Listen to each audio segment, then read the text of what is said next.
The Day After Roswell by Philip J. Corso, read by Isaac Darlin.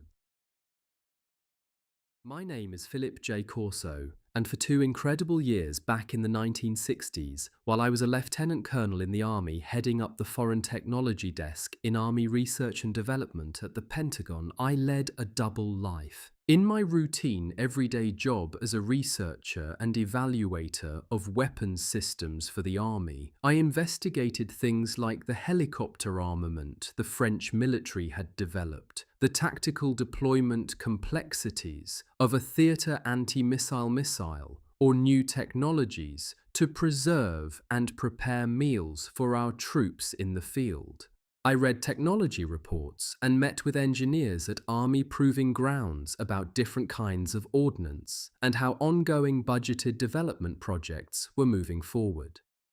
I submitted their reports to my boss, Lieutenant General Arthur Trudeau, the Director of Army R&D and the manager of a 3,000-plus man operation with lots of projects at different stages. On the surface, especially to congressmen exercising oversight as to how the taxpayers' money was being spent, all of it was routine stuff. Part of my job responsibility in Army R&D, however, was as an intelligence officer and advisor to General Trudeau, who himself had headed up Army intelligence before coming to R&D. This was a job I was trained for and held during World War I and Korea. At the Pentagon, I was working in some of the most secret areas of military intelligence, reviewing heavily classified information on behalf of General Trudeau. I had been on General MacArthur's staff in Korea and knew that as late as 1961, even as late maybe as today, as Americans back then were sitting down to watch Dr. Kildare or Gunsmoke, captured American soldiers from World War II, and Korea was still living in gulag conditions in prison camps in the Soviet Union and Korea. Some of them were undergoing what amounted to sheer psychological torture. They were the men who never returned. As an intelligence officer, I also knew the terrible secret that some of our government's most revered institutions had been penetrated by the KGB, and that key aspects of American foreign policy were being dictated from inside the Kremlin. I testified to this first at a Senate subcommittee hearing chaired by Senator Everett Dirksen of Illinois in April 1962, and a month later delivered the same information to Attorney General Robert Kennedy. He promised me that he would deliver it to his brother, the President, and I have every reason to believe he did. It was ironic that in 1964, after I retired from the Army and had served on Senator Strom Thurmond's staff, I worked for Warren Commission member Senator Richard Russell as an investigator. But hidden beneath everything I did, at the center of a double life I led that no one knew about, and buried deep inside my job at the Pentagon was a single file cabinet that I had inherited because of my intelligence background. That file held the Army's deepest and most closely guarded secret, the Roswell files, the cache of debris and information an Army retrieval team from the 509th Army Airfield pulled out of the wreckage of a flying disc that had crashed outside the town of Roswell in the New Mexico desert in the early morning darkness during the first week of July 1947. The Roswell file was the legacy of what happened in the hours and days after the crash, when the official government cover-up was put into place. As the military tried to figure out what it was that had crashed, where it had come from, and what its inhabitants' intentions were, a covert group was assembled under the leadership of the Director of Intelligence, Admiral Roscoe Hillenkoetter, to investigate the nature of the flying discs and collect all information about encounters with these phenomena, while at the same time publicly and officially discounting the existence of all flying saucers.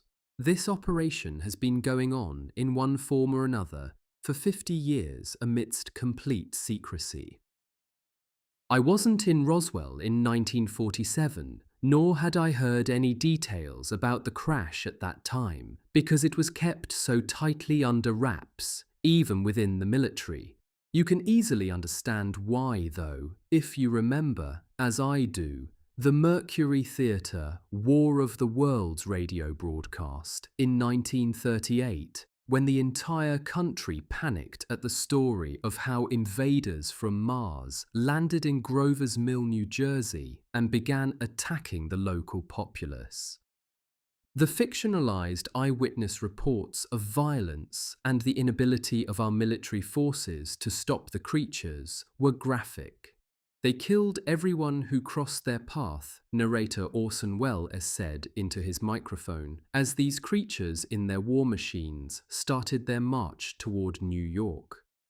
The level of terror that Halloween night of the broadcast was so intense, and the military so incapable of protecting the local residents, that the police were overwhelmed by the phone calls.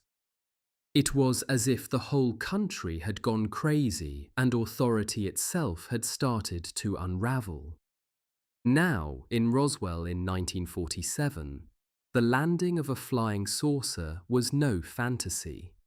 It was real. The military wasn't able to prevent it, and this time the authorities didn't want a repeat of War of the Worlds. So you can see the mentality at work behind the desperate need to keep the story quiet. And this is not to mention the military fears at first that the craft might have been an experimental Soviet weapon because it bore a resemblance to some of the German-designed aircraft that had made their appearances near the end of the war, especially the crescent-shaped Horton flying wing. What if the Soviets had developed their own version of this craft? The stories about the Roswell crash vary from one another in the details. Because I wasn't there, I've had to rely on reports of others, even within the military itself.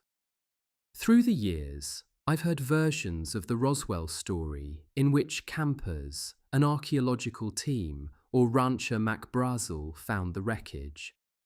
I've read military reports about different crashes in different locations, in some proximity to the Army airfield at Roswell, like San Agustin and Corona, and even different sites close to the town itself. All of the reports were classified, and I did not copy them or retain them for my own records after I left the Army. Sometimes the dates of the crash vary from report to report, July 2 or 3, as opposed to July 4. And I've heard different people argue the dates back and forth, establishing timelines that vary from one another in details, but all agree that something crashed in the desert outside of Roswell and near enough to the Army's most sensitive installations at Alamogordo and White Sands that it caused the Army to react quickly and with concern as soon as it found out. In 1961, regardless of the differences in the Roswell story from the many different sources who had described it, the top-secret file of Roswell information came into my possession when I took over the foreign technology desk at R&D. My boss, General Trudeau, asked me to use the Army's ongoing weapons development and research program as a way to filter the Roswell technology into the mainstream of industrial development through the military defense contracting program. Today, items such as lasers, integrated circuitry, fiber optics networks, accelerated particle beam devices, and even the Kevlar material in bulletproof vests are all commonplace. Yet the seeds for the development of all of them were found in the crash of the alien craft at Roswell and turned up in my files 14 years later. But that's not even the whole story. In those confusing hours after the discovery of the crashed Roswell alien craft, the Army determined that in the absence of any other information, it had to be an extraterrestrial. Worse, the fact that this craft and other flying saucers had been surveilling our defensive installations and even seemed to evidence a technology we'd seen evidenced by the Nazis caused the military to assume these flying saucers had hostile intentions and might have even interfered in human events during the war. We didn't know what the inhabitants of these crafts wanted, but we had to assume from their behavior, especially their interventions in the lives of human beings and the reported cattle mutilations, that they could be potential enemies. That meant that we were facing a far superior power with weapons capable of obliterating us.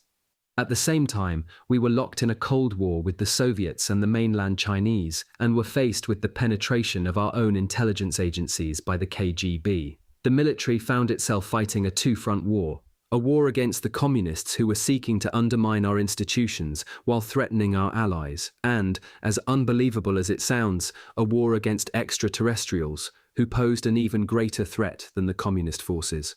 So we used the extraterrestrials' own technology against them, feeding it out to our defense contractors and then adapting it for use in space-related defense systems. It took us until the 1980s, but in the end, we were able to deploy enough of the Strategic Defense Initiative, Star Wars, to achieve the capability of knocking down enemy satellites, killing the electronic guidance systems of incoming enemy warheads, and disabling enemy spacecraft if we had to pose a threat. It was alien technology that we used: lasers, accelerated particle beam weapons, and aircraft equipped with stealth features. And in the end, we not only outlasted the Soviets and ended the Cold War, but we forced a stalemate with the extraterrestrials, who were not so invulnerable after all.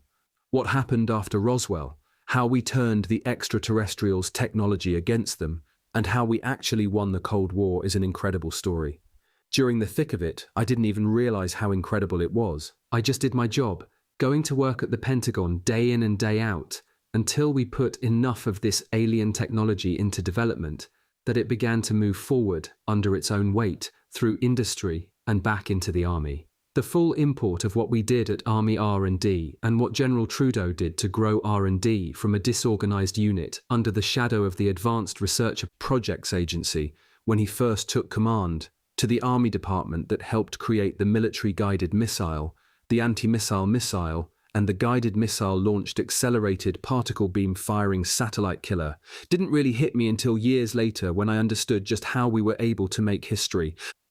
I always thought of myself as just a little man from a little American town in western Pennsylvania, and I didn't assess the weight of our accomplishments at Army R&D, especially how we harvested the technology coming out of the Roswell crash, until 35 years after I left the Army, when I sat down to write my memoirs for an entirely different book. That was when I reviewed my old journals, remembered some of the memos I'd written to General Trudeau, and understood that the story of what happened in the days after the Roswell crash was perhaps the most significant story of the past 50 years. So believe it or not, this is the story of what happened in the days after Roswell, and how a small group of military intelligence officers changed the course of human history. Chapter 1. The Roswell Desert. The night hugs the ground and swallows you up as you drive out of Albuquerque and into the desert. As you head east along 40 and then south along 285 to Roswell, there's only you and the tiny universe ahead of you, defined by your headlights. On either side, beyond the circle of light, there is only scrub and sand. The rest is all darkness that closes in behind you, flooding where you've been under a giant ocean of black, and pushes you forward along the few hundred feet of road directly ahead. The sky is different out there, different from any sky you've ever seen before. The black is so clear it looks like the stars shining through it are tiny windows from the beginning of time, millions of them going on forever. On a hot summer night, you can sometimes see flashes of heat lightning explode in the distance. Somewhere it is light for an instant, then the darkness returns. But summer is the rainy season in the New Mexico desert, and thunderstorms assemble over you out of nowhere, pound the earth with rain and lightning, pummel the darkness with crashes of thunder, shake the ground until you feel the earth is breaking apart, and then disappear. The ranchers out there will tell you that the local storms can go on all night, bouncing off the arroyos like pinballs in play until they expend themselves over the horizon. That's what it was like 50 years ago on a night much like this. Although I wasn't there that night, I've heard many different versions. Many of them go like this. Base radar at the Army's 509th Airfield outside the town of Roswell had been tracking strange blips all night on July 1st, 1947. So had radar at nearby White Sands, the Army's guided missile base where test launches of German V-2 rockets had been taking place since the end of the war, and at the nuclear testing facility at Alamogordo. The blips would appear at one corner of the screen and dart across at seemingly impossible speeds for aircraft, only to disappear off another corner. Then they'd start up again. No earthly craft could have maneuvered at such speeds and changed direction so sharply. It was a signature no one could identify. Whether it was the same aircraft, more than one, or simply an anomaly from the violent lightning and thunderstorms was anybody's guess. So after the operators verified the calibrations of the radar equipment, they broke down the units to run diagnostic checks on the circuitry of the screen imaging devices to make sure their radar panels were operating properly. Once they'd satisfied themselves that they couldn't report any equipment malfunction, the controllers were forced to assume that the screen images were displays of something that was truly out there. They confirmed the sightings with radar controllers at White Sands, but found they could do little else but track the blips as they darted across the screen with every sweep of the silent beacon. The blips swarmed from position to position at will, operating with complete freedom across the entire sky over the Army's most secret nuclear and missile testing sites. Throughout that night and the following day, Army intelligence stayed on high alert because something strange was going on out there.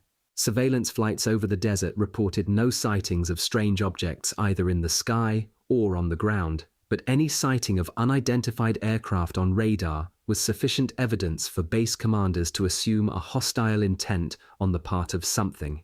And that was why the Army intelligence in Washington ordered additional counterintelligence personnel to New Mexico, especially to the 509th, where the activity seemed to be centered.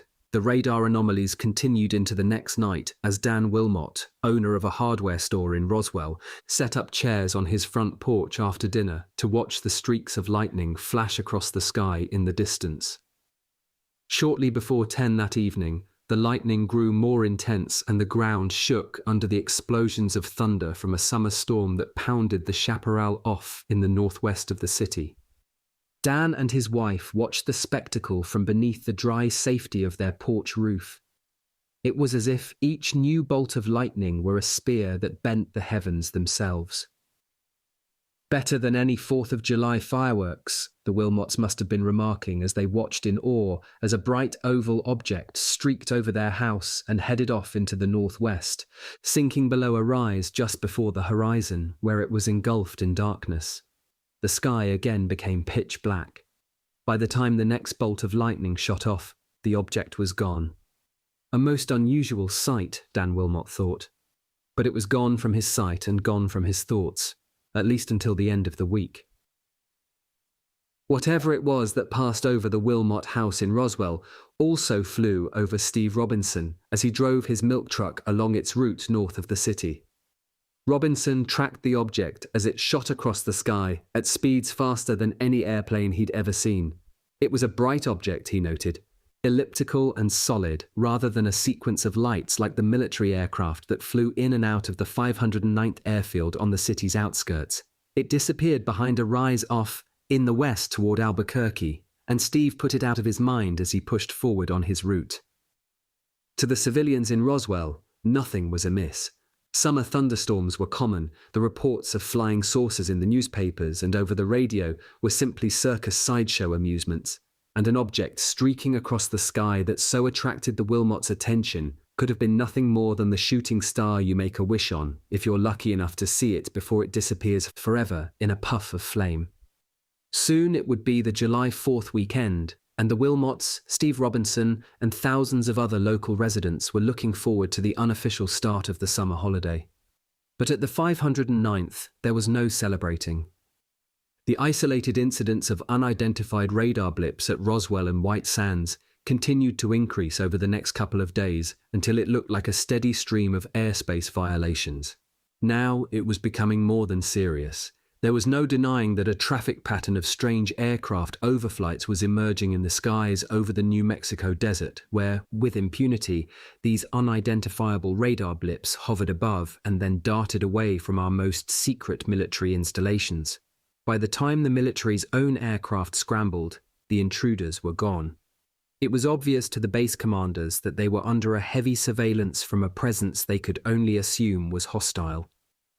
At first, nobody gave much thought to the possibility of extraterrestrials or flying saucers, even though they'd been in the news for the past few weeks that spring.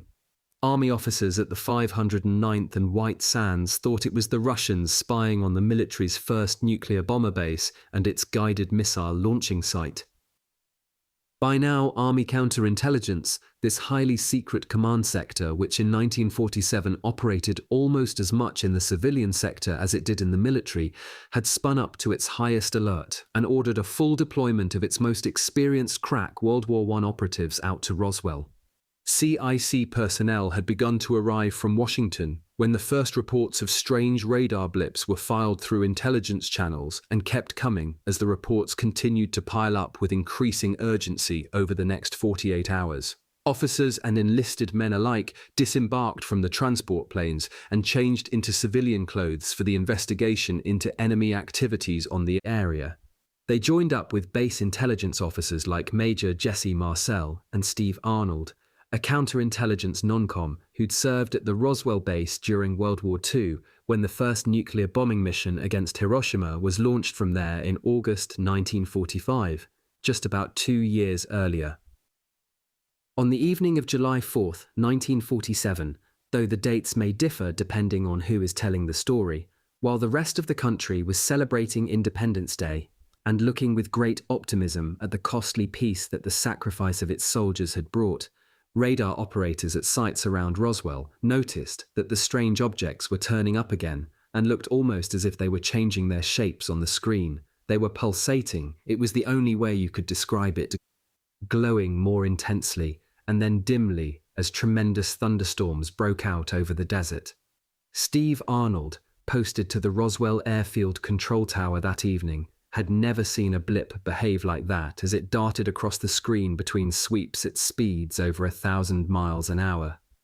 All the while it was pulsating, throbbing almost, until while the skies over the base exploded in a biblical display of thunder and lightning, it arced to the lower left-hand quadrant of the screen, seemed to disappear for a moment, then exploded in a brilliant white fluorescence and evaporated right before his very eyes.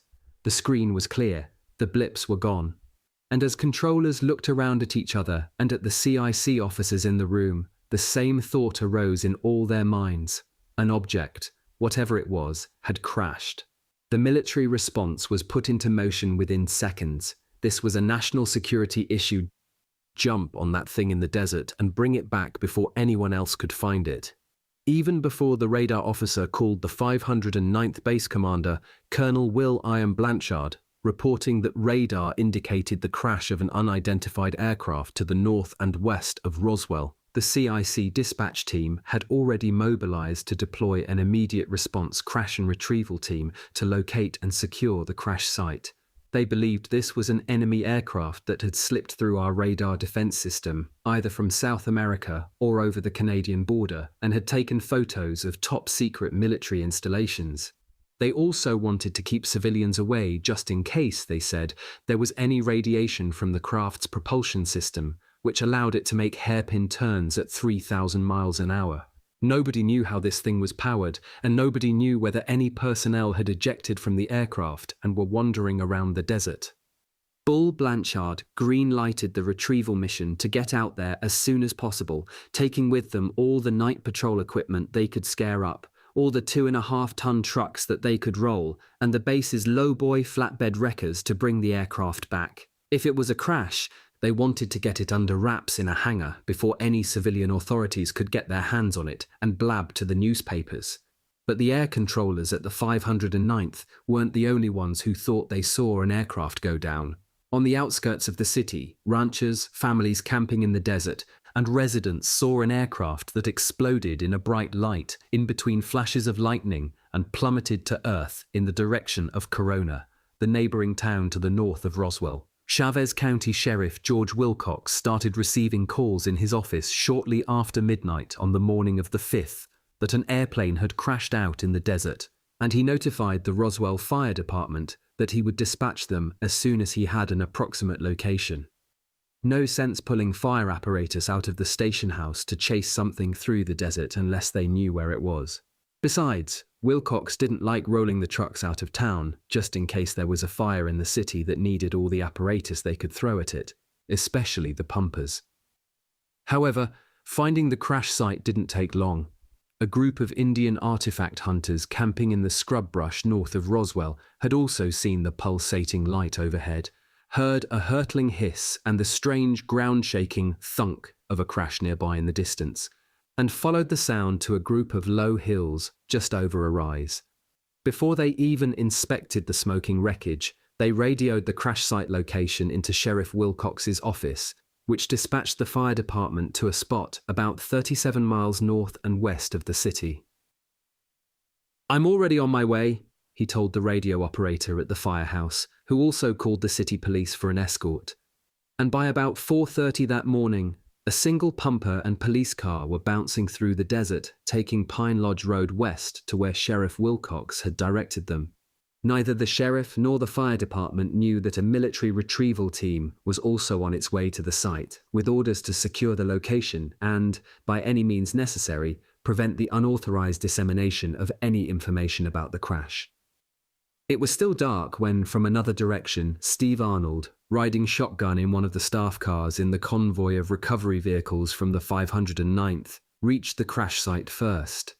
Even before their trucks rolled into position, an MP lieutenant from the first Jeep posted a picket of sentries, and an engineer ordered his unit to string a series of floodlights around the area. Then Arnold's car pulled up, and he got his own first glimpse of the wreckage. But it wasn't really wreckage at all, not in the way he'd seen plane crashes during the war.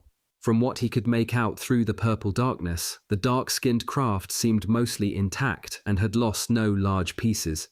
Sure, there were bits and pieces of debris all over the area, but the aircraft itself hadn't broken apart on impact the way a normal airplane would, and the whole scene was still shrouded in darkness. Then the staff cars and jeeps that had accompanied the trucks lined up head-on to the crash and threw their headlights against the arroyo to supplement the floodlights that were still being strung by the engineers.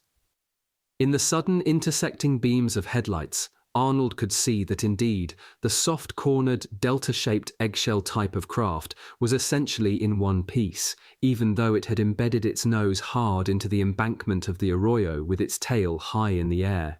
Heat was still rising off the debris, even though, according to the base radar at the 509th, the crash probably took place before midnight on the 4th. Then Arnold heard the brief sizzle of a battery charging up and the hum of a gasoline generator. That's when the string of lights came up, and the whole site suddenly looked like a baseball field before a big night game. In the stark light of the military searchlights, Arnold saw the entire landscape of the crash. He thought it looked more like a crash landing because the craft was intact except for a split seam running lengthwise along the side and the steep 45+ degree angle of the craft's incline. He assumed it was a craft, even though it was like no airplane he'd ever seen. It was small, but it looked more like the flying wing shape of an old Curtiss than an ellipse or a saucer. And it had 2 tail fins on the top sides of the Delta's feet that pointed up and out. He angled himself as close to the split seam of the craft as he could get without stepping in front of the workers in hazardous material suits who were checking the site for radiation. And that was when he saw them in the shadow, little dark grey figures maybe 4.5 feet in length, sprawled across the ground. "Are those people?"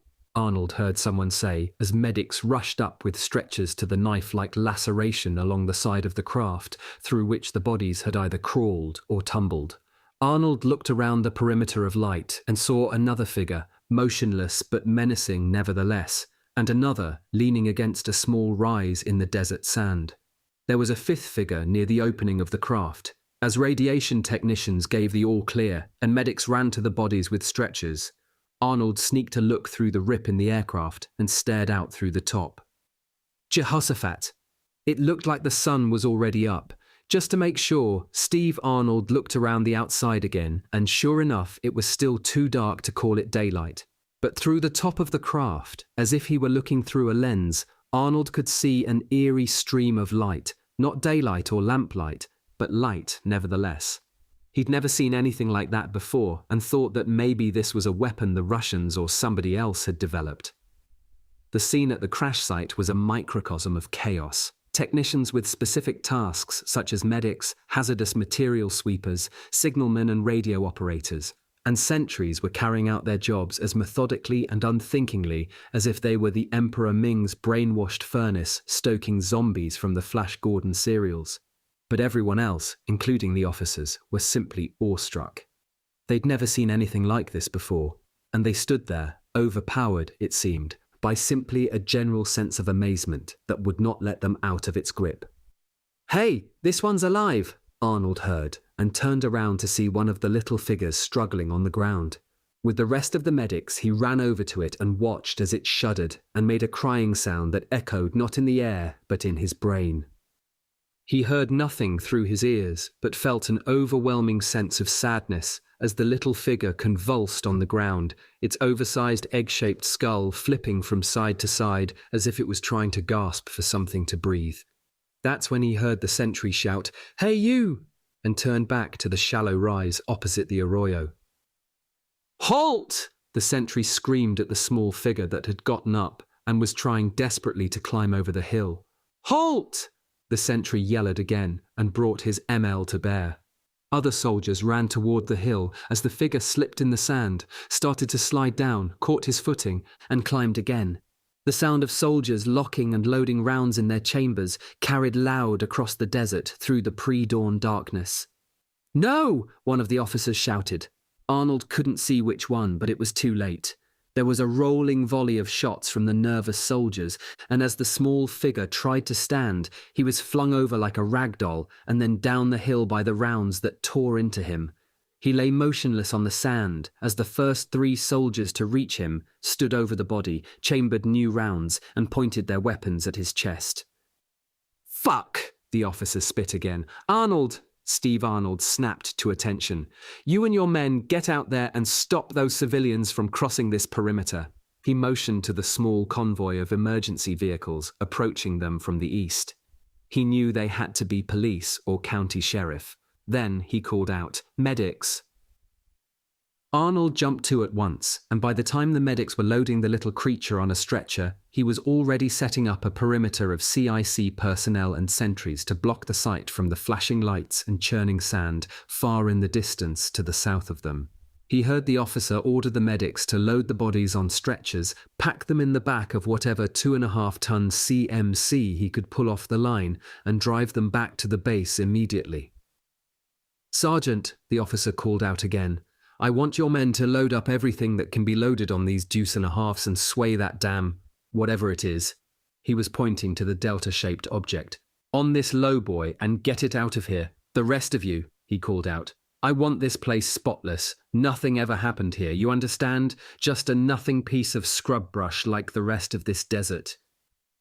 As the soldiers formed an arm-in-arm search and rescue grid, some on their hands and knees, to clean the area of any pieces of debris, devices, or chunks of wreckage, the huge retrieval crane that had been deployed from the airbase hoisted the surprisingly light-flying object out of its impact crater in the arroyo and swayed it above the long flatbed Ford that accompanied the convoy of Army trucks. A small squad of MPs were deployed to face the civilian convoy of emergency vehicles quickly approaching the site. They fixed bayonets and lowered their ML barrels at the whirlwind of sand directly in front of them. On the other side of the skirmish line, Roswell firefighter Dan Dwyer, the radio man riding shotgun on the Redward LaFrance pumper the company rolled that night along with the tanker, could see very little at first except for an oasis of white light in the center of darkness. His small convoy had been running lights but no sirens as they pulled out of the firehouse in the center of Roswell, rendezvoused with the police car north of town, and headed out to the site to rescue what he had been told was a downed aircraft. As he approached the brightly lit area of floodlights off in the distance, it looked more like a small traveling amusement park than a crash site. He could already see the soldiers in a rough circle around an object that was swinging from the arm of a crane. As the LaFrance got closer, Dwyer could just make the strange deltoid shape of the thing as it hung, very precariously, from the arm, almost dropping once or twice under the very inexperienced control of the equipment operator. Even at this distance, the sound of shouting and cursing was carrying across the sand as the crane was raised, then lowered, then raised as the object finally sat over the Ford flatbed trailer. The police unit ahead of the fire truck suddenly shot out toward the brightly lit area as soon as the driver saw the activity, and immediately the area was obscured from Dwyer's vision by clouds of sand that diffused the light. All he could see through the thicket of sand were the reflections of his own flashing lights. When the sand cleared, they were almost on top of the site, swinging off to one side to avoid the army trucks that had already started hack down the road toward them. Dwyer looked over his shoulder to see if any more military vehicles were headed his way, but all he saw were the first pink lines of sunlight over the horizon. It was almost morning. By the time Dwyer's field truck pulled around to the area the soldiers had pointed out, whatever it was that had crashed was sitting on the flatbed, still clamped to the hovering crane. 3 or 4 soldiers were working on the coupling and securing the object to the truck with chains and cable. But for something that had dropped out of the sky in a fireball, which was how the police described it, Dwyer noted that the object looked almost unscathed. He couldn't see any cracks in the object's skin, and there were no pieces that had broken off. Then the soldiers dropped an olive tarp over the flatbed, and the object was completely camouflaged. An army captain walked over to one of the police units parked directly in front of the fire truck, and behind the officer stood a line of bayonet-wielding soldiers sporting MP armbands. "You guys can head on back," Dwyer heard the captain tell one of the Roswell police officers on the scene. "We've got the area secured." "What about injuries?" the police officer asked, maybe thinking more about the incident report he had to fill out than about what to do with any casualties. "No injuries. We have everything under control," the captain said. But even as the military was waving off the civilian convoy, Dwyer could see small bodies being lifted on stretchers from the ground into army transport trucks. A couple of them were already in body bags, but one, not bagged, was strapped directly onto the stretcher. The police officer saw it too. This one, Dwyer could tell, was moving around and seemed to be alive. He had to get closer. "What about them?" he asked. "Hey, get those things loaded," the captain shouted at the enlisted men loading the stretchers into the truck. "You didn't see anything here tonight, officer," he told the driver of the police unit. "Nothing at all. But I gotta—" the captain cut him off. "Later today, I'm sure, there'll be someone from the base out to talk to the shift. Meanwhile, let this one alone. Strictly military business." By this time, Dwyer thought he recognized people he knew from the Army airfield. He thought he could see the base intelligence officer, Jesse Marcel, who lived off the base in Roswell, and other personnel who came into town on a regular basis. He saw debris from whatever had crashed still lying all over the ground as the flatbed truck pulled out, past the fire apparatus, and rumbled off through the sand back on the road toward the base.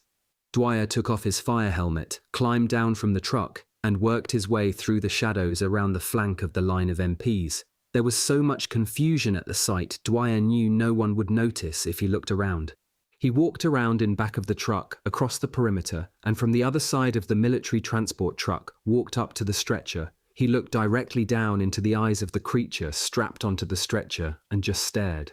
It was no bigger than a child, he thought, but it wasn't a child. No child had such an oversized balloon-shaped head. It didn't even look human, although it had human-like features. Its eyes were large and dark, set apart from each other on a downward slope. Its nose and mouth were especially tiny, almost like slits, and its ears were not much more than indentations along the sides of its huge head. In the glare of the floodlight, Dwyer could see that the creature was a greyish-brown and completely hairless, but it looked directly at him as if it were a helpless animal in a trap. It didn't make a sound, but somehow Dwyer understood that the creature understood it was dying. He could gape in astonishment at the thing, but it was quickly loaded onto the truck by a couple of soldiers in helmets, who asked him what he was doing. Dwyer knew this was bigger than anything he ever wanted to see, and got out of there right away, losing himself amidst a group of personnel working around a pile of debris. The whole site was scattered with articles that Dwyer assumed had fallen out of the craft when it hit.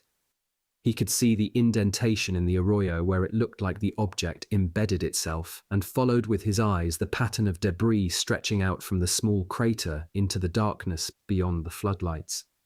The soldiers were crawling all over on their hands and knees with scraping devices and carrying sacks, or walking in straight lines waving metal detectors in front of them. They were sweeping the area clean, it seemed to him, so that any curiosity seekers who floated out here during the day would find nothing to reveal the identity of what had been here. Dwyer reached down to pick up a patch of a dull grey metallic cloth-like material that seemed to shine up at him from the sand. He slipped it into his fist and rolled it into a hull. Then he released it, and the metallic fabric snapped hack into shape without any creases or folds. He thought no one was looking at him, so he stuffed it into the pocket of his fire jacket to bring back to the firehouse. He would later show it to his young daughter, who 45 years later, and long after the piece of metallic fabric itself had disappeared into history, would describe it on television documentaries to millions of people. But that night in July 1947, if Dwyer thought he was invisible, he was wrong. "Hey you," a sergeant wearing an MP armband bawled. "What the hell are you doing out here?" "I responded with the fire company," Dwyer said as innocently as possible. "Well, you get your civilian ass back on that truck and get it the hell out of here," he ordered. "You take anything with you?" "Not me, Sergeant," Dwyer said. Then the MP grabbed him as if he were under arrest and hustled him off to a major, who was shouting orders near the generator that was powering the string of floodlights. He recognized him as Roswell resident Jesse Marcel. "Caught this fireman wandering around in the debris, sir," the sergeant reported. Marcel obviously recognized Dwyer, although the two weren't friends, and gave him what the fireman only remembered as an agonized look. "You got to get out of here," he said, "and never tell anyone where you were or what you saw." Dwyer nodded. "I mean it. This is top security here. The kind of thing that could get you put away," Marcel continued. "Whatever this is, don't talk about it. Don't say anything until somebody tells you what to say. Now get your truck out of here before someone else sees you and tries to lock the whole bunch of you up. Move." He faced the helmeted MP. "Sergeant, get him back on that fire truck and move it out." Dwyer didn't need any more invitations. He let the sergeant hustle him along, put him back on the truck, and told his driver to bring it back to the station. The MP sergeant came up to the driver's side window and looked up at the fireman behind the wheel. "You've been ordered to evacuate this site," the MP told the driver. "At once!" The Roswell police unit had already made a U-turn on the sand and was motioning for the truck to back up. The driver dropped the truck into reverse, gently fed it gas as its wheels dug into the sand, made his U-turn, and headed back for the firehouse in Roswell. The Ford flatbed had already passed through the sleeping town in the moments between darkness and light, the sound of its engines causing no alarm or stir, the sight of a large tarpaulin-covered object on the back of an army vehicle rolling along the main street of Roswell against the purple-grey sky, raising nobody's eyebrows because it was nothing out of the ordinary. But later, by the time Dwyer backed his field truck into the station house, the sun was already up, and the first of the CMC transport trucks was just reaching the main gate at the 509th. Plumbing subcontractor Roy Danza, who had worked through the night at the base-fitting pipe, knew something was up from the way the trucks tore out of the compound through the darkness. He had just walked out of the base hospital to grab a cigarette before going back to work. That's when he heard the commotion over at the main gate. Danza had cut his hand a few days earlier cutting pipe, and the infirmary nurse wanted to keep checking the stitches to make sure no infection was setting in.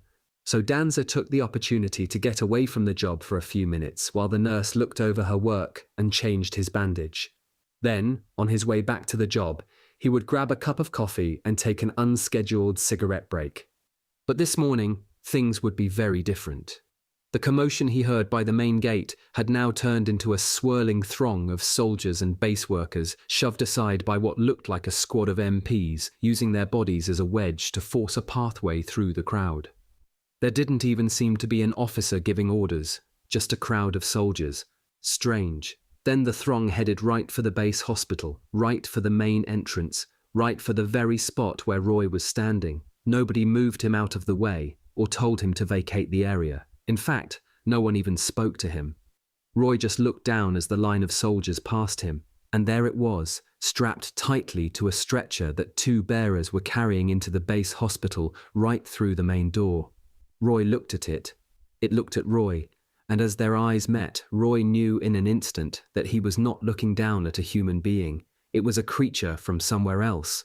The pleading look on its face, occupying only a small frontal portion of its huge watermelon-sized skull, and the emotion of pain and suffering that played itself behind Roy Danza's eyes and across his brain while he stared down at the figure, told Roy it was in its final moments of life. It didn't speak. It could barely move.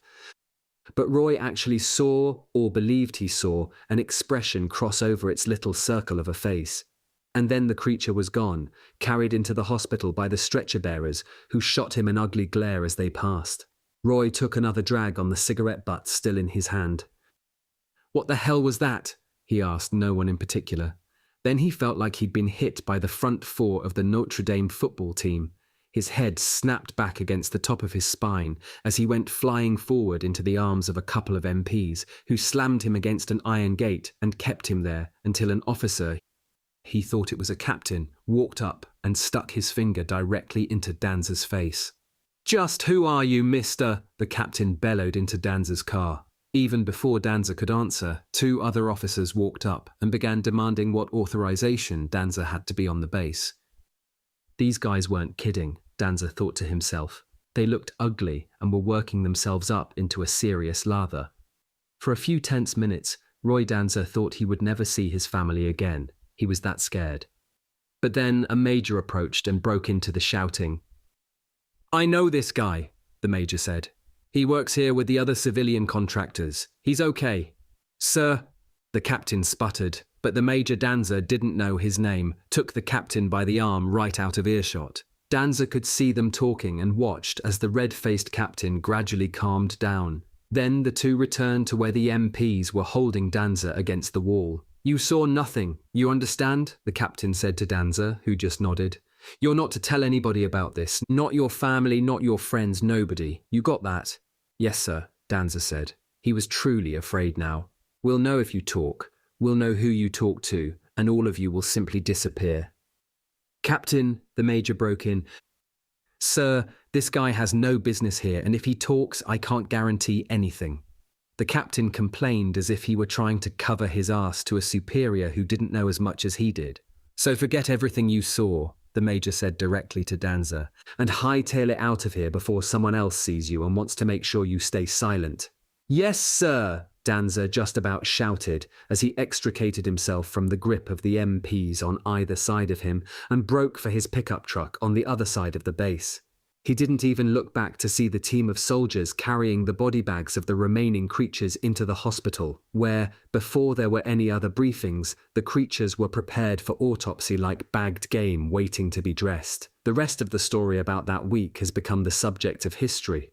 First, 509th Base Commander Bull Blanchard authorized the release of the flying saucer story that was picked up by news services and carried around the country. Then General Roger Ramey at 8th Army Air Force Headquarters in Texas ordered Major Jesse Marcel to go back before the press and retract the flying saucer story. This time, Marcel was ordered to say that he'd made a mistake and realized the debris had actually come from a weather balloon. Swallowing a story he himself never believed, Jesse Marcel posed with some fake debris from an actual balloon and confessed to an error he never could have made, even on a bad day. It was a confession that would haunt him the rest of his life until, decades later and shortly before he died, he would retract his public story and restate that he had actually retrieved an alien spacecraft that night in the Roswell desert. Meanwhile, in the days and weeks after the crash and retrieval, Army intelligence and CIC personnel fanned out through Roswell and neighboring communities to suppress whatever information they could. With ill-advised threats of violence, actual physical intimidation and, according to some of the rumors, at least one homicide, Army officers bludgeoned the community into silence. Mac Brazel, one of the civilians near whose property the crash took place and one of the visitors to the site, was allegedly bribed and threatened. He suddenly became silent about what he had seen in the desert, even after he had told friends and news people that he'd retrieved pieces from a downed spacecraft. Officers from the Chavez County Sheriff's Department and other law enforcement agencies were forced to comply with the Army edict that the incident outside of Roswell was a matter of national security and was not to be discussed. It never happened, the Army decreed, and civilian authorities willingly complied. Even the local Roswell radio station news correspondents, John McBoyle from KSWS and Walt Whitmore Sr. from KGFL, who'd conducted interviews with witnesses to the debris field, were forced to submit to the official line that the Army imposed and never broadcast their reports. For some of the civilians who claimed to have experienced intimidation from the Army officers who flooded into Roswell after the crash, the trauma remained with them for the rest of their lives. One was Dan Dwyer's daughter, who was a young child in July 1947, and who endured the sight of a huge helmeted Army officer, his expression obscured by sunglasses, looming over her in her mother's kitchen and telling her that if she didn't forget what she had been told by her father, she and the rest of her family would simply disappear in the desert. Sal Wai, who had played with the metallic fabric her father had brought back to the firehouse that morning and had heard his description of the little people carried away on stretchers, quaked in terror as the officer finally got her to admit that she had seen nothing, heard nothing, and handled nothing. "It never happened," he hissed at her. "And there's nothing you will ever say about it for the rest of your life because we will be there and we will know it," he repeated over and over again, slapping a police baton into his palm with a loud crack at every word. Even today, tears form at the corners of her eyes as she describes the scene and remembers the expression of her mother, who had been told to leave the kitchen while the officer spoke to Sal Wai. It's tough for a kid to see her parents so terrorized into silence that they will deny the truth before their eyes. Roy Danzer's daughter, too, was frightened at the sight of her father when he came home from the base that morning on July 5th, 1947. He wouldn't talk about what had gone on there, of course, even though the town was abuzz with rumors that creatures from outer space had invaded Roswell. Wasn't it true that all the children in town knew about it, and there'd been stories about flying saucers in newspapers for weeks? It was even on the radio. But Roy Danzer wouldn't say a word in front of his daughter. She heard her parents talking through the closed door of her bedroom at nights, and caught snippets of conversations about little creatures and "they'll kill us all." But she buried these in a part of her memory she never visited, until her father, shortly before his death, told her what really happened at the base that day in July, when the convoy arrived out of the desert. Steve Arnold stayed in Roswell, finishing out his official re-enlistment with the Army, and, without his direct knowledge, remaining a part of my own team right through the 1960s. Some say he works for the government still, carrying out a job that fell to him right out of the New Mexico skies, pumping out disinformation from the Army or the CIA or whomever, perpetuating a camouflage story that 50 years later has taken on a life of its own and goes forward, like a tale out of a Dickens novel, simply on inertia. You can see Steve today walking around Roswell, visiting old friends from his Army days, giving interviews on television to the news crews that periodically pay visits to the folks at Roswell who want to talk about those days in the summer of 1947. As for the debris retrieved out of the desert that July, it had another destiny. Shipped to Fort Bliss, Texas, headquarters of the 8th Army Air Force, and summarily analyzed for what it was and what it might contain, all of it was transferred to the control of the military. As quickly as it arrived, some of the debris was flown to Ohio, where it was put under lock and key at Wright Airfield, later Wright-Patterson. The rest of it was loaded onto trucks and sent up to a rest stop at Fort Riley in Kansas. The 509th returned to its daily routine. Jesse Marcel went back to work as if he'd never held the wreckage from the strange craft in his own hands. And the contractors returned to their work on the pipes and doors and wallers at the base, just as if nothing had ever arrived there from the desert. By the time the first week of July 1947 was over, the crash outside of Roswell might as well have never taken place. Like the night that engulfs you as you drive through the expanse of desert and chaparral toward Roswell, so the night of silence engulfed the story of Roswell itself for over 30 years. These are the stories as I heard them, as people later told them to me. I wasn't there at Roswell that night. I didn't see these events for myself. I only heard them years later when the task fell to me to make something out of all this. But the debris from the crash of the object that was either caused by lightning or by our targeting radar, sonics say, and fell out of the sky that night was on its way to a collision course with my life. Our paths would cross officially at the Pentagon in the 1960s, even though, for a very brief moment in 1947, when I was a young major at Fort Riley, fresh from the glory of victory in Europe, I would see something that I would tuck away in my memory and hope against hope I would never see again for the rest of my life. Chapter 2. Convoy to Fort Riley. I can remember a time when I was so young and feeling so invincible that there was nothing in the world I was afraid of. I had faced down fear in North Africa. With General Patton's army, I stood toe-to-toe against the artillery in Rommel's panzer divisions, and gave them better than they dished out to us. We were an army of young men from a country that hadn't started the war, but found itself right in the midst of it before we even got out of church the Sunday Pearl Harbor was attacked. The next thing we knew, Hitler declared war on us, and we were fighting in Europe. But by 1942, we drove the Germans right out of Africa and jumped across the sea to Sicily. Then, while Mussolini was still reeling from the punches, we invaded Italy and fought our way up the peninsula until we came to Rome. We were the first invading army to conquer Rome since the Middle Ages, and obviously the first invading army from the New World to ever occupy Rome.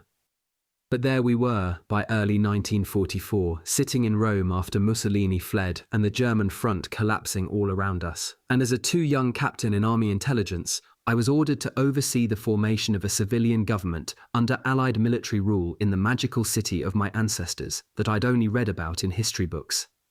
Pope Pius himself offered me an audience to discuss our plans for the city government. You can't even dream this stuff up. It has to happen to you in real life, and then you pinch yourself to make sure you don't wake up in your own bed outside of Pittsburgh on a winter morning. I stayed in Rome for 3 years from the months before the landing at Normandy in 1944, when the German front lines were still only a few miles south of Rome and our boys were slugging their way up the slopes of Monte Cassino, to early 1947, when I was shipped back home and my wife and I threw everything we had into the trunk of a used Chevy convertible and drove across the farmland state routes of peacetime America from Pennsylvania to Kansas. I'd been away 5 years, but now I was home, driving top-down across Missouri to an assignment that was considered a plum for any young officer on his way up the Army ladder. Military intelligence school, only one step away from strategic intelligence, the Army's version of the Ivy League. I was moving up in the world. And what was I? Just a draftee out of Pennsylvania who was chosen for officer candidate school, and now fresh from a wartime intelligence command in Allied-occupied Europe, and ready to begin my new career in Army intelligence. Having been in Africa and Europe for so many years, I was anxious to see America again. By this time, its people were not stooping under the weight of the Depression, nor in factories, nor in uniforms sweating out a desperate war across 2 oceans. This was an America victory, and you could see it as you drove through the small towns of southern Ohio and Illinois, and then across the Mississippi. We didn't stop overnight to see St. Louis, or even to linger on the Kansas side of the river. I was so excited to be a career officer that we didn't stop driving until we pulled straight into Fort Riley and set up an apartment in nearby Junction City, where we'd live while they got our house ready on the base. For most of the next few weeks, my wife and I got used to living in America again on a peacetime army base. We had lived in Rome after the war, while I was still trying to help pacify the city and fend off the communist attempts to take over the government. It was as if we were still fighting a war because each day had brought renewed chal enges from either the communists or the organized crime families who had tried to infiltrate their way back into the civilian government. My life was also in danger each day from the different cadres of terrorists in the city, each group with its own agenda. So in contrast to Italy, Fort Riley was like the beginning of a vacation. And I was back in school again. This time, however, I was taking courses in career training. I knew how to be an intelligence officer and, in fact, had been trained by the British MI-19, the premier wartime intelligence network in the world. My training had been so thorough that even though we were up against crack Soviet NKV units operating within Rome, we were able to outthink them and actually destroy them. Prior to the war, the United States really didn't have a peacetime intelligence service, which is why they quickly formed the OSS when war broke out. But the Army intelligence units and the OSS didn't operate together for most of the war because communication lines were faulty and we never really trusted the OSS agenda. Now, with the war over and Army intelligence having come into its own, I was part of a whole new cadre of career intelligence officers who would keep watch on Soviet activities. The Soviets had become our new old enemies. In intelligence school during those first months, we reviewed not only the rudiments of good intelligence gathering interrogation of enemy prisoners, analysis of raw intelligence data and the like, but we learned the basics of administration and how to run a wartime intelligence unit called the aggressor force. None of us realized during those early days how quickly our newly acquired skills would be tested, nor where our enemies would choose to fight. But those were confident days as the weather turned warmer on the plains and the days grew long with the coming of summer. Before the war broke out and when I was in high school back in California, Pennsylvania, my hometown, I was something of a bowler. It was a sport I wanted to get back to when the war ended. So when I got to Fort Riley, one of the first places I looked up was the bowling alley on the base, which had been built in one of the former stables. Fort Riley was a former cavalry base, the home of Cutter's 7th Cavalry, and still had a polo field after the war. I started practicing my bowling again and was soon rolling enough strikes that the enlisted men who bowled there began talking to me about my game. Before too many months had passed, Sergeant Bill Brown, the men called him Brownie, stopped me when I was changing out of my bowling shoes and said he wanted to talk. "Major, sir," he began, more than a little embarrassed to address an officer out of uniform and not on any official army business. He couldn't possibly have realized that I was a draftee just like him and had spent the first few months in the service taking orders from corporals in boot camp. "Sergeant," I asked. "The men at the post want to start up a bowling league, sir, have teams to bowl against and maybe come up with a team to represent the base," he began. "So we've been watching you bowl on Saturdays." "So what am I doing wrong?" I asked. I figured at first maybe this sergeant was going to give me a tip or two and wanted to establish some authority. "Okay, I'll take a tip from anybody." But that's not what he asked. "No, sir, nothing at all," he stammered. "I'm saying something different. We, the guys, were wondering if you've bowled before. Do you think maybe you'd like to become part of the team?" He had gotten more confidence the more he framed his request. "You want me for your team?" I asked. I was pretty surprised because officers weren't supposed to fraternize with enlisted men at that time.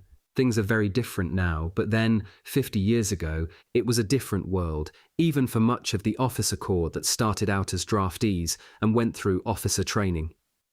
"We know it's out of the ordinary, sir, but there are no rules against it." I gave him a very surprised look. "We checked," he said. This was obviously not a spur-of-the-moment question. "You think I can hold up my end of things?" I asked. "It's been a long time since I've bowled against anybody." "Sir, we've been watching. We think you'll really help us out. Besides," he continued, "we do need an officer on the team." Whether out of modesty or because he didn't want to put me off, he had completely understated the nature of the bowling team. These guys had been champions in their own hometowns, and, years later, you could have found them on Bowling for Dollars. There was no reason in the world I should have been on that team, except that they wanted an officer because it would give them prestige. I told him I'd get back to him on it because I wanted to check on the rules, if there were any, for myself. In fact, officers and enlisted personnel were allowed to compete on the same athletic teams, and in very short order I joined the team along with Dave Bender, John Miller, Brownie, and Sal Federico.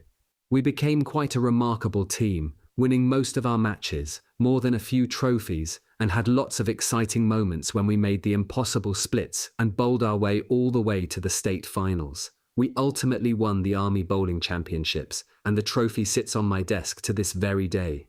Magically, the barrier between officer and enlisted man seemed to drop.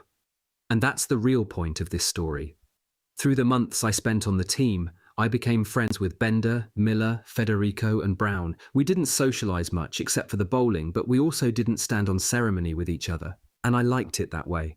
I found that a lot of the career intelligence officers also like to see some of the barriers drop, because sometimes men will speak with more honesty to you if you don't throw what's on your shoulders into their faces every time you talk to them.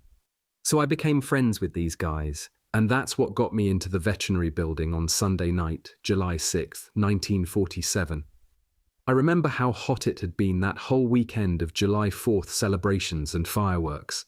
These were the days before everybody had to have air conditioning, so we just sweltered inside the offices at the base and swatted away the fat, lazy flies that buzzed around looking for hot dog crumbs or landing on chunks of pickle relish.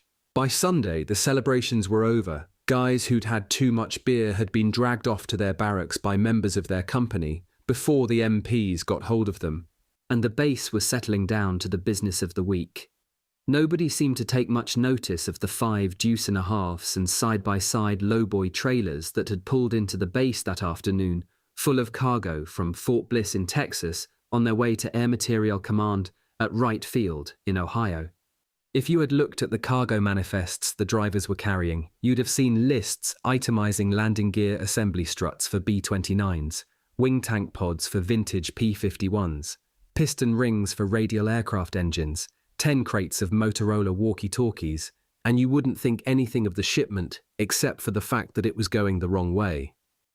These spare parts were usually shipped from Wright Field to bases like Fort Bliss, rather than the other way around, but of course, I wouldn't know that until years later when the real cargo on those trucks fell straight onto my desk as if it had dropped out of the sky. It got quiet that evening right after dark, and I remember that it was very humid. Off in the distance you could see lightning, and I wondered if the storms were going to reach the base before morning. I was the post-duty officer on that night, similar to the chief duty officer of the watch on a naval vessel, and hoped, even more fervently, that if a storm were on its way, it would wait until morning to break, so that I might be spared walking through the mud from sentry post to sentry post in the midst of a summer downpour. I looked over the sentry duty roster for that night, and saw that Brownie was standing a post over at one of the old veterinarian buildings near the centre of the compound. The post-duty officer spends his night at the main base headquarters, where he watches the phones and is the human firewall between an emergency and a disaster. Not much to do unless there's a war on or a company of roustabouts decides to tear up a local bar. And by late night, the base settles into a pattern. The sentries walk their posts, the various administrative offices close down, and whoever is on night watch takes over the communication system, which in 1947 consisted primarily of telephone and telex cable. I had to walk a beat as well, checking the different buildings and sentry posts to make sure everyone was on duty. I also had to close down the social clubs. After I made my obligatory stops at the enlisted men's and officers' clubs, shutting down the bars and tossing, with all due respect to the senior officers, the drunks back to their quarters, I footed it over to the old veterinary building where Brown was standing watch. But when I got there, where he was supposed to be, I didn't see him. Something was wrong. "Major Corso!" a voice hissed out of the darkness. It had an edge of terror and excitement to it. "What the hell are you doing in there, Brownie?" I began cussing out the figure that peeked out at me from behind the door. "Have you gone off your rocker?" He was supposed to be outside the building, not hiding in a doorway. It was a breach of duty. "You don't understand, Major," he whispered again. "You have to see this." "Better be good," I said as I walked over to where he was standing and waited for him outside the door. "Now you get out here where I can see you," I ordered. Brown popped his head out from behind the door.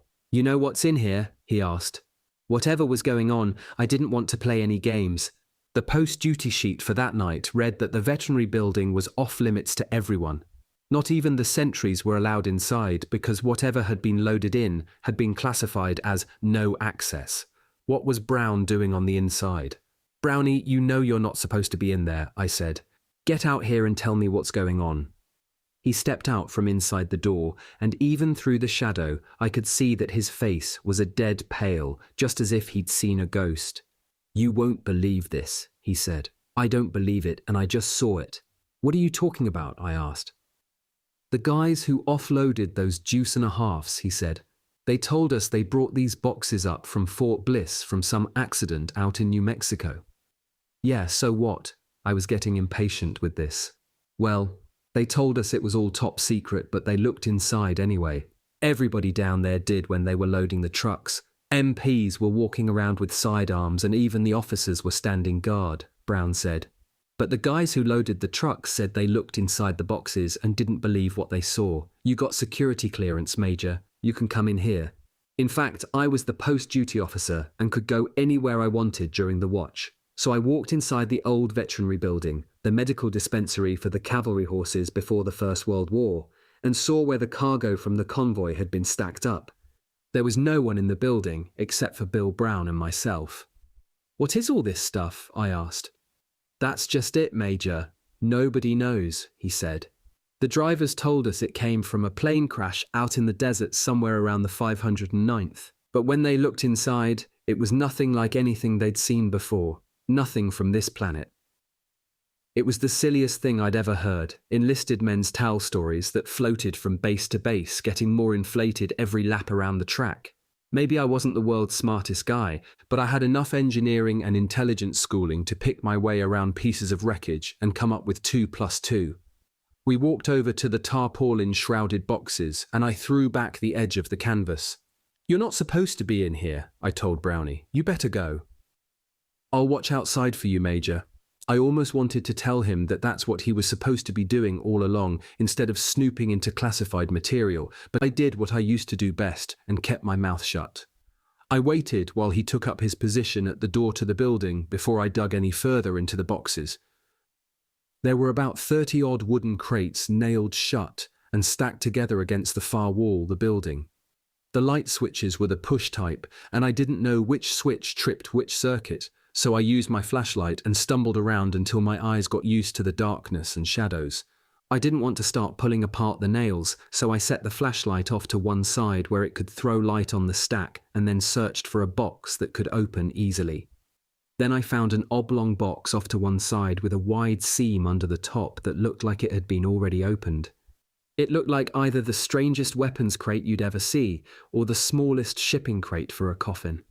Maybe this was the box that Brownie had seen.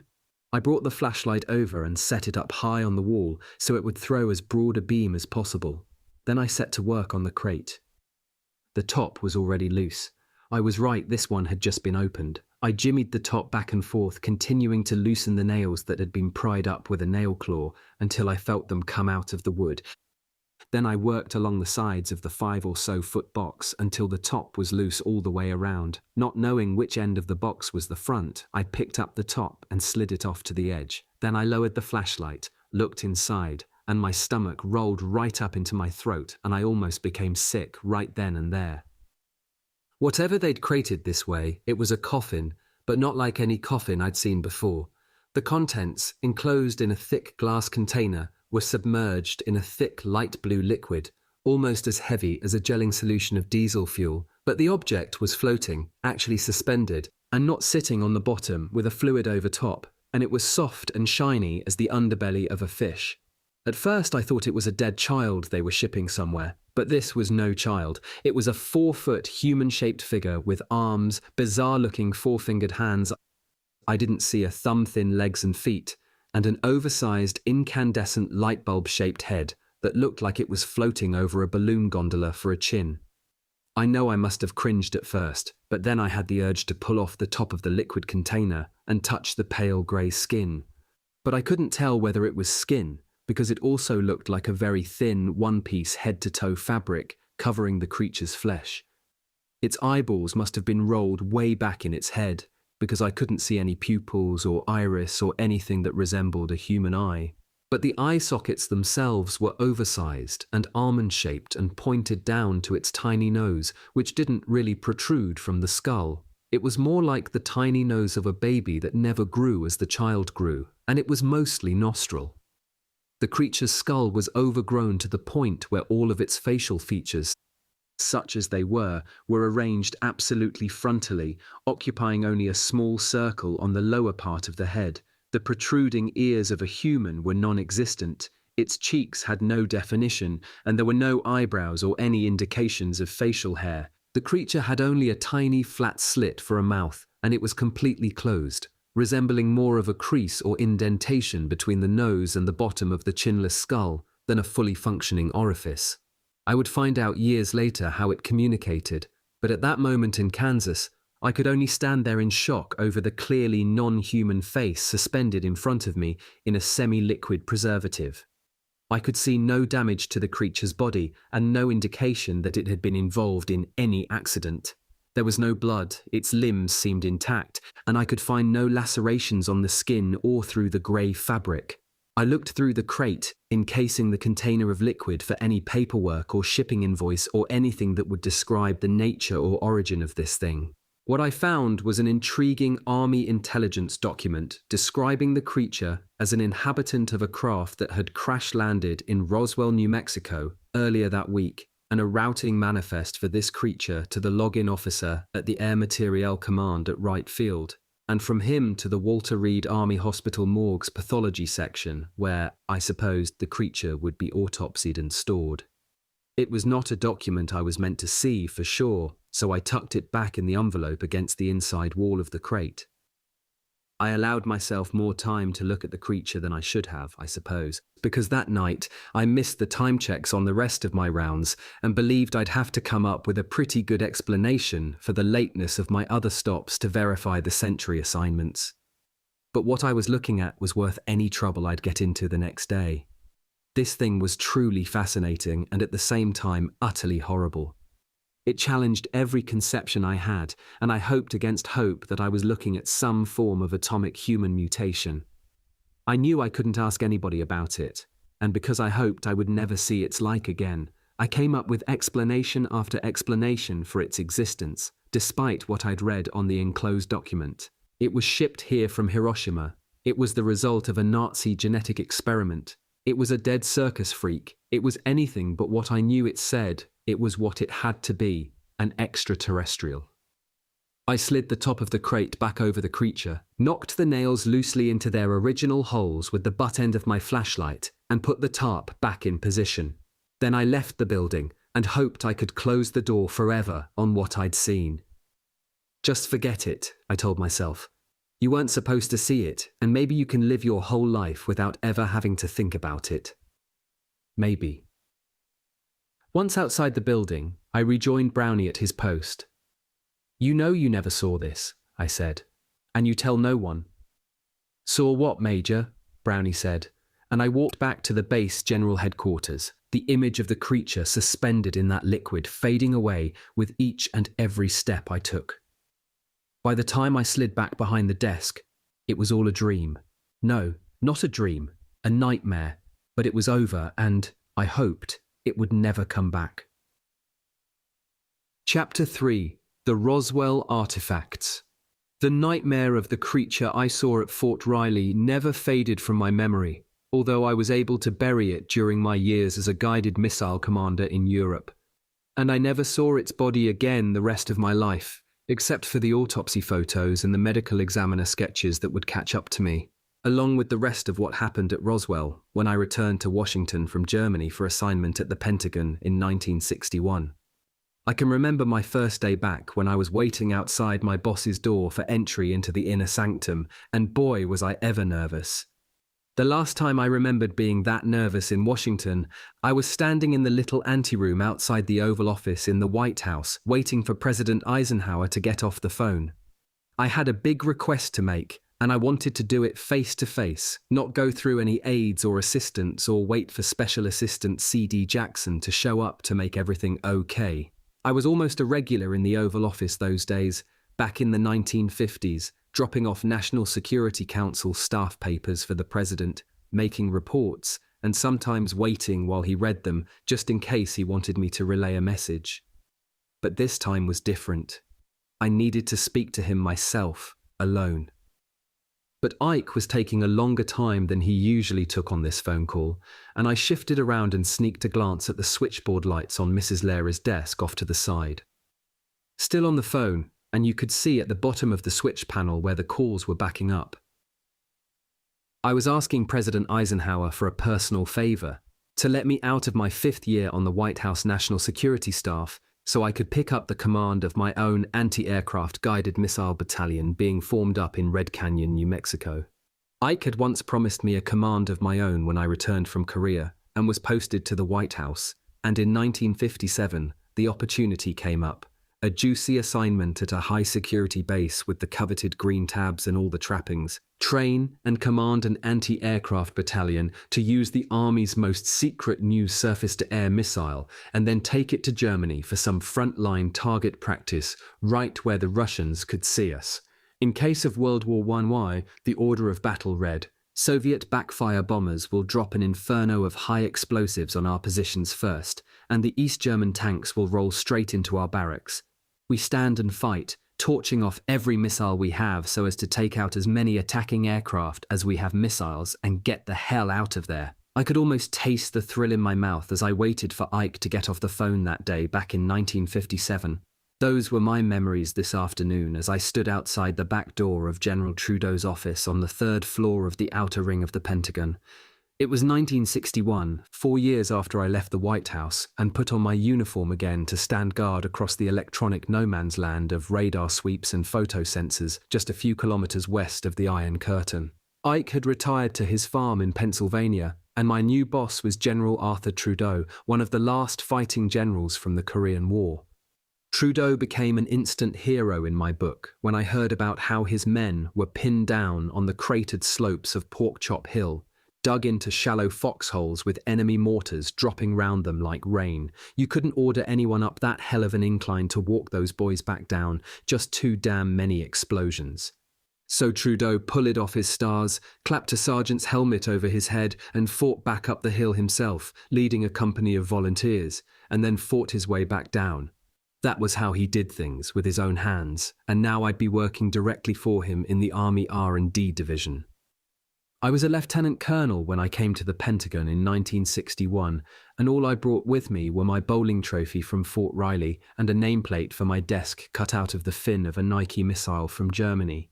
My men made it for me and said it would bring me luck. After I got to the Pentagon, it was still a couple of days before my assignment actually began. I found out right away I'd need a lot of it. In fact, as I opened the door and let myself directly into the general's inner office, I found out how much luck I'd need that very day. "So what's the big secret, General?" I asked my new boss. It was strange talking to a general this way, but we'd become friends while I was on Eisenhower's staff. "Why not the front door?" "Because they're already watching you, Phil," he said, knowing exactly what kind of cold chill that would send through me. "And I'd just as soon have this conversation in private before you show up officially." He walked me over to a set of file cabinets. "Things haven't changed that much around here since you went to Germany," he said. "We still know who our friends are and who we can trust." I knew his code. The Cold War was at its height, and there were enemies all around us, in government, within the intelligence services, and within the White House itself. Those of us in military intelligence who knew the truth about how much danger the country was in were very circumspect about what we said, even to each other, and where we said it. Looking back on it now from the safe distance of 40 years, it's hard to believe that even as big 8-cylinder American cars rolled off the assembly lines and into suburban driveways and television antennas sprung up on roofs of brand new houses in thousands of subdivisions around the country, we were in the midst of a treacherous war of nerves. Deep inside our intelligence services, and even within the president's own cabinet, were cadres of career government officers working, some knowingly, some not, for the Soviet Union by carrying out policies devised inside the KGB. Some of the position papers that came out of these offices made no sense otherwise. We also knew the CIA had been penetrated by KGB moles, just as we knew that some of our own policymakers were advocating ideas that would only weaken the United States and lead us down the paths that served the best interests of our enemies. A handful of us knew the awful truth about Korea. We lost it not because we were beaten on the battlefield, but because we were compromised from within. The Russian advisors fighting alongside the North Koreans were given our plans even before they reached those of us on MacArthur's staff. And when we threw our host technology into the field and into the air, the Soviets had already formulated plans to capture it and take it back to Russia. When the time came to talk peace at Panmunjom and negotiate a POW exchange, I knew where those Americans were, 10 miles north of the border, who wouldn't be coming home. And there were people right inside our own government who let them stay there, in prison camps, where some of them might be alive to this very day. So General Trudeau gave me his very grim smile and said, as he walked me toward the locked dark olive military file cabinet on the wall of his private office, "I need you to cover my back, Colonel. I need you to watch, because what I'm going to do, I can't cover it myself." Whatever Trudeau was planning, I knew he'd tell me in his own time, and he'd tell me only what he thought I needed to know when I needed it. For the immediate present, I was to be his special assistant in R&D, one of the most sensitive divisions in the whole Pentagon bureaucracy, because that was where the most classified plans of the scientists and weapons designers were translated into the reality of defense contracts. R&D was the interface between the gleam in someone's eye and a piece of hardware prototype rolling out of a factory to show its potential for the army brass. Only it was my job to keep it a secret while it was developed. "But there's something else I want you to do for me, Phil," General Trudeau continued as he put his hand on top of the cabinet. "I'm going to have this cabinet moved downstairs to your office." The general had put me in an office on the second floor of the outer ring directly under him. That way, as I would soon find out, whenever he needed me in a hurry, I could get upstairs and through the back door before anybody even knew where I was. "This has some special files, war material you've never seen before, that I want to put under your foreign technology responsibilities," he continued. My specific assignment was to the Research and Development Division's Foreign Technology Desk, what I thought would be a pretty dry post because it mainly required me to keep up on the kinds of weapons and research our allies were doing. Read the intelligence reports, review films of weapons tests, debrief scientists and the research people at universities on what their colleagues overseas were doing, and write up proposals for weapons the army might need. It was important, and it had its share of cloak and dagger. But after what I'd been through in Rome chasing down the Gestapo and SS officers the Nazis left behind, and the Soviet NKVD units masquerading themselves as Italian communist partisans, it seemed like a great opportunity to help General Trudeau keep some of the army's ideas out of the hands of the other military services. But then I didn't know what was inside that file cabinet. The army generally categorized the types of weapons research it was doing into two basic groups: domestic and foreign. There was the research that sprang out of work going on in the United States and research by people overseas. I knew I'd be keeping track of what the French were doing with advanced helicopter design and whether the British would be able to build a practical vertical takeoff and landing fighter, something we'd given up on after World War I. Then there was the German big gun, the V3, granddaughter of Big Bertha that the Germans threatened Paris with during the First World War. We'd found the barrel assemblies of the German artillery pieces near Calais after we invaded Normandy and knew that the Nazis were working on something that, like their jet engine fighter and new Panzer tank, could have changed the outcome of the war if they'd held us off any longer at the Battle of the Bulge. I was responsible for developing this technology, ideas we hadn't come up with ourselves, and work up recommendations for how we could incorporate this into our weapons planning. But I didn't know why the general kept on patting the top drawer of that file cabinet. "I'll get to those files right away if you like, General," I said, "and write up some preliminary reports on what I think about it." "It's going to take you a little longer than that, Phil," Trudeau said. Now he was almost laughing, something he didn't do very much in those days. In fact, the only time I remember him laughing that way was after he heard that his name had been put up to command the United States forces in Vietnam. He also heard that they wanted me to head up the intelligence section for the Army Special Forces Command in Vietnam. We both knew that the Army mission in Vietnam was headed for disaster because it was a think tank war, and the people in the think tank were more worried about restraining the army than in wiping out the Viet Cong. So Trudeau had a plan. "We'll either win the war or get court-martialed," he said. "But they'll know we were there." And he laughed when he said that, the same way he was laughing as he told me to take my time with the contents of the file cabinet. "You'll want to think about this before you start writing any reports," he said. I couldn't help but pick up the nervousness in his voice, forcing itself through his laughter, the same sound over the phone that got me nervous when I heard it the first time. There really was something here he wasn't telling me. "Is there something else about this I should know, General?" I asked. trying not to show any hesitation in my voice. Business as usual, nothing out of the ordinary, nothing anybody can throw my way that I can't handle. Actually, Phil, the material in this cabinet is a little different from the run-of-the-mill foreign stuff we've seen up to now, he said. I don't know if you've ever seen the intelligence on what we've got here when you were over at the White House, but before you write up any summaries, maybe you should do a little research on the Roswell file. Now, I'd heard more about Roswell than I was ready to admit right on the spot my first day at the Pentagon. And there were more wild stories floating around about Roswell and what we were still doing there than anyone could have imagined. But I hadn't made the connection between the Roswell files and what was in the cabinet General Trudeau was talking about. Basically, I had hoped after Fort Riley that it would all go away and I could simply stick my head in the sand and worry about things I could get my brain around, like bureaucratic and fighting inside Washington instead of little aliens inside sealed coffins. The general didn't wait for me to answer him. He left me standing there in his office and walked out to the reception room, where I heard him giving orders into a speakerphone. He had barely clicked off the speaker and walked back to where I was standing when 4 enlisted men pulling a hand truck showed up, saluted, and stood there at attention while Trudeau kept looking at me. He didn't say anything. He turned to the enlisted men instead. Load up this cabinet on that dolly and follow the colonel to his office on the 2nd floor. Don't stop for anybody. Don't talk to anybody. If anyone stops you, you tell them to see me. That's an order. Then he turned back to me. Why don't you take some time with this, Phil? He paused. But not too much time, Sergeant. He turned his attention back to the enlisted man with the shortest haircut. Please see the colonel back to his own office below. They loaded the file cabinet onto the dolly as if there were nothing inside, pulled it toward the back door and stared at me until I followed them out. Not too much time, Colonel, General Trudeau called after me as we went out the door and down the hall. I remember I spent quite a while just looking at that cabinet after it was loaded off the dolly and set up in my inner office.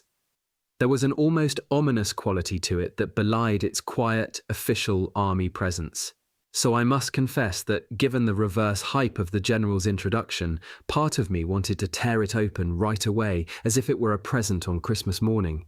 But the part of me that won just let it sit there, protected, until I thought about what General Trudeau had said about Roswell and the amount of paperwork that had circulated through the White House when I was on the national security staff there. No, I wasn't going to review the Roswell files. Not just yet, not until I took a long, hard look at what was inside this file cabinet. But even that was going to wait until the rest of my office was set up. Whatever I was supposed to do, I wanted to do it right. I spent a little time pacing around my new office while I thought some more about what the general said, why this file was waiting for me in his private office, and why he had wanted to talk to me specifically about it. It also wasn't lost on me that I had not seen one scrap of paper from the general covering his delivery of the material to me, nor my receipt of it. It could have just as easily been that this file cabinet didn't even exist. As far as I knew, only his eyes and soon my eyes would review it. So whatever it was serious, and only if by omission, very secret. I remembered a hot July night 14 years before at Fort Riley, when I was the young intelligence officer after having just been shipped back from Rome. I remembered being hustled into a storage hangar by one of the sentries, a fellow member of the Fort Riley bowling team. What he pointed to under the thick olive tarp that night was also very, very secret, and I held my breath, hoping that what was inside this cabinet wasn't anything like what I saw that night in Kansas, July 6, 1947. I opened the cabinet and almost immediately my heart sank.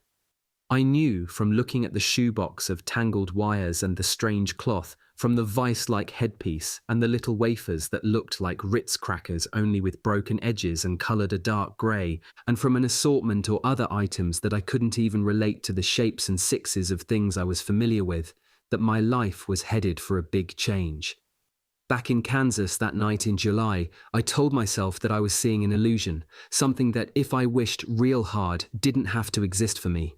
Then, after I went to the White House and saw all the National Security Council memos describing the incident and talking about the package and the goods, I knew that the strange figure I'd seen floating in liquid in a casket within a casket at Fort Riley wasn't just a bad dream I could forget about. Nor could I forget about the radar anomalies at the Red Canyon missile range or the strange alerts over Ramstein Air Base in West Germany. I only hoped all of it would never catch up with me again, and I could go through the rest of my army career in some kind of peace. But it was not to be. There, mangled like somebody else's junk, were the trinkets I knew would involve me in something deeper than I had ever wanted. Whatever else I had to do in this life, here was a job that would change it all. You know how in the movies when Bud Abbott would open a closet, see the dead body hanging there, close the closet door, open it up again, and find the body gone? That's what I actually did with the file cabinet. Nobody was there to see me, or so I believed, so I opened it, closed it, opened it again. But this was no movie and the stuff was still there. So here it was, some of the material they'd recovered from Roswell. And now, just like a bad penny, it turned up again.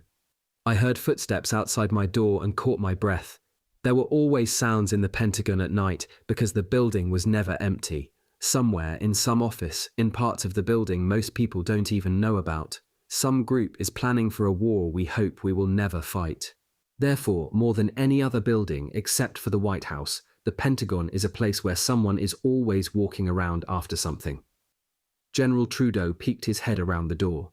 "Look inside?" he asked. "What did you do to me, General?" I said. "I thought we were friends." "That's why I gave you this, Phil," he said, but he wasn't laughing, wasn't even smiling. "You know how valuable this property is. You know what any of the other agencies would do to get this into their hands." "They'd probably kill me," I said. "They probably want to kill you anyway, but this makes them even more rabid. The Air Force wants it because they think it belongs to them. The Navy wants it because they want anything the Air Force wants. The CIA wants it so they can give it to the Russians." "What do you want me to do, General?" I asked.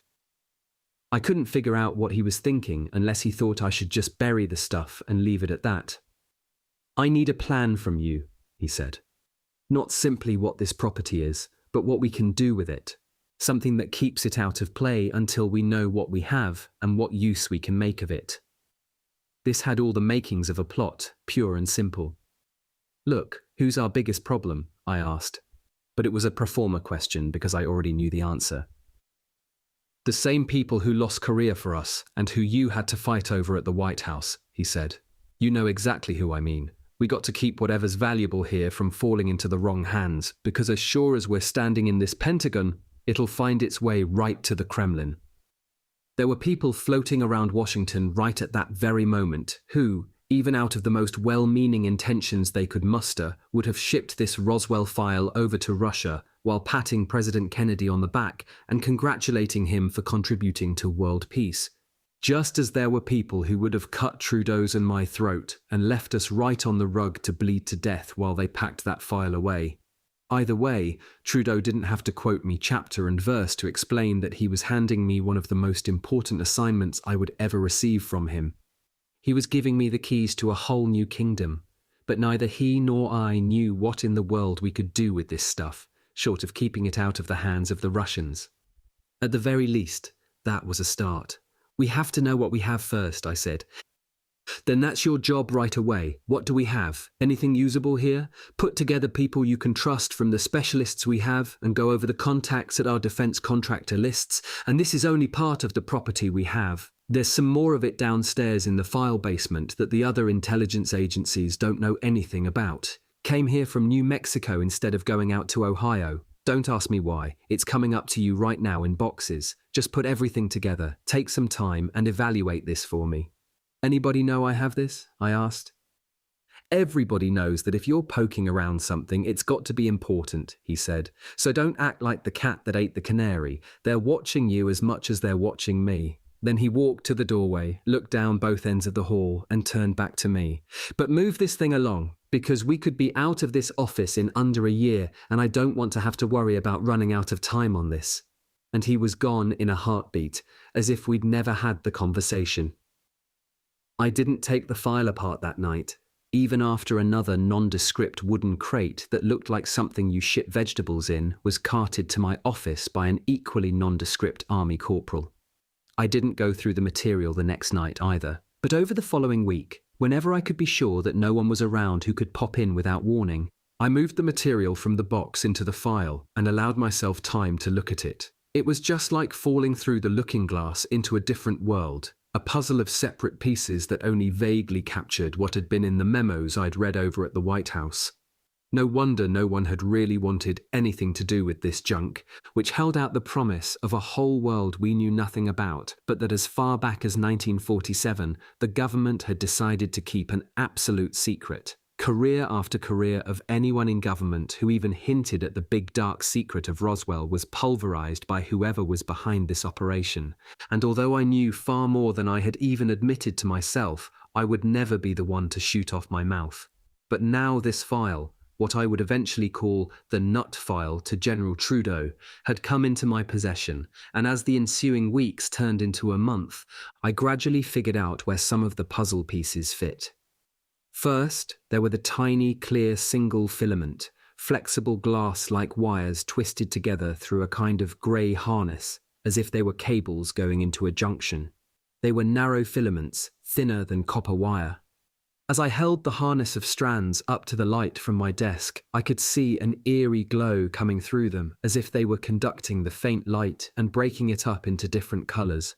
When the personnel at the retrieval site in the desert outside of Roswell pulled this piece out of the wreckage of the delta-shaped object, they thought it was some sort of wiring device. A harness is what they said, or maybe some of them thought it was a junction box or electrical relay, but whatever they thought it was, they believed there was nothing like it on this planet. As I turned the object over in my hand, I figured, from the way the individual filaments flexed back and forth but didn't break, and the way they were able to conduct a light beam along their length, they were a wire of some sort. But for what purpose, I didn't have a clue. Then there were the thin, 2-inch round, matte grey oyster cracker-shaped wafers of a material that looked like plastic, but had tiny road maps of wires barely raised and etched along the surface. They were the size of a 25-cent piece, but the etchings on the surface reminded me of squashed insects with their 100 legs spread out at right angles from a flat body. Some were more rounded or elliptical. It was a circuit. Anyone could figure that out by 1961, especially when you put it under a magnifying glass, but from the way these wafers were stacked on each other, this was a circuitry unlike any other I'd ever seen. I couldn't figure out how to plug it in and what kind of current it carried, but it was clearly a wire circuitry of a sort that came from a larger board of wafers on board the flying craft. My hand shook ever so slightly as I held these pieces, not because they themselves were scary, but because I was awed, just for a few seconds, about the momentous nature of this find.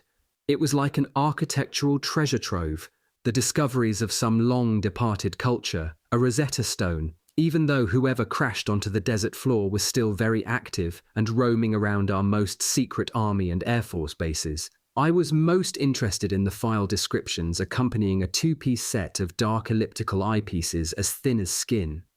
The Walter Reed pathologists said they adhered to the lenses of the extraterrestrial creature's eyes and seemed to reflect existing light, even in what looked like complete darkness, so as to illuminate and intensify images in the darkness to allow their wearer to pick out shapes.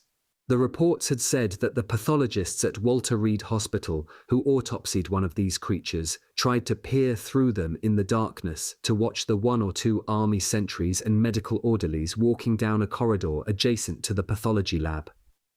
These figures were illuminated in a greenish-orange, depending upon how they moved, but the pathologists could see only their outer shape, and when they got close to each other, their shapes blended into a single form.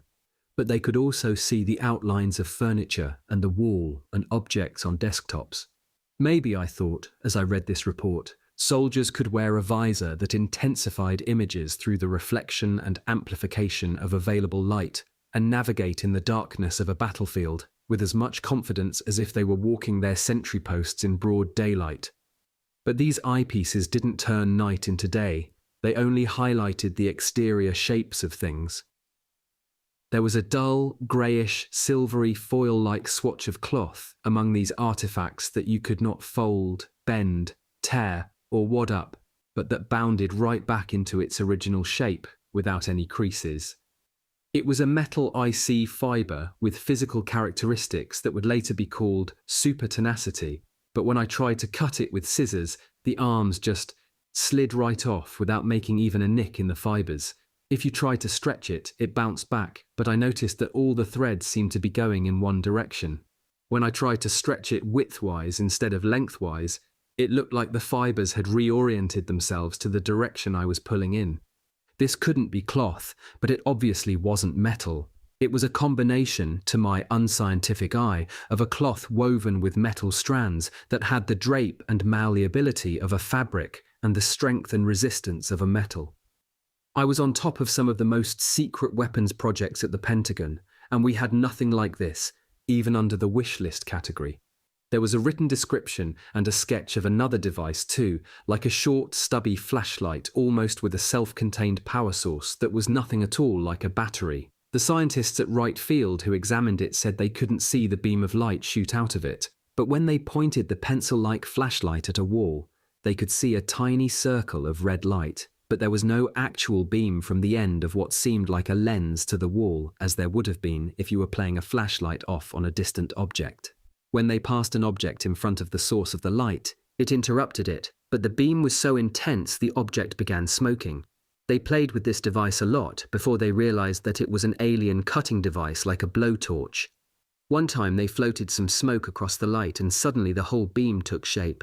What had been invisible suddenly had a round, micro-thin, tunnel-like shape to it. Why did the inhabitants of this craft have a cutting device like this aboard their ship? It wasn't until later, when I read military reports of cattle mutilations in which entire organs were removed without any visible trauma to the surrounding cell tissue, that I realized that the light beam cutting torch I thought was in the Roswell file was actually a surgical implement, just like a scalpel, that was being used by the aliens in medical experiments on our livestock. Then there was the strangest device of all, a headband, almost, with electrical signal pickup devices on either side. I could figure out no use for this thing whatsoever, unless whoever used it did so as a fancy hairband. It seemed to be a one-size-fits-all headpiece that did nothing, at least not for humans. Maybe it picked up brain waves like an electroencephalogram and projected a chart, but no private experiment conducted on it seemed to do anything at all. The scientists didn't even determine how to plug it in or what its source of power was, because it came with no batteries or diagrams. There were nights I'd spread these articles all around me as if they were indeed Christmas presents. There were nights when I'd just take one thing out and turn it around until I almost memorized what it looked like from different angles before putting it back. The days were passing and, without having been told directly by Trudeau, I knew that he was getting anxious. We'd sit at meetings together when other people were around and he couldn't say anything and I could almost hear his insides burst. There were times when we were alone, and Trudeau almost didn't want to broach our shared secret. Outside the Pentagon, there was a battle starting up all over again, set to rage just as it had during the Truman and Eisenhower presidencies. Whose intelligence was accurate? Whose was truthful? Who was trying to manipulate the White House? And who believed that by coloring or twisting fact that he could change the course of history? John Kennedy was leading a young administration capable of making extraordinary mistakes. And there were people at the heart of his administration whose own views of how the world should work were inspiring them to distort facts, misstate intentions, and disregard obvious realities in the hope that their views would prevail. Worse, there were those, deep within a secret government within the government, who had been placed there by the spy masters at the Kremlin. And it was those individuals we had the greatest reason to fear. Right now, Army R&D had stewardship over these bits and pieces of foreign technology from Roswell. How long we would have them, I did not know.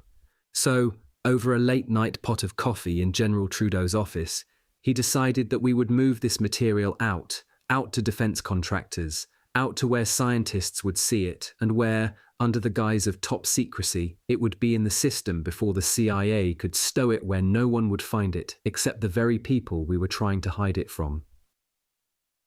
"This is the devil's plan, General," I said to Trudeau that night. "What makes you think we can get away with it?" "Not we, Phil," he said. "You. You're the one who's going to get away with it. I'll just keep them off your back long enough until you do." Now, all I could think about was what I'd seen that night in 1947, and worse, what in the world I was going to do with all this stuff next. I'd asked myself, why me, hundreds of times since that night in the Pentagon. And asked why, after 14 years and my experience at Fort Riley, I had become the inheritor of the Roswell file. But I had no answers then, and no answers now. If General Trudeau had meant for this to happen when he took over R&D 3 years before I got there, I'll never know. He never gave me any reasons, only orders. But since he was the master strategizer, I sometimes think he believed I must have had some experience with alien encounters and wouldn't be spooked by working with the technology from the Roswell file. I never asked him about it, as strange as that seems, because the military being what it is, you don't ask, you simply do. So, now as then, I don't question. I only remember that I went forward from that night to put into development as much of the Roswell file as I could, and believed that whatever happened, I was doing the right thing. Chapter 4. Inside the Pentagon, at the Foreign Technology Desk, the Pentagon never sleeps. And neither did I in those first few weeks at the R&D Foreign Technology Desk, as I racked my brain to come up with a strategy I could recommend to my boss. Amidst the constant 24-hour motion of an office building where someone is always working, I spent more time at my desk than I did at home. Evenings, weekends, early mornings before the sunrise set the windows across the river in Washington an orange blaze. You could find me staring at the 4-drawer file cabinet against my corner wall. I'd fiddle with the combination lock, sometimes so absorbed in coming up with a strategy for these strange artifacts that I'd forget the sequence of numbers and have to wait until my brain reset itself. And always, just outside my office was the pent-up urgency of crisis, the cocked trigger of a military machine always poised to attack anywhere, any time, at the sound of a voice on the other end of a scrambled phone behind the soft-coloured wall ES of an inner office along the miles of corridors on the inner or outer ring. You think of the Pentagon as something of an amorphous entity with a single mindset and a single purpose. It's probably the same way most people see the structure of the American military. One army, one goal, everybody marches together. But that's almost totally false. The American military and its home office, the Pentagon, is just like any other big business with hundreds of different bureaus, many in direct and explicit competition with each other for the same resources and with different agendas and tactical goals. The separate military branches have different goals when it comes to how America should be defended and wars fought, and it's not uncommon for differences to emerge even within the same branch of the service. I was plunged right into this in my first weeks back in DC. Debates were still going on from World War II, 16 years before, and all of this formed the backdrop of Roswell. There was a huge wrangling within the Navy between the aircraft carrier advocates from World War II and the submariners under Admiral Hyman Rickover, who saw the big flat tops as herds of elephants, slow and vulnerable. Subs, on the other hand, running almost forever on nuclear fuel, could slip deep beneath the sea, lay 1,000 or so miles off enemy territory, and blast away at his most vulnerable targets with multiple warhead ICBMs. No way our enemies would escape destruction as long as we had our submarine fleet. So who needs another aircraft carrier with its screen of destroyers and other escorts when just one sub can deliver a knockout punch anywhere, anytime, without enemy orbiting intel satellites snapping pictures of its every move? Look what our subs did to the Japanese in the Pacific. Look what the German U-boats did to us in the Atlantic. But you couldn't convince the Navy brass of all that. In the 1960s, like the Navy, the Air Force had different advocates for different goals, and so did the Army. And when there are competing agendas and strategies articulated by some of the best and brightest people ever to graduate from universities, war colleges, and the ranks of officers, you have hard-nosed people playing high-stakes games against one another for the big prizes, the lion's share of the military budget. And at the very center of it all, the place where the dollars get spent, are the weapons development people who work for their respective branches of the military. And that's right where I was in the early days of 1961, shortly after John F. Kennedy came to town to begin his new administration. I had only just returned to Washington from the front lines of a war that nobody thought of as a real war, except for us, the guys who were there. It was easier during a real war, like Korea. Your objective is to push the other guy back as far as you can, kill as many of his people as you can, and force him to surrender. You have a very pragmatic strategy. You try it, and if it works, you keep on doing it until it stops working. But on the front lines in Germany, where the battles were only fought with electron beams, threats, and feints, you had to assess how many soldiers might be killed or how many planes you could bring down if the shooting were to start for real. For Americans, this was the Cold War, the combined military machines of two massive superpowers, each capable of obliterating each other the moment either one perceived a material weakness in the other's ability to retaliate. So you had a chess game played and replayed every day around the world in scores of different war rooms where different scenarios were formulated to see who would win. It was all a game of numbers and strategies with different armed services around the world, winning and losing battles on computers, very elegant and precise. But what very few people outside of government knew was that the Cold War was really a hot war, fought with real bullets and real casualties. Only no one could step forward to admit it because the front lines were within the very government capitals of the countries that were fighting it. I saw this with my own eyes right here in Washington, where the war had been going on since 1947. So with the sides drawn and tensions between the various bureaus and services within the Pentagon, it didn't take me long in those first few weeks to learn the politics of my new job. With the field reports, scientific analyses, medical autopsies, and technological debris from the Roswell crash I had under lock and key, my first rule was to be as circumspect as possible, draw no attention to myself. I'd learned this skill when I served on MacArthur's staff in Korea 10 years earlier. I had to be the little man who wasn't there. If people don't think you're there, they talk. That's when you learn things. And within those first few weeks, I saw and learned a lot about how the politics of the Roswell discovery had matured over the 14 years since the crash and since the intense discussions at the White House after Eisenhower became president. Each of the different branches of the military had been protecting its own cache of Roswell-related files and had been actively seeking to gather as much new Roswell material as possible. Certainly all the services had their own reports from examiners at Walter Reed and Bethesda concerning the nature of the alien physiology. Mine were in my nut file along with the drawings. It was pretty clear also, from the way the Navy and Air Force were formulating their respective plans for advanced military technology hardware, that many of the same pieces of technology in my files were probably shared by the other services.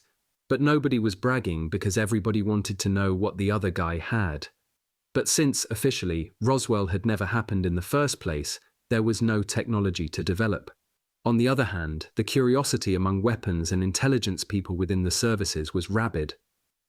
Nobody wanted to come in second place in the silent, unacknowledged alien technology development race going on at the Pentagon as each service quietly pursued its version of a secret Roswell weapon.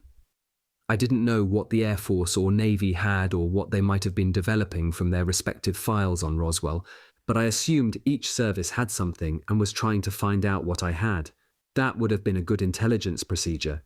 If you were in the know about what was retrieved from Roswell, you kept your ears open for snippets of information about what was being developed by another branch of the military, what was going before the budget committees for funding, or what defense contractors were developing a specific technology for the services.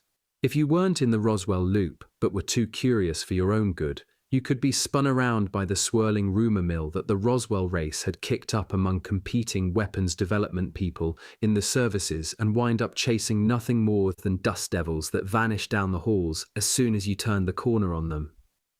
There were real stories, however, that wouldn't go away no matter how many times somebody official stepped up to say the story was false. For example, I picked up the rumors pretty quickly concerning the UFO the Air Force was supposed to be keeping at Edwards Air Force Base in California and the research they were conducting on the spacecraft's technology, especially its electromagnetic wave propulsion system.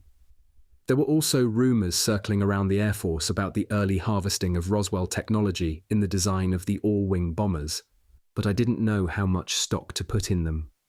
The Army had been developing an all-wing design since right after World War I, and within a year after the Roswell crash, Jack Northrop's company began test flights of their YB-49 flying wing recon and bomber models.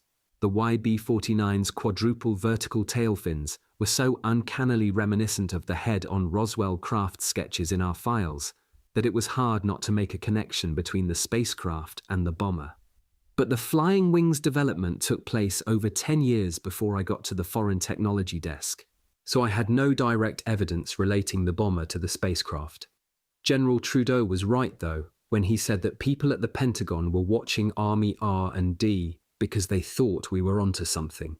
People wanted to know what foreign technology was working on, especially the more exotic things in our portfolio, just to make sure, the memos read, that we weren't duplicating budgetary resources by spending twice or 3 times for the same thing. There was a lot of talk and pressure from the Joint Chiefs of Staff about technology sharing and joint weapons development, but my boss wanted us to keep what we had to ourselves, especially what he jokingly kept calling the alien harvest. As if the eyes of the other military services weren't enough, we also had to contend with the analysts from the Central Intelligence Agency. Under the guise of coordination and cooperation, the CIA was amalgamating as much power as it could. Information is power, and the more the CIA tried to learn about the Army weapons development program, the more nervous it made all of us at the center of R&D. Acquaintances of mine in the agency had dropped hints shortly after I took over the foreign technology desk that if I needed any intelligence about what other countries were developing, they could help me out. But one hand washes the other, and they dropped hints that if I had any clues about where any stray pieces of the cargo, or the package as the Roswell artifacts were commonly referred to within the military, might be found, they would surely appreciate it if I let them know. After the 3rd time, my CIA contacts bumped into me and whispered this proposal for exchanges of information into my ear. I told my boss that our friends might be anxious about what we had. "You really put me on the hot seat, General," I said to Trudeau over one of our morning briefings at the end of my first month on the job. I was still working on the strategy for the nut file, and, thankfully, my boss hadn't pressured me yet to come up with recommendations for the plan, but it was coming. "How does the CIA know what we have?" "They're guessing, I suppose," he said, "and figuring it out by the process of elimination. Look, everybody suspects what the Air Force has." Trudeau was right. In the rumour bank from which everybody in the Pentagon made deposits and withdrawals, the Air Force was sitting on the Holy Grail, a spaceship itself, and maybe even a live extraterrestrial. Nobody knew for sure. We knew that after it became a separate branch of the military in 1948, the Air Force kept some of the Roswell artifacts at Wright Field outside of Dayton, Ohio, because that's where the cargo was shipped, stopping off in Fort Riley along the way. But the Air Force was primarily interested in how things fly, so whatever R&D they worked on was focused on how their planes could evade radar and outfly the Soviets no matter where we got the technology from. And, he continued, I'm sure the agency fellows would love to get into the naval intelligence files on Roswell if they've not done so already. With its advanced submarine technology and missile-launching nuclear subs, the Navy was struggling with its own problem in figuring out what to do about UUOs or USOs, unidentified submerged objects, as they came to be called. It was a worry in naval circles, particularly as war planners advanced strategies for protracted submarine warfare in the event of a first strike. Whatever was flying circles around our jets since the 1950s, evading radar at our top-secret missile bases like Red Canyon, which I saw with my own eyes, could plunge right into the ocean, navigate down there just as easy as you please, and surface halfway around the world without so much as leaving an underwater signature we could pick up. Were these USOs building bases at the bottom of oceanic basins beyond the dive capacity of our best submarines? Even the Los Angeles-class jobbies that were only on the drawing boards? That's what the Chief of Naval Operations had to find out. So the Navy was occupied with fighting its own war with extraterrestrial craft in the air and under the sea. That left the Army. But they don't know for sure what we have, Phil, Trudeau continued. He'd been talking the whole time, and they're busting a gut to find out.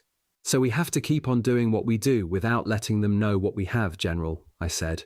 And that's what I'm working on. And I was. Even though I wasn't sure how we'd do it, I knew the business of R&D couldn't change just because we had Roswell crash artifacts in our possession.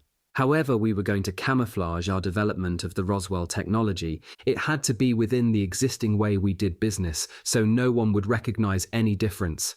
We operated on a normal defense development project's budget of well into the billions in 1960, most of it allocated to the analysis of new weapon systems. Just within our own bureau, we had contracts with the nation's biggest defense companies, with whom we maintained almost daily communication. A lot of the research we conducted was in the improvement of existing weapons based on the intelligence we received about what our enemies were pointing at us. Faster tanks, heavier artillery, improved helicopters, better tasting MREs. At the Foreign Technologies Desk, we kept an eye on what other countries were doing, ally or adversary, and how we could adapt it to our use. The French, the Italians, the West Germans, all of them had their own weapon systems and streams of development that seemed exotic by our standards, yet had certain advantages. The Russians had gotten ahead of us in liquid rocket propulsion systems and were using simpler, more efficient designs. My job was to evaluate the potential of the foreign technology and implement whatever we could. I'd get photos, designs, and specs of foreign weapon systems, like the French helicopter technology, for example, and bring it to American defense companies like Bell, Sikorsky, or Hughes to see whether we could develop aspects of it for our own use. And it was the perfect cover for protecting the Roswell technology, but we still had to figure out what we wanted to do with it. It couldn't simply stay in file cabinets or on shelves forever. What we had retrieved from the Roswell crash and had managed to hold on to was probably the most closely guarded secret the Army had. Yet it was nothing more than an orphan. Up until 1961, the Army had come up with no plan to use the technology without revealing its nature or its source, and in so doing blow the cover on the single biggest secret the government was keeping. There was no one bureau within the Army charged with managing Roswell and other aspects of UFO encounters, as there was in the Air Force, and therefore nobody was keeping any public records of how the Army got its hands on its Roswell technology in the first place, and consequently no oversight mechanism. Everything up until 1961 was catch as catch can, but now it had to change. General Trudeau was looking for the grand end game development scheme. It began with researching the history of how the whole file the field reports, autopsy information, descriptions of the items found in the wreckage, and the bits and pieces of Roswell technology themselves came into the possession of Army R&D. Luckily enough for me, the whole Roswell story was still unknown outside the highest military circles in 1961. Retired Major Jesse Marcel, the intelligence officer at the 509th who had been at the crash site in July 1947 and who had given the initial reports of a spacecraft, would not yet tell his story in public for at least another 10 years. Everyone else connected to the incident was either dead or sworn to silence. The Air Force, which moved quickly to take over management of the Roswell affair and ongoing UFO contacts and sightings, still kept everything they learned highly classified under the Air Force Intelligence Command and waged a push-and-pull war with the CIA for information about sightings and ongoing contacts with anything extraterrestrial. These really weren't my concerns yet, but they would be. My research was not concerned with the crash at Roswell itself, nor at Corona or at San Agustin, if those crashes did in fact occur in early July 1947, but on the day after Roswell, the day Bill Blanchard from the 509th crated up the alien debris and shipped it to Fort Bliss, where General Roger Ramey's staff determined its final disposition and the official government history of the event began to unfold.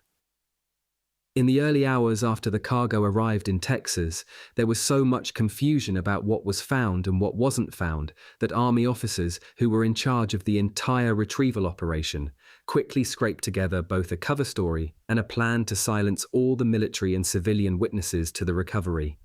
The cover story was easy. General Ramey ordered Major Jesse Marcel to recant his flying saucer story and pose for a news photo with debris from a weather balloon, which he described as the wreckage the retrieval team recovered from outside Roswell. Marcel followed orders and the flying saucer officially became a weather balloon. The silencing of military witnesses was also accomplished easily enough through top-down orders from General Ramey to everyone at the 509th and at Fort Bliss to deny that they were a part of any operation to recover anything other than a balloon. Once the material left Ramey's command and arrived at Lieutenant General Nathan P. Twining's Air Material Command at Wright Field, All General Ramey had to do was keep denying what he was already denying, and it was no longer his responsibility. Now it belonged to General Twining, from whose desk a whole new era of Army involvement with the Roswell material began. General Ramey treated the incident as a threat to national security and deployed whatever forces he could to bring the material back for evaluation and to suppress any rumors that might light a brushfire of panic. Therefore, Ramey used the counterintelligence personnel already posted to the 509th and ordered them deployed into the civilian community as well as the military to use any means necessary to suppress the story of the crash and retrieval. No news should be allowed to get out, no speculation was to be tolerated, and the story already circulating about a crashed flying saucer had to be quashed. By the next morning, July 8th, the suppression of the crash story was in full operation. The Army had already issued a new cover story to the press by the time CIC officers had gotten to the witnesses, and using threats and outright promises of cash, forced them to recant their statements about what they saw. Rancher Mac Brazel, who first said he had been at the site during the recovery and had described the strange debris, disappeared for 2 days and then showed up in town driving a new pickup truck and denying he'd ever seen anything. CIC officers turned up at people's houses and spoke quietly to parents about what their children had learned. Whatever people thought was happening, Army personnel said, wasn't, and it would have to stay that way. "You didn't see a thing," they ordered. "Nothing happened here. Let me hear you repeat that." The silencing worked so well that for the next 30 years the story seemed to have been swallowed up by the quiet emptiness of desert, where all things are worn down to a fine grade of sameness. But belying the quiet that settled over Roswell, 1,000 miles away, part of the United States military went on wartime alert as bits and pieces of the craft reached their destinations. One of those destinations, Lieutenant General Nathan Twining's desk at Wright Field, was the focal point from which the Roswell artifacts would reach the Foreign Technology Desk at the Pentagon. Among the first of the Army's top commands notified of the events unfolding in Roswell in early July would have had to have been Lieutenant General Twining's Air Materiel Command at Wright Field, where the Roswell debris was shipped. Nathan Twining has become important to UFO researchers because of his association with a number of highly secret meetings at the Eisenhower White House having to do with the national security issues posed by the discovery of UFOs, and his relationship to National Security Special Assistant Robert Cutler, who was the liaison between the NSC and President Eisenhower when I was on the NSC staff in the 1950s. The silver-haired General Twining was the point man for initial research and dissemination of Roswell-related materials, and partly because of the capability with which he administered the vital AMC at Wright, he became part of an ad hoc group of top military and civilian officials assembled by President Truman to advise him about the Roswell discovery and its national security implications. General Twining had been scheduled to travel to the West Coast in early July 1947, but he cancelled the trip, remaining in New Mexico at the Army's airbase at Alamogordo until at least July 10. Alamogordo was important not just because it was the nation's nuclear weapons test site in the 1940s and the 1950s, but because it was also a field office of the AMC itself, where rocket scientists Werner von Braun and others were primarily based. Close by was the White Sands Guided Missile Base, where some of our military's most advanced tracking and embryonic targeting radars were deployed. These were sensitive installations, especially during the UFO activity that week, and it made perfect sense that immediately after the recovery of the UFO, the Army general whose responsibility it would have been to manage the retrieval was almost directly on site conferring with his top scientists.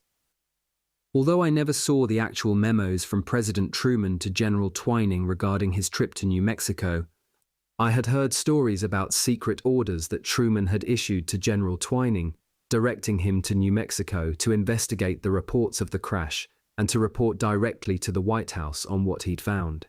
I believe that it was General Twining's initial report to the President that confirmed that the Army had retrieved something from the desert and might have suggested the need for the formation of an advisory group to develop policy about whatever was discovered.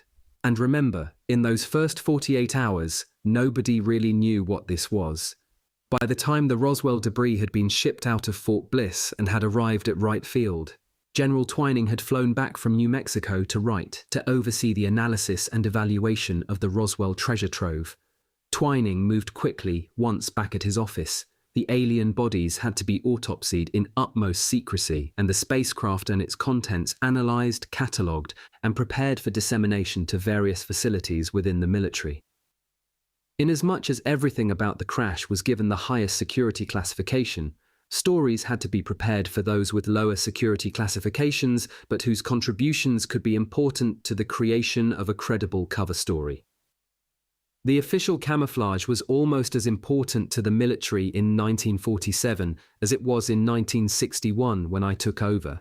It was important because, as far as the Army was concerned, 1947 was still wartime, a Cold War perhaps, but war nevertheless, and stories about military hardware as valuable as the material retrieved from Roswell could not be disclosed for fear that the Soviets would exploit it.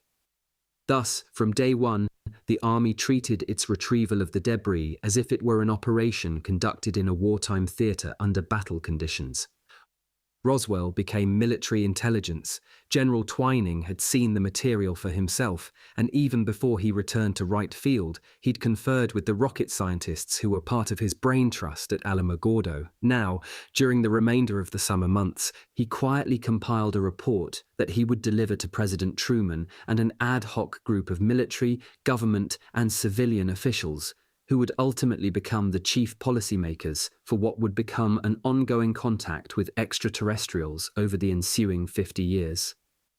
And as stories of the Roswell crash and other UFO sightings around United States military bases began to filter in through the command chain of the armed services, General Twining also needed to establish a lower security channel along which he could exchange information with other commands that were not cleared all the way to the top.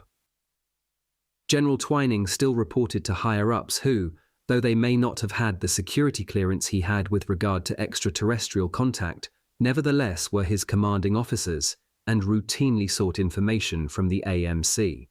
Accordingly, General Twining needed to maintain a quasi-cover-up even within the military. The first of these reports was transmitted from General Twining to the Commanding General of Army Air Forces in Washington, dated September 23, 1947. Written to the attention of Brigadier General George Shulgan, Twining's memo addressed, in the most general of terms, the official Air Materiel Command's intelligence regarding flying discs.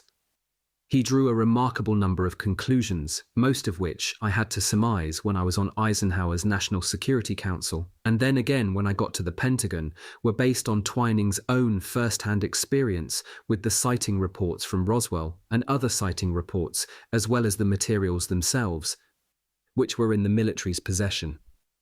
Flying saucers, or UFOs, are not illusions, Twining says, referring to the sighting of strange objects in the sky as something real and not visionary or fictitious. Even though he cites the possibility that some of the sightings are only meteors or other natural occurrences, he says that the reports are based upon real sightings of actual objects approximating the shape of a disc, of such appreciable size as to be as large as man-made aircraft. Considering that this report was never intended for public scrutiny, especially in 1947, Twining marveled at the aircraft's operating characteristics and went on record, drawing major conclusions about the material he had and the reports he'd heard or read. But when he wrote that the extreme maneuverability of the aircraft and their evasive actions when sighted or contacted by friendly aircraft and radar led him to believe that they were either manually, automatically, or remotely flown, he not only suggested a guided flight, but imparted a hostile intent to their evasive maneuvers to avoid contact. His characterization of the aircraft's behavior revealed, even weeks after the physical encounter, that those officers in the military who were now running the yet-to-be code-named Extraterrestrial Contact Project already considered these objects, and those entities who controlled them, a military threat. He described the aircraft as it had been reported in the sightings, a light reflective or metallic surface, absent of a trail, except in those few instances when the object was operating under high performance conditions, circular or elliptical in shape.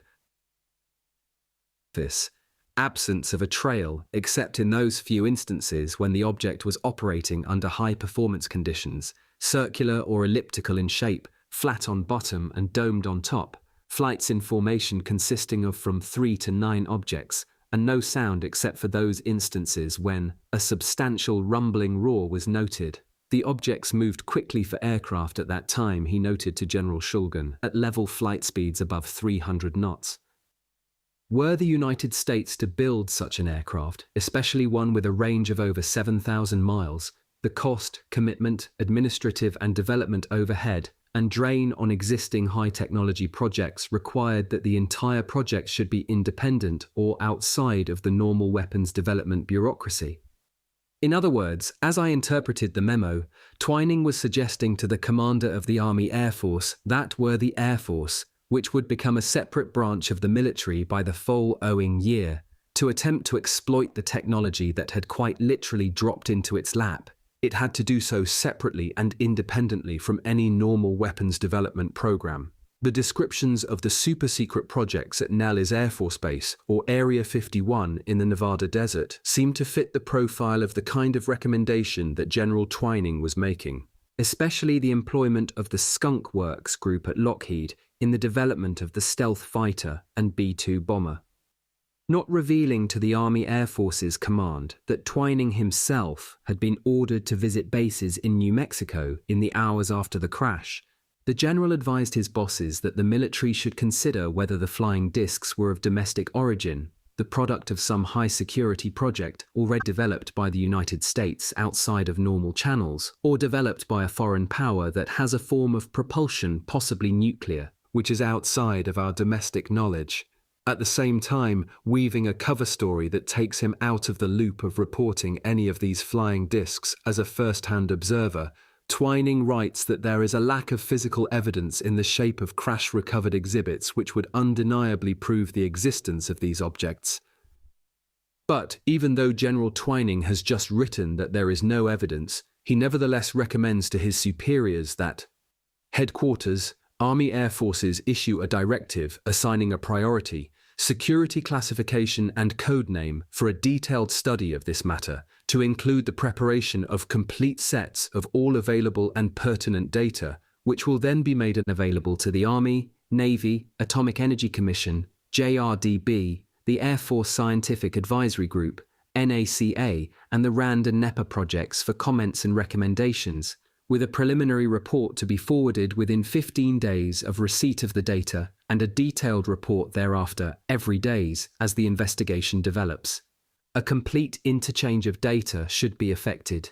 This was an important part of the memo, at least for me and my research into how the Army got the Roswell Ryle, because it accounted for the Army's dissemination of the Roswell materials and accompanying reports within only a couple of months after the materials' arrival at Wright Field.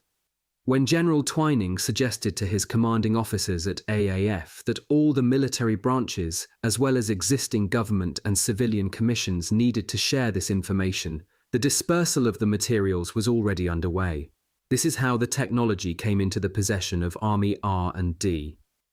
Finally, the General promised the Army Air Forces Command that the Air Materiel Command would continue to investigate the phenomenon within its own resources in order to define its nature further, and it would route any more information it developed through channels.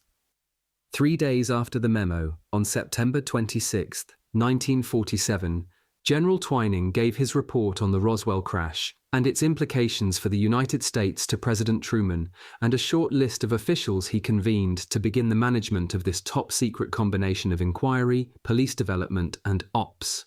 This working group, which included Admiral Roscoe H. Hillenkoetter, Dr. Vannevar Bush, Secretary James Forrestal, General Hoyt Vandenberg, Dr. Detlef Bronk, Dr. Jerome Hunsaker, Sidney W. Sowers, Gordon Gray, Dr. Donald Menzel, General Robert M. Montague, Dr. Lloyd V. Berkner, and General Nathan Twining himself, became the nucleus for an ongoing 50-year operation that some people have called Majestic 12. At the Eisenhower White House, it was simply referred to as the Group. And in the days after Roswell, it went into operation just as smoothly as slipping your new 1949 Buick with its Dynaflow automatic transmission into drive and pulling away from the curb.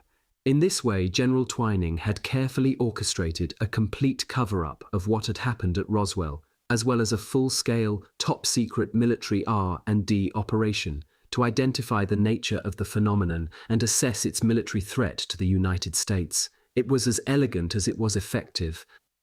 But the plan didn't stop with the creation of the working group, in fact. The operation very quickly developed into something far more sophisticated because General Twining's flying discs simply wouldn't go away. As more information on sightings and encounters came rolling in through every imaginable channel, from police officers taking reports from frightened civilians to airline pilots tracking strange objects in the sky, the group realized that they needed policies on how to handle what was turning into a mass media phenomenon. They needed a mechanism for processing the thousands of flying saucer reports that could be anything from a real crash or close encounter to a couple of bohunks tossing a pie tin into the air and snapping its picture with their Aunt Harriet's Kodak Brownie. The group also had to assess the threat from the Soviet Union and Iron Curtain countries, assuming of course that flying saucers weren't restricted to North America, and gather intelligence on what kinds of information our allies had on flying saucers as well. And it still had to process the Roswell technology and figure out how it could be used. So from the original group, they developed a whole tree structure of loosely confederated committees and subgroups, sometimes complete organizations like the Air Force Project Blue Book, all kept separate by administrative firewall-s so that there would be no information leakage, but all controlled from the top.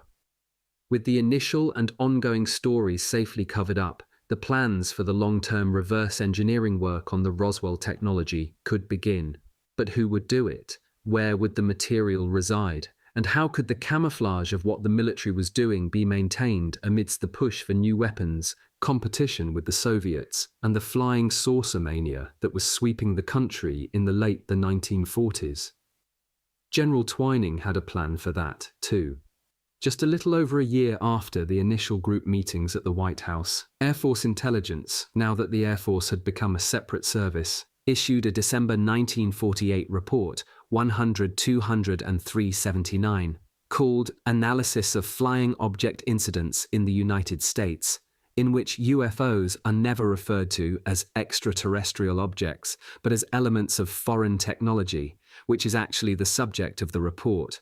The report, innocuous to most people because it doesn't say that flying saucers came from outer space, is actually one of the first indications showing how the camouflage plan was supposed to work over the ensuing years.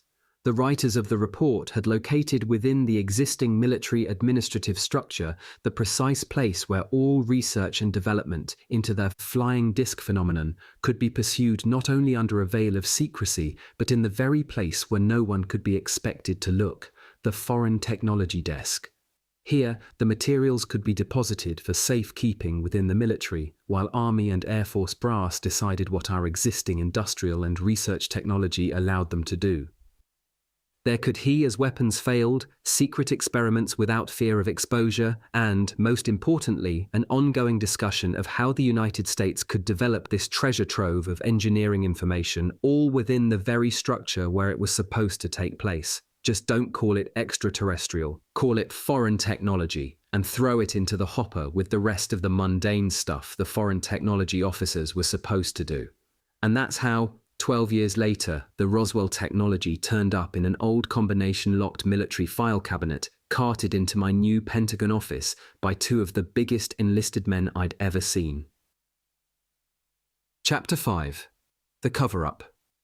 While General Twining was flying back and forth from Ohio to New Mexico, on the other side of the world in Moscow, Chairman Joseph Stalin was furious.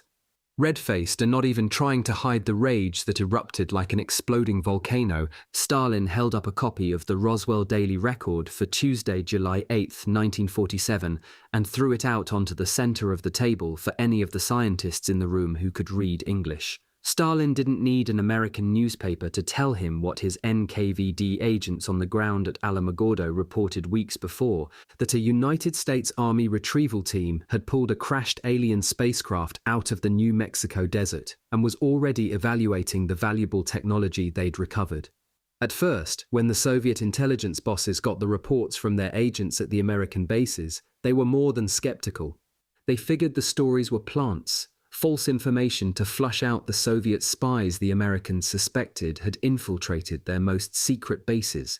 If the Soviet government reacted to the disinformation, the American counterintelligence agents would be able to determine the path of the story and isolate the spies.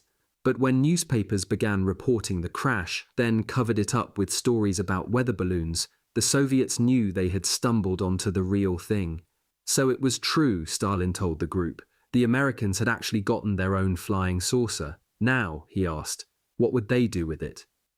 One of the chief designers of the Soviets' embryonic liquid fuel rocket program was at the meeting. He, like many of the Soviet engineers who'd read the German secret weapons files at the end of the war, knew exactly where the Americans should have been in their guided missile development program. What information his bosses in the Kremlin thought he still needed to know, they gave him from the reports they received from agents in the field. But nothing about the V-2 launches at White Sands. Nothing about the new tracking radars at Alamogordo gave the scientists in the Soviet rocket program any indications the Americans were even an iota ahead of them in guided missiles until he heard the news of the Roswell crash. Both the Russian and American missile programs were based almost entirely upon the German weapons research spoils that the All-Eyes were dividing up even before the end of the war. I was a first-hand participant in this, secreting out German weapons scientists through Italy after we occupied Rome as part of a secret operation code named Paperclip that began in 1944, with V-2 designers Werner von Braun, Will Eiley, and others running experiments on the German missiles we brought back to the United States. The Army had successfully appropriated much of the German advanced weapons research and was carrying on experiments in New Mexico. The Soviets also got their own share of German technology through their own intelligence agents and local Communist Party cells in occupied countries. And what a technology it was. The Germans had developed a crescent-shaped jet-powered flying wing, jet-powered Messerschmitts that blazed by our P-51s as if they were standing still, and a U-boat launched V-Y and V-2 that, had the Germans been able to hide even a small Floatle A off the American East Coast, could have bombed out much of heavily concentrated downtown Washington in a matter of hours. All they needed to buy was enough time to deploy their weapons and get their U-boats in position. And that was their strategy toward the end of 1944, when they turned around and counterattacked through Belgium in the dead of winter and pinned us down at the Battle of the Bulge. Break our advance on the ground, blast us out of the air with their new jets, bomb North American cities, and knock Britain out of the war. With their new weapons, they could have fought us to a standstill and won a bitter truce. Both the Americans and the Soviets wanted to get their hands on those German weapons, especially the V-2s. Stalin didn't have to worry much about who held the advantage in German weaponry after the war. Both sides were about equal.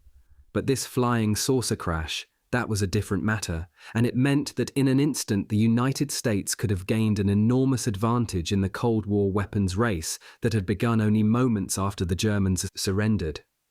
What might that advantage be? The Russian liquid fuel engineer wondered aloud.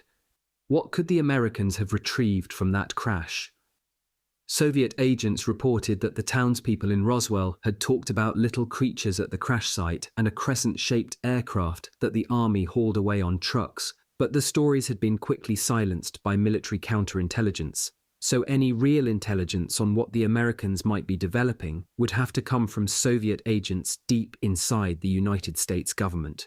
Stalin would order it, and as if they were activated by an invisible switch, spies from one of the most efficient and ruthless intelligence machines in the world began homing in on the American military bases associated with the Roswell retrieval, and the key American military and civilian personnel the Russians knew would have to be involved.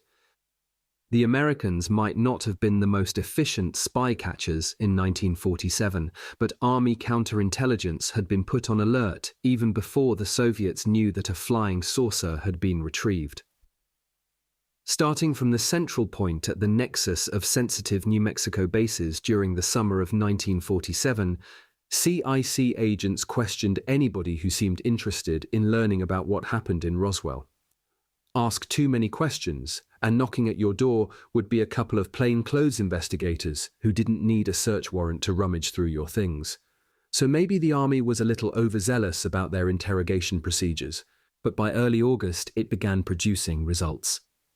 By the time General Twining was writing his report to Army Air Forces Command in Washington, both Army and Navy intelligence commanders knew that the Soviets had a high-priority operation in place at military bases around the country.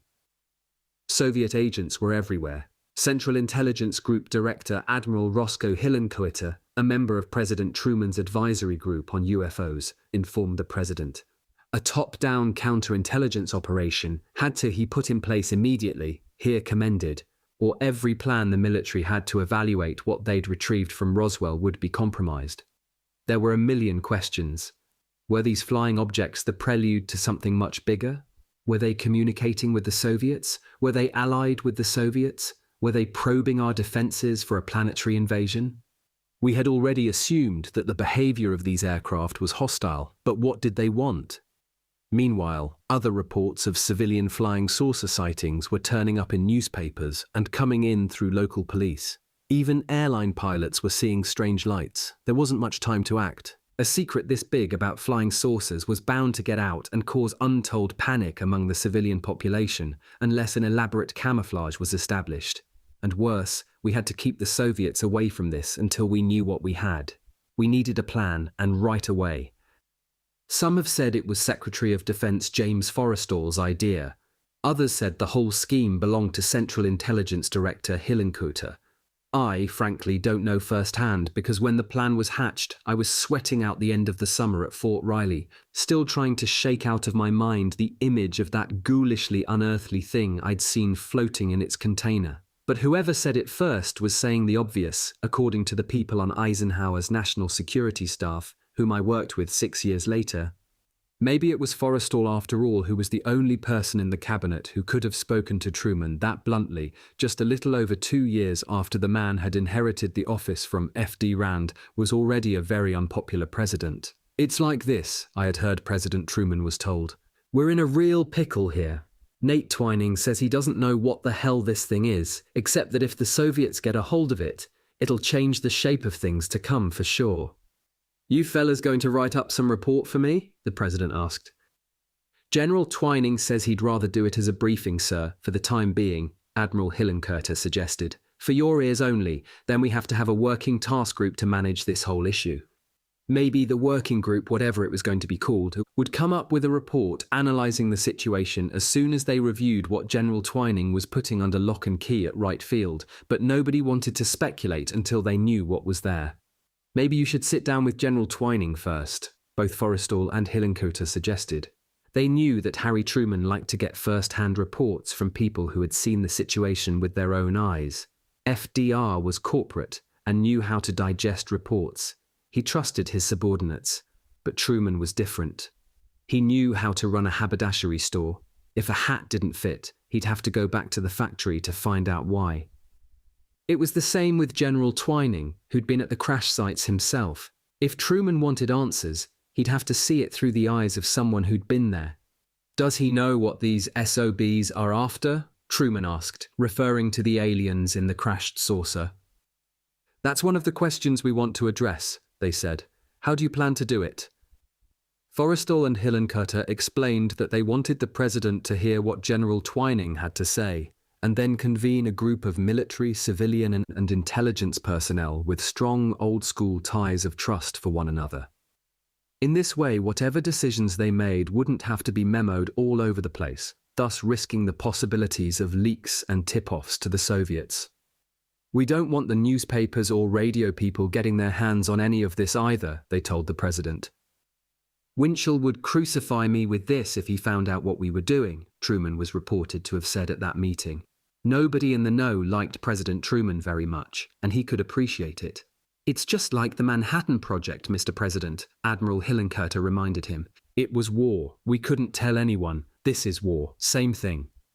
Then they explained that after they had convened a working group, they would task out the research of the technology while keeping it from the Soviet spy machine already operating at full bore within the government. "We hide it from the government itself," the secretary explained.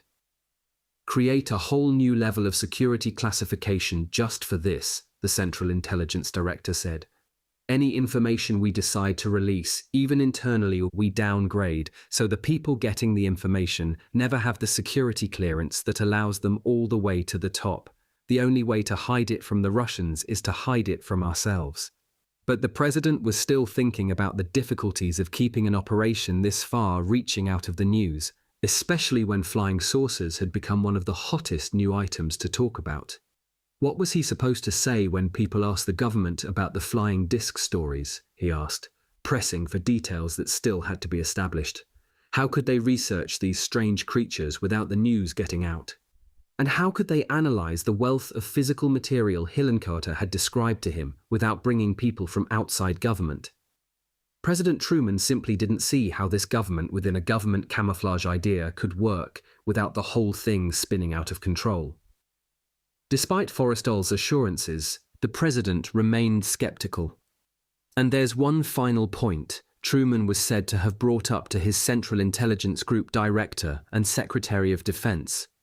It was a question so basic that its apparent naivete belied an ominous threat that it suggested was just over the horizon.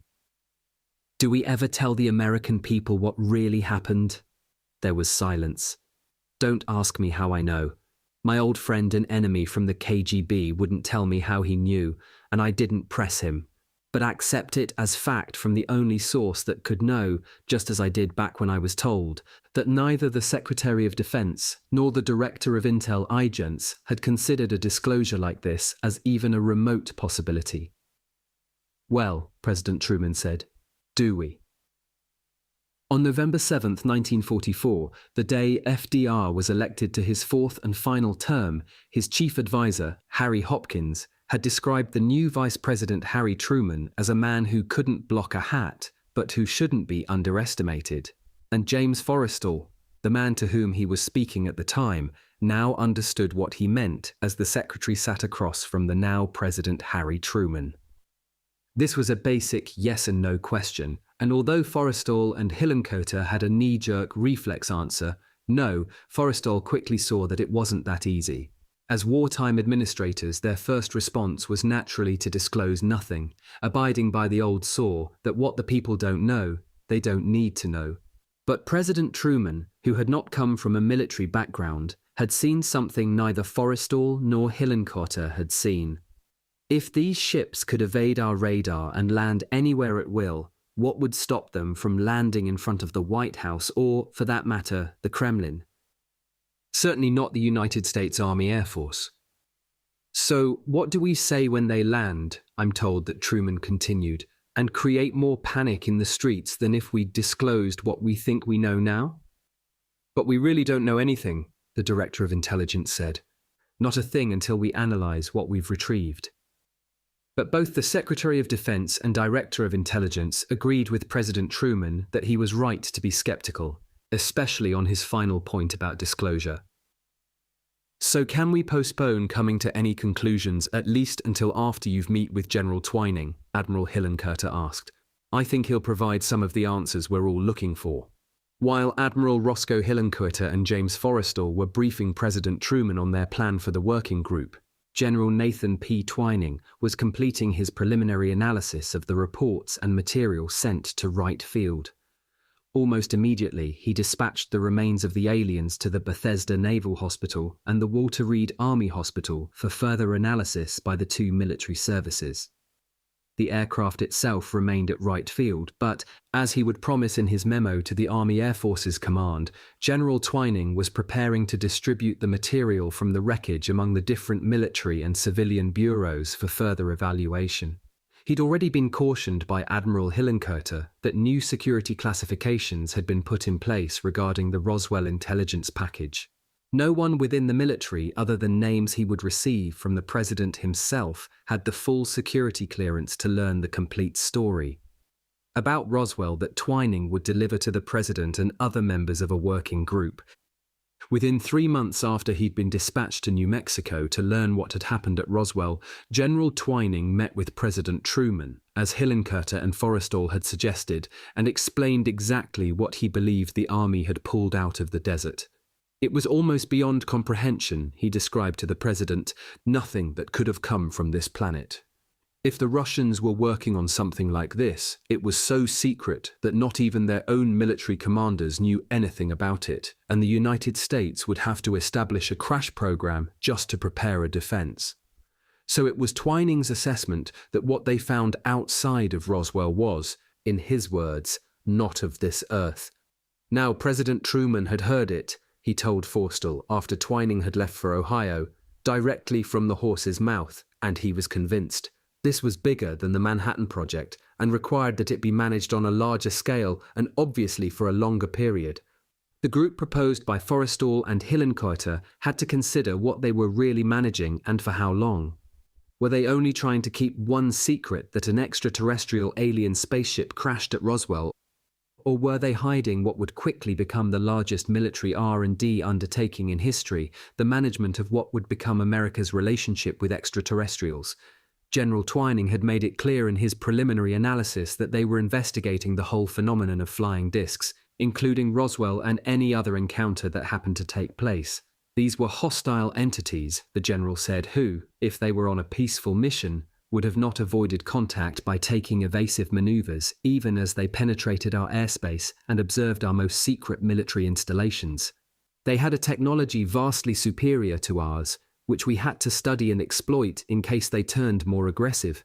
If we were forced to fight a war in outer space, we would have to understand the nature of the enemy better, especially if it came to preparing the American people for an enemy they had to face. So investigate first, he suggested, but prepare for the day when the whole undertaking would have to be disclosed. This, Truman could understand.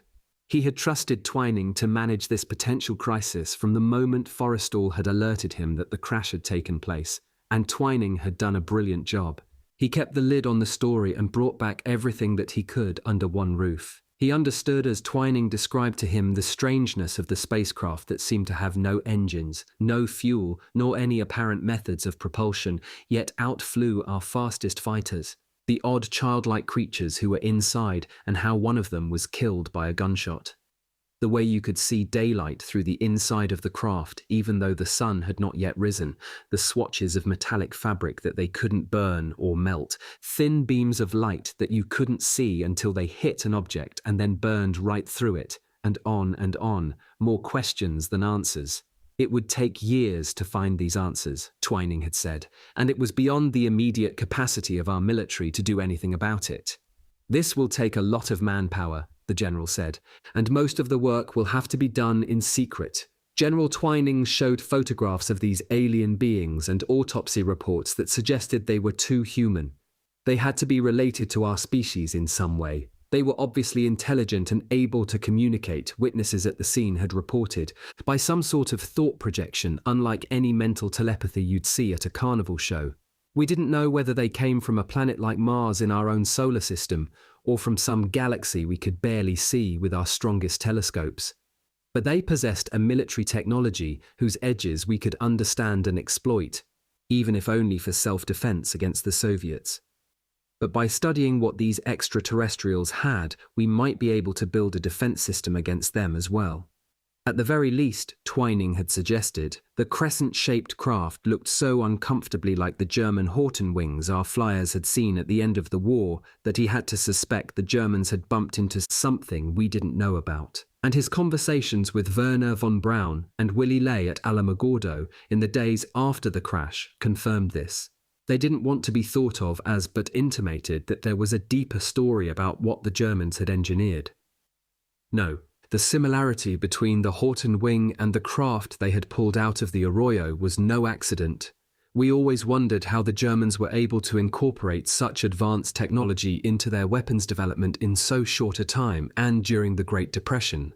Did they have help? Maybe we were now as lucky as the Germans and broke off a piece of this technology for ourselves. With an acceleration capability and maneuverability we'd never seen before, this craft would keep American aircraft engineers busy for years, just incorporating what they could see into immediate designs. The issue of security was paramount, but so were questions of disclosure, the president reminded him. This thing was too big to hide and getting bigger all the time, while reporters were just like dogs on a scent. So just putting a higher security classification on it and threatening anybody who came too close wasn't enough to hide a secret this big. You couldn't prevent leaks, and eventually it would all have to come out anyway.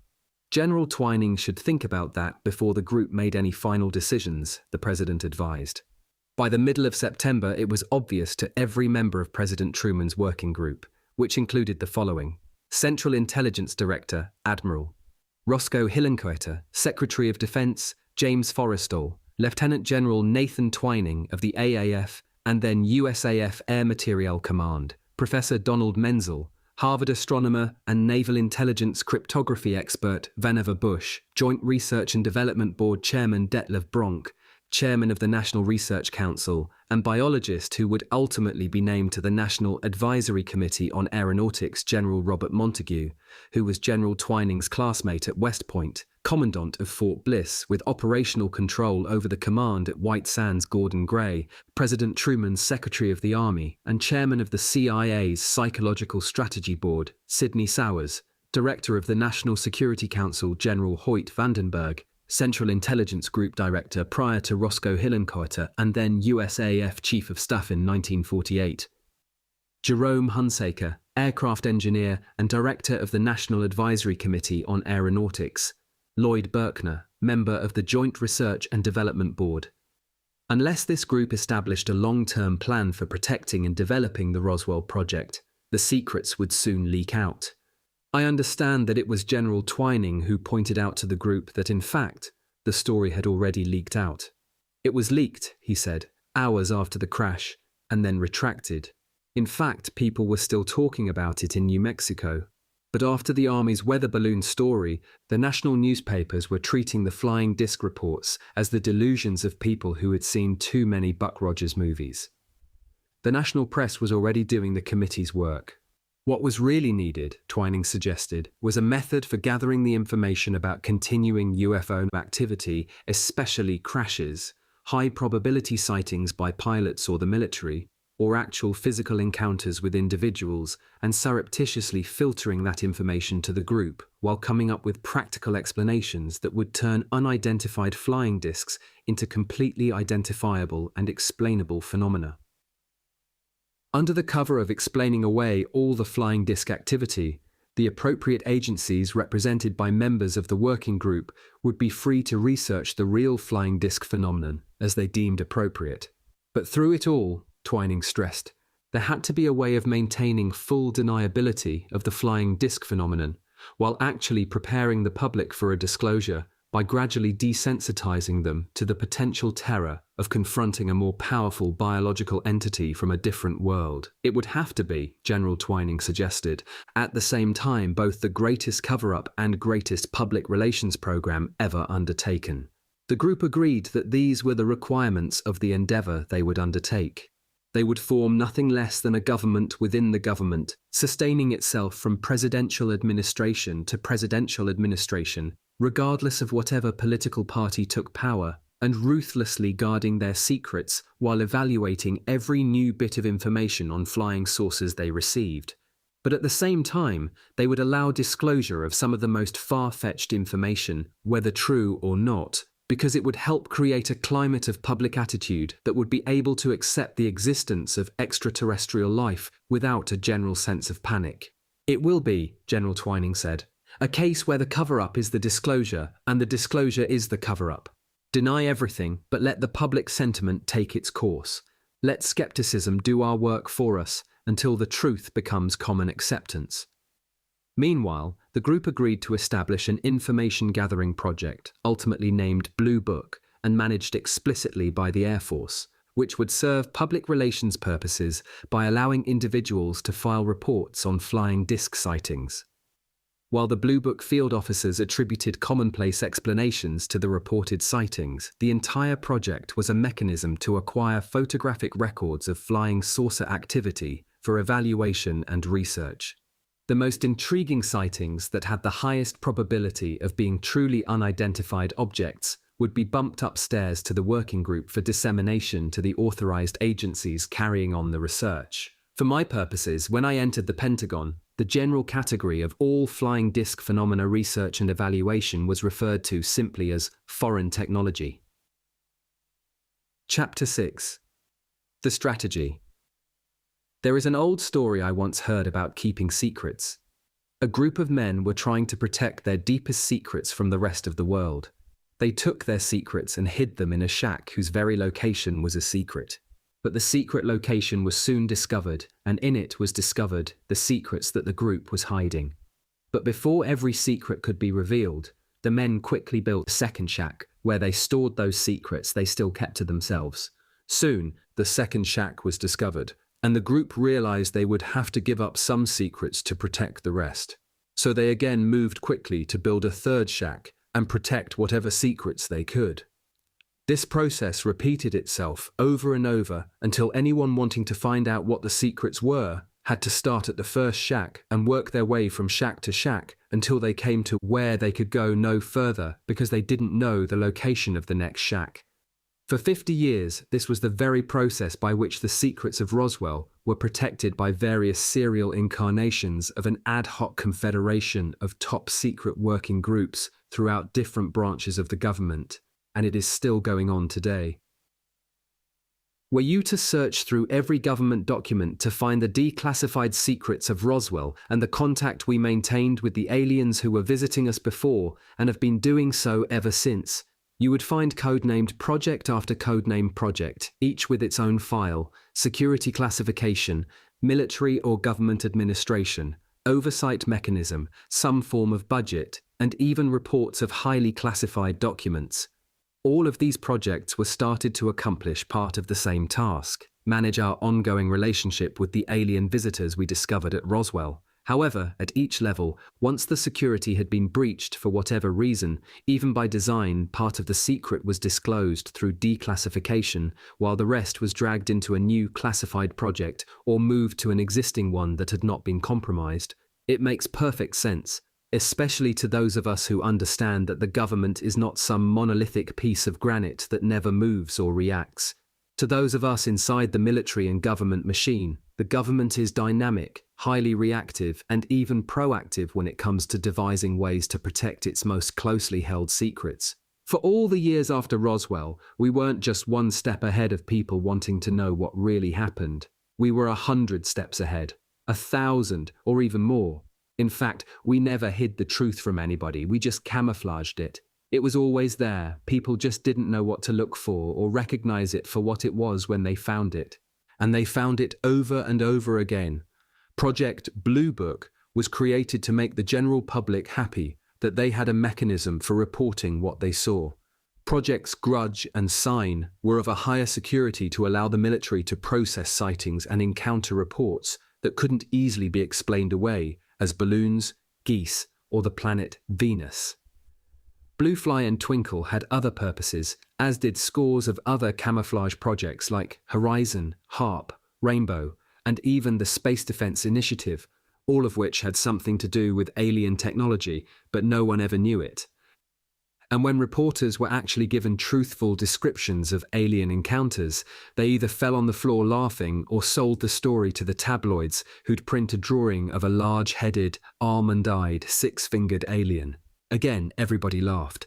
But that's what these things really look like, because I saw the one they trucked up to right field. Meanwhile, as each new project was created and administered, another breadcrumb for anyone pursuing the secrets to find, we were gradually releasing bits and pieces of information to those we knew would make something out of it. Flying saucers did truly buzz over Washington, D.C. in 1952, and there are plenty of photographs and radar reports to substantiate it, but we denied it while encouraging science fiction writers to make movies like The Man from Planet X to blow off some of the pressure concerning the truth about flying discs. This was called camouflage through limited disclosure, and it worked. If people could enjoy it as entertainment, get duly frightened, and follow trails to nowhere that the working group had planted, then they'd be less likely to stumble over what we were really doing. And what were we really doing? As General Twining had suggested in his report to the Army Air Forces, foreign technology was the category to which research on the alien artifacts from Roswell was to be delegated. Foreign technology was one of the great catch-all terms, encompassing everything from researching French Air Force engineering advances on helicopter blades to captured Russian MiGs flown in from Cuba by savvy pilots who could negotiate our southern radar perimeter better than our own pilots. So what if a few pieces of technological debris from a strange crescent-shaped hovering wing turned up in an old file somewhere in the Army's foreign technology files? If nobody asked about it, and nobody did, because foreign technology was just too damn dull for most reporters to hang around, we didn't have to say anything about it. Besides, most foreign technology stuff was classified anyway because it dealt with weapons development we were hiding from the Soviets, and most reporters knew it. Foreign technology was the absolute perfect cover. All I had to do was figure out what to do with the stuff I had, and General Trudeau wasn't in the mood to wait any longer. "Come on, Phil, let's go." The General's voice suddenly filled the room over the blown speaker hum of my desk intercom. I put down my coffee and headed up the stairway to the back door of his inner office. This was a routine that repeated itself 3, sometimes 4 times a day. The General always liked to get briefed in person because even in the most secure areas of the Pentagon, the Wall-S tended to listen and remember our conversations. Our sessions were always private, and from the way our conversation bounced back and forth among different topics, if it weren't for his 3 stars and my pair of leaves, you wouldn't even think you were listening to a pair of army officers. It was cordial and friendly, but my boss was my boss, and even after we both retired like 2 old war horses put out to pasture, our meetings were never informal. "So now you figured out how the package arrived?" he asked me after I sat down. I had figured it out by going through all of the files I could get my hands on and tracing the path of the Roswell information from the 509th to Fort Bliss, and from there to Wright Field, the dissemination point. General Trudeau motioned for me to sit down, and I settled into a chair. It was already 10:30 in the morning, so I knew there'd be at least 2 other sit-down briefings that day. "I know it didn't come by the parcel service," I said. "I don't think they have a truck that big." "Does that help you figure out what we should do?" he asked. Actually, knowing how the material got into the foreign technology files was critically important because it meant that it was dispatched there originally.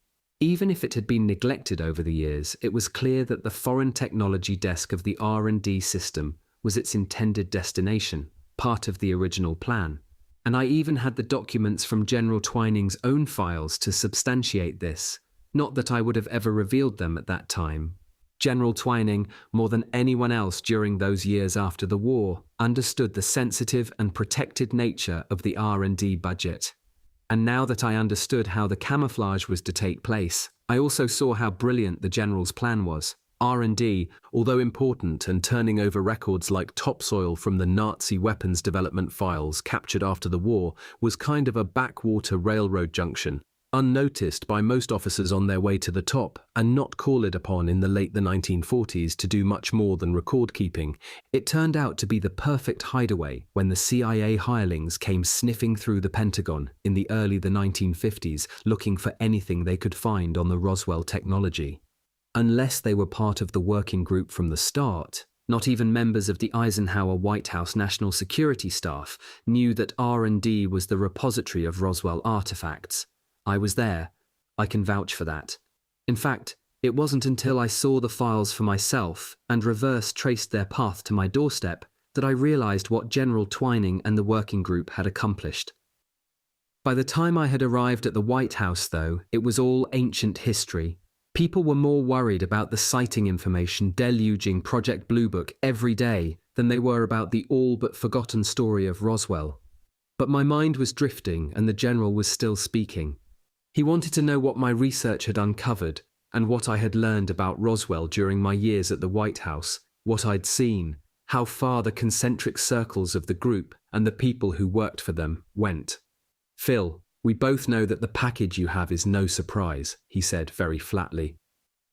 I didn't respond substantively, and he didn't expect me to, because to do so would have meant breaching security confidentiality that I'd sworn to maintain when I was assigned to the NSC staff at the White House.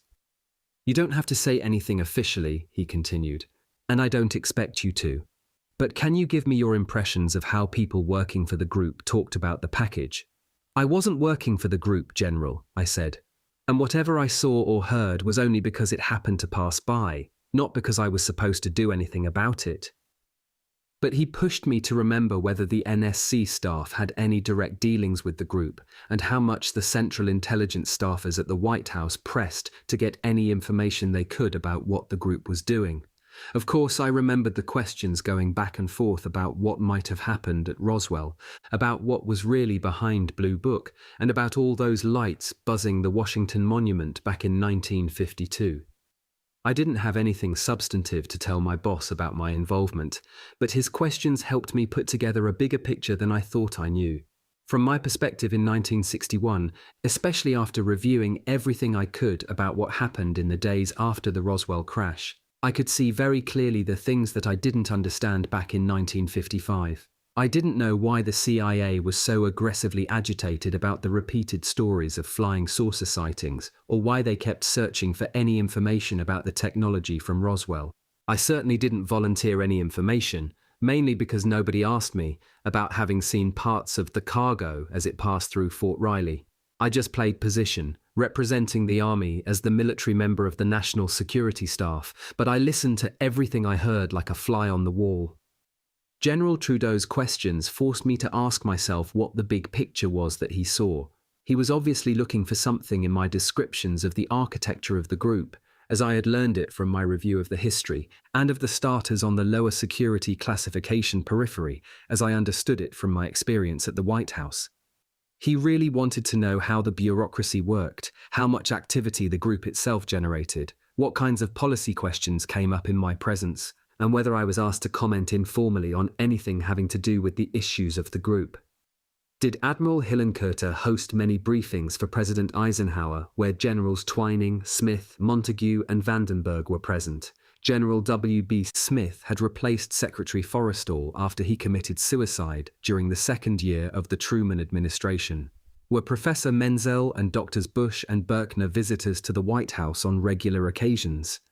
Did they meet at the White House with Admiral Hillenkoetter or the generals? What was the level of presence of the CIA staffers at the White House through all of this? And did I recognize anyone from the Joint Research and Development Board or the Atomic Energy Commission at any briefings chaired by Admiral Hillenkoetter? Through General Trudeau's questions, I could see not only that the general knew his history almost as well as I did about how the original group was formed and how it must have operated, but he also had a sense of what kind of problem was facing the military R&D and how much leeway he had to solve it. Like most ad hoc creations of government, the group must have at some point become as self-serving as every other joint committee eventually became the longer it functioned and the more its job increased. As the camouflage about flying discs grew, so did the role of the group. Only the group didn't have the one thing most government committees had, the ability to draw upon other areas of the government for more resources. This group was above top secret and officially had no right to exist. Therefore, as its functions grew over the next 10 years to encompass the investigations of more flying saucer sightings and the research into more encounters with alien aircraft or with the extraterrestrials themselves, its resources became stretched so thin that it had to create reasons for drawing upon other areas of the government. Accordingly, task-defined subgroups were formed to handle specific areas of investigation or research. These had to have had lower security classifications, even if only because the number of personnel involved couldn't have been cleared that quickly to respond to the additional work the group was taking on. In fact, the work of the group must have become unmanageable. Bits and pieces of information slipped out, and the group had to determine what it could let go into the public record and what had to be protected at all costs. As in the story about the shacks, the group members retreated to create new protected structures for the information they had to preserve. The official camouflage was sagging under the weight of the information the group had to investigate and the pressure of time they were allotted. Soon the military representatives found, just as we did in Korea, that they really couldn't trust the career intelligence people, especially the CIA, because they seemed to have a different agenda. Maybe the military became resistant to giving up all the information it was collecting independently to the central group. Maybe, in the absence of any actual legislation establishing how the group's work was to be paid for, the military saw valuable and fundable weapons opportunities slip through its fingers to the CIA's budget. Maybe, and I know this is what happened, a power struggle developed within the group itself. The whole structure of the working group had changed too since the late 1940s when it was formed. What started out as a close-knit group of old friends from prep school had become an unmanageable mess within 5 years.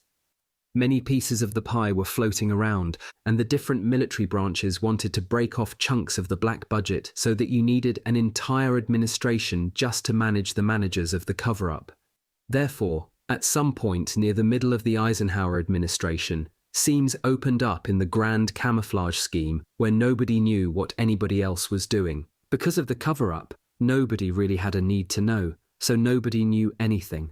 The only people who wanted to get their hands on information and hardware belonged to the CIA, but nobody, even those who vaguely understood what had happened 14 years earlier, trusted the CIA. Officially then, nobody knew nothing and nothing happened. Through the 1950s, a cascade effect developed. What had started out as a single-purpose camouflage operation was breaking up into smaller units.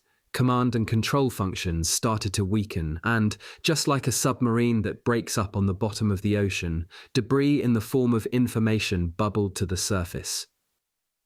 Army CYC, once a powerful force to keep the Roswell story itself suppressed, had weakened under the combined encroachments of the CIA and the FBI. It was during this period that my old friend J. Edgar Hoover, never happy at being kept out of any loop, jumped into the circle and very quietly began investigating the Roswell incident. This shook things up, and very soon afterward, other government agencies, the ones with official reporting responsibilities, began poking around as well. For all intents and purposes, the original scheme to perpetrate a camouflage was defunct by the late 1950s. Its functions were now being managed by a series of individual groups within the military and civilian intelligence agencies, all still sharing limited information with each other, each pursuing its own individual research and investigation, and each astonishingly still acting as if some super-intelligence group was still in command. But, like the Wizard of Oz, there was no super-intelligence group. Its functions had been absorbed by the groups beneath it. But nobody bothered to tell anyone, because a supergroup was never supposed to exist officially in the first place. That which did not exist officially could not go out of existence officially. Hence, right through the next 40 years, the remnants of what once was a supergroup went through the motions, but the real activities were carried out by individual agencies that believed on blind faith that they were being managed by higher-ups. Remember the lines of cars at gas pumps during the fuel shortage of 1973, when one driver, thinking a gas station was open, would wait at a pump, and within 15 minutes scores of other cars pulled up behind him. Lines a mile long formed behind pumps that were never open because there was no gas. That's what the great flying saucer camouflage was like by the time President Kennedy was inaugurated. "There's nobody home, Phil," General Trudeau told me as we compared our notes at that morning's briefing. "Nobody home except us. We have to make our own policy." I was a soldier and followed orders, but Trudeau was a general, the product of a political process, stamped with congressional approval and reporting to a civilian executive. Generals are made by the government, not by the army. They sit between the government and the vast military machine, and from the Army Chief of Staff all the way down to the brigadiers at bases around the world, generals create the way military policy is supposed to work. And on the morning of this briefing over cups of coffee in his inner office of the 3rd floor of the Pentagon, Lieutenant General Trudeau was going to make policy and do the very thing that over 10 years of secret work groups and committees and research planning had failed to do: exploit the Roswell technology. "I need you to tell me you found a way to make something out of this mess," General Trudeau told me. "There must be some piece of technology in your file that'll make a weapon that we can use for one of our helicopters. What do we have in there, Phil?" Then he said, "Time is now of the essence. We have to do something because nobody else will."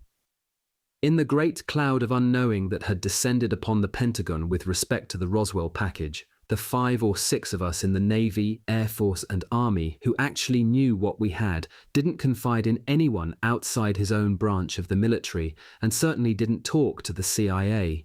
So, in a way that could only happen inside the military bureaucracy, the cover-up became covered up from the cover-up, leaving the few of us in the know free to do whatever we wanted. General Trudeau and I were all alone out there insofar as the package went. Whatever vestige of the group remained had simply lost track of the material delivered to foreign technology 14 years earlier. And the general was right. Nobody was home, and our enemies inside government were capitalizing on whatever information they could find. The Roswell package was one of the prizes, and if we didn't do anything with it, the Russians would, and they were on to us. Our own military intelligence personnel told us that the Soviets were trafficking so heavily in our military secrets that they knew things about us in the Kremlin before we knew them in Congress. The army at least knew the KGB had penetrated the CIA, and the leadership of the CIA had been an integral part of the working group on flying discs since the early 1950s. Thus, whatever secrets the group thought they had, they certainly weren't secrets to the KGB. But here's what kept the roof from falling in on all of us. The KGB and the CIA weren't really the adversaries everybody thought them to be. They spied on each other, but for all practical purposes, and also because each agency had thoroughly penetrated the other, they behaved just like the same organization. They were all professional spies in a single extended agency, playing the same intel-agents game and trafficking in information. Information is power to be used. You don't simply give it away to your government's political leadership, whether it's the Republicans, the Tories, or the Communists, just because they tell you to. You can't trust the politicians, but you can trust other spies. At least that's what spies believe, so their primary loyalty is to their own group and the other groups playing the same game. The CIA, KGB, British Secret Service, and a whole host of other foreign intelligence agencies were loyal to themselves and to the profession first, and to their respective governments last. That's one of the reasons we in the military knew that the professional KGB leadership, not the Communist Party officers who were only inside for political reasons, were keeping as much information from the Soviet government as the CIA was keeping from our government. Professional spy organizations like the CIA and the KGB tend to exist only to preserve themselves, and that's why neither the United States military nor the Russian military trusted them. If you look at how the great spy wars of the Cold War played out, you'll see how the KGB and CIA acted like one organization. Lots of professional courtesy, lots of shared information to make sure nobody got fired, and a few human sacrifices now and then, just to keep everybody honest. But when it came down to loyalty, the CIA was loyal to the KGB and vice versa. I believe they had a rationale for what they did. I know they thought the rest of us were too stupid to keep the world safe, and that by sharing information, they kept us out of a nuclear war. I believe this because I knew enough KGB agents during my time and got enough bits and pieces of information off the record to give me a picture of the Soviet Union during the 1950s and the 1960s that's very different from what you'd read on the front page of the New York Times. CIA penetration by the KGB, and what amounted to their joint spying on the military, was a fact we accepted during the 1950s and 1960s, even though most of us in the Pentagon played spy versus spy as much as we could. Those of us like me, who'd gone to intelligence school during the war and knew some of the counter-espionage tricks that kept the people watching you guessing. We would change our routes to work, always used false information stories as bait to test phones we weren't sure about, swept our offices for listening devices, always used a code when talking with one another about sensitive subjects. We had a counterintelligence agent in the military attaché's office over at the Russian consulate in Washington, whose friends in the Soviet army trusted the KGB less than I did. If my name came up associated with a story, he'd let me know it, but he'd never tell the CIA. Believe it or not, in the capital of my very own country, that kind of information helped me stay alive. It was very disconcerting that the CIA had a tail on me all throughout my 4-year tenure at the White House. I was mad about it, but there was nothing much I chose to do. Then, when I came back to Washington in 1961 to work for General Trudeau, they put the tail back on, and I led him down every back alley and rough neighborhood in DC that I could. He wouldn't shake. So the next day, after I told my boss what I was going to do, I led my faceless pursuer right to Langley, Virginia, past a sputtering secretary, and straight into the office of my old adversary, the director of cover operations, Frank Wiesner, one of the best friends the KGB ever had. I told Wiesner to his face that yesterday was the last day I would walk around Washington without a handgun. And I put my .45 automatic on his desk. I said if I saw his tail on me tomorrow, they'd find him in the Potomac the next day with 2 bloody holes for eyes. That is, if they bothered to look for him. Wiesner said, "You won't do that, Colonel." But I reminded him very pointedly that I knew where all his bodies were buried, the people he'd gotten killed through his own ineptitude, and, worse, his cooperation with the Russians. I'd tell his story to everyone I knew in Congress. Wiesner backed down.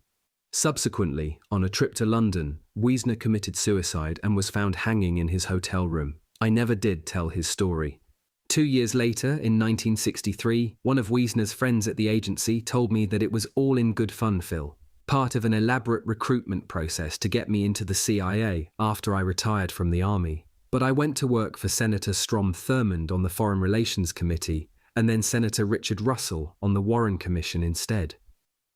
Our collective experience dodging the CIA and the KGB only meant that when General Trudeau wanted the CIA kept out of our deliberations at all cost, it was because he knew that everything we discussed would be a topic of conversation at the KGB within 24 hours, faster if it was serious enough for the KGB to get their counterparts in the CIA to throw a monkey wrench into things. How do I know all this? The same way I knew how the KGB stayed one step ahead of us during the Korean War and were able to advise their friends, the North Koreans, how to hold POWs back during the exchange. We had leaks inside the Kremlin just like they had leaks inside the White House. What General Trudeau and I knew in Army R&D, our counterparts in the Navy and Air Force also believed. The CIA was the enemy. You trust no one. So when it became clear to the general even before 1961 that no one remembered what the army had appropriated at Roswell, whatever we had was ours to develop according to our own strategy. But we had to do it so as not to allow the CIA and ultimately our government's enemies to appropriate it from us. So when General Trudeau said we have to run radio silent on the Roswell package, I knew exactly what he was talking about. Logic, and clearly not my military genius, dictated the obvious course. If nobody knows what you have, don't announce it. But if you think you can make something out of what you have, make it. Use any resources at your disposal, but don't say anything to anyone about what you're doing. The only people in the room when we came up with our plan were the general and myself, and he promised, "I won't say anything if you don't, Phil." "There's nobody in here but us brooms, General," I answered. So we began to devise a strategy. Hypothetically, Phil, Trudeau laid the question out. What's the best way to exploit what we have without anybody knowing we're doing anything special? Simple, General, I answered. We don't do anything special. You have a plan? He asked. More of an idea than a plan, I began. But it starts like this. It's what you asked. If we don't want anybody to think we're doing anything out of the ordinary, we don't do anything out of the ordinary. When General Twining made his original recommendations to President Truman and the Army, he didn't suggest they do anything with this nut file other than what they ordinarily do. Business as usual, that's how this whole secret group operated. Nobody did anything special. What they did was organize according to a business plan, even though the operation was something that hadn't been done before. That's the camouflage. Don't change a thing, but use your same procedures to handle this alien technology. So how do you recommend we operate? He asked. I think he already figured out what I was saying, but wanted me to spell it out so we could start moving my nut file out of the Pentagon and out of the encroaching shadow of the CIA. We start the same way this desk has always started, With reports, I said. I'll write up reports on the alien technology just like it's an intelligence report on any piece of foreign technology. What I see, what I think the potential may be, where we might be able to develop, what company we should take it to, and what kind of contract we should draw up. Where will you start? The general asked. I'll line up everything in the nut file, I began. Everything from what's obvious to what I can't make heads or tails out of. And I'll go to scientists with clearance who we can trust, Oberth and von Braun, for advice. I see what you mean, Trudeau acknowledged. Sure, we'll line up our defense contractors too. See which ones have ongoing development contracts that allow us to feed your development projects right into them. Exactly. That way the existing defense contract becomes the cover for what we're developing, I said. Nothing is ever out of the ordinary because we're never starting up anything that hasn't already been started up in a previous contract. It's just like a big mix and match, Trudeau described it. Only what we're doing, General, is mixing technology we're developing in with technology not of this earth, I said. And we'll let the companies we're contracting with apply for the patents themselves. Of course, Trudeau realized. If they own the patent, we will have completely reverse-engineered the technology. Yes, sir, that's right. Nobody will ever know. We won't even tell the companies we're working with where this technology comes from. As far as the world will know, the history of the patent is the history of the invention. It's the perfect cover, Phil, the general said. Where will you start? I'll write up my first analysis and recommendation tonight, I promised. There's not a moment to lose. The photographs in my file, I began my report that night over the autopsy reports, which I attached, show a being of about 4 feet tall. The body seemed decomposed and the photos themselves aren't of much use except to the curious. It's the medical reports that are of interest. The organs, bones and skin composition are different from ours. The being's heart and lungs are bigger than a human's. The bones are thinner but seem stronger, as if the atoms are aligned differently for a greater tensile strength. The skin also shows a different atomic alignment in a way that appears the skin is supposed to protect the vital organs from cosmic ray or wave action or gravitational forces that we don't yet understand. The overall medical report suggests that the medical examiners are more surprised at the similarities between the being found in the spacecraft. Note, NSC reports refer to this creature as an extraterrestrial biological entity, EBE, and human beings than they are at the differences, especially the brain, which is bigger in the EBE, but not at all unlike ours. I wrote on into the first of many nights that year, drafting rough notes that I would later type into formal reports that no one would ever see except General Trudeau, reaching conclusions that seemed more science fiction than real. I was most happy not because I was finally working on these files, but, oddly enough, because when I sat down to write, I believed these reports would never see the light of day. In the harsh reality of the everyday world, they sound, even now as I remember them, fantastic. Even more fantastic, I remember, were the startling conclusions I allowed myself to come to. Was this really I writing, or was it somebody else? Where did these ideas come from? If we consider similar biological factors that affect human beings, like long-distance runners whose hearts and lungs are larger than average, hill and mountain dwellers whose lung capacity is greater than those who live closer to sea level, and even natural athletes whose long striated muscle alignment is different from those who are not athletes, can we not assume that the EBEs who have fallen into our possession represent the end process of genetic engineering, designed to adapt them to long space voyages within an electromagnetic wave environment at speeds which create the physical conditions described by Einstein's general theory of relativity? Note for the record, Dr. Hermann Oberth suggests we consider the Roswell craft from the New Mexico desert not a spacecraft but a time machine. His technical report on propulsion will follow. Chapter the EBE. Therefore, perhaps we should consider the EBEs as described in the medical autopsy reports humanoid robots rather than life forms, specifically engineered for long-distance travel through space or time.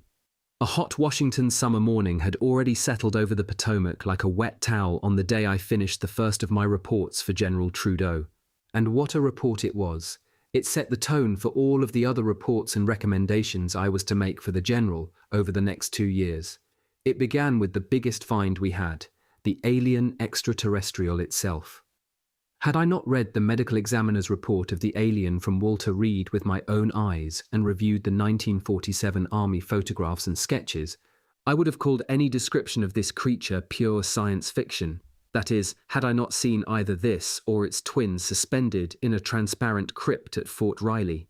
But here it was again, just a yellowing sheaf of papers and a few cracked glossy prints in a brown folder sitting among scores of odds and ends, bits of debris, and strange devices in my nut file. Even stranger to me than the medical examiner's report was my reaction. What could we exploit from this entity?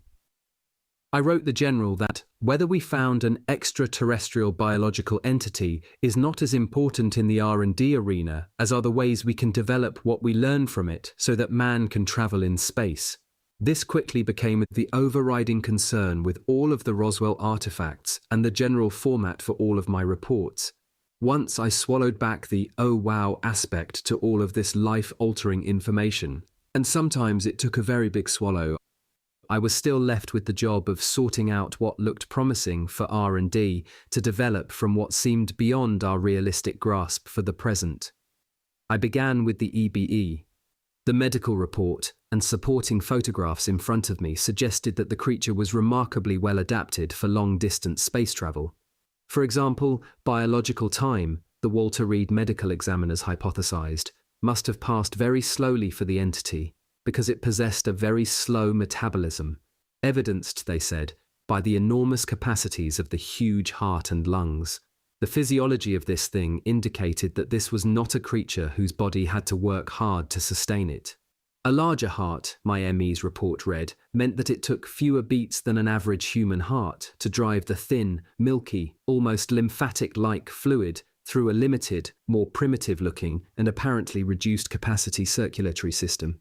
As a result, the biological clock beat more slowly than a human's and probably allowed the creature to travel great distances in a shorter biological time than humans.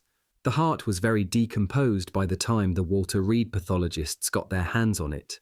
It seemed to them that our atmosphere was quite toxic to the creature's organs. Given the time that passed between the crash of the vehicle and the creature's arrival at Walter Reed, it decomposed all of the organs far more rapidly than it would have decomposed human organs. This fact particularly impressed me because I had seen one of these things, if not the very one described in the report, suspended in a gel-like substance at Fort Riley. So whatever exposure it must have had was very minimal by human standards, because the medical personnel at the 509th Walker Field got it into a liquid preservation state very quickly. Nevertheless, the Walter Reed pathologists were unable to determine with any certainty the structure of the creature's heart, except to guess that because it functioned as a passive blood storage facility, as well as a pumping muscle, that it didn't work the same way as did a four-chambered human heart.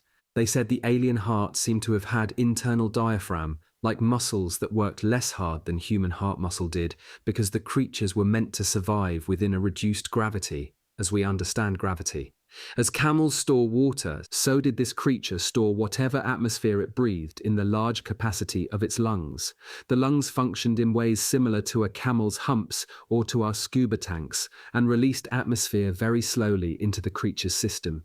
Because of the large heart and the storage function we believed it had, we also surmised that it took far less breathable atmosphere to sustain the creature, thereby reducing the need for carrying large volumes of atmosphere along on the voyage. Perhaps the aircraft had a means of recirculating its atmosphere, recycling spent or waste air back into the craft. Moreover, because the creatures were only 4 or 5 feet tall, the large lungs occupied a far greater percentage of the chest cavity than human lungs did, further impressing the pathologists who examined the creature's remains. This also indicated to us that perhaps we were dealing with an entity specifically engineered for long-distance travel. If we believed the heart and lungs seemed bioengineered for long-distance travel, so too was the creature's skeletal tissue. Although it was in a state of advanced decomposition, the creature's bones looked to the Army medical examiners to be fibrous, actually thinner than comparable human bones such as the ribs, sternum, clavicle, and pelvis. Pathologists speculated that the bones were more flexible than human bones and had a resiliency that might be related to the function of shock absorbers.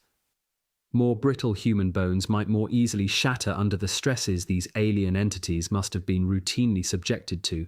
However, with a flexible skeletal frame, these entities appeared well suited for potential shocks and physical traumas of extreme forces and could withstand the fractures that would cripple human space travelers in a similar environment.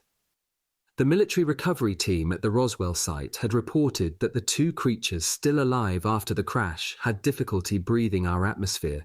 Whether that was because they were suddenly tossed out of their craft, unprotected into our gravity envelope, or whether our atmosphere itself was toxic to them, we don't know. We also don't know whether the one creature who died very shortly after the crash was struggling to breathe because he was fatally wounded by gunshots or because of other reasons. Military witnesses recounted different stories about the creature that survived and tried to run. Some said it was struggling to breathe from the moment the military had secured the area.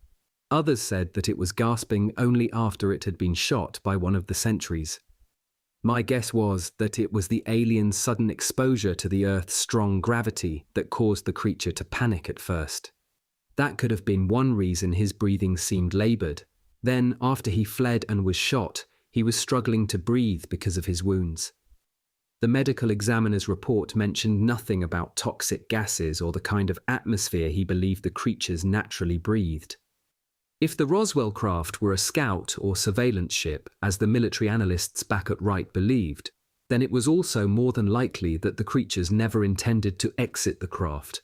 This was a craft equipped with a device that was capable of penetrating our nighttime or utilizing the temperature differentials of different objects to create a visual image, enabling the occupants to navigate and observe in darkness. And because it could elude our interceptors and appear and disappear on our radar screens at will, we believed that the occupants simply stayed inside and observed rather than roamed about.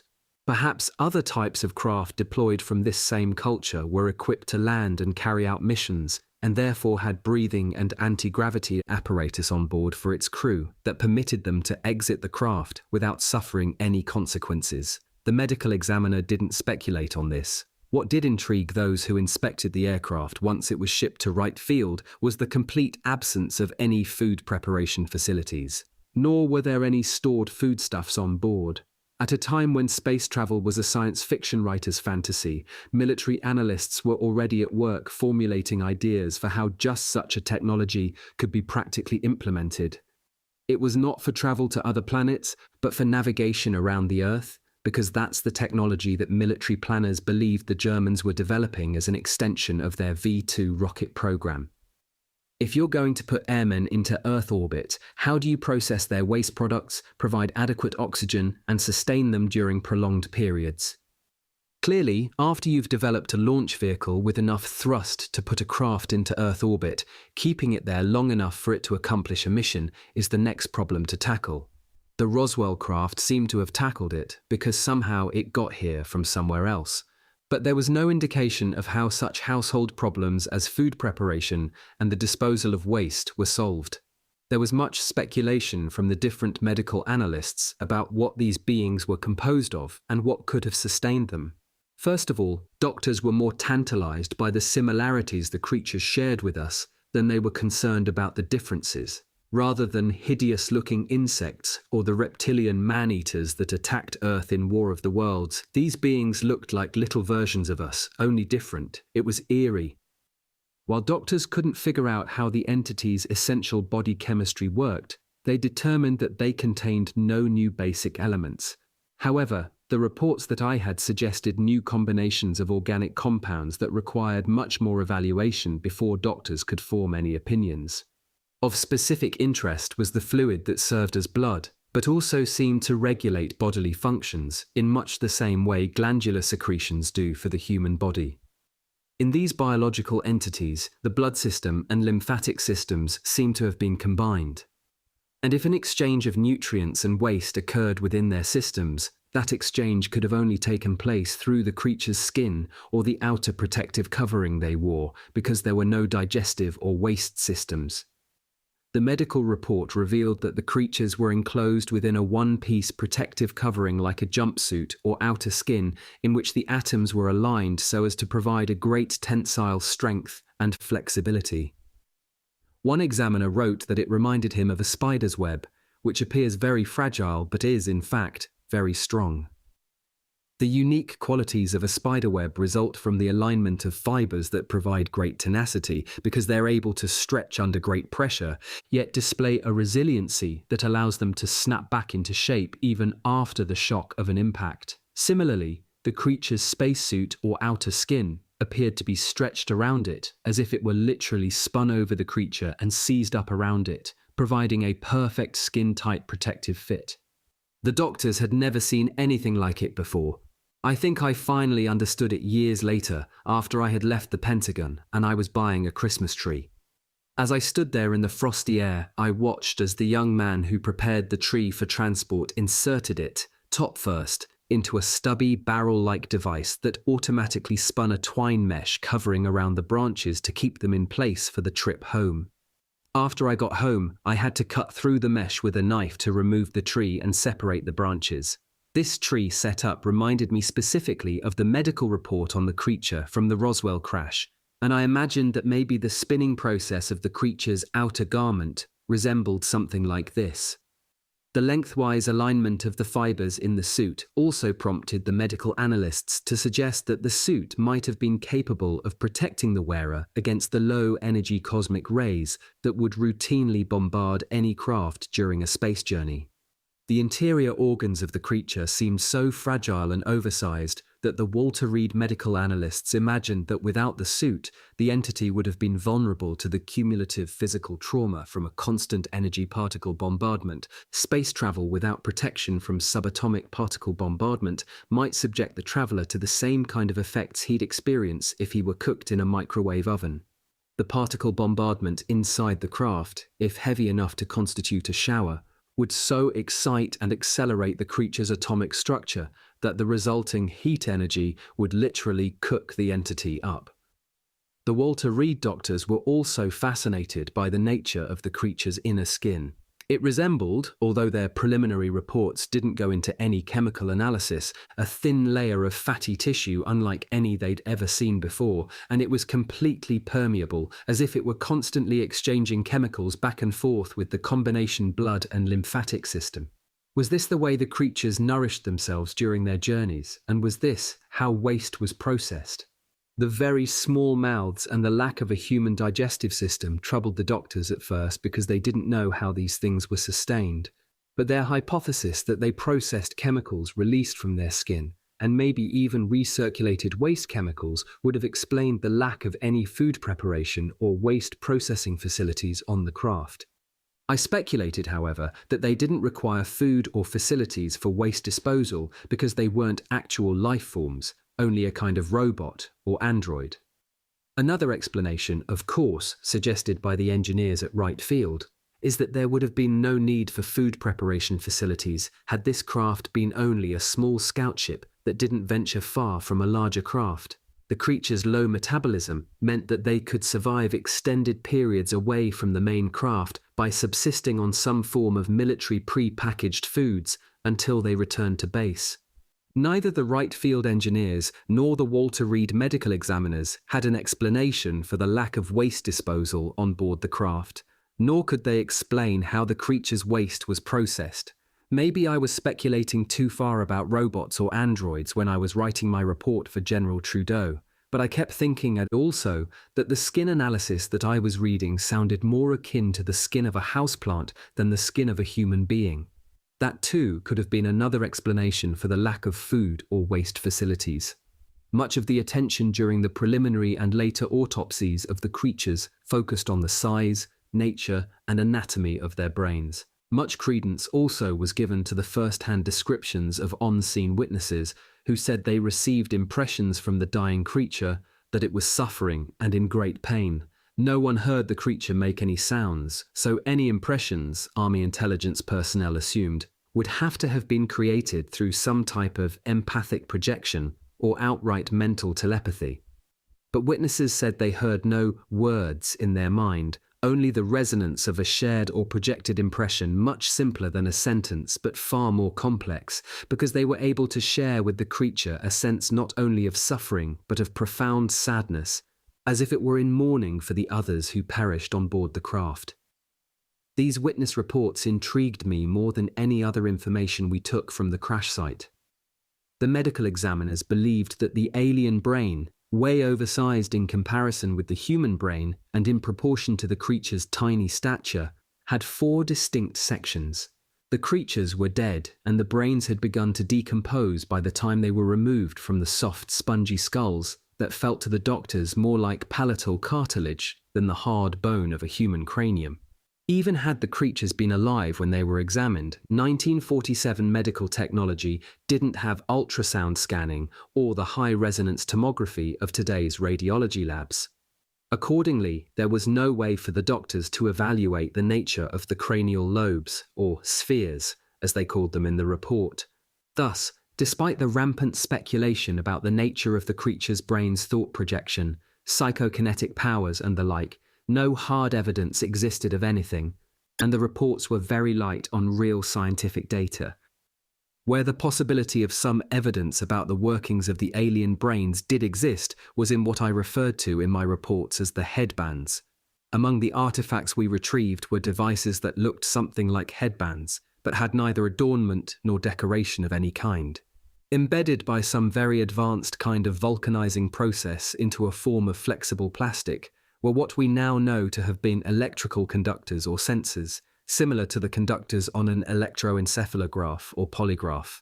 This band was fitted around the part of the alien cranium just above the ears, where the skull began to expand to accommodate the large brain. At the time, the field reports from the crash and the subsequent analysis at Wright Field indicated that the engineers at the Air Materiel Command thought these might be communication devices, like the throat mics our pilots wore during World War II. But as I would find out when I evaluated the device and sent it into the market for reverse engineering, this was a throat mic only in a way that a primitive stylus can be considered the forerunner of the color laser imaging printer. Suffice it to say that in the few hours the material was at Walker Field in Roswell, more than one officer at the 509th gingerly slipped this thing over his head and tried to figure out what it did. At first it did nothing. There were no buttons, no switches, no wires, nothing that could even be considered to have been a control panel, so no one knew how to turn it on or off. Moreover, the band was not really adjustable, though it had enough elasticity to have been one-size-fits-all for the creatures whose skulls were large enough to accommodate them. However, the reports I read stated the few officers whose heads were just large enough to have made contact with the full array of conductors got the shocks of their lives. In their descriptions of the headband, these officers reported everything from a low tingling sensation inside their heads to a searing headache and a brief array of either dancing or exploding colours on the insides of their eyelids as they rotated the device around their head and brought the sensors into contact with different parts of their skull. These eyewitness reports suggested to me that the sensors stimulated different parts of the brain, while at the same time exchanged information with the brain. Again, using the analogy of an EEC, these devices were a very sophisticated mechanism for translating the electrical impulses inside the creature's brains into specific commands. Perhaps these headband devices comprised the pilot interface of the ship's navigational and propulsion system, combined with a long-range communications device. At first, I didn't know, but it was only when we began development of the long brainwave research project toward the end of my tenure at the Pentagon that I realized just what we had and how it might be developed. It took a long time to harvest this technology, but 50 years after Roswell, versions of these devices eventually became a component of the navigational control system for some of the Army's most sophisticated helicopters and will soon be on the American consumer electronics market as user input devices for personal computer games. The first Army Air Force analysts and engineers both at the 509th and at Wright Field were also bedeviled by the lack of any traditional controls and propulsion system in the crashed vehicle. Looking at their reports and the artifacts from the perspective of 1961, however, I imagined that the keys to understanding what made the craft go and directed its flight lay not only within the craft itself, but in the relationship between the pilots and the craft. If we hypothesized a brainwave guidance system that was as specific to the pilot's electronic signature as it was to the spacecraft's, then we were looking at an entirely revolutionary concept of guided flight in which the pilot was the system. Imagine transportation devices in which the key to the ignition is a digitized code derived from your electroencephalographic signature and is read automatically upon your donning some sort of sensorized headband. That's the way I believe the spacecraft was navigated, by direct interaction between the electronic waves generated within the minds of the pilots and the craft's directional controls. The electronic brain signals were interpreted and transmitted by the headband devices, which served as interfaces. I never managed to obtain a copy of the Bethesda autopsy of the alien body the Navy received from General Twining. I only had the Army report. The remaining bodies were kept in storage at Wright Field initially, then they were split up among the services. When the Air Force became a separate branch of the service, the remaining bodies stored at Wright, along with the spacecraft, were sent to Norton Air Force Base in California, where the Air Force began experiments to replicate the technology of the vehicle. This made sense. The Air Force cared about the flight capabilities of the craft and how to build defenses against it.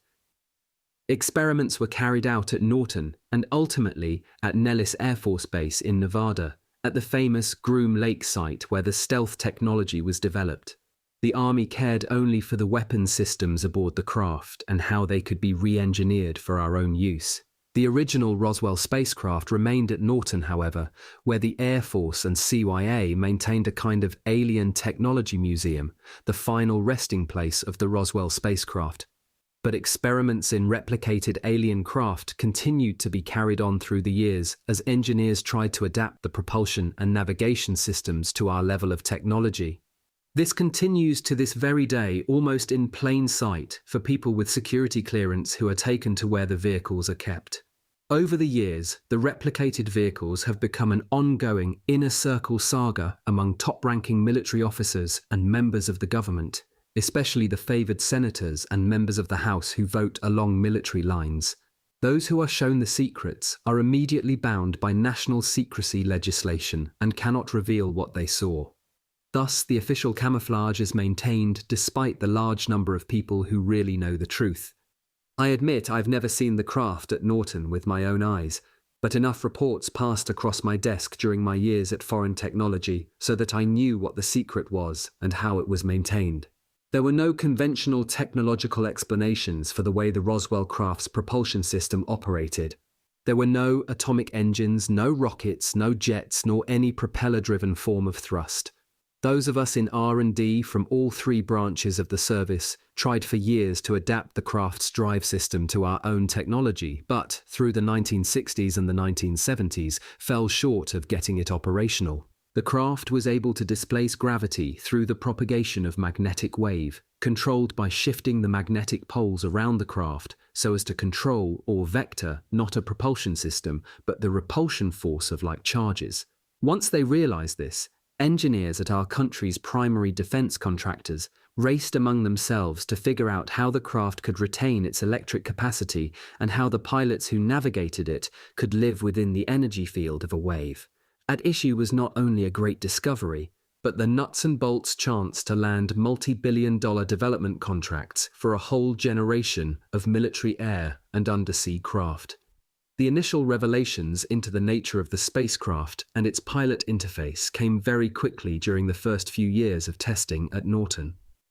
The Air Force discovered that the entire vehicle functioned just like a giant capacitor. In other words, the craft itself stored the energy necessary to propagate the magnetic wave that elevated it, allowed it to achieve escape velocity from the Earth's gravity, and enabled it to achieve speeds of over 7,000 miles per hour. The pilots weren't affected by the tremendous G-forces that build up in the acceleration of conventional aircraft, because to aliens inside, it was as if gravity was being folded around the outside of the wave that enveloped the craft. Maybe it was like traveling inside the eye of a hurricane. But how did the pilots interface with the wave form they were generating? I reported to General Trudeau that the secret to this system could be found in the single-piece, skin-tight coveralls spun around the creatures. The lengthwise atomic alignment of the strange fabric was a clue to me that somehow the pilots became part of the electrical storage and generation of the craft itself. They didn't just pilot or navigate the vehicle, they became part of the electrical circuitry of the vehicle, vectoring it in a way similar to the way you order a voluntary muscle to move. The vehicle was simply an extension of their own bodies, because it was tied into their neurological systems in ways that even today we are just beginning to utilize. So the creatures were able to survive extended periods living inside a high-energy wave by becoming the primary circuit in the control of the wave. They were protected by their suits, which enclosed them head to feet, but their suits enabled them to become one with the vehicle, literally part of the wave. In 1947, this was a technology so new to us that it was as frightening as it was frustrating. If we could only develop the power source necessary to generate a consistently well-defined magnetic wave around a vehicle, we could harness a technology which would have surpassed all forms of rocket and jet propulsion. It's a process we're still trying to master today, 50 years after the craft fell into our possession. I pushed myself through the night to complete the report for the general. At least I wanted him to see that our strategy held out the probability that even in a basic evaluation of the material were covered, the seeds were there for specific products we could develop. I wanted to start the entire process by writing him a background report about the nature of the beings we'd autopsied and what we could understand of the technology from an analysis of their spacecraft. By the time I finished, it was already just before sunup, and I looked like hell. This was the day I was going to drop my report on the general's desk, first thing. I'd snap right to attention in front of him and say, "Here's that report you were waiting for, General," confident it contained more than he ever thought it would because the subject was that new and complicated. But I wanted to be clean-shaven and in a clean, crisp shirt. That's what I wanted. I didn't even need any sleep because my optimism and confidence at that moment were more powerful than anything a few hours of sleep could give me. I knew I was onto something here, something that could change the world. Here in the basement of the Pentagon, lying close to dormancy for over a decade, were secrets my predecessors had just begun to discover before they were stopped. Maybe it had been the Korean War, maybe the CIA or other intelligence agencies had cast a pall over R&D's operation, but those days were over now. I was at the foreign technology desk, and the responsibility for this material was mine, just like General Twining had said it should be 14 years ago. In those drawers, I had found the puzzle pieces for a whole new age of technology. Things that were only twinkles in the minds of engineers and scientists were right here in front of me as hard, cold artifacts of an advanced culture. Craft that navigated by brainwaves and floated on a wave of electromagnetic energy, creatures who look through devices that help them turn night into day, and beams of light so narrow and focused you couldn't see them until they bounced off an object far away. For years, scientists had thought about what it would have been like to travel in space, especially since the Russians first put up their Sputnik. Plans for a military-operated moon base had been developed by the Army in the 1950s under the leadership of General Arthur Trudeau at R&D, but were ultimately shelved because of the formation of NASA. Those plans had tried to confront the issues of space travel for prolonged periods of time and adjusting to a low-gravity state on the moon. But here, right in front of us, was the evidence of how an alien culture had adapted itself to long-range space travel, different gravities, and the exposure to energy particles and waves crashing into a spacecraft by the billions. All we had to do was marshal the vast array of resources in the military and industry at R&D's disposal and harvest that technology. It was all laid out for us if we knew how to use it. This was the beginning, and I was right there on the cusp of it. So in the first few minutes of glimmering light just on the edge of the horizon, a promise of the day to come, I took off for home for a shower, a shave, a pot of coffee, and the crispest new uniform I could find. I was driving east into the dawn of a brand new age, my report right alongside me in my briefcase on the front seat. There would be other reports and the details of long-term complicated projects to confront me in the future, I knew. But this was the first, the foundation, the beam of light into a hidden past and an uncertain future. But it was a light, and that's what was important. No time for sleep now. There was too much to do. Chapter 8. The project gets underway. "This is a hell of a report, Phil," General Trudeau said, looking up from the paper-clipped sheaf of typewritten sheets I'd handed him first thing that morning. I'd been waiting at my desk since before 6 when I got back to the Pentagon, taking looks outside the building every once in a while as the bright orange reflection of the rising sun that exploded in a distant window and looked as if it had caught fire. "What did you do? Stay up all night writing it?" "I put in some work after hours," I said. "I don't want to spend too much time in the nut file when people are supposed to be working." The general laughed as he fingered through the paperwork, but you could see he was impressed. As much as I wanted to denigrate the Roswell file in front of him as a bunch of drawers full of stuff that people would put me away for, we both knew that it contained much of the future of our R&D. Military research and development agencies were under growing pressure from the Congress to put success points on the scoreboard or get out of the rocket launching business for good. Early failures to lift off the Navy's WAC Corporal and the Army Redstone had made laughingstocks out of the American rocket program, while the Soviets were showing off their success like basketball players on fancy layups right across the court. The Army's Project Horizon Moonbase project was sitting in its own file cabinet gathering dust. And there was also a growing concern among the military that we'd be pushed into taking over the failed French mission in Indochina to keep the Viet Cong, Pathet Lao, and Khmer Rouge from making the whole area communist. It was a war we could not win, but that would drain our resources from the real battlefront in Eastern Europe. So, even more than scoring some field goals, General Trudeau needed projects going into development to keep the civilian agencies from cutting us back and diverting our resources. Now my boss held my first report in his hands and knew that our strategic plan had some rational grounding. He pushed for a tactical plan. "We know what we want to do," he said. "Now how do we do it?" "I've been thinking about that too, General," I said.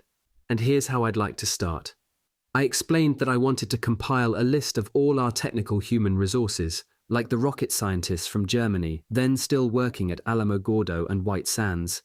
I'd met more than my share of our rocket fuel and guidance specialists in the guided missile program during my years at Red Canyon in command of the Nike Battalion.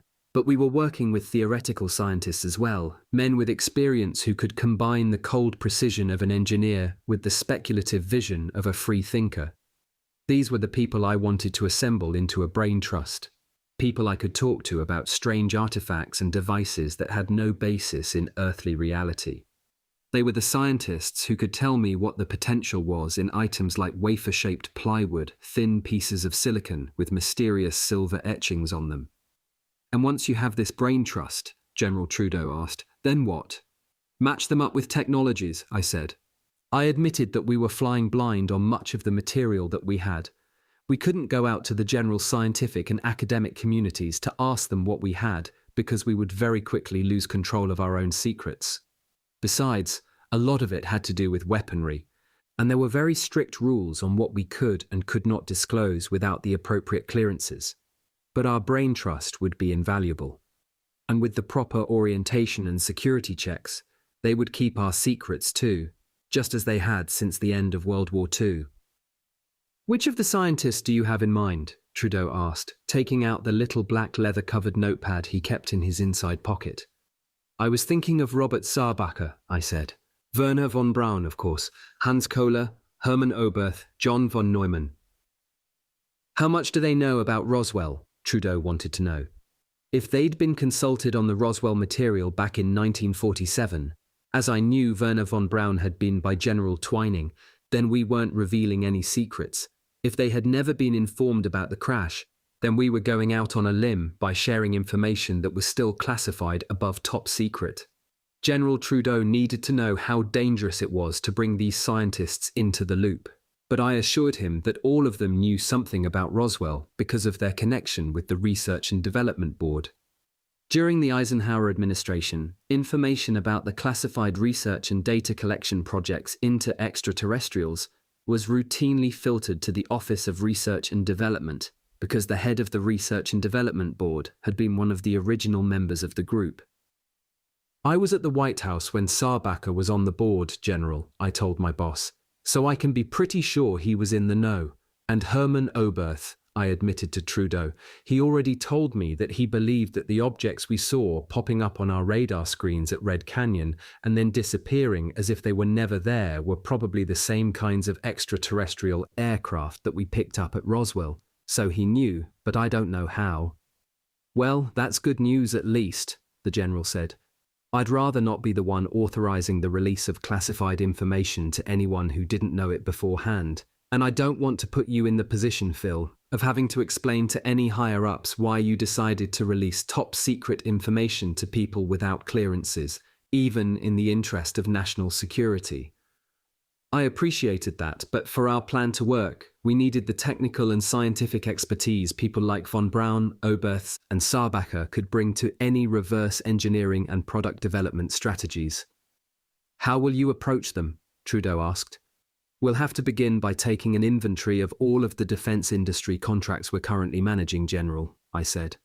Line up the contracts and systems we're developing with the materials in the nut file to see where they fit in.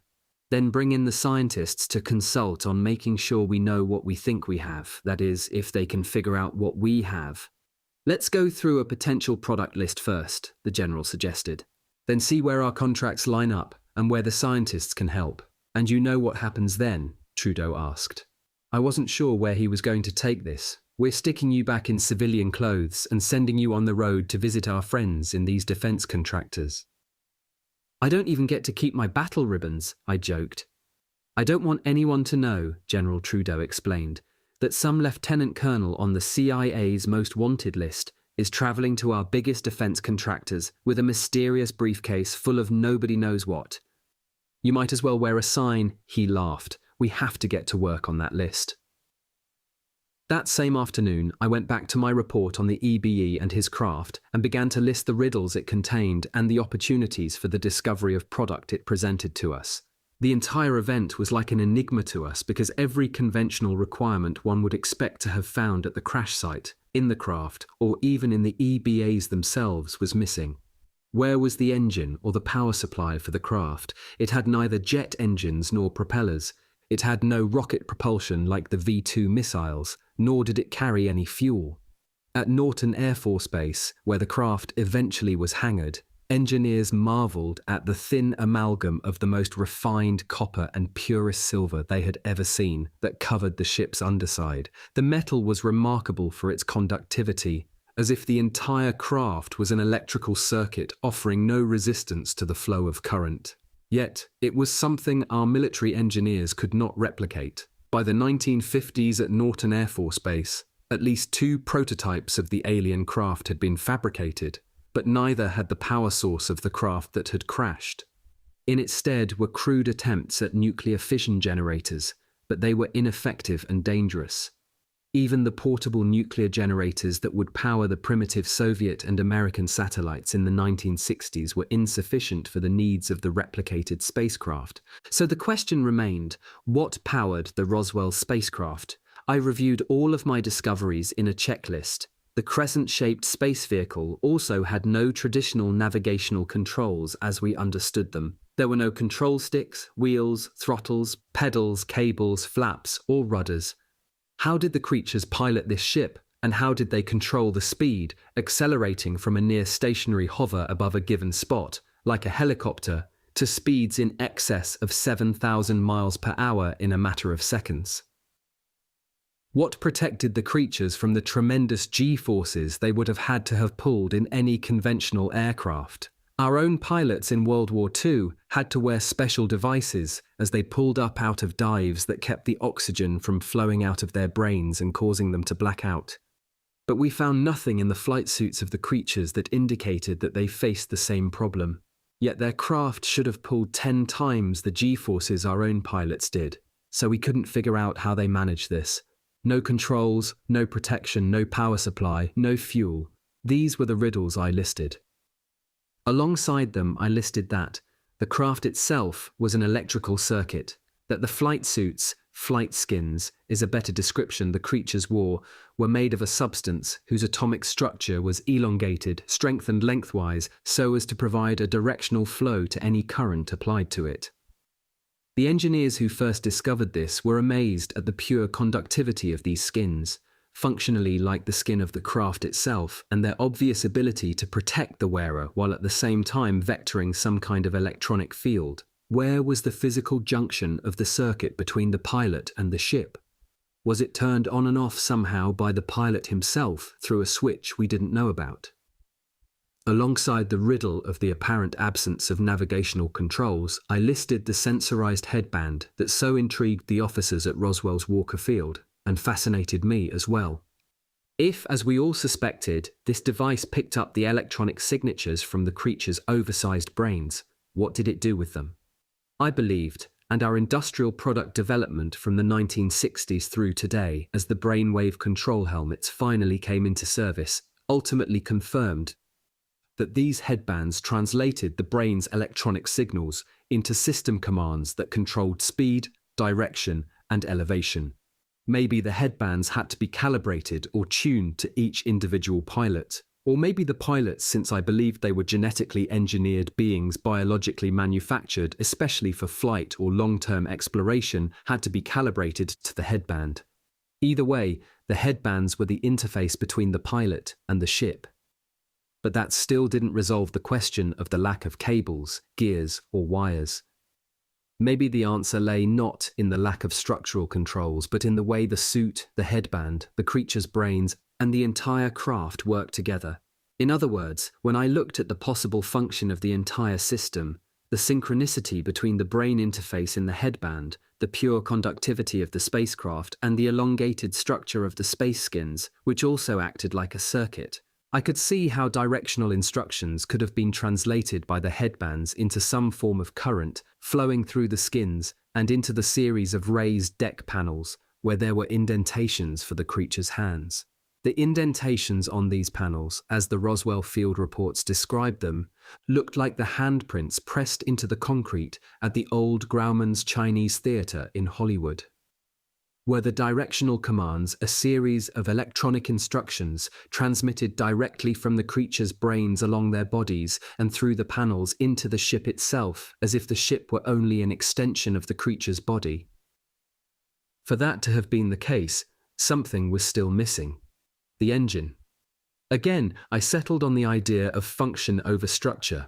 The debris in the spacecraft indicated that an engine didn't somehow fall out of the craft when it crashed. A conventional engine was never there in the first place.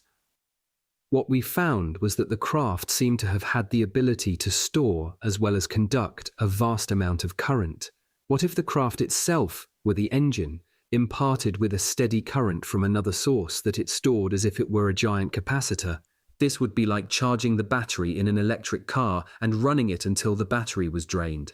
Sound far-fetched. It's not much different from filling up a car with gas at the pump and driving until the tank's dry, or fueling a plane and making sure you land before the fuel's gone.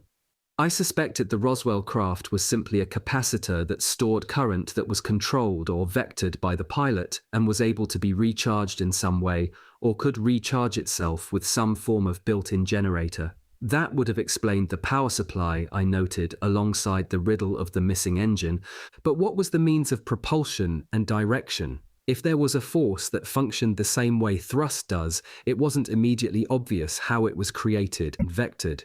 As early as September 1947, scientists who had gone to the Air Materiel Command at Wright Field to see the debris were speculating that the electronic potential of the Roswell craft reminded them of the German and British anti-gravity experiments of the 1920s and the 1930s.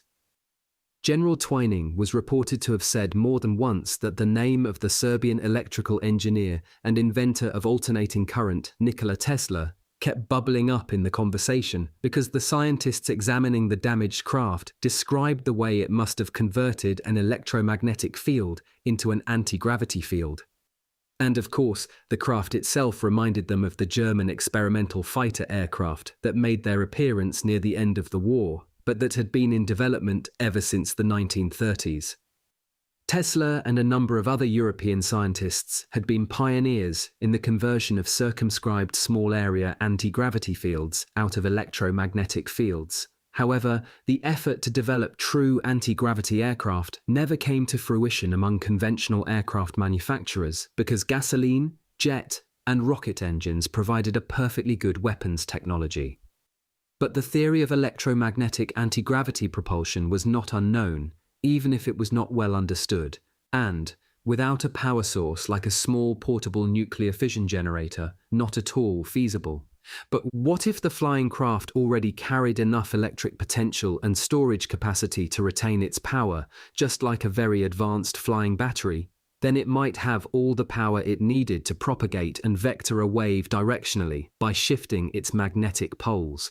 If the magnetic field theory experiments carried out by engineers and electrical energy pioneers Paul Biefeld and Townsend Brown in the 1920s at the California Institute for Advanced Studies were accurately reported, and the United States military as well as scientific record keepers at the Bureau of Investigation kept very close tabs on what these engineers were doing, then the technological theory for anti-gravity flight existed before World War I. In fact, prototypes for vertical takeoff and landing disc-shaped aircraft had been on the drawing boards at the California Institute since before the war. It was just that in the United States, nobody paid them much attention. The Germans did develop and had flown flying discs, or so the intelligence reports read, even though they had no impact on the outcome of the war other than stimulating a race between the United States and the USSR to gather as much of the German technology as possible. Thus, even though engineers had attempted to build vertical takeoff and flying wing aircraft before and had succeeded, the Roswell spacecraft, because it was so truly functional and outflew anything we had as well as traveled in space, represented a practical technological challenge to the scientists visiting the Air Materiel Command. We knew what the EBAs did, we just couldn't duplicate how. My reports for Army R&D were analyses of the types of technology that we had to develop to either challenge this spacecraft militarily with a credible defense or build one ourselves. In my notes to General Trudeau, I reviewed for him all the technological implications that I believed were relevant in any discussion about what could be harvested from the Roswell craft. I also wrote up what I understood about the magnetic field technology and how unconventional designers and engineers had drafted prototypes for these anti-gravs earlier in the century. All of this pointed in one direction, I suggested, that we now had a craft and could farm out to industry the components that comprised this electromagnetic anti-gravity drive and brainwave directed navigational controls. We had to dole them out piecemeal once we broke them down into developable units, each of which could have its own engineering track. For that, we'd need the advice of the scientists who would eventually comprise our brain trust, individuals we could rely on and whom we could talk to about the Roswell debris. These were scientists who routinely worked with our prime defense contractors and could tell us whom to approach in their R&D divisions for secure and private consultations. I was hoping that the evaluation of the kinds of things we were able to learn from the EBE and his craft that I was preparing for General Trudeau would lead me toward the solution of some of the physiological problems we knew our astronauts would encounter in spaceflight. In the early 1960s, astronauts from both the United States and the USSR had made their first orbital flights and had experienced more than a few negative physical symptoms from the weightless environment during the mission. Despite our official claims that humans could travel safely in space, our doctors knew that even short periods of weightlessness were extremely disorienting to some of our astronauts, and the longer the flight, the more uncomfortable the symptoms could become. We were worried about loss of physical strength, reduced muscle capability in the heart and diaphragm, reduction of lung capacity, and loss of tensile strength in the bones.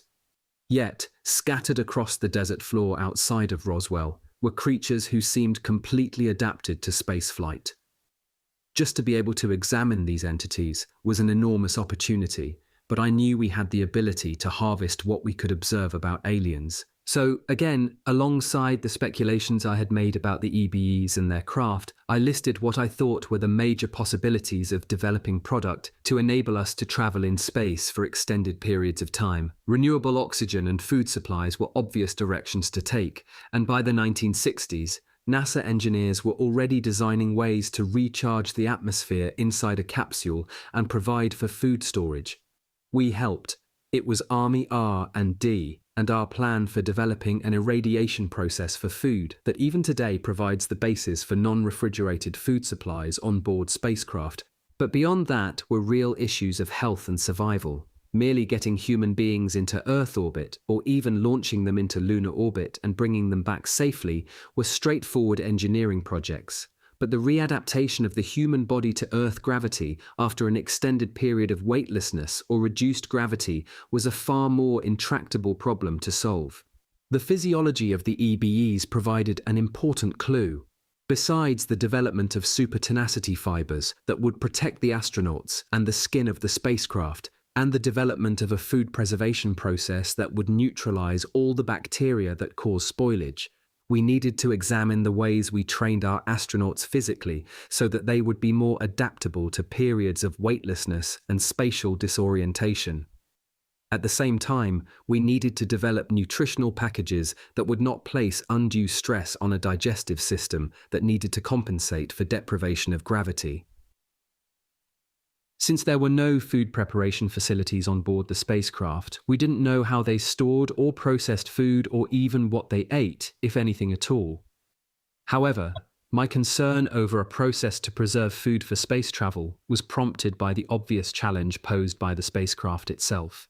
If we were going to travel in space, and it was clear from what the Army found at Roswell that at least one culture had developed the technology to do so, then R&D had to find a way to feed our pilots in space. Therefore, we needed to develop a process to preserve food for space missions that didn't require refrigeration facilities and the consumption of excessive amounts of energy.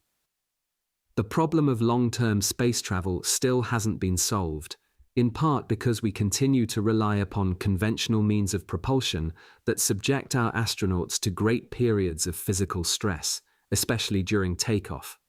We also have no magic way for astronauts to readjust to Earth gravity after a long ride in an orbit in space station like the Russian Mir or our own planned station early in the next century.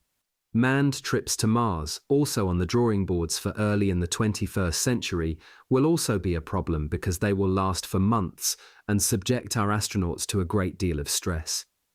I suggested to General Trudeau in my report that although this wasn't explicitly an Army R&D mission, NASA should begin the preparation of astronaut candidates from the time they're still in school. If we train our astronauts from the time they're children, the same way we do with potential athletes at sports camps, and provide the most promising candidates with flight training and military or government scholarships to ROTC colleges, we will create a cadre of officers physically adaptable and scholastically trained to enter the next generation of space travel, I wrote.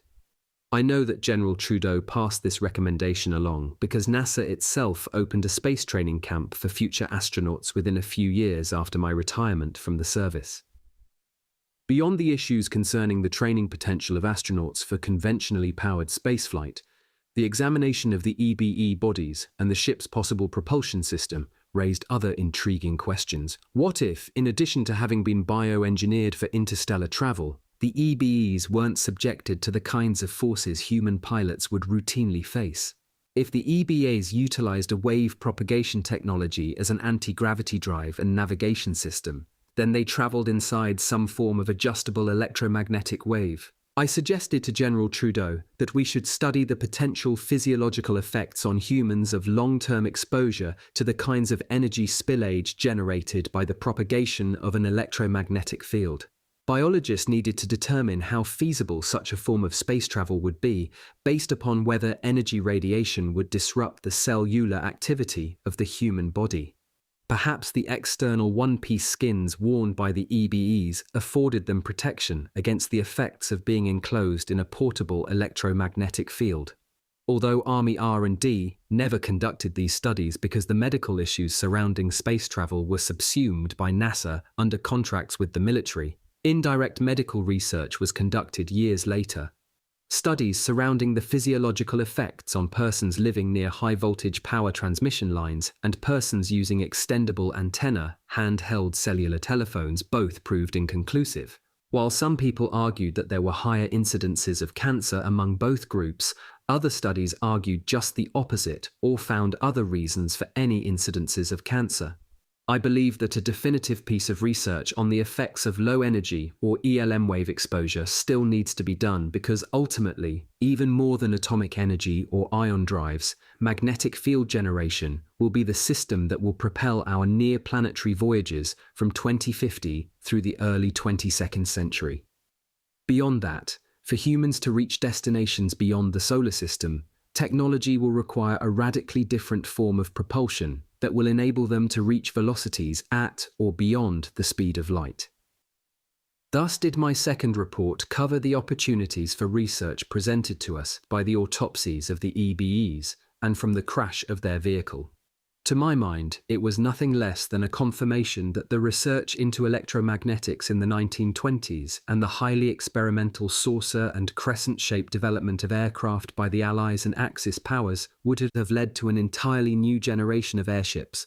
I know that my reports were read by the higher-ups in the military because top-secret research has continued right through to the present on a whole range of designs and propulsion systems from the stealth fighter and bomber to prototypes for a very high-altitude suborbital interceptor aircraft developed at Nellis and Edwards, now on the drawing board, which can hover in place and fly at speeds over 7,000 miles per hour.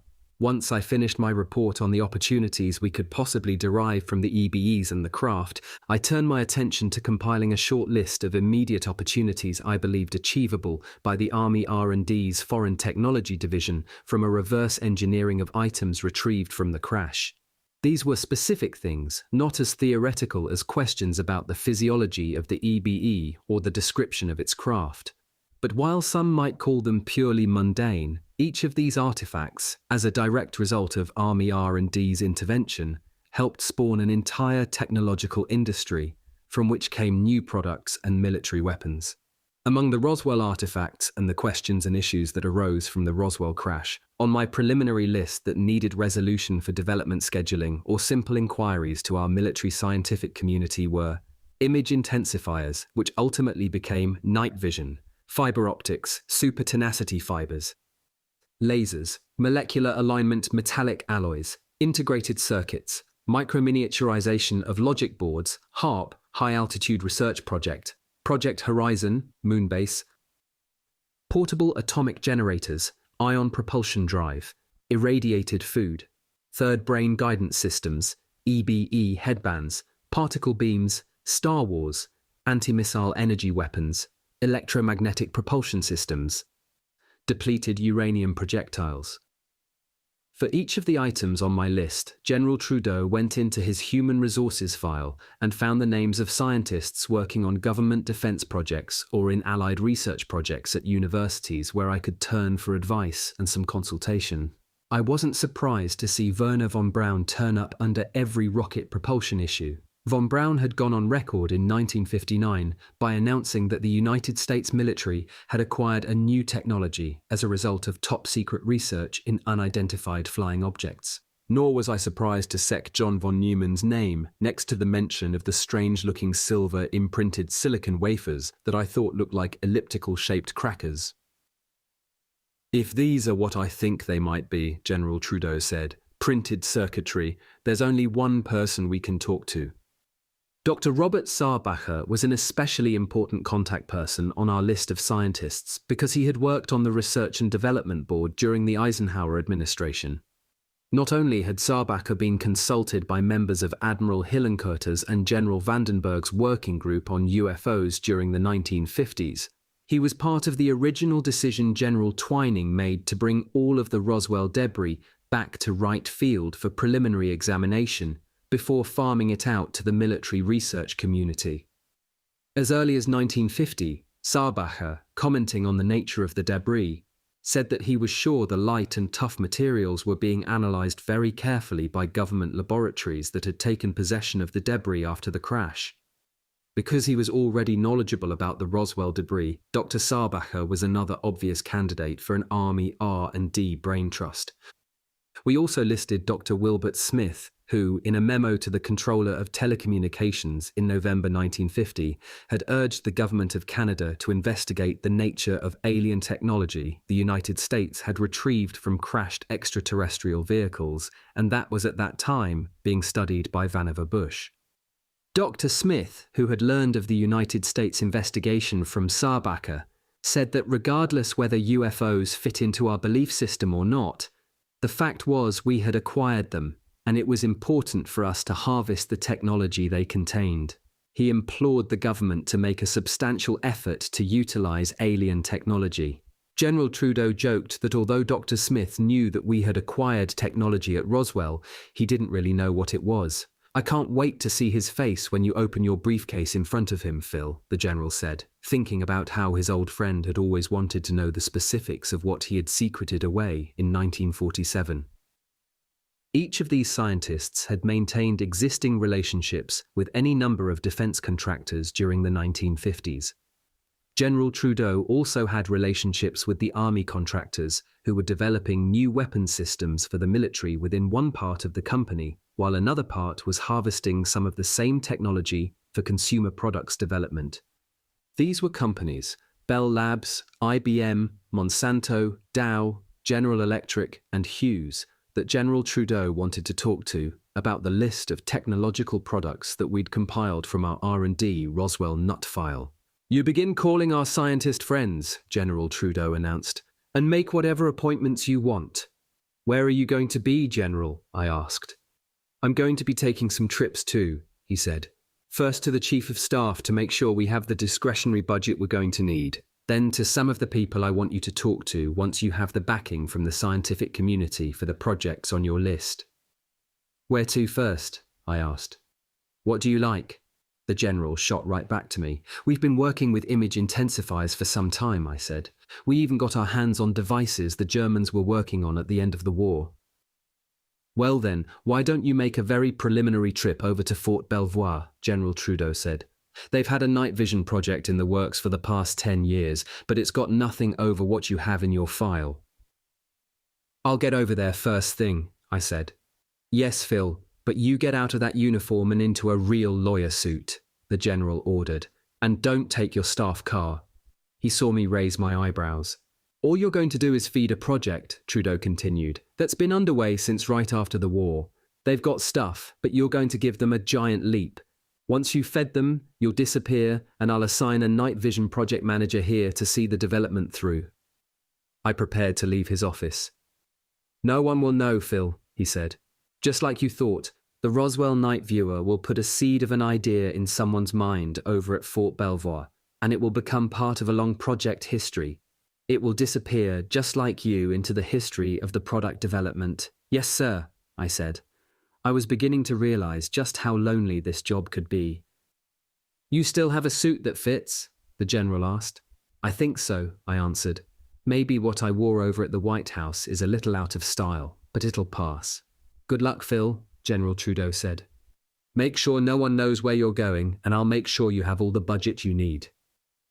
This was the beginning. I saluted, but the general just stuck out his hand and I shook it. We both realized in that moment, as we were striking out on our own, just how momentous this was about to become. A lieutenant general allocating money for his development budget, and a lieutenant colonel looking for someone to develop an innocuous-looking eye shield, an unknown G I had picked up out of the sand near a UFO crashed into a rock in the lonely desert outside of Roswell in a lightning storm 14 years ago. What a pair we must have made. Chapter 9. The project had officially begun. General Trudeau marched down the hall to his boss at the Pentagon to begin the process of funding the new items we'd identified in our foreign technology budget, and I went home that evening and tried on my official White House three-piece suit. President Eisenhower once told me that he always trusted a man who wore a vest, and I never forgot it. Although there were times when the president asked me to wear my uniform for special meetings when I had to look military, I usually wore suits every day to work. But after my years at the Red Canyon Missile Base and in combat uniform in Germany, I lost the knack of wearing civilian clothes. Nevertheless, here I was again, after all those years, wearing a suit just like any other 9-to-5 commuting Joe as I headed toward Fort Belvoir, perhaps the Army's most important base in the entire Washington military district. Like any other 9-to-5 commuting Joe as I headed toward Fort Belvoir, perhaps the Army's most important base in the entire Washington military district.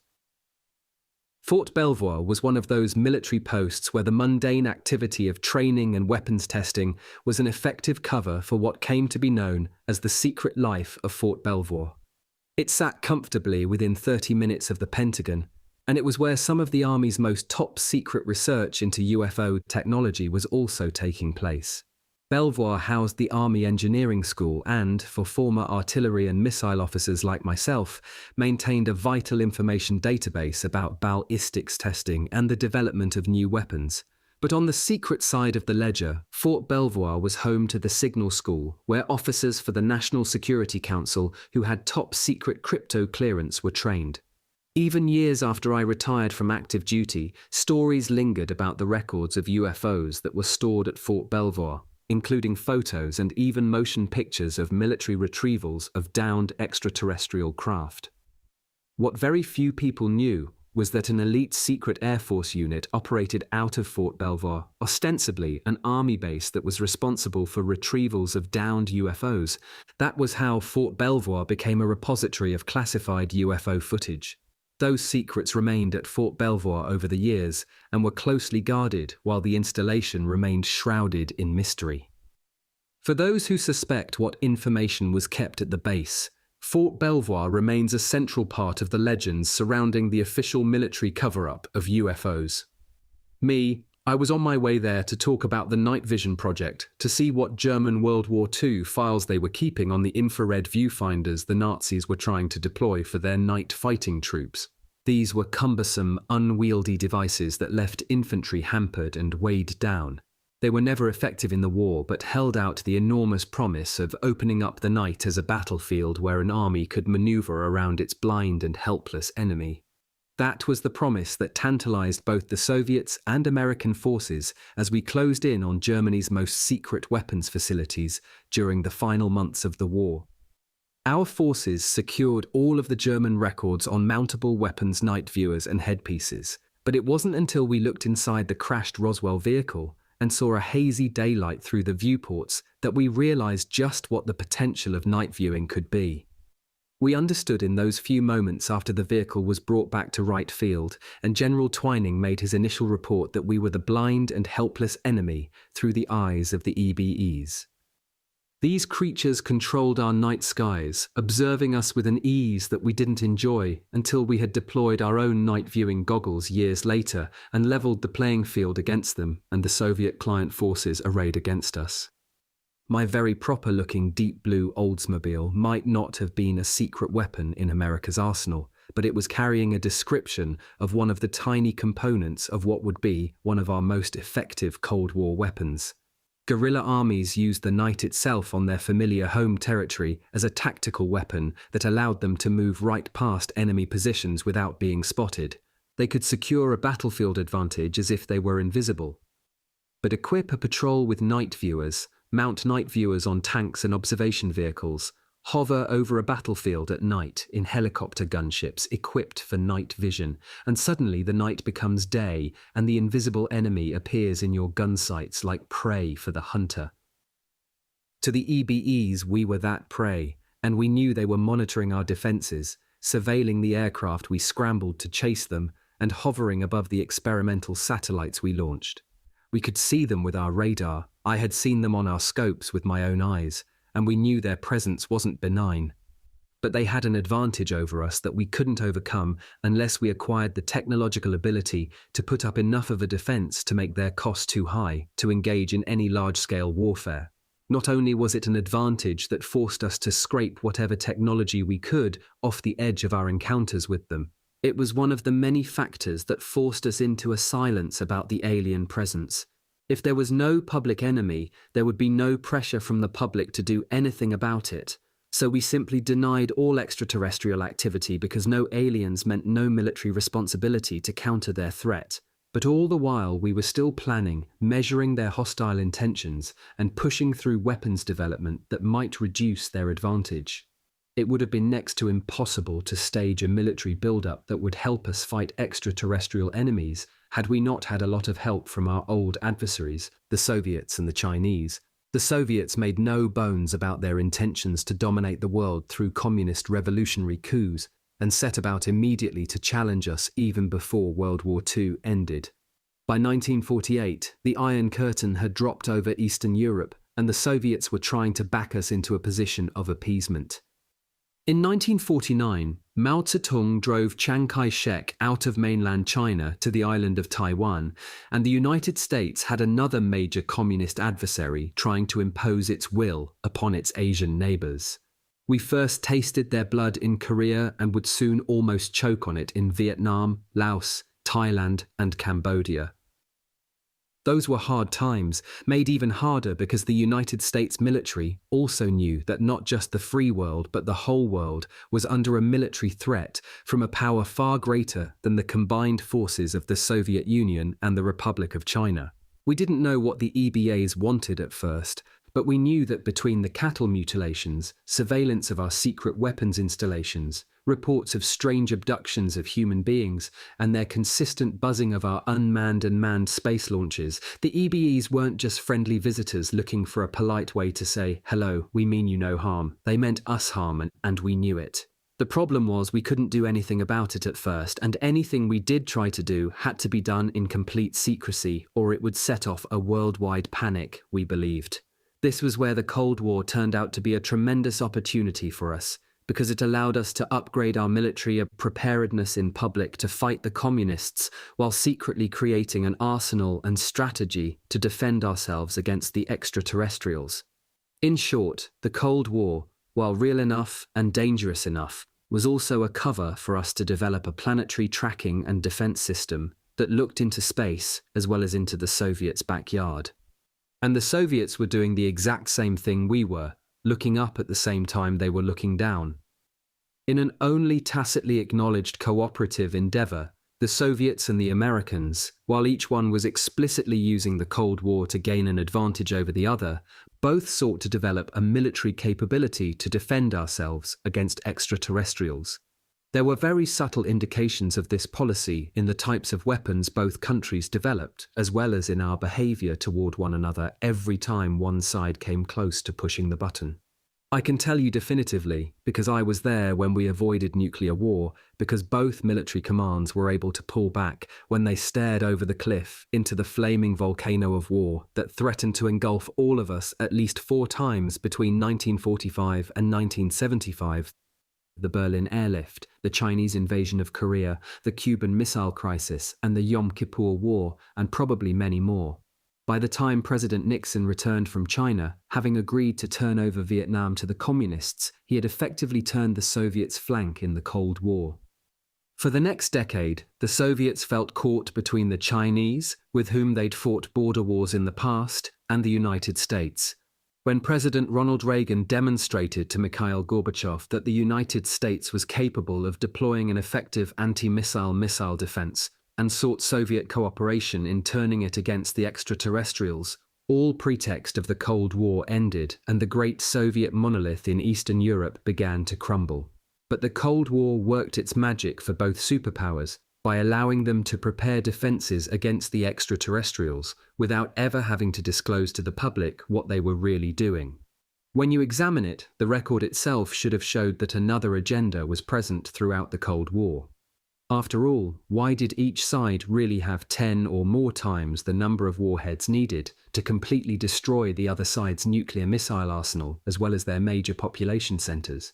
The real story behind the vast missile arsenals, the huge fleets of bombers, and the ICBM submarine platforms that both sides deployed was the threat to the aliens that if they occupied a portion of our planet, we had the firepower to obliterate them.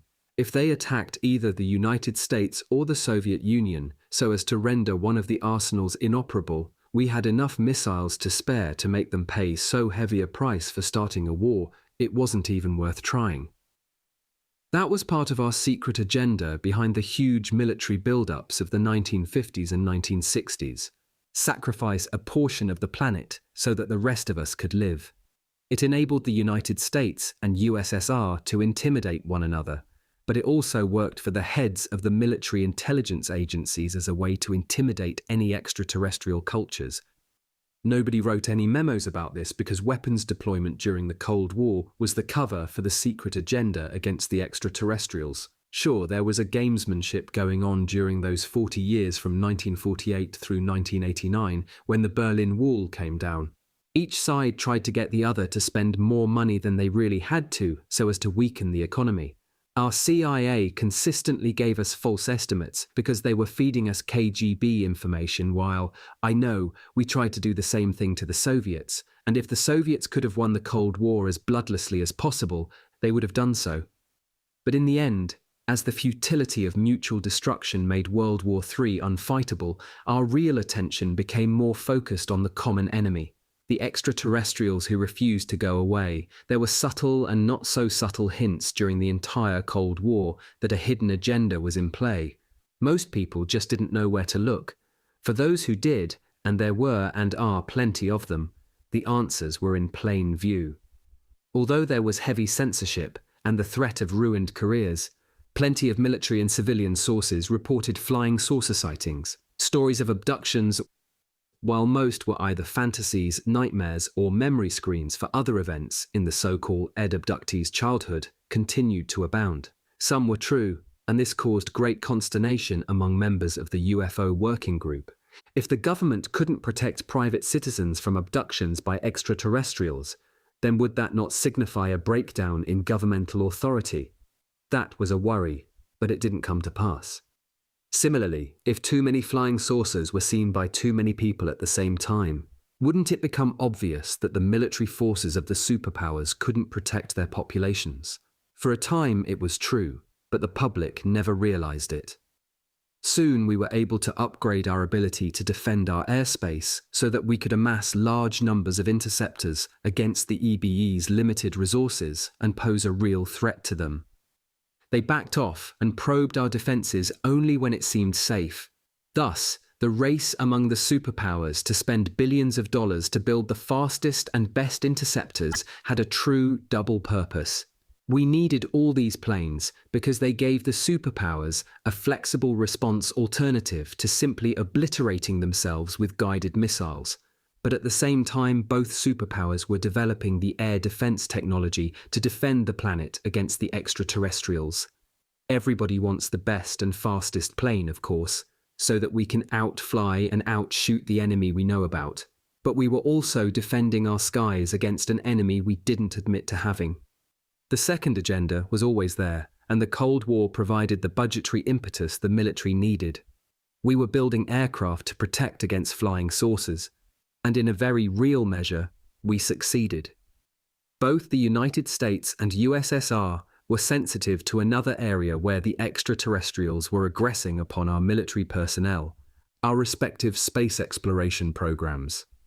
From the very beginning of our endeavors to put satellites in orbit, the extraterrestrials have been surveilling and then actively interfering with our launch vehicles, and in some cases the manned and unmanned payloads themselves by buzzing them, jamming radio transmissions, causing electrical problems with the spacecraft systems, or causing mechanical malfunctions. American astronauts and Soviet cosmonauts have separately reported sightings of UFOs so routinely that it's become commonplace. The audio and video transmission downlink between space capsules and NASA, however, is a secure scrambled signal so that commentary about UFOs shadowing the spacecraft can't be picked up by private listeners. Even then, the astronauts are specifically instructed not to report UFO sightings until they are debriefed once they've landed. Astronaut Gordon Cooper, for example, reported that when he was a fighter pilot over Germany in the 1950s, he scrambled with other Saberjet fighter pilots to intercept a formation of UFOs flying over his base, but when his fighter group got too close, the formation of UFOs flew away. Cooper also described film that he saw at Edwards Air Force Base in California in 1957 of a UFO landing.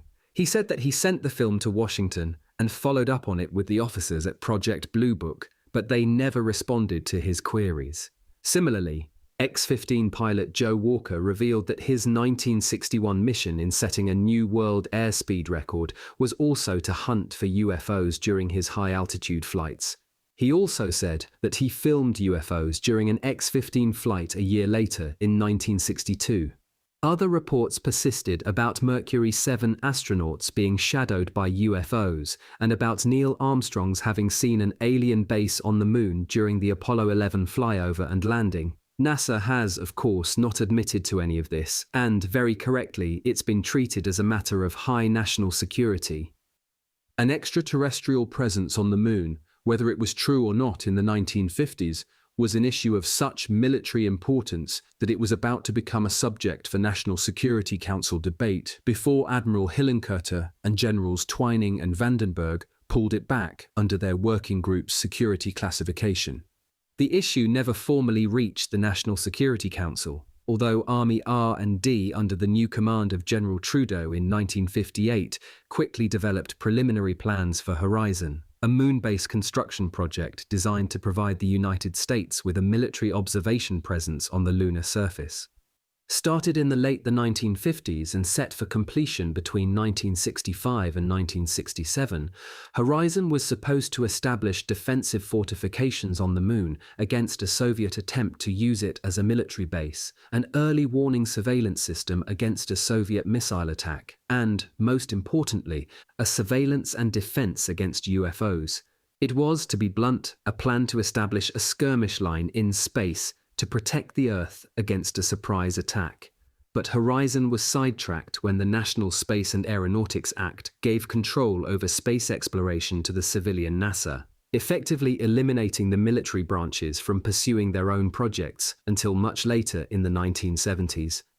Fears of an attack to probe our planet's ability to defend itself were running rampant at national security and through the military chiefs of staff during the middle of the 1950s. After he retired from the army, even General Douglas MacArthur got into the fray, urging the military to prepare itself for what he felt would be the next major war. He told the New York Times in 1955 that the nations of the world will have to unite, for the next war will be an interplanetary war. The nations of the Earth must someday make a common front against attack by people from other planets. The public took little notice of that comment, but it was, in fact, a disclosure of the strategic thinking of the military back in the 1950s, and explains part of the paranoia the government was displaying about all information relating to the flying saucers and unidentified aircraft. Part of the military response to what they perceived as threats from extraterrestrials was first to analyze the specific ways that alien spacecraft passively disrupt our defenses and worldwide communications through electrical and magnetic field interference and develop circuitry hardened against it. Second, General Trudeau and his counterparts in the other branches of the military at the Pentagon, charged with strategic planning, looked at the aggressive behaviors of the EBEs. They didn't just shadow or surveil our spacecraft in orbit. They buzzed us and tried to create such havoc with our communication systems that NASA more than once had to rethink astronaut safety in the Mercury and Gemini programs. Years later, there was even some speculation among Army intelligence analysts who had been out of the NASA strategy loop that the Apollo moon landing program was ultimately abandoned because there was no way to protect the astronauts from possible alien threats. The alien spacecraft were also aggressively buzzing our frontline defenses in Eastern Europe, either looking for blind spots or weaknesses, or which is what I believed because I was there and saw it with my own eyes, probing our radar to see how quickly we responded. We'd see blips shoot across our screens that we couldn't identify, and suddenly they'd disappear. Then they'd reappear, only this time even closer to our airfields or missile launchers. Once we determined that we weren't being probed by Soviet or East German aircraft, we sometimes decided not to respond to the threats. Many times they'd just go away, but other times they would play cat and mouse, edging ever closer until we had to respond. That's what they were looking for, how quickly we could respond and pick them upon our targeting radars or catch up to them with our interceptors. Whenever we'd get just about there for an aerial sighting, they'd take off out of the atmosphere at speeds over 7,500 miles an hour. If we tried to follow, they'd play us along until our flyers had to return. Our only successes in defending against them, back in the late 1950s and early the 1960s, occurred when we were able to get a firm tracking radar lock. Then when we locked our targeting radars on, the signals that missiles were supposed to follow to the target, it somehow interfered with their navigational ability and the vehicle's flight became erratic. If we were especially fortunate and able to boost the signal before they broke away, we could actually bring them down. Sometimes we actually got lucky enough to score a hit with a missile before the UFO could take any evasive action, which an Army Air Defense Battalion did with an anti-aircraft missile near Ramstein Air Force Base in Germany in May 1974. The spacecraft managed to crash land in a valley.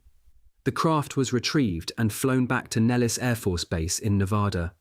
The Roswell crash was different. There was much speculation that it was a combination of the desert lightning storm and our persistent tracking radars at Alamogordo and the 509th that helped bring down the alien vehicle over the New Mexico desert in 1947. Then there were the suspected cattle mutilations and reported abductions, perhaps the most direct form of intervention in our culture, short of a direct attack upon our installations. While debates broke out among the debunkers who said these were a combination of hoaxes, attacks by everyday predators on cattle, psychological flashback memories of episodes of childhood abuse in the cases of reported abductees, and out-and-out fabrications of the media field investigators, found they could not explain away some of the cattle mutilations, especially where laser surgery seemed to be used. And psychologists found alarming similarities in the descriptions of abductees who had no knowledge of one another's stories. The military intelligence community regarded these stories of mutilations and abductions very seriously. They worked up descriptions of at least 3 separate scenarios in which 1. The EBEs were simply conducting scientific experiments on earthly life forms and collecting whatever specimens they could without causing too much disruption and alerting us. 2. The EBEs were actively collecting specimens and conducting experiments so as to determine whether this was a hospitable environment for them to inhabit, and any disruption they caused was of no concern to them. And 3. All of the experimentation and specimen collection were the prelude to some kind of infiltration or invasion of our planet. We did not know their motives, but could only assume the worst and therefore needed to defend ourselves however we could. While never disclosing it publicly, military intelligence analysts supported the view that Earth was already under some form of probing attack by one or more alien cultures who were testing both our ability and resolve to defend ourselves, without ever directly addressing whether contacts between the aliens and Earth governments had already taken place, because the notes and minutes of the Hillenkoetter working group were never released to the chiefs of staff or to their intelligence officers. The heads of the armed services decided collectively that it was better to plan for war rather than be surprised. At the same time, the civilian leaders of the nation's space program at NASA decided that military intelligence was overreacting to the shadowing and buzzing of our spacecraft. NASA, which had been holding as highly confidential any reports of extraterrestrial activity surrounding our space vehicles, nevertheless decided to adopt an internal official wait-and-watch attitude because they believed that it would have been impossible to launch an explicitly military defensive space program and still achieve the civilian scientific aims at the same time. So NASA agreed to go covert. As a cover, NASA in 1961 agreed to cooperate with military planners to work a second-tier space program within and covered up by the civilian scientific missions.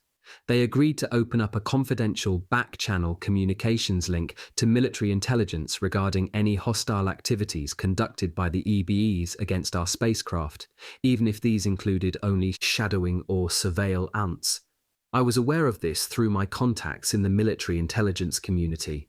What NASA didn't tell military intelligence, of course, was that they already had an even more classified back-channel to the Hillenkoetter working group and were keeping them updated on every single alien spacecraft appearance the astronauts reported, especially during the early series of Apollo flights, when the EBE craft began buzzing the lunar modules on successive missions after they thrusted out of Earth orbit.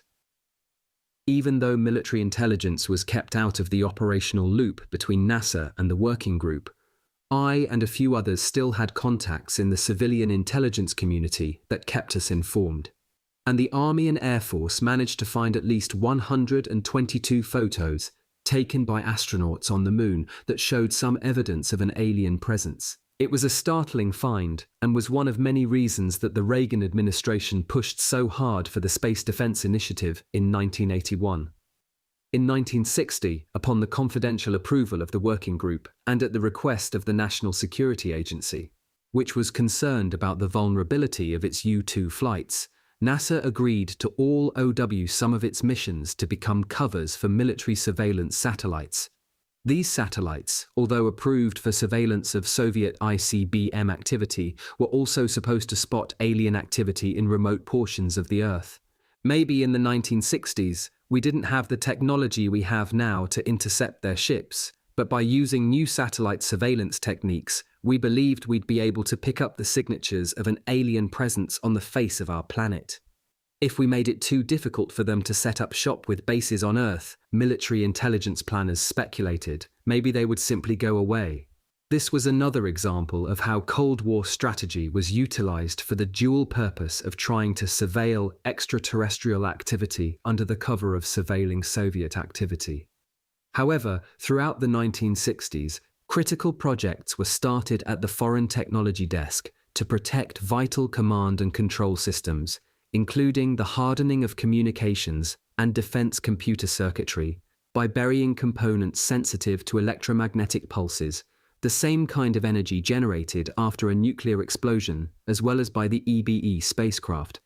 In fact, so important was our research into the effects of the electromagnetic pulse, or EMP, that ever since the late 1950s, the Department of Defense has been simulating EMP to determine how to protect the circuitry in its planes, tanks, missiles, and ships from being disabled by it.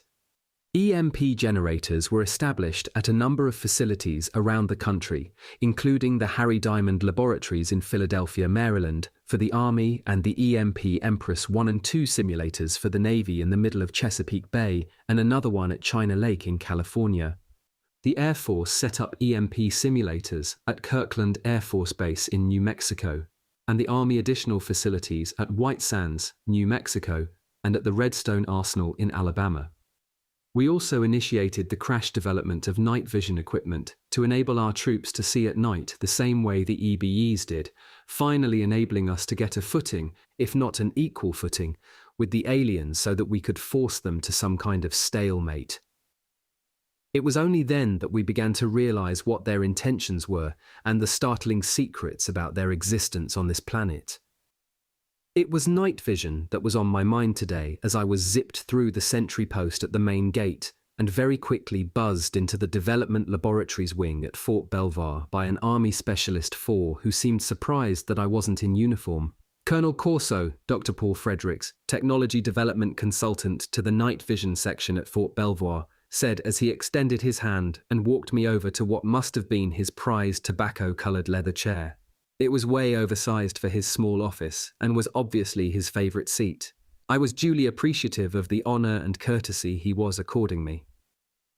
General Trudeau told me you were bringing us some remarkable information about one of the projects we have in development here. I hope it's helpful to you, Dr. Fredericks, I began.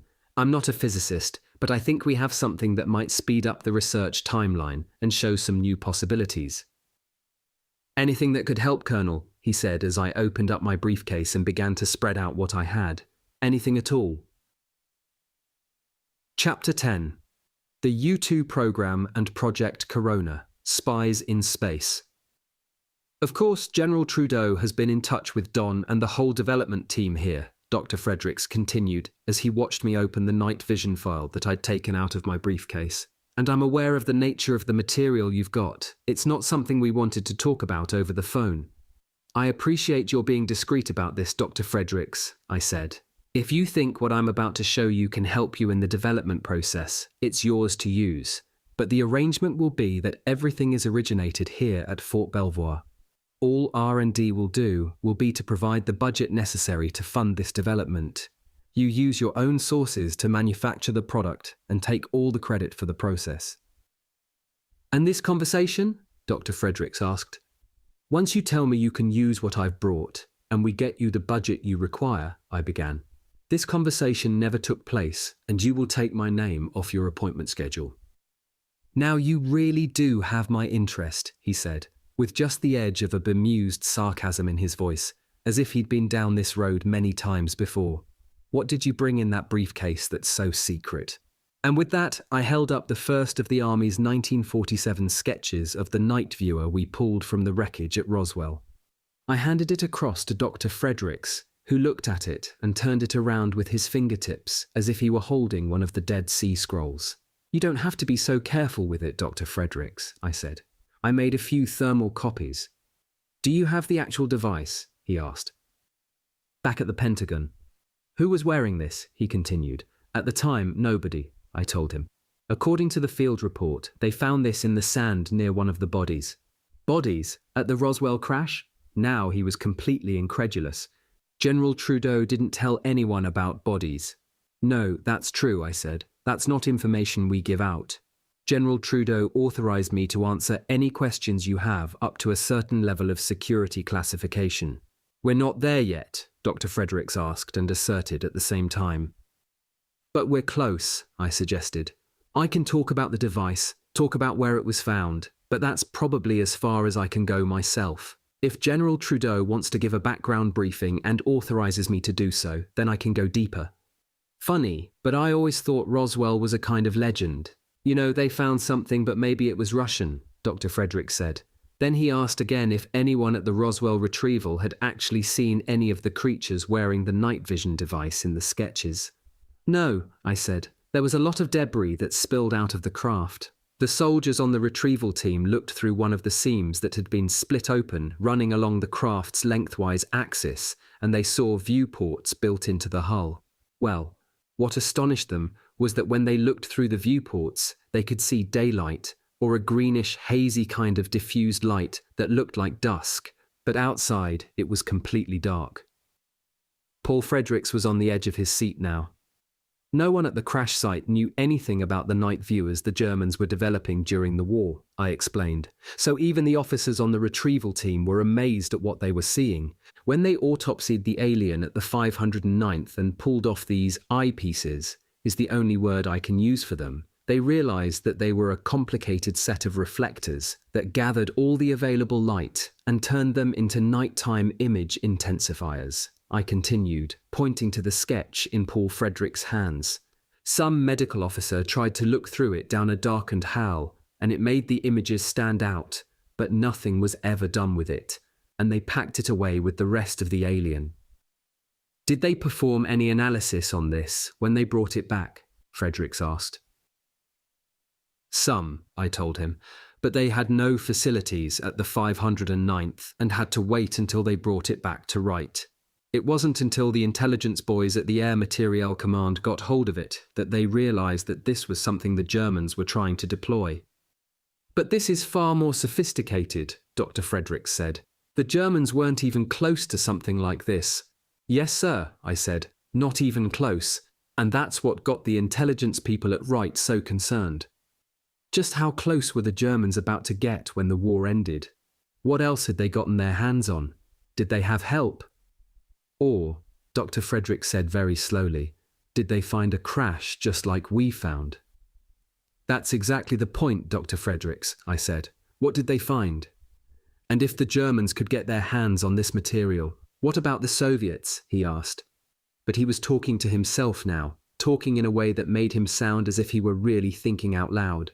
"Why not the Chinese or any of our European allies? Just how much of this stuff is out there?" he finally asked me. "We don't have any of those answers," I told him. "At least not those of us in the army. And for obvious reasons, nobody's walking around sharing this information back and forth among the services or with any other agencies. We have what we have, and that's as far as we're willing to go." "And you don't want me talking about this or trying to sniff around for any information," he said.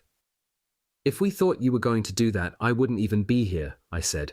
"I have these reports here and descriptions of the device. I'll leave them with you.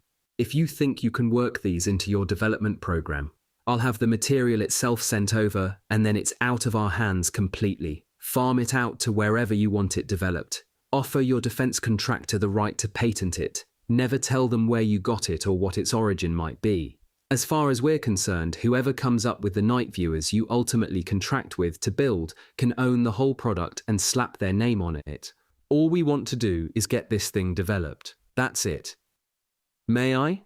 Dr. Fredericks asked. reaching for the reports I'd spread out on the arm of the leather chair. I handed them across in a bundle, and he flipped through them as if he were my old college professor looking at a term paper, shrumphing, grunting, and nodding at every page. "That's more about how they handled the alien at right field than about the eyepieces themselves," I said, "because in reality, they didn't know what made the thing tick and they didn't really want to tear it apart." "So they just threw it in a package?" he asked. "Basically, that's exactly what happened," I said. "At first, they didn't know how it was supposed to work, or maybe they thought it would turn human beings blind or something. They were that afraid. After a while, they just let it stay in dead storage and hoped someone else would take it off their hands." "And that'd be you," Dr. Frederick said. "Actually," I told him, "that'd be you, if you want it." "I need to read this material more thoroughly and see where we can slip your night vision into the project without causing a ripple on the surface," Dr. Fredericks explained. "How easy will that be?" I asked. "At Fort Belvoir," he answered. "Teams here are taught to keep their own thoughts to themselves. If you tell them this is a piece of foreign technology our intelligence boys got from some other country and we're supposed to make it disappear into what we're doing, that's the story." "Nobody asks any questions?" I pushed. "Nobody asks questions under any circumstances," he said. "It would move along faster and create its own little development bureaucracy if we had the budget to turn it into a crash development project with a real development phase deadline." "Then what happens?" I asked. "It's just like Santa's workshop on the first day of winter. None of the elves looks up from his workbench until it's done. Then the next project comes along, and everybody forgets. By the time the troops are wearing these things in the field and they're handing out the gold watches over a prime rib at the Potomac Inn, night vision is just one big happy memory with the details rewritten to fit the view of history that serves the moment. No one will ever even guess, Colonel Corso," he said. "From the moment your boys hand the material over, it goes into the developmental soup at Fort Belvoir and comes out the other end as a weapon in the field." I stood up and closed my briefcase while he walked around his desk. "So what are you going to recommend to General Trudeau?" he asked. "I'd like to suggest we send the device over, you come up with the budget you need, and General Trudeau finds the allocation," I said. "And you," he said. "It was a pleasure not meeting you, Dr. Fredericks," I told him. "Of course, there will be a liaison over in Army R&D who will officially be placed in charge of night vision development. He will report to General Trudeau, and anything I need to know, I'll find out from the General. I look forward to seeing the development reports as they come out. Congratulations on your new piece of technology, and congratulations to the company who winds up with this defense contract." "Congratulations indeed," Dr. Frederick said. We shook hands, and he walked me out of his office into the corridor. For a moment, it was like stepping out of the surreal into the real. We'd just stitched our own piece of fabric over reality, created a piece of history. The technology boys in research and development at Fort Belvoir would receive a device from one of their consultants who would whisper to them that this was liberated from one of our enemies. Don't ask any questions. But it was just the thing that the lab people at Fort Belvoir were looking for to show them how a finished device might look. Can they come up with a reverse engineering plan? Is there a company they're already working with on night vision? And within a few months, some company, whoever it might be, would wind up with a plan in place, a development budget, and a new identity for the strange-looking eyepieces that turned up in my Roswell files. It might take 5 or so years, but when it came rolling off the assembly line somewhere in Pennsylvania, Maryland, Ohio, or wherever, it would be made in the USA, and I'd read about it in the papers or see it on television. Night vision was the first project we actually seeded during the first year of my tenure at Foreign Technology. It would turn out to be easier than most because of the history of German development during the war and the research already done through the 1950s. By the time I brought the Roswell night viewer to Fort Belvoir, it fit right in through the seam of an existing development program, and no one was the wiser. The actual weapons development program at Fort Belvoir served as the cover for the dissemination of Roswell technology so perfectly that the only distortion anyone could find as he went back through the history is what might seem like a sudden acceleration in the development program itself shortly after 1961. Night vision got a boost in funding. A new officer was assigned to the project by General Trudeau. and General Trudeau's name starts turning up on a regular basis as one of the apparent benefactors of the program. By 1963, when he and I were gone from the Pentagon, the project was at Martin Marietta Electronics, now part of Lockheed Martin, and already on its way through the initial deployment that would take place in Europe and Vietnam. But I didn't know that as I drove through the Fort Belvoir gate and headed back to my Pentagon office. I only felt satisfied that it looked like we had successfully inserted one of our own foreign technology projects into an ongoing development stream already underway and had camouflaged our appropriation of a piece of alien technology. At this point, I believed, we'd kept it out of the hands of the Soviets for the time being, and the aliens, if they were monitoring what we were doing, maybe didn't know what we were doing with it either. It would give us time. I headed north along the Potomac and through the green woods of Fairfax County, Virginia, back to a desk that was quickly piling up with other projects that needed disposition. One of them, which was running parallel with the night vision I'd just handed off, was the embryonic Project Corona, an idea whose time was suddenly thrust upon us by the shooting down of a U-2 surveillance plane and the capture of its pilot, Francis Gary Powers. The Air Force and the CIA had been running the U-2 program for a while during the Eisenhower administration, and the reports and photos routinely crossed my desk at the National Security Council.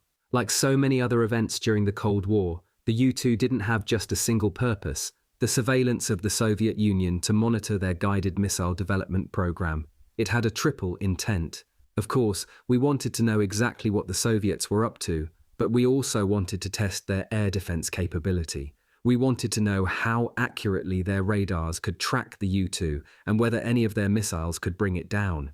So we deliberately provoked them by making our presence known when we wanted them to fire at us. Could they shoot us down? Cameras on the U-2 picked up the launch of enemy surface-to-air missiles as the pilot flew over sensitive installations where the Soviets had to challenge us or cede to us the control of top classified zones in their airspace.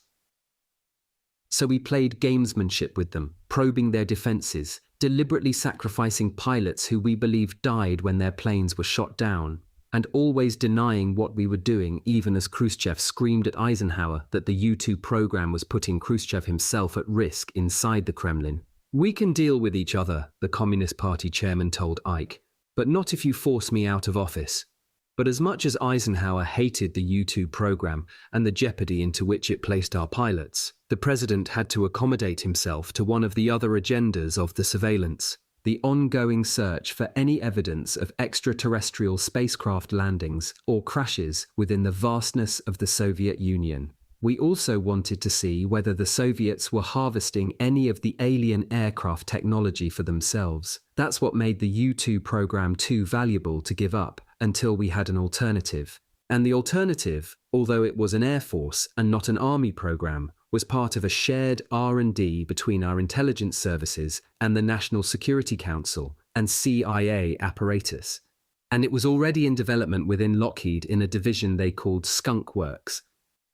Because we had set up our U-2 flights to provoke the Soviets, and because we knew that ultimately we would start to lose pilots and planes, the National Security Staff began looking aggressively for a more secure surveillance program as early as 1957, my last year at the White House.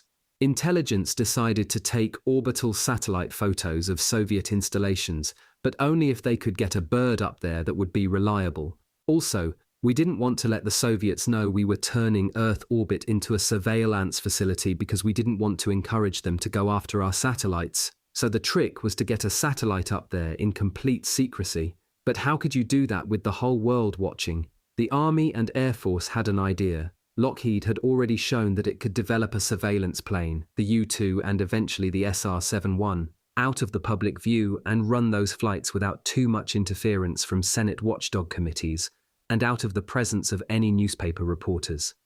Could they do the same thing with a satellite? And if they could, would the satellite recon photos be as reliable as the photos we were getting from the U-2s? Normally, I would have said that if the Army were putting up a satellite, it could do anything it wanted because everything we did under our intelligence blanket remained relatively secure. However, both the Army and the Air Force were effectively put out of the satellite launching business toward the end of the Eisenhower administration, by the civilian National Aeronautics and Space Agency under a pooled resources crash program to get satellites up into space to show the world the flag. The Soviets had beaten us in the race initially with Sputnik, and the failed Army and Navy attempts to launch satellites only made us look worse. I learned for a fact that when the New York Daily News ran the full-page headline, "Oh dear, after the corporal rose a few inches, fell back onto the launch pad, and blew up into smithereens, no one was laughing harder than Nikita Khrushchev." After a few of these attempts, the National Security Council advised President Eisenhower to throw in the towel, pool all the national scientific resources he could, and turn the United States' entry into the space race over to a civilian agency. The military services had learned their lesson about competing over the same technology the hard way, and had to stand back and watch NASA take over.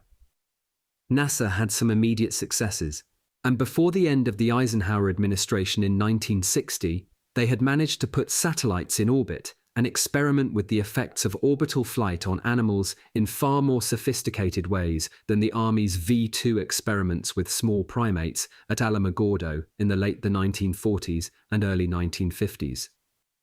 As the Army and Air Force intelligence officers looked at the successes of these NASA satellites and at the increasing vulnerabilities of the U-2 flights, they saw the possible answer to their need for a fail-safe surveillance program.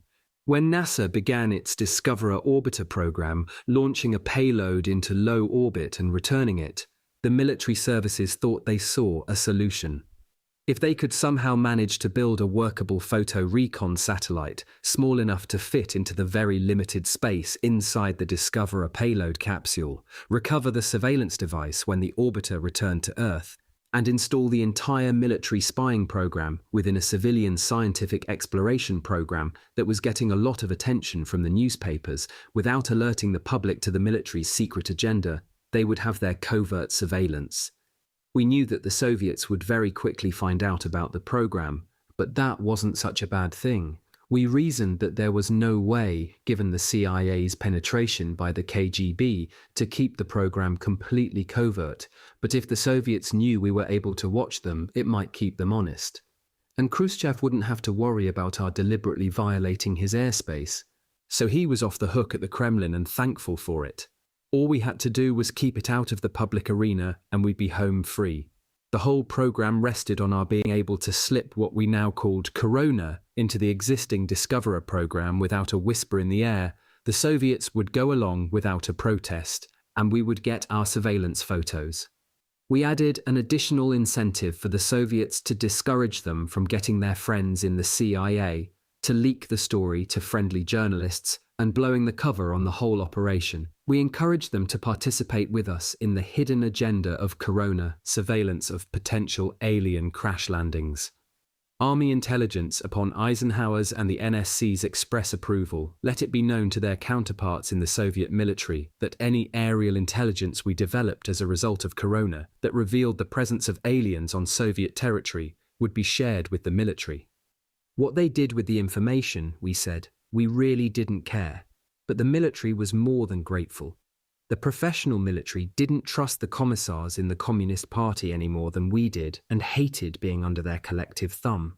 Thus, in a perverse way, although we were tipping off the Russian military about alien activity in their territory, we really weren't sharing information with the communists because of the deep division within the Soviet government between the Communist Party and the military. Our incentive worked, and the KGB encouraged the CIA. Even I was surprised at how effectively they worked together not to leak the story. Now it was up to the Air Force and the Skunk Works division at Lockheed to build the Corona surveillance satellite out of the public arena and load the vehicle into the Discoverer rocket right under the noses of the American press. It was one of the trickiest operations of the Cold War because the Russians knew what we were doing. NASA was making the entire project happen.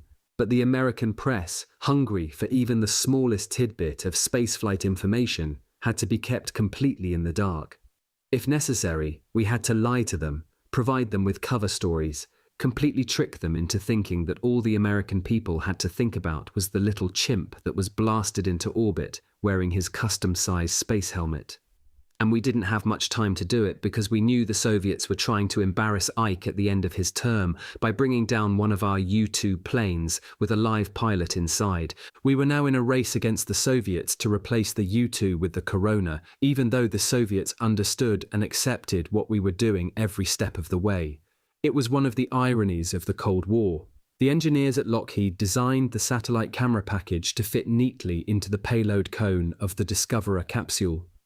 They worked under brutal time constraints because President Eisenhower was putting pressure on the National Security Council to cut off the U-2 overnights completely. The old general knew it was just a matter of time before the Soviets would capture a living American pilot, extract his confession, and march him in front of the television cameras to the humiliation of the United States. Eisenhower was a man of his word who disliked politicians because they always sought the expedient solution, not the most honorable one. Eisenhower disliked expedients for expediency's sake and always preferred to take the most directly honest path whenever he could. But as Khrushchev complained about the U-2 flights, Ike always denied we were sending them. It was such an obvious lie that Khrushchev kept goading Eisenhower about exposing himself that way. "We will shoot one of them down, you'll see," he kept telling Eisenhower whenever he complained. "Then what will you say?" But President Eisenhower denied the existence of the U-2, put down the telephone and turned on his own staff, furious that they had put him into such an untenable situation. "Stop the nights," he ordered. But the CIA kept pushing for one more flight. It was serving a purpose, they argued. They were learning about the Russian air defense system. At the same time, they were surveilling possible areas of alien spacecraft activity. With or without the Russians' knowledge, the U-2s denied the extraterrestrials a complete camouflage because of our high-resolution aerial surveillance. I don't know whether we actually found any evidence of an alien landing on Russian territory from our U-2 surveillance, but the extraterrestrials certainly could see that we were able to surveil the Soviet Union, and their knowledge of our capability served as a deterrent to roaming the vast areas of the Soviet Union with impunity. The CIA claimed the U-2s were so important to our national security that they were even ready to sacrifice one of their own pilots. However, I also believe that the KGB moles who had penetrated them wanted Eisenhower to be embarrassed before the entire world. And when Francis Gary Powers took off in May 1960, they had their chance. There is still a great deal of doubt about the shoot-down of Powers's U-2. His mission was to fly over the most sensitive Soviet missile installations and make himself a target. We believed the Russian SAMs couldn't reach his altitude, but whether Powers fell asleep at the stick because of oxygen deprivation or whether his CIA controllers forced him to a lower altitude to get better photos or even to make himself a more provocative target, we'll never know. I believe that Powers was probably startled out of a low oxygen lethargy by the explosion of a SAM, close enough to force him to lose control. His plane was not hit by the missile.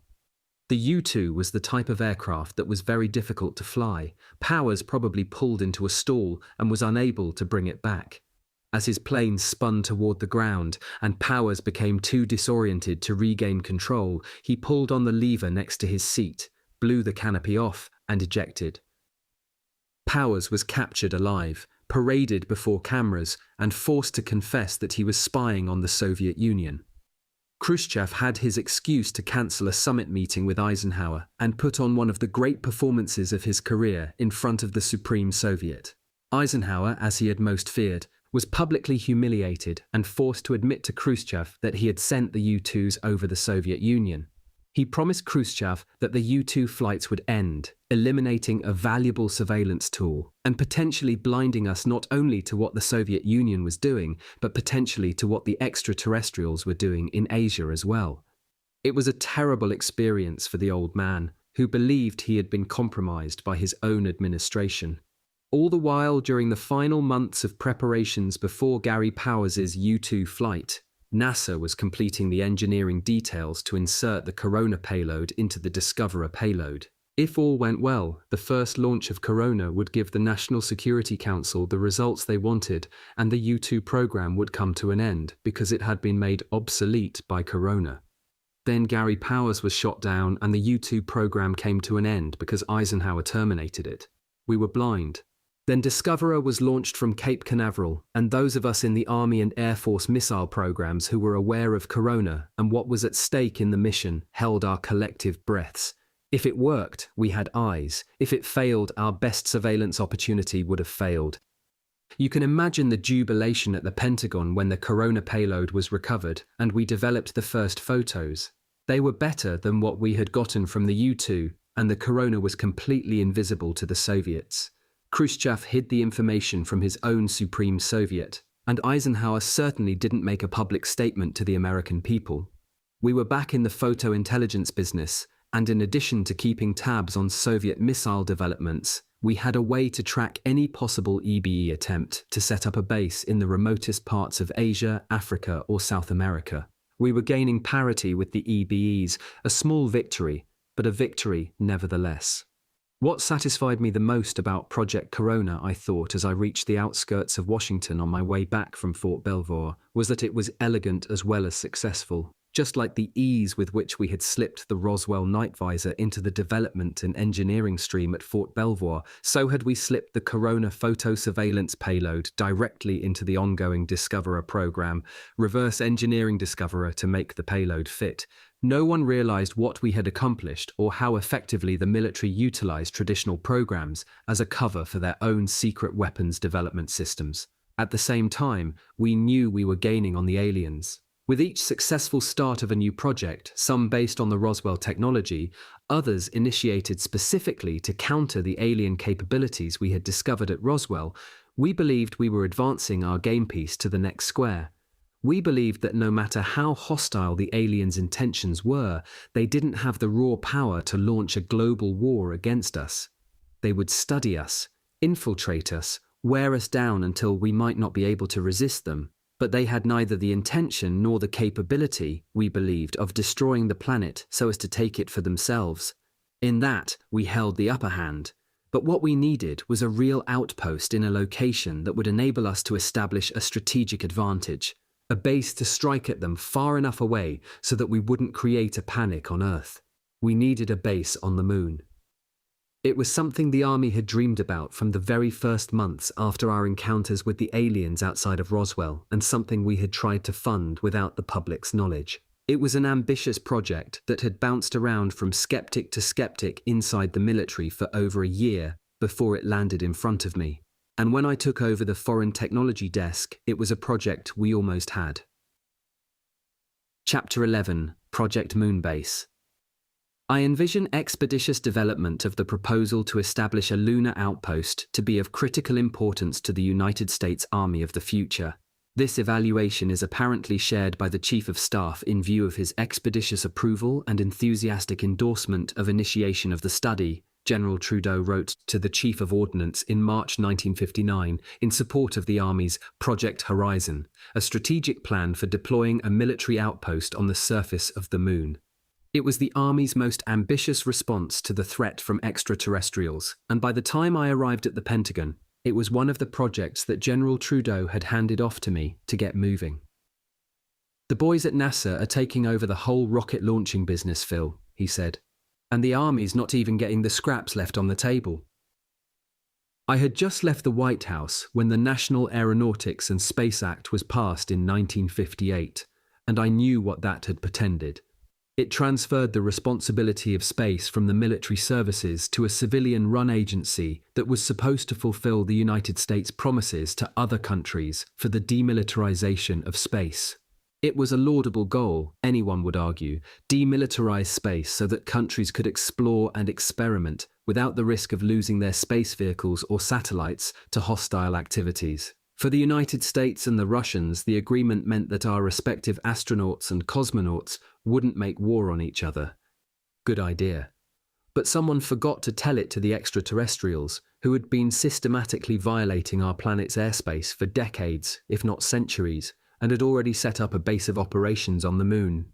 For General Trudeau and much of the United States military command, the Soviets' ability to put high payload vehicles and cosmonauts into orbit with relative ease was a frightening prospect.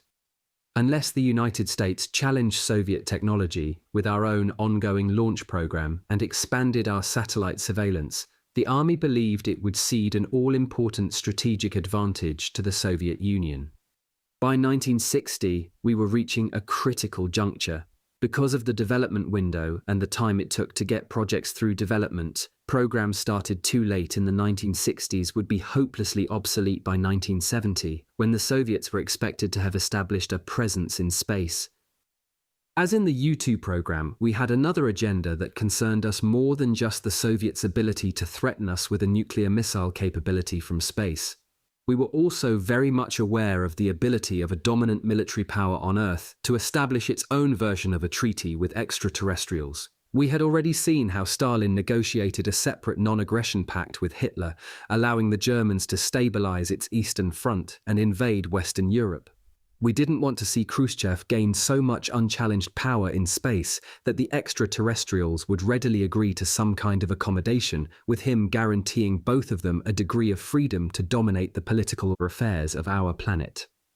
This may seem paranoid now, in the 1990s, but in the late 1950s, this was exactly the thinking of the military intelligence community. General Trudeau's concerns were the concerns of anybody who knew the truth about an alien presence around our planet, and their abilities to drop on top of us from out of nowhere, just like they had done in Roswell, in Washington, D.C., in 1952, and in countless other places around the world. And we didn't know if any one of these sightings could turn into a full-fledged landing in force, or if an invasion hadn't already begun. If they could turn the Soviet government into a client state with a proxy army, there might be no checking their ability to exercise their will to colonize our planet, appropriate our natural resources, or, if the cattle mutilations and stories of abductions were true, conduct with complete impunity an organized experimentation or testing program on the life forms of this planet. In the absence of any information to disprove our fears, it was the military's obligation to project the worst possible scenario. That's why the army pushed for Project Horizon. We had to have a plan. The Horizon documents were straightforward in expressing their concerns. We needed to put a fully armed military outpost on the moon first, because if the Soviets achieved this objective before we did, we would be in the position of having to storm a hill or secure a military position. We would rather be the defenders of a strongly fortified enclave than the attackers. Our outpost had to be strong enough to withstand an assault and have enough personnel to conduct scientific experiments and continual surveillance of the Earth and its airspace. Initially, General Trudeau argued, the outpost must be of sufficient size and contain sufficient equipment to permit the survival and moderate constructive activity of from 10 to 20 personnel at a minimum. It must allow for expansion of the permanent facilities, resupply, and rotation of personnel to guarantee the maximum amount of time for a sustained occupancy. The general not only wanted the outpost to establish a beachhead on the moon, he wanted it to be permanent and able to sustain itself for long periods without support from the Earth. Therefore, location and design were critical and required, in the Army's view, a triangulation station of Moon-to-Earth baseline space surveillance system that facilitated 1. Communication with and optimum observation of the Earth, 2. Routine travel between the Moon and the Earth, 3. The best possible exploration capability, not only of the immediate area of the lunar surface, but long-range exploration expeditions, and, most importantly, from the Army's perspective, 4. The military defense of the moon base. The Army's primary objective was to establish the first permanent manned installation on the moon, and nothing less.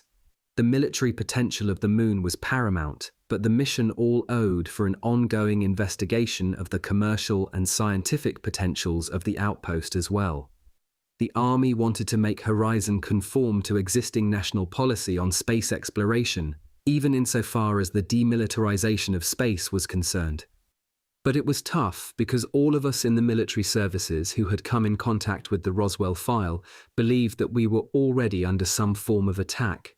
Demilitarizing space only meant playing into the hands of a culture that had displayed a hostile intent toward us. But we also realized that overtly establishing a military presence in space would encourage the Soviets to match us step for step and result in an arms race in outer space that would exacerbate Cold War tensions. Armaments in space might be more difficult to control, and the chance of an accidental military exchange could have easily precipitated a crisis on Earth. Thus, the whole problem of what to do about establishing a military presence in space was a conundrum. Horizon was the Army's attempt to accomplish its military objectives within the context of the government's demilitarization policy. The Army faced another obstacle in its plans from the members of the Roswell Working Group, who were still establishing and enforcing policy at levels above top secret. The working group correctly saw that any independent military expedition into space, especially for the purpose of establishing an outpost on the moon, had a high probability of encountering extraterrestrials. In this encounter, there was no guarantee that a military exchange would not ensue, or at the very least, a military report would be filed. Even if these reports were kept top secret, given the military bureaucracy and the presence of legislative oversight, it was highly unlikely that the press would not learn about military encounters with aliens.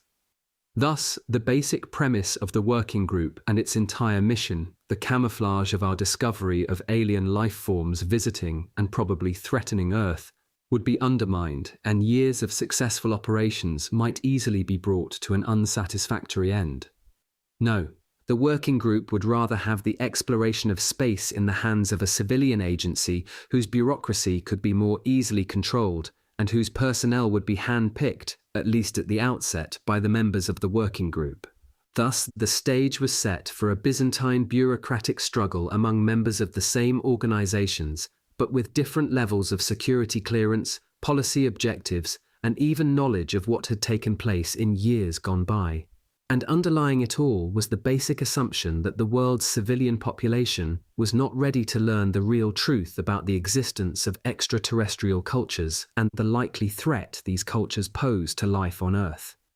General Trudeau was as undaunted as I had ever seen him.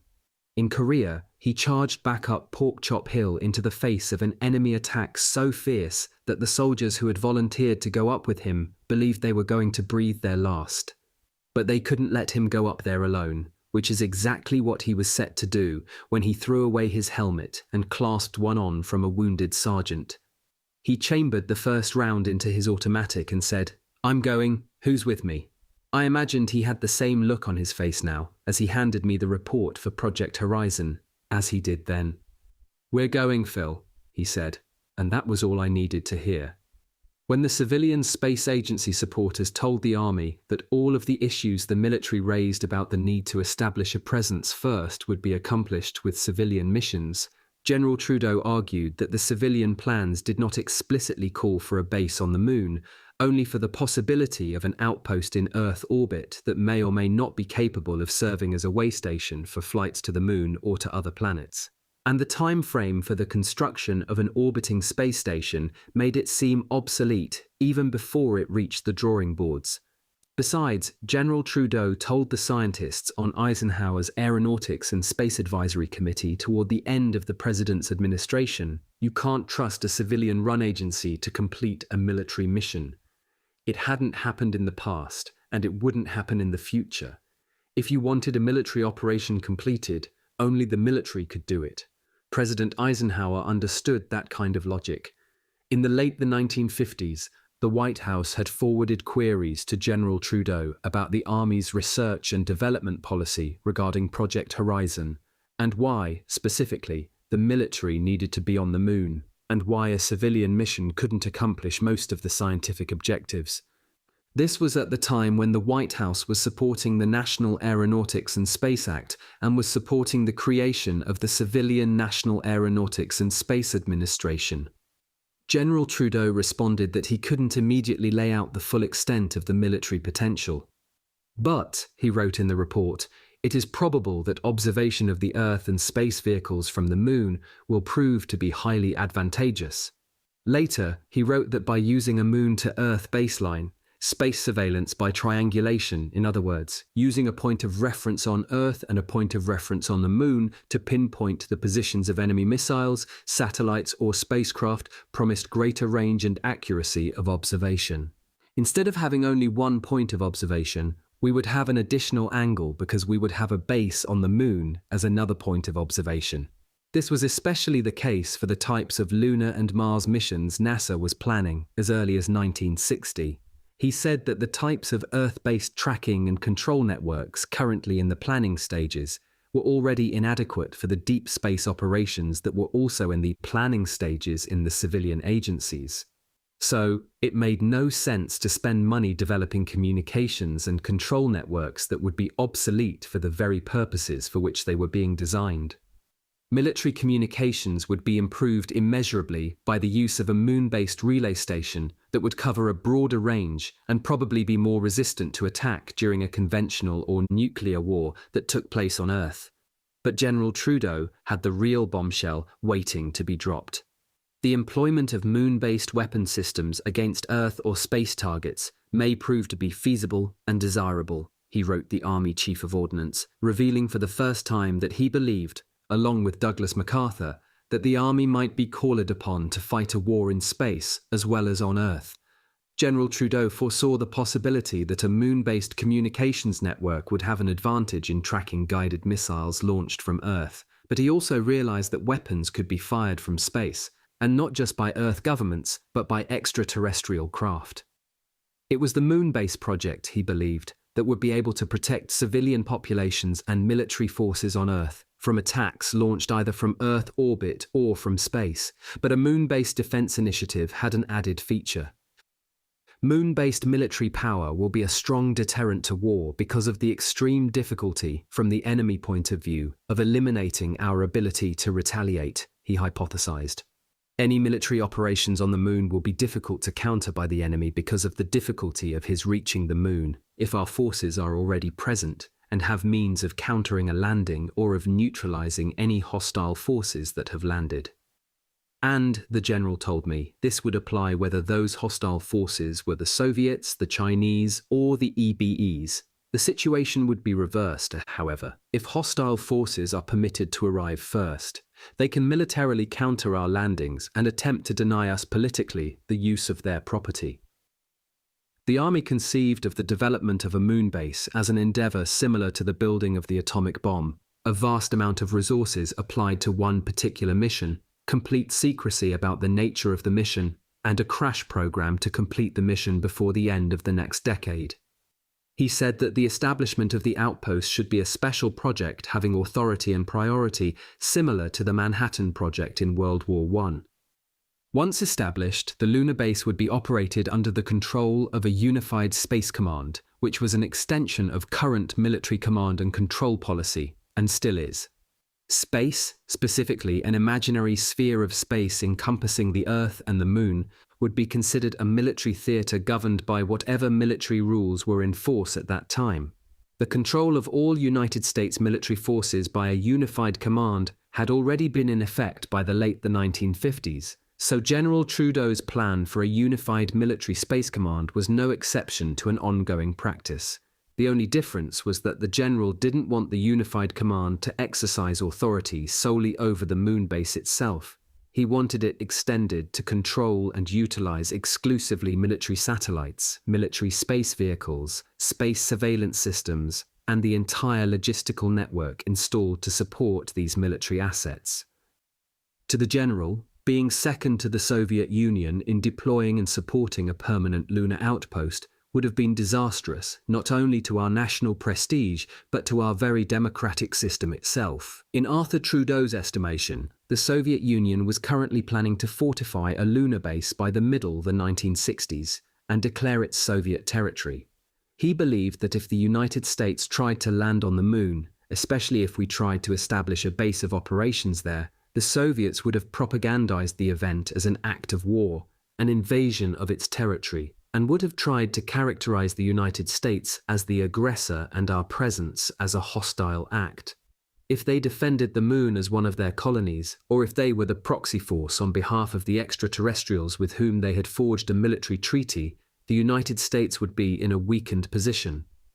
Thus, General Trudeau concluded and so advised his chief of the Ordnance Missile Command, it was of the utmost urgency that the United States Army devise a feasible plan to have a manned landing on the lunar surface by spring 1965, with a fully operational lunar outpost deployed on the Moon by late 1966 at a cost over an 8.5-year period of $6 billion. The first two astronauts, the spearhead of the scouting crew, were scheduled to touch down on the lunar surface in April 1965 in an area near the lunar equator where, according to the surveys, the Army believed the terrain would support multiple landing and lift-off facilities and the construction of a cylindrical, ranch house type of structure with tubular wall S built beneath the surface into a crevice that would house an initial 12 personnel. The bulk of the construction materials for the lunar outpost, about £300,000, would already be on the site, having been transported there over the previous 3 months. According to the Army plan, an additional 190 £0 of cargo would be sent to the Moon from April 1965 through November 1966. And from December 1966 through December 1967, another £266,000 of cargo and supplies would be scheduled to arrive at the now operational moon base. It is April 1965, and a lunar vehicle with a crew of 2 astronauts has just touched down on the Moon's surface. Although the vehicle has an immediate lift-off capability to return the astronauts to Earth, their scouting from orbit has determined that the area is safe and that there are no threats from either the Soviets or any extraterrestrials. The radio crackles with the team's first instructions.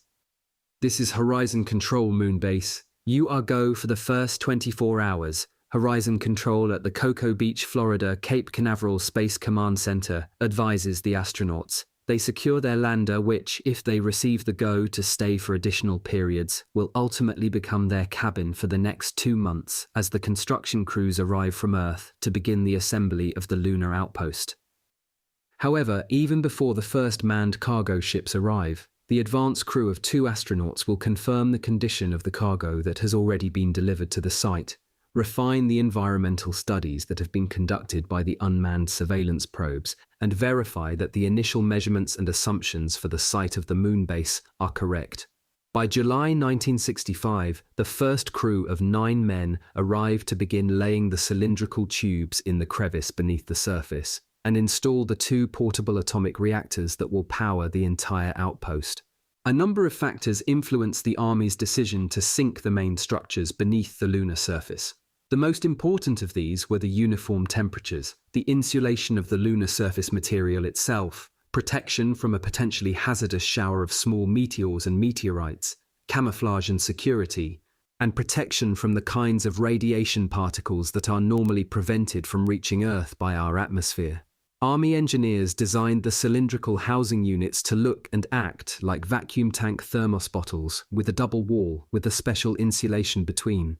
The thermos design would prevent heat loss and so insulate the housing unit so that just the heel radiated by the internal artificial lighting system would be more than adequate to maintain a comfortable temperature inside. The crew's atmosphere was to be maintained by insulated tanks containing liquid oxygen and nitrogen with the waste moisture and carbon dioxide absorbed by solid chemicals and recycled through a dehumidifier. Eventually, as the base became more permanent and new crews were rotated in and out, a more efficient recycling system was to be installed. The initial construction crew was assigned to live in a temporary configuration of cylindrical quarters as their numbers were increased by an additional 6 men and more supplies. Like the permanent facility, the temporary construction cabin would be buried in a crevice beneath the lunar surface, but it would be smaller than the permanent cabin and have none of the laboratory facilities that were to be built in the permanent structure. From the component parts already shipped to the landing site, the construction crew was to assemble a lunar surface rover, a digging and trenching vehicle similar to a backhoe and a forklift type of vehicle that would also serve as a type of crane. With just these 3 devices, the Army believed, a crew of 15 workers could assemble a permanent outpost out of prefabricated components. The Horizon plan for construction of facilities in a weightless, airless environment ultimately became the model for the construction of both the Russian Mir and American Freedom space stations. While the construction of the permanent subsurface structure was underway, other members of the crew would lay out the multi-antenna communication system that would rely on geosynchronous Earth satellites to relay transmissions back and forth from Earth ground stations. Lunar-based tracking and surveillance radar equipment would also maintain a constant vigilance of the Earth and be able to track any orbital vehicles from the Earth's surface, as well as space vehicles entering the planet's atmosphere from outer space. Members of the crew would communicate with each other, and with the outpost itself by radios mounted in the helmets of their spacesuits. By the time the construction of facilities in a weightless, airless environment ultimately became the model for the construction of both the Russian Mir and American Freedom space stations. While the construction of the permanent subsurface structure was underway, other members of the crew would lay out the multi-antenna communication system that would rely on geosynchronous Earth satellites to relay transmissions back and forth from Earth ground stations. Lunar-based tracking and surveillance radar equipment would also maintain a constant vigilance of the Earth and be able to track any orbital vehicles from the Earth's surface, as well as space vehicles entering the planet's atmosphere from outer space. Members of the crew would communicate with each other, and with the outpost itself by radios mounted in the helmets of their spacesuits. By the time the Army was proposing Project Horizon, Army engineers had already selected a number of launch sites. Instead of Cape Canaveral, the Army chose an equatorial location because the Earth spins fastest at the equator, and this would provide added thrust to any rocket with an especially heavy payload. The Army chose a secret location in Brazil where it wanted to start construction on an 8 launchpad facility that would house the entire project. The spacecraft would be monitored and controlled from the facilities at Cocoa Beach, where the Army and Navy were already launching their satellites. We broke the program into 6 separate phases, beginning with the June 1959 initial feasibility, which was written in response to General Trudeau's first proposal and became Phase 1 of the entire plan. Phase 2, scheduled to be completed in early 1960, when I was to take over the project, call Ed for a detailed development and funding plan in conjunction with preliminary experimentation on some of the essential components. During this phase, I had planned to use our regular Army R&D procedures to manage and review the testing and make sure that we could do what we said we could do under the initial feasibility study. In Phase 1I, we scheduled the complete development of the hardware and the system integration for the entire project. This included the rockets, the space capsules, all of the lunar transportation and construction vehicles, the launch facilities at the proposed site in Brazil, and the lunar outpost components for both the temporary and the permanent bases. Also included in this phase was the development of all of the communication systems, including relay stations, surveillance systems, and the personal protective and communications gear that the astronauts would use. And finally, Phase 2 called for the engineering of all the actual procedures needed for Horizon to be successful, such as the orbital rendezvous, orbital fueling of lunar transportation vehicles, transfer of cargo in orbit, and launching and testing of cargo rockets. Under Phase 4, scheduled for 1965, the first lunar landing was to take place. The establishment of the first 2-man lunar observation outpost and the construction of the preliminary living and working quarters for the first detachment of the crew were all slated for completion. The plan stated that by the end of this phase, a manned lunar outpost will have been established. Phases 5 and 6 were the operational phases of the project and were scheduled to be completed over a 2-year period, beginning in December 1966 and winding up in January 1968. Under these phases, the lunar outpost would progress from the preliminary construction phases to the construction of the permanent facilities. These facilities begin the surveillance of Earth, establish our military presence by the emplacement of fortified positions on the Moon, and begin the first scientific experiments and exploration. In Phase 6, based upon the success of the permanent outpost and the exploration of the lunar terrain, the Army planned to expand the outpost with more landings and additional facilities and report on the results of biological and chemical testing and the first attempts to exploit the moon as a commercial entity. The Army also believed, because that was the way we in R&D believed we could pay back the enormous development overhead we incurred, that by commercially exploiting the moon, perhaps through the same kind of federal land leasing deals the Department of the Interior currently grants for oil and mineral exploration, we could put the billions of dollars spent back into the federal coffers. Project Horizon also outlined the development of an Earth orbiting station as an ancillary project to support the lunar landing missions. Under the orbital station specifications, the Army Ordnance Project developers suggested the launching and assembly of an austere, basic orbital platform that would provide astronaut crews on their way to the moon with a rendezvous point for exchanging and increasing their payloads, refueling, and relaunching their spacecraft. The orbiting station would also be important in the early cargo shipment stages of Project Horizon, where Army crews could handle the cargo loading in the weightlessness of space faster and easier than they could on Earth. Cargo could be shipped up separately, travel in Earth orbit with the station, and then be reassembled by crews who would live in their own spaceship cabins instead of in the space station, and then return to Earth when the refueling and reassembly of payloads was complete. If the preliminary basic space station were successful, the Army envisioned a more elaborate, sophisticated facility that would have its own scientific and military mission and serve as a relay station for crews on their way to or from the lunar outpost. This station would have an enhanced military capability and enable the United States to dominate the airspace over its enemies, blind its enemies' satellites, and shoot down its missiles.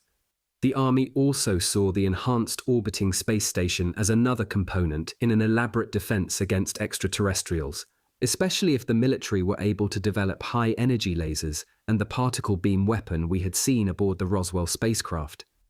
The space station would, according to the Army plan, effectively provide the platform for testing Earth-to-space weapons, and these, General Trudeau and I agreed, would be primarily directed against the hostile extraterrestrials who were the real threat to our planet.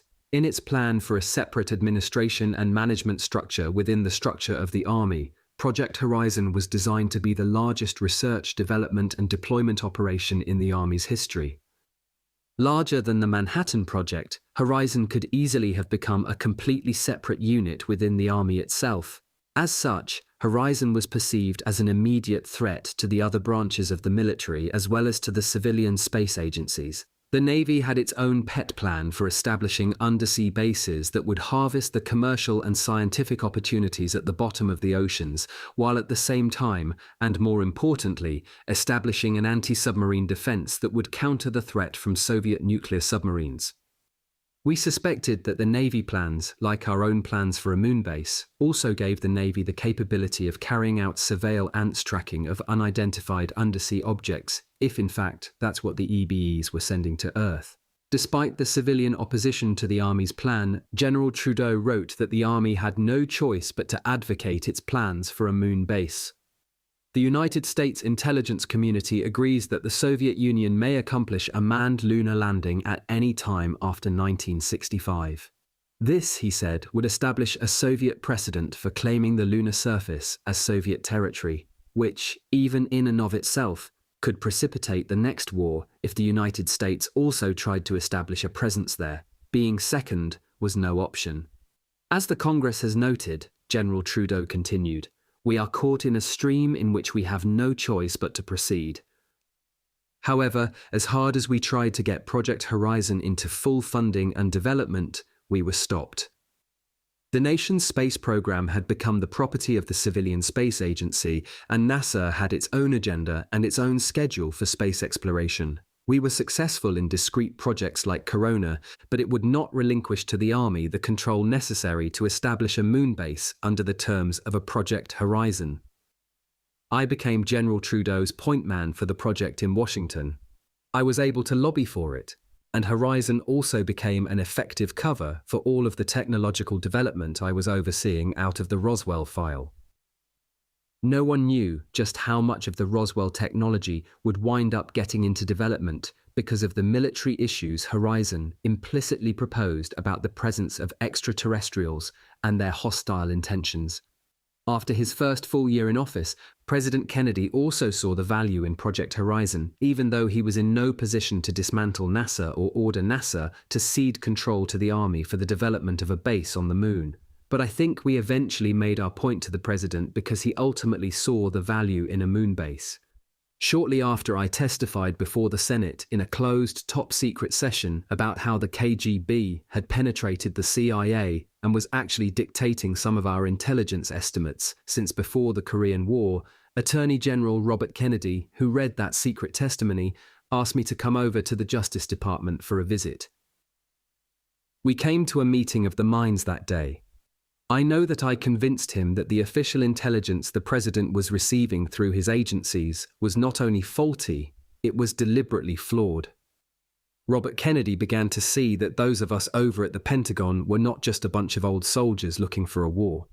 He saw that we really did see a threat and that the United States was truly compromised by Soviet penetration of our most secret agencies. We didn't talk about Roswell or any aliens. I never told him about extraterrestrials, but I was able to convince him that if the Soviets got to the moon before we did, victory in the Cold War might just belong to them by the end of this decade. Bobby Kennedy suspected that there was another agenda to the Army's desire to deploy a lunar outpost for military, as well as for scientific and commercial purposes, and without ever acknowledging that agenda, promised that he would talk about it with the president. I can only tell you that it was a mark of achievement for me personally when President John Kennedy announced to the nation shortly after my meeting with Bobby at the Justice Department that it was one of his goals that the United States put a manned expedition on the moon before the end of the 1960s. He got it. Maybe he couldn't let the Army have another Manhattan Project. That was another era and another war. But Jack Kennedy did understand, I believe, the real consequences of the Cold War and what might have happened if the Russians had put a manned lander on the moon before we did. The way history turned out, it was our lunar expeditions, one after the other throughout the 1960s, that not only caught the world's attention, but showed all our enemies that the United States was determined to stake out its territory and defend the moon. Nobody was looking for an out-and-out war.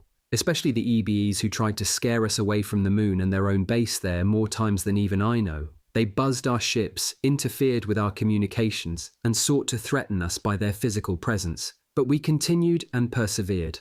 Ultimately, we reached the moon and sent enough manned expeditions to explore the lunar surface that they effectively challenged the EBEs for control over our own skies and sphere of space. The very sphere General Trudeau was talking about in the Project Horizon memoranda 10 years earlier. And although the Horizon proposal projected a lunar landing by 1967, it presupposed that the Army would begin creating the bureaucracy to manage the effort and build the hardware as early as 1959.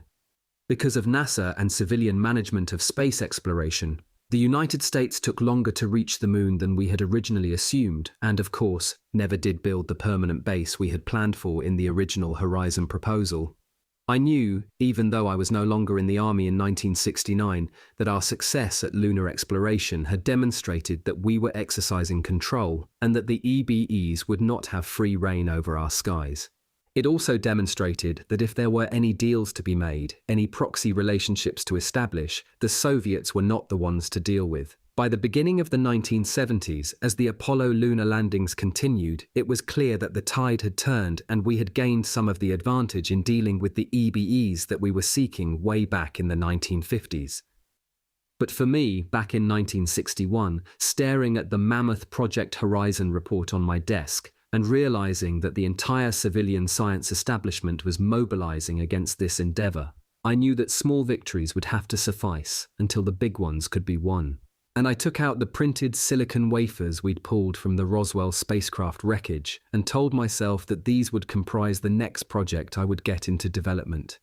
I barely knew what they were, but if the scientists at White Sands Proving Grounds were right about what they portended, this was a victory we would relish long after the political battles over Project Horizon were over.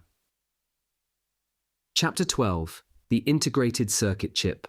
From the Roswell crash site to Silicon Valley.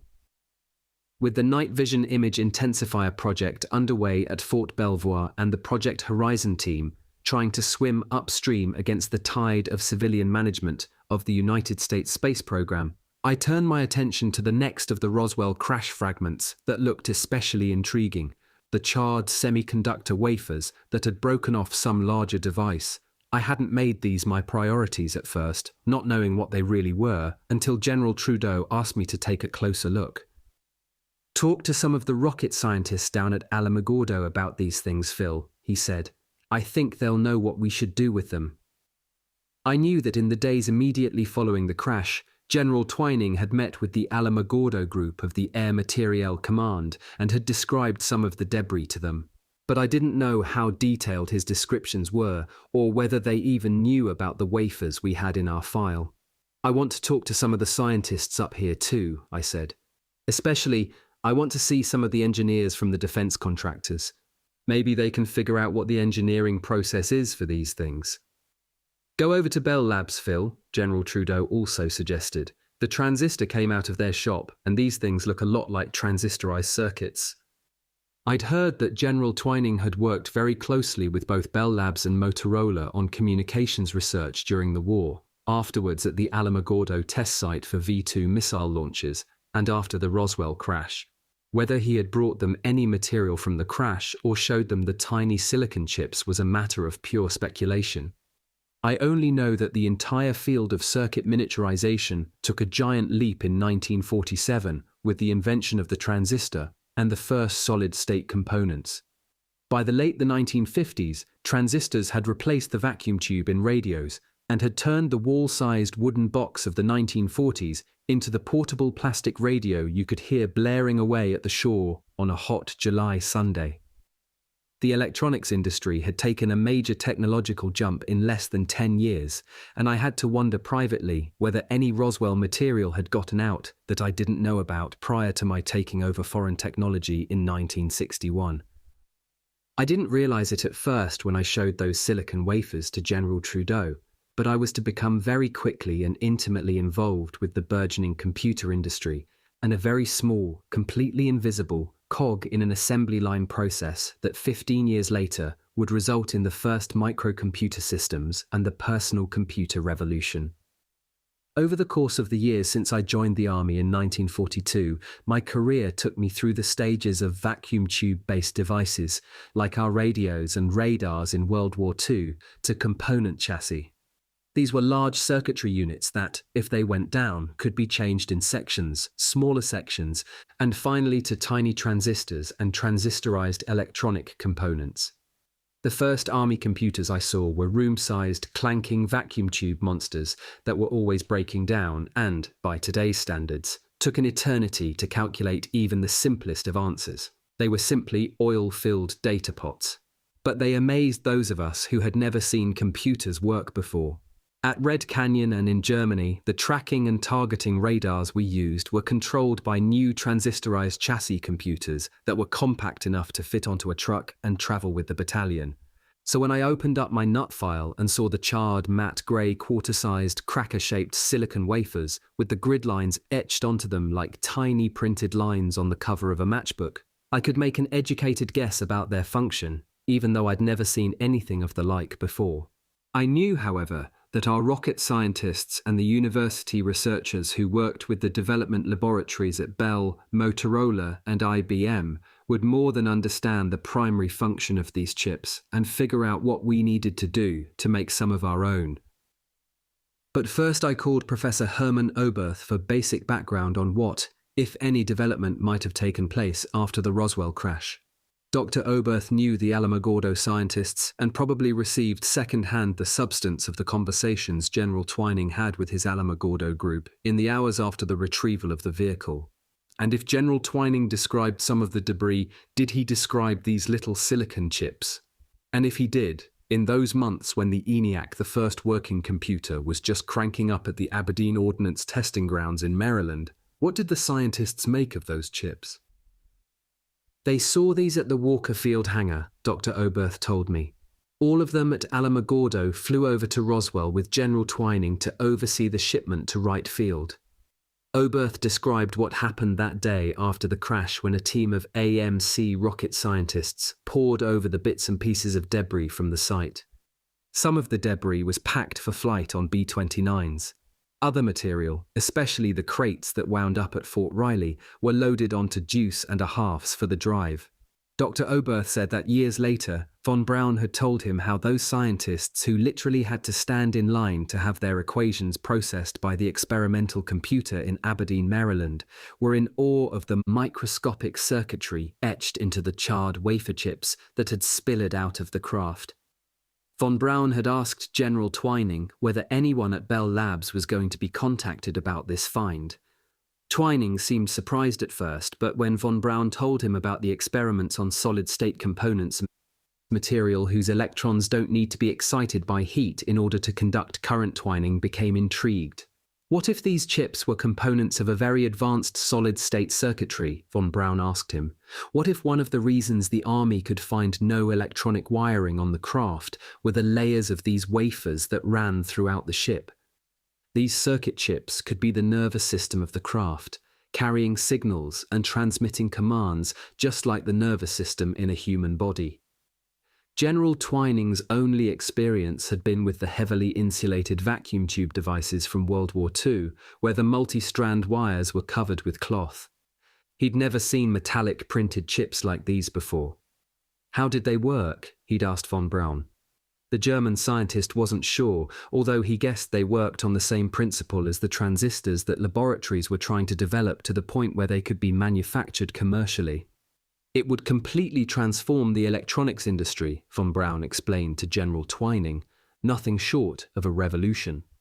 The Germans had been desperately trying to develop circuitry of this sort during the war, but Hitler, convinced the war would be over by 1941, told the German computer researchers that the Wehrmacht had no need for computers that had a development timetable greater than 1 year.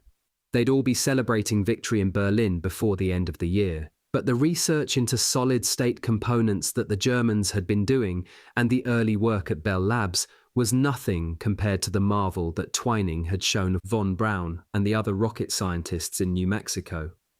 Under the magnifying glass, the group thought they saw not just a single solid-state switch, but a whole system of switches integrated into each other and comprising what looked like an entire circuit or system of circuits. They couldn't be sure because no one had ever seen anything even remotely like this before, but it showed them an image of what the future of electronics could be if a way could be found to manufacture this kind of circuit on Earth.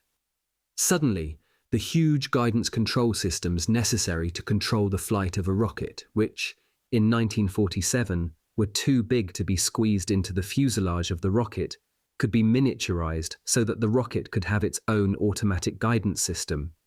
If we could duplicate what the EBEs had, we too would have the ability to explore space. In effect, the reverse engineering of solid-state integrated circuitry began in the weeks and months after the crash, even though Wilhelm Shockley at Bell Labs was already working on a version of his transistor as early as 1946. In the summer of 1947, the scientists at Alamogordo were only aware of the solid-state circuit research underway at Bell Labs and Motorola. So they pointed Nathan Twining to research scientists at both companies and agreed to help him conduct the very early briefings into the nature of the Roswell find. The Army, very covertly, turned some of the components over to research engineers for an inspection, and by the early 1950s, the transistor had been invented and transistorized circuits were now turning up in consumer products as well as in military electronic systems. The era of the vacuum tube, the single piece of 80-year-old technology upon which an entire generation of communications devices, including television and digital computers, was built, was now coming to a close with the discovery in the desert of an entirely new technology. The radio vacuum tube was a legacy of 19th century experimentation with electric current. Like many historic scientific discoveries, the theory behind the vacuum tube was uncovered almost by chance, and nobody really knew what it was or cared much about it until years later. The radio vacuum tube probably reached its greatest utility from the 1930s through the 1950s, until the technology we discovered at Roswell made it all but obsolete. The principle behind the radio vacuum tube First discovered by Thomas Edison in the 1880s while he was experimenting with different components for his incandescent light bulb, was that current which typically flowed in either direction across a conductive material such as a wire could be made to flow in only one direction when passed through a vacuum. This directed flow of current, call it the Edison effect, is the scientific principle behind the illumination of the filament material inside the vacuum of the incandescent light bulb, a technology that has remained remarkably the same for over 100 years. But the light bulb technology that Edison discovered back in the 1880s, then put aside only to experiment with it again in the early 20th century, also had another equally important function. Because the flow of electrons across the single filament wire went in only one direction, the vacuum tube was also a type of automatic switch. Excite the flow of electrons across the wire and the current flowed only in the direction you wanted it to. You didn't need to throw a switch to turn on a circuit manually because the vacuum tube could do that for you. Edison had actually discovered the first automatic switching device, which could be applied to hundreds of electronic products, from the radio sets that I grew up with in the 1920s to the communications networks and radar banks of World War II, and to the television sets of the 1950s.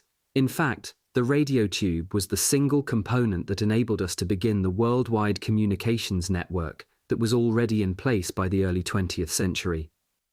Radio vacuum tubes also had another important application that wasn't discovered until experimenters in the infant science of computers first recognized the need for them in the 1930s and then again in the 1940s.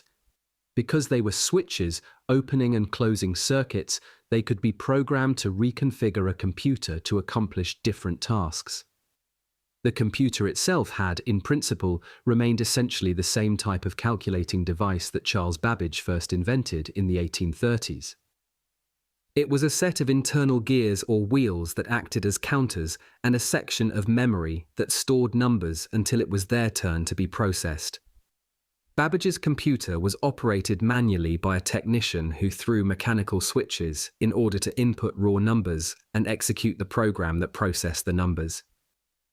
The simple principle behind the first computer, called by its inventor the analytical engine, was that the same machine could process an infinite variety and types of calculations by reconfiguring its parts through a switching mechanism. The machine had a component for inputting numbers or instructions to the processor itself which completed the calculations, a central control unit, or CPU, that organized and sequenced the tasks to make sure the machine was doing the right job at the right time, a memory area for storing numbers, and finally a component that output the results of the calculations to a type of printer. The same basic components you find in all computers even today. The same machine could add, subtract, multiply, or divide, and even store numbers from one arithmetical process to the next. It could even store the arithmetical computation instructions themselves from job to job. And Babbage borrowed a punch card process invented by Joseph Jacquard for programming weaving looms. Babbage's programs could be stored on series of punch cards and fed into the computer to control the sequence of processing numbers. Though this may sound like a startling invention, it was Industrial Revolution technology that began in the late 18th century for the purely utilitarian challenge of processing large numbers for the British military. Yet, in concept, it was an entirely new principle in machine design that very quietly started the digital revolution. Because Babbage's machine was hand-powered and cumbersome, little was done with it through the 19th century, and by the 1880s, Babbage himself would be forgotten. However, the practical application of electricity to mechanical appliances and the delivery of electrical power along supply grids, invented by Thomas Edison and refined by Nikola Tesla, gave new life to the calculation machine. The concept of an automatic calculation machine would inspire American inventors to devise their own electrically powered calculators to process large numbers in a competition to calculate the 1890 United States Census. The winner of the competition was Herman Hollerith, whose electrically powered calculator was a monster device that not only processed numbers but displayed the progress of the process on large clocks for all to see. He was so successful that the large railroad companies hired him to process their numbers. By the turn of the century, his company, the Computing, Tabulating and Recording Company, had become the single largest developer of automatic calculating machines. By 1929, when Hollerith died, his company had become the automation conglomerate IBM. Right about the time of Hollerith's death, a German engineer named Konrad Zuse approached some of the same challenges that had confronted Charles Babbage 100 years earlier: how to build his own version of a universal computing machine that could reconfigure itself depending upon the type of calculation the operator wanted to perform. Zuse decided that instead of working with a machine that operated on the decimal system, which limited the types of arithmetic calculations it could perform, his machine would use only two numbers, 0 and 1, the binary system. This meant that he could process any type of mathematical equation through the opening or closing of a series of electromagnetic relays, switches that would act as valves or gates, either letting current through or shutting it off. These relays were the same types of devices that the large telephone companies, like the Bell system in the United States, were using as the basis of their networks. By marrying an electrical power supply and electric switches to the architecture of Babbage's analytical engine and basing his computations in a binary instead of a decimal system, Zuse had come up with the European version of the first electrical digital computer, an entirely new device. It was just 3 years before the German invasion of Poland and the outbreak of World War I. In the United States, at about the same time as Zuse was assembling his first computer in his parents' living room, Harvard mathematics professor Howard Aiken was trying to reconstruct a theoretical version of Babbage's computer, also using electromagnetic relays as switching devices and relying on a binary number system. The difference between Aiken and Zuse was that Aiken had academic credentials, and his background as an innovative mathematician got him into the office of Thomas Watson, president of IBM, to whom he presented his proposal for the first American digital computer. Watson was impressed, authorized a budget for $1 million, and, right before the attack on Pearl Harbor, the project design was started up at Cambridge, Massachusetts. It was then moved to IBM headquarters in New York during the war. Because of their theoretical ability to calculate large sets of numbers in a relatively short period of time, digital computers were drafted into the war effort in the United Kingdom as a code-breaking device. By 1943, at the same time that IBM's first shiny stainless steel version of Aiken's computer was up and running in Endicott, New York, the British were using their dedicated crypto-analytical Colossus computer to break the German codes and decipher the code-creating ability of the German Enigma, the code machine that the Nazis believed made their transmissions indecipherable to the Allies. Unlike the IBM Aiken computer at Harvard and Konrad Zuse's experimental computer in Berlin, the Colossus used radio vacuum tubes as relay switches and was, therefore, hundreds of times faster than any experimental computer using electromagnetic relays. The Colossus, therefore, was a true breakthrough because it married the speed of vacuum tube technology with the component design of the analytical engine to create the first modern-era digital computer. The British used the Colossus so effectively that they quickly felt the need to build more of them to process the increasingly large volume of encrypted transmissions the Germans were sending, ignorant of the fact that the Allies were decoding every word and outsmarting them at every turn. I would argue even to this day that the technological advantage the Allies enjoyed in intelligence-gathering apparatus, specifically code-breaking computers and radar, enabled us to win the war despite Hitler's initial successes and his early weapon advantages. The Allies' use of the digital computer in World War II was an example of how a superior technological advantage can make the difference between victory and defeat, no matter what kinds of weapons or numbers of troops the enemy is able to deploy. The American and British experience with computers during the war and our government's commitment to developing a viable digital computer led to the creation, in the years immediately following the war, of a computer called the Electronic Numerical Integrator and Calculator, or ENIAC. ENIAC was the brainchild of Howard Aiken and one of our Army R&D brain trust advisors, the mathematician John von Neumann. Although it operated on a decimal instead of a binary system and had a very small memory, it relied on radio vacuum tube switching technology. For its time, it was the first of what today are called number crunchers. When measured against the way computers developed over the years since its first installation, especially the personal computers of today, ENIAC was something of a real dinosaur. It was loud, hot, cumbersome, fitful, and required the power supply of an entire town to keep it going. It couldn't stay up for very long because the radio tubes, always unreliable even under the best working conditions, would blow out after only a few hours' work and had to be replaced. But the machine worked, it crunched the numbers it was fed, and it showed the way for the next model, which reflected the sophisticated symbolic architectural design of John von Neumann. Von Neumann suggested that instead of feeding the computer the programs you wanted it to run every time you turned it on, the programs themselves could be stored in the computer permanently. By treating the programs themselves as components of the machine, stored right in the hardware, the computer could change between programs, or the routines of subprograms, as necessary in order to solve problems. This meant that larger routines could be processed into subroutines, which themselves could be organized into templates to solve similar problems. In complex applications, programs could call up other programs again and again without the need of human intervention, and could even change the subprograms to fit the application.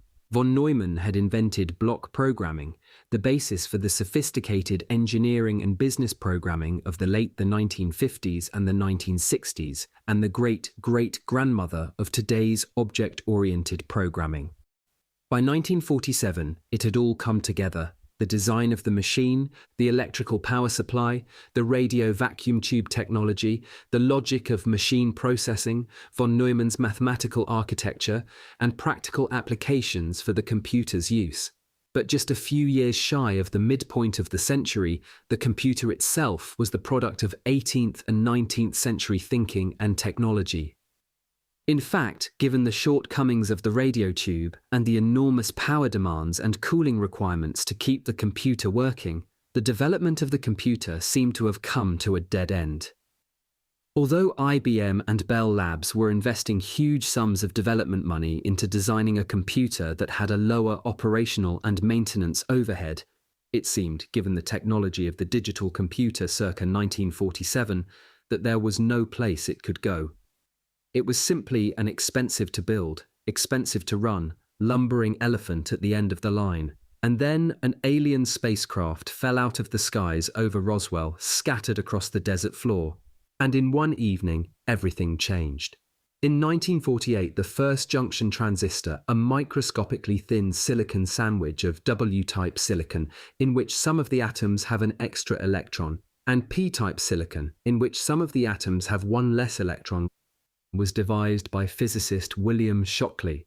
The invention was credited to Bell Telephone Laboratories, and, as if by magic, the dead end that had stopped the development of the dinosaur-like ENIAC generation of computers melted away, and an entirely new generation of miniaturized circuitry began. Where the radio tube circuit required an enormous power supply to heat it up because heat generated the electricity, the transistor required very low levels of powers and no heating up time, because the transistor amplified the stream of electrons that flowed into its base.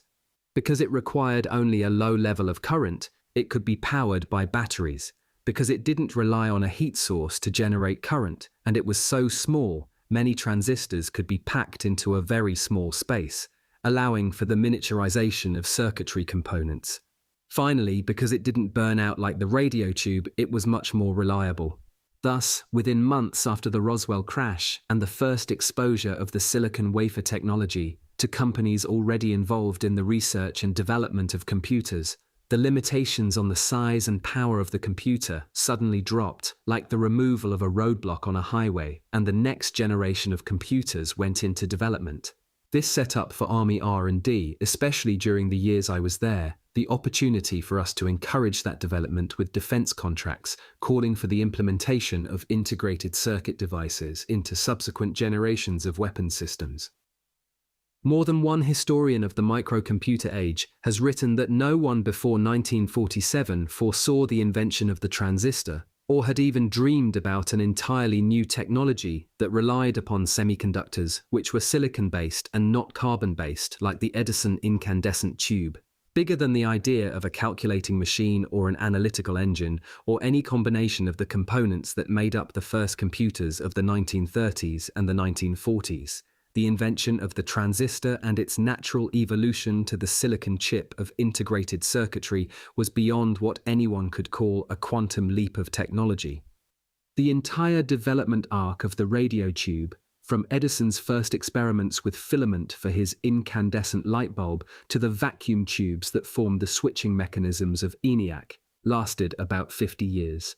The development of the silicon transistor seemed to come upon us in a matter of months. And had I not seen the silicon wafers from the Roswell crash with my own eyes, held them in my own hands, talked about them with Hermann Oberth, Wernher von Braun, or Hans Kohler, and heard the reports from these now dead scientists of the meetings between Nathan Twining, Vannevar Bush, and researchers at Bell Labs, I would have thought the invention of the transistor was a miracle. I know now how it came about. As history revealed, the invention of the transistor was only the beginning of an integrated circuit technology that developed through the 1950s and continues right through to the present. By the time I became personally involved in 1961, the American marketplace had already witnessed the retooling of Japan and Germany in the 1950s and Korea and Taiwan in the late 1950s through the early 1960s. General Trudeau was concerned about this, not because he considered these countries our economic enemies, but because he believed that American industry would suffer as a result of its complacency about basic research and development. He expressed this to me on many occasions during our meetings, and history has proved him to be correct. General Trudeau believed that the American industrial economy enjoyed a harvest of technology in the years immediately following World War II, the effects of which were still underway in the 1960s, but that it would soon slow down because R&D was an inherently costly undertaking that didn't immediately contribute to a company's bottom line. And you had to have a good bottom line, General Trudeau always said, to keep your stockholders happy, or else they would revolt and throw the existing management team right out of the company. By throwing their efforts into the bottom line, Trudeau said, the big American industries were actually destroying themselves, just like a family that spends all its savings. You have to keep on investing in yourself, Phil, the general would like to say when he'd look up from his Wall Street Journal before our morning meetings and remark about how stock analysts always like to place their value on the wrong thing. Sure, these companies have to make a profit, but you look at the Japanese and the Germans, and they know the value of basic research, he once said to me. American companies expect the government to pay for all their research, and that's what you and I have to do if we want to keep them working. But there's going to come a time when we can't afford to pay for it any longer. Then who's going to foot the bill? General Trudeau was worrying about how the drive for new electronics products based upon miniaturized circuitry was creating entirely new markets that were shutting out American companies. He said that it was becoming cheaper for American companies to have their products manufactured for them in Asia, where companies had already retooled after the war to produce transistorized components, than for American companies, which had heavily invested in the manufacturing technology of the 19th century to do it themselves. He knew that the requirement for space exploration, for challenging the hostile EBEs in their own territory, relied on the development of an integrated circuit technology so that the electronic components of spacecraft could be miniaturized to fit the size requirements of rocket-propelled vehicles.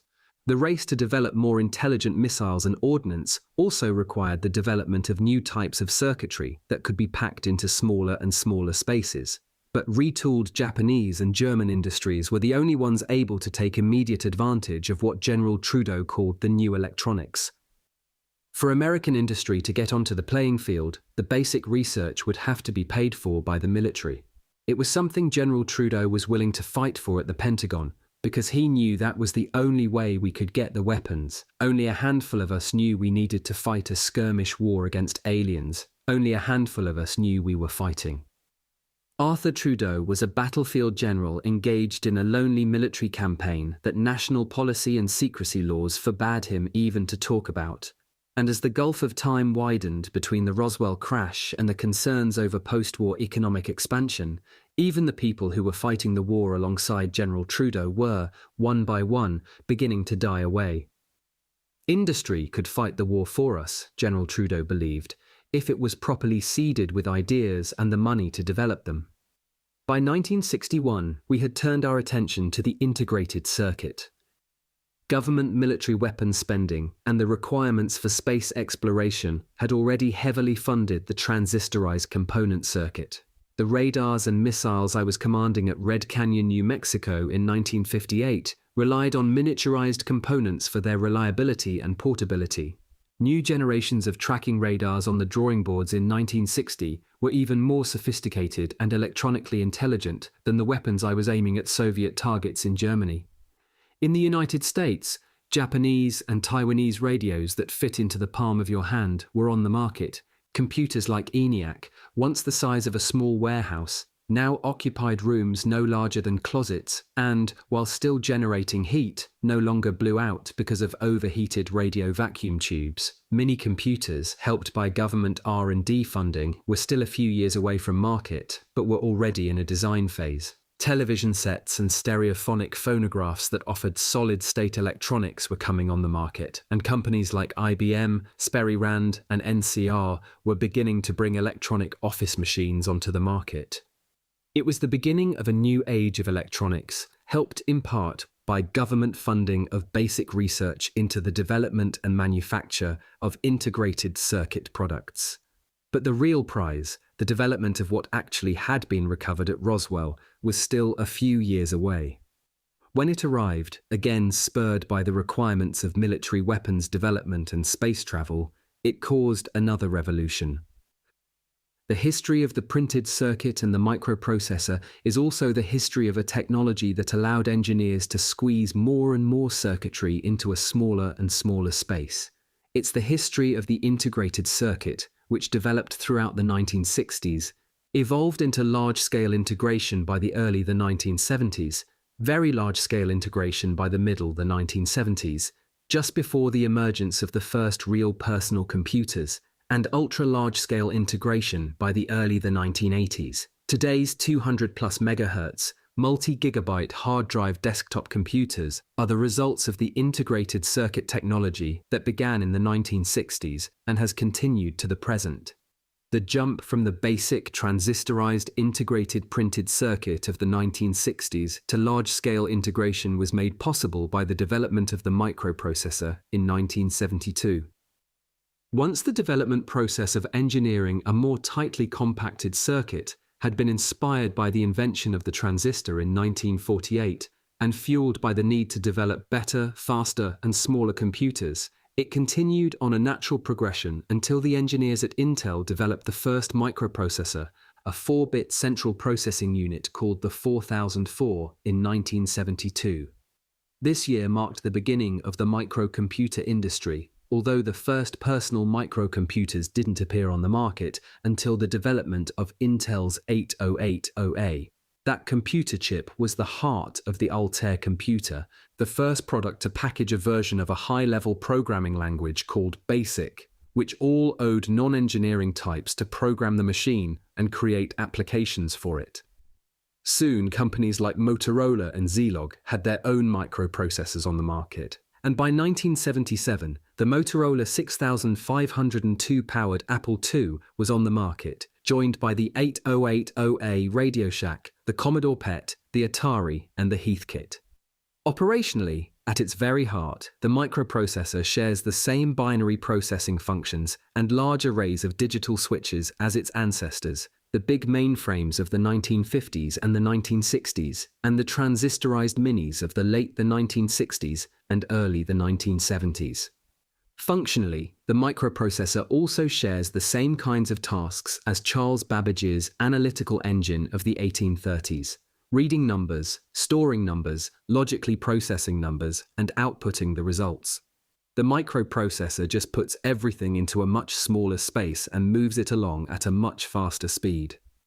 In 1979, Apple Computer had begun selling the first home computer floppy disk operating system for data and program storage that kicked the microcomputer revolution into a higher gear.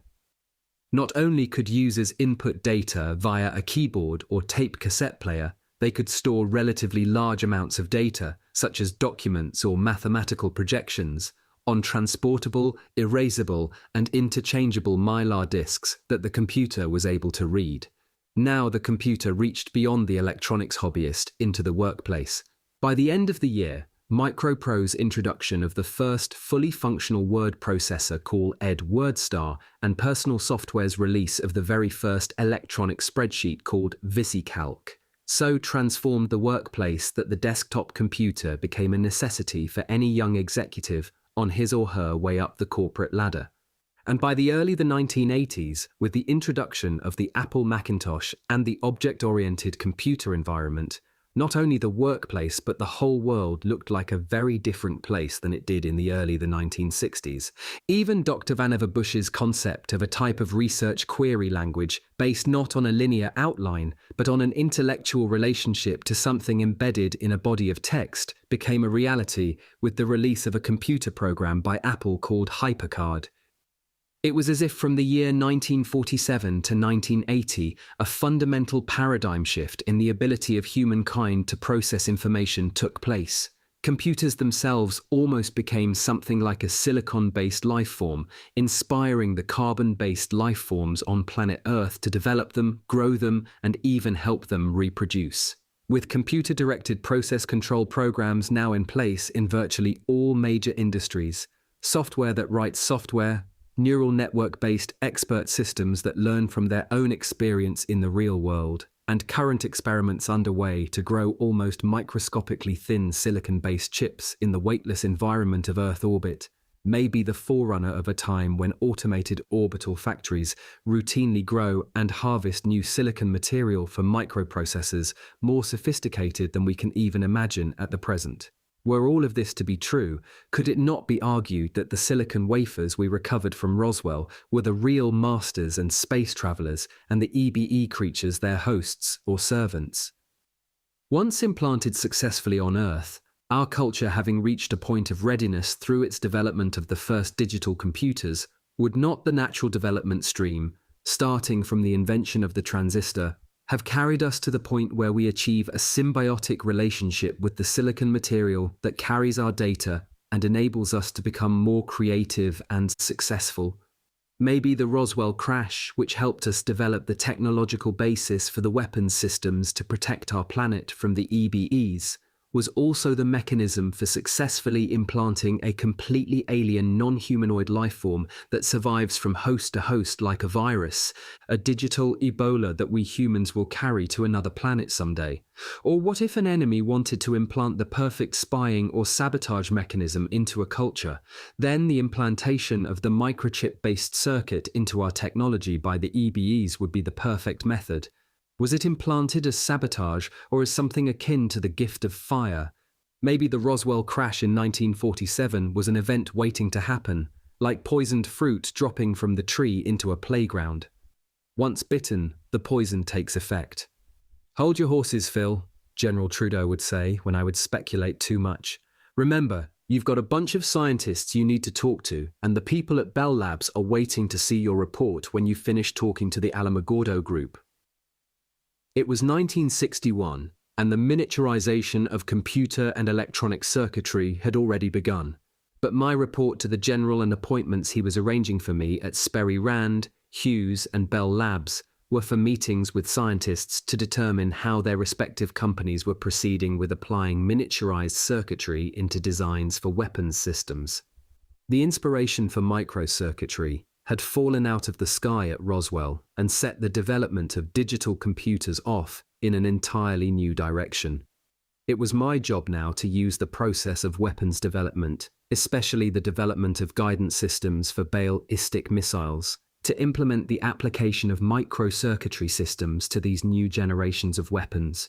General Trudeau and I were among the first scouts in what would be the electronic battlefield of the 1980s. "Don't worry, General, I've got my appointments all set up," I told him. I knew how carried away I could get, but I was an intelligence officer first, and that meant you start with a blank page and fill it in. But I think the people at Bell Labs have already seen these things before, and they actually did in 1947. Chapter 13. The Laser. As I worked my way through the list of items in my nut file, writing advisory reports and recommendations to General Trudeau about the potential of each item, I lost all concept of time. I could see, as I drove up and down the Potomac shore to Fort Belvoir to check on the progress of night vision at Martin Marietta, that the summer was coming to an end and the leaves had started to change colour. I could also see that now it was already dark when I left the Pentagon, and it was dark now when I set out for the Pentagon every morning. I'd gotten into the habit of taking different routes to work, just to make sure that if the CIA had put a tail on me, I'd make him work harder to stay up with me. General Trudeau and I had settled down into a long daily routine ourselves at R&D. We had our early morning meetings about the Roswell file. He also called it the junk pile because it was filled with so much debris and pieces of items that had broken away from larger components, but we had buried the Roswell material development projects themselves so deep inside the regular functions of the R&D division that not even the other officers who worked with us every day knew what was going on.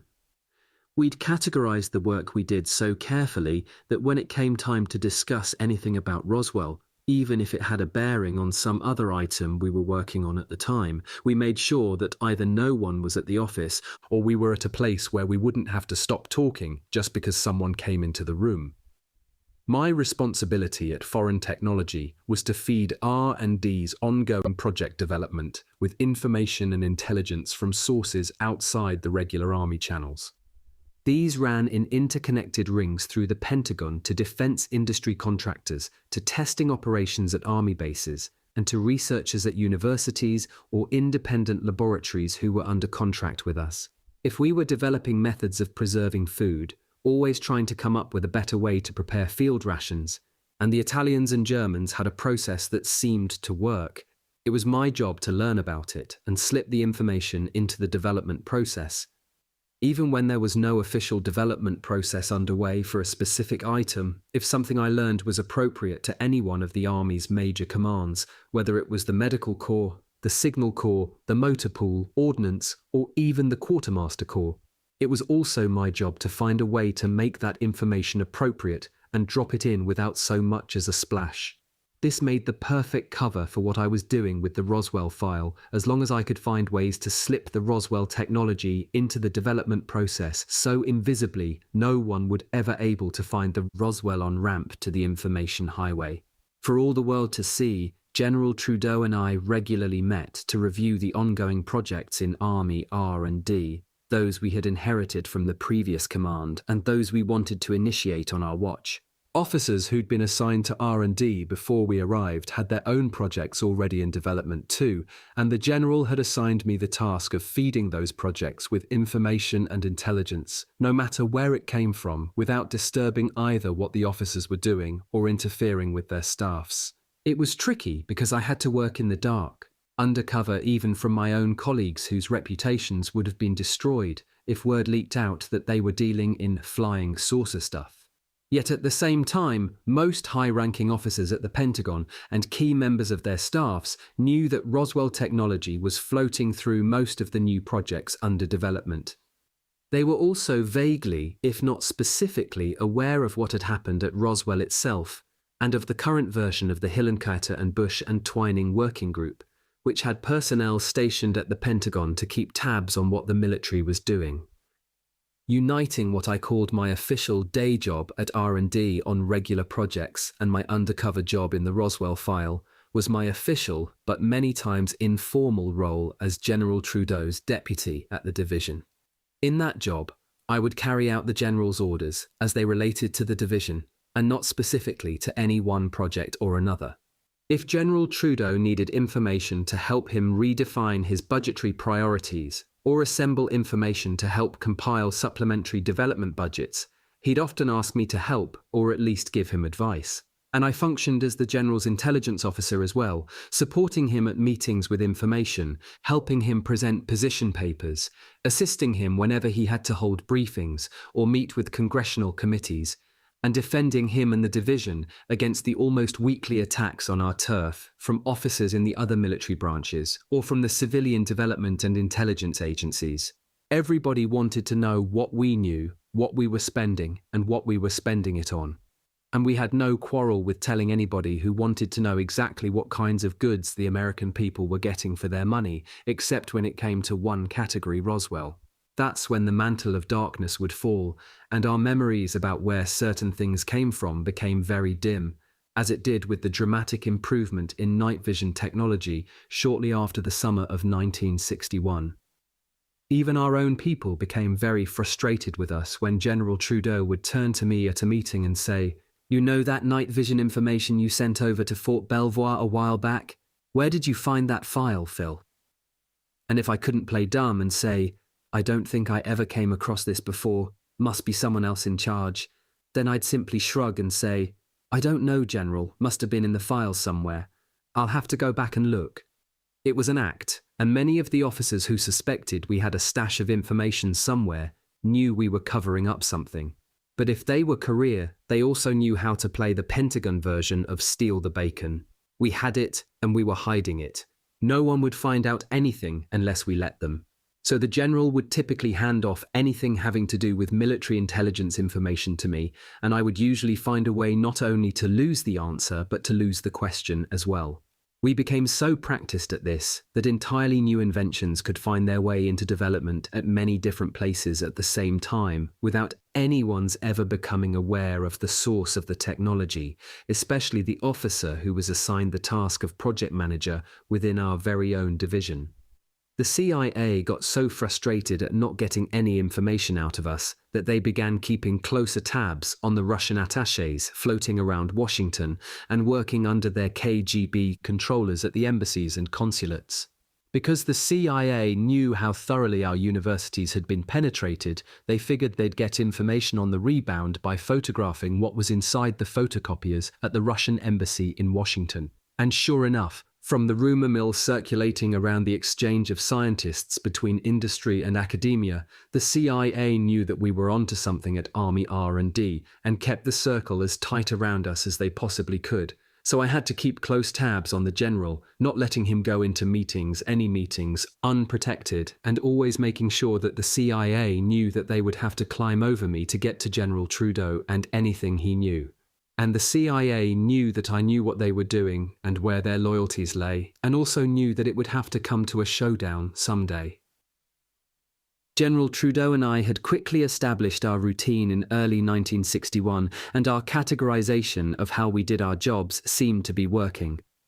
Night vision was under development at Fort Belvoir, and researchers who worked with us had made sure that the silicon wafer chips had gotten to their colleagues at Bell Labs and assured us that a new generation of transistorized circuitry was already finding its way into development.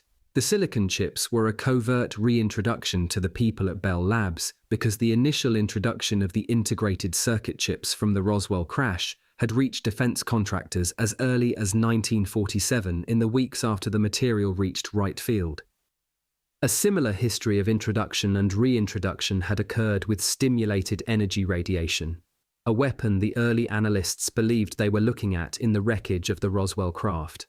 Since directed energy radiation was a technology we'd already deployed in World War II, seeing what they thought was a super advanced version of that technology, so advanced as to be in a completely different realm, so excited the analysts at Wright Field that they wanted to get it out to research scientists as quickly as possible, which they did. And by the early 1950s, a version of stimulated energy radiation had found its way into the scientific community, which was developing new products around the process of microwave generation. Most Americans who were alive in the 1950s remember the introduction of the microwave oven that helped us live better electrically in our new modern kitchens. One of the miracle appliances that burst onto the scene in the 1950s promised to cook food in less than half the time of conventional ovens, even when the food had been completely frozen. Marketed under a variety of brand names including the now historic Radar range, the microwave oven cooked whatever was inside not by the application of pure heat, the way conventional ovens did, but by bombarding the food with showers of tiny waves of electromagnetic radiation, usually only a centimeter or so long. The waves would pass through the food, exciting the water molecules deep inside and causing them to align and realign, back and forth, with greater velocity. The molecular activity generated heat from within, and the food cooked from the inside out. Once you enclosed it in the right kind of container to keep all the moisture from evaporating, you had a quick-cooked meal. The theory behind the microwave oven that started us down the long and profitable path of stimulated energy research was formulated in 1945, with the first commercial microwave ovens rolling off the line at Raytheon in Massachusetts in 1947, before any dissemination of either intelligence or material from the crash of the Roswell spacecraft. But in the wreckage of that craft, the scientists from the test firing range at Alamogordo reported that the inhabitants of the craft seemed to use very advanced wave stimulation instrumentation that, according to their analysis, bore a relationship to the physics of a basic microwave generator. The retrieval team that pulled the wreckage out of the desert also found a short, stubby, internally powered flashlight device that threw a pencil-thin, intense beam of light for a short distance that could actually cut through metal. This, the engineers at Wright Field believed, was also based on wave stimulation. The questions then were, how did the EBEs use wave stimulation, and how could we adapt it to military uses or slip it into the product development already underway? By 1954, when I was at the White House, the National Security Council was already receiving reports of a theory developed by Charles H. Townes that described how the atoms of a gas could be excited to extraordinarily high energy levels by the application of bursts of energy. The gas would release its excess energy as microwaves of a very precise frequency that could be controlled. In theory, we thought, the energy beam could be a signal to carry communications or an amplifier for the signal. When the first MASA was assembled at Bell Laboratories in 1956, it was used as a timer because of the very exact calibration of the wave frequency. The MASA, however, was only a forerunner of the product that was to come, the laser, which would revolutionize every aspect of technology it touched. It would also prove to be a weapon that would help us deploy a realistic threat to the EBEs who seemed poised to trigger a nuclear war between the superpowers. Where the MASA was an amplification of generated microwaves, the laser was an amplification of light, and theories about how this might be accomplished were circulating widely throughout the weapons development community even before Bell Labs produced the first MASA. I had seen the descriptions of the EBE laser in reports about the Roswell crash, a beam of light so thin that you couldn't even see it until it landed on a target. What was the purpose of this light generator? The Alamogordo group had asked. It looked like a targeting or communications device, seemed to have an almost limitless range, and, if the right power source could be found to amplify the light beam to where it could penetrate metal, the device could be used as a drill, a welder, or even a devastating weapon. Even while I was at the White House, all three branches of the military were working with researchers in university laboratories to develop a working laser. In theory, exciting the atoms of an element to produce light energy in the same way that atoms of a gas were excited to produce microwaves, lasers offered the tantalizing promise of a directed energy beam that had such a wide variety of applications, it could become an almost universal utility for all divisions of the military, even controlling warehouse inventory for the Quartermaster Corps. Finally, in 1958, the year after I left the White House, there was a surge in research activity, especially at Columbia University, where, 2 years later, physicist Theodore Myman constructed the first working laser. The first practical demonstration of the laser took place in 1960, and by the time I got to the Pentagon, General Trudeau had put it on our list of priorities to develop for military purposes. Also, because stimulated energy radiation devices were among the cache of technological debris we recovered from Roswell, the United States development or the laser encompassed the special urgent requirements of my Roswell mission. I had to write a report to General Trudeau, suggesting ways the EBEs might have used laser technology in their missions on this planet, and how we could develop similar uses for it under the guise of a conventional development program. In other words, once we guessed how the aliens were using it, it was to become our developmental model for similar applications. We believed that the EBEs used lasers for navigation by bouncing beams off distant objects in space and homing in on them to triangulate a course, for communication by using the laser beam as a carrier signal or as a signal in and of itself, for surveillance, by painting potential targets with a beam, and for power transmission, illumination, and even data storage. The strength and integrity of the laser beam should have served as the EBA's primary method of communication over vast distances, or even as a way of storing communications in packages for later delivery. However, it was the EBE's use of directed energy as a medical tool, and ultimately as a potential weapon, that sent shivers up and down our spines, because to our minds it was evidence of the aliens' hostile intentions. Whether they saw us as true enemies to be destroyed or regarded all life on our planet as laboratory specimens to be experimented with, the results from the animal carcasses picked up in the field by our military nuclear, biological, and chemical recovery teams and the civilian intelligence investigators could have been very much the same. In the Pentagon from 1961 to 1963, one reviewed field reports from local and state police agencies about the discoveries of dead cattle whose carcasses looked as though they had been systematically mutilated, and reports from people who claimed to have been abducted by aliens and experimented on. One of the common threads in these stories were reports by the self-described abductees of being subjected to some sort of probing or even a form of surgery with controlled, intense, pencil-thin beams of light. Local police reported that when veterinarians were called to the scene to examine the dead cattle left in fields, they often found evidence not just that the animal's blood had been drained, but that entire organs were removed with such surgical skill that it couldn't have been the work of predators or vandals removing the organs for some depraved ritual. Where there was evidence of crime of someone staging a bizarre hoax, it was usually obvious from the clumsiness of the attempt and the deliberate staging of the carcass. And in the overwhelming majority of instances where the animal was killed by a predator who consumed its blood and carried away internal organs, the evidence of teeth marks or of a brief life and death struggle was also a clear indicator of what had happened. But in those cases where investigators claimed to have been baffled by what they found, the removal of the organs and the draining of the animal's blood where blood had been completely drained were so sophisticated that there was almost no peripheral damage to the surrounding tissue. There was even some speculation in the early 1960s that whatever device the EBS had employed, it didn't even cut through the surrounding tissue. We had no medical instruments that even remotely approached what the aliens could do. It was as though some device had simply excised the organs with techniques that even went beyond our own surgical precision. While I was on the White House National Security Staff, and later when I was at the Pentagon, I was intrigued by these reports. I also remember that both civilian and military intelligence personnel attached to the staffs of individuals who worked for the Hillenkotter and Twining Working Group on UFOs in the 1950s were actively engaging in research into the kinds of surgical methods that would produce crime scene evidence like this. Could have been the Russians, they thought at first.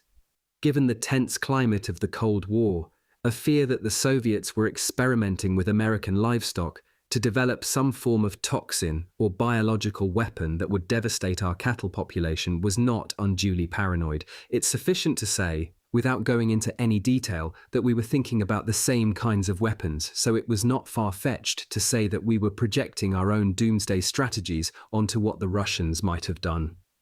But it wasn't the Soviets who were going after our cattle. In fact, the Soviet strategy for destabilizing the United States was so sophisticated that it was only a strategy of playing nuclear chicken with the Soviets that forced them to back down in the end. It was the EBs who were experimenting with organ harvesting, possibly for transplant into other species or for processing into some sort of nutrient package, or even to create some sort of hybrid biological entity. This is what people attached to the working group thought in the 1950s and the 1960s, and even though we had no solid intelligence at the time that we were right, we operated on the assumption that no one takes an organ just for the sheer pleasure of removing it. Although the first public reports of cattle mutilations surfaced around 1967 in Colorado, at the White House we were reading about the mutilation stories that had been kept out of press as far back as the middle of the 1950s. Especially in the area around Colorado. There was speculation also that maybe pharmaceutical companies were responsible because they could utilize the organs and soft tissues in biological experimentation, But we dismissed that because the companies had their own farms and could grow anything they wanted. Our intelligence organizations, and especially the working group, believed that the cattle mutilations that could not be obviously explained away as pranks, predators, or ritual slaughter were the results of interventions by extraterrestrials who were harvesting specific organs for experimentation. So if our cattle were important enough to the EBEs to get them to expose what they were doing, it was an important thing for us to understand why. The EBEs were nothing if not coldly and clinically efficient. Their methodology reminded us of the Nazis. And they didn't waste time sitting around on the ground where they were most vulnerable to attack or capture unless they had a darn good reason for doing so. We didn't know their reasons back in the 1950s and the 1960s and can only make educated guesses about them now. But back then we were driven by a terror that unless we found ways to defend ourselves against the EBEs, we would be corralled by them and used for replacement tissue or as a source of nutrition. In 1997, this may sound like a nightmare out of a flying saucer horror movie, but in 1957, this was our thinking both in the White House and in the military. We didn't know, but we had irrefutable evidence that EBEs were landing on farms, harvesting vital organs from livestock, and then just leaving the carcasses on the ground because they knew we couldn't do anything about it. The mutilations that interested the national security personnel seemed to have the same kind of modus operandi. Whoever went after the animals seemed most interested in the mammary, digestive, and reproductive organs, especially the uteruses from cows. In many cases, the eyes or throats were removed in a type of surgery in which the demarcation line was almost microscopically thin, and the surrounding tissue showed that the incision had superheated and then blackened as it cooled. But the crime scene and forensic specialists noted that in any type of cut by a predatory animal or a human, even a skilled surgeon, one would find evidence of some trauma in the surrounding tissue, such as swelling, contusions, or other forms of abrasion. In these reports of mutilations, forensic examination showed no evidence of collateral trauma or even inflammation. Therefore, they believed, the cuts to extract the tissue were made so quickly and wounds were sealed so fast that the surrounding tissue never was destroyed. This meant that whoever was operating on these animals did so in a matter of minutes. It was rare, therefore, that police would ever catch them in the act. So if we couldn't protect our livestock or react intelligently to the stories of human abductions, except to debunk them and make the abductees themselves think they were delusional, we had to find weapons that would put us on a more equal footing with the EBEs. One of those weapons, which had a wide application potential, was the laser light amplification through stimulated energy radiation, the device the Army found in the Roswell spacecraft and would later develop as a weapon in cooperation with Hughes Aircraft. Shortly after the first successful demonstration of a ruby-red laser at Columbia University, the three military branches realized they had a winner. The following year, the results of the tests at Columbia, the industry interest in developing laser-based products, and the Roswell report on stimulated energy all merged on my desk. Now it was my turn to get involved and assemble the information to support laser product development with military funds, before the whole operation was turned over to one of the R&D specialists who would take the product through its next stages. That was the way our backfield worked. I fed the play, made sure the snap got off, and then faded in behind the blockers. By the time the ball carrier had made his way into the secondary, I was already off the field. I never got the Heisman Trophy, but I sure as hell moved the ball. I began by listing the needs of the Army for what the laser might be able to accomplish. Based on what the Army analysts reported they saw in the Roswell ship, it seemed to me obvious that if the Roswell laser was a cutting or surgical tool, the beam could also be utilized as an advanced rapid-firing weapon. With a beam so precise and directed, the laser would also make an excellent rangefinder and target manager for artillery. If the beam was capable of instantaneous read adjustment and fed into a computer, it would also be the perfect targeting system for a tank, especially a tank on the move. Typically, a tank must stop before it can fire because the gunner needs to have a fixed firing platform from which he calculates range direction and other compensating factors. The laser can do all that while the vehicle is moving and should therefore enable a tank to stay on the move while firing. And if a laser can paint a target from a tank and find the range, I speculated, it can do the same for a helicopter from air to air and air to ground. I suggested to General Trudeau that all the research we were conducting into helicopter tactics, especially into the role of helicopters as infantry support gun and rocket platforms, dovetailed perfectly with the possibilities of the laser as a range-finding mechanism. We could paint friendly troops to locate them, identify our foes, and illuminate potential targets with light invisible to all but our own gunners. At the same time, our own bombs or missiles can home in on the laser image we project onto a target, like a heat-seeking missile. Once painted, the target could evade the laser-guided rocket or shell only with great difficulty. For a stationary target such as a fortification or artillery redoubt, a laser-guided shell would be particularly devastating because we could take it out with 1 or 2 rounds instead of having to go back again and again to make sure we'd found the target. As a signal, a laser is so intense, refined, and perfectly stable that it is almost impervious to any kind of disturbance. For this reason, I wrote General Trudeau, the EBS must have used an advanced form of a laser for their communication, and we can too.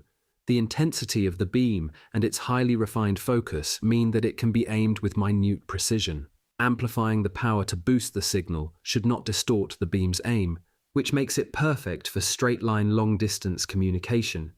Lasers also have high capacities for carrying multiple signals. Therefore, I wrote the General, we can pack a greater number of transmission bands into a laser signal than we can with our conventional signal carriers. This meant that we could literally flood a battlefield with different kinds of communication channels, each carrying different kinds of communication, some not even invented yet, and have them securely carried by laser signals. For command and control on the increasingly sophisticated electronic battlefield the Army was predicting for the 1970s, lasers would become the signal corps workhorses. General Trudeau said that he was also interested in an item from one of the specification reports that other military observers wrote that said that lasers could also serve as projection devices for large screen displays. Lasers were so bright that displays could be shown in rooms that didn't have to be darkened. The General saw the possibility of fully lit situation rooms with large screen displays from satellite radar transmissions. The room would allow computer operators to see what they were doing at their keyboards while seeing the displays and listening to the briefing. I suggested that the Army Cartography Division would be particularly interested in the accuracy of the laser-derived measurements for maps. That same measurement ability would also be able to generate digital data for ground-hugging infantry support helicopters or low-flying planes. Aircraft that could stay close to the ground could avoid enemy radar and stay concealed until the last minute. But unless there was a method for accurately charting the topography, aircraft could find themselves scraping treetops or crashing into the side of a hill. If a laser could accurately transmit topographic features to altitude control and navigational computers on board attack aircraft, it would keep the aircraft safely above any ground obstacles, but close enough to the ground to remain concealed. This ground-hugging capability that I suggested to General Trudeau had been suggested to me from the analysis reports of UFOs that also had this capability. It was what enabled them to hover close to the ground and to move rapidly at speeds over 1,000 miles an hour at treetop level without hitting anything. The laser-type devices aboard the UFO instantly fed the craft with the topographic features of the landscape, and the craft automatically adjusted to the terrain. In late 1961, General Trudeau asked me to visit Fort Belvoir again, this time to meet a Dr. Mark Johnston, one of aeronautical research scientists from Hughes Aircraft. Fort Belvoir was one of the safe houses for the Office of R&D to conduct meetings in because it was a secure military facility. My comings and goings there on Army R&D business were completely routine, even to the CIA surveillance teams that would occasionally pick up my car coming out of the Pentagon and could be covered in our daily logs with references to the ongoing projects that served as covers. My meeting with Johnston, for example, was to talk about the Hughes helicopter development program, not to give him my reports on the laser measuring devices we believed were in the Roswell spacecraft. I briefed Johnston on what the scientific team from Alamogordo believed was on the spacecraft, asked him not to talk about it, and suggested that the Hughes team developing the navigational radars for the helicopter project consider using the newly developed lasers as terrain measuring apparatus and for target acquisition.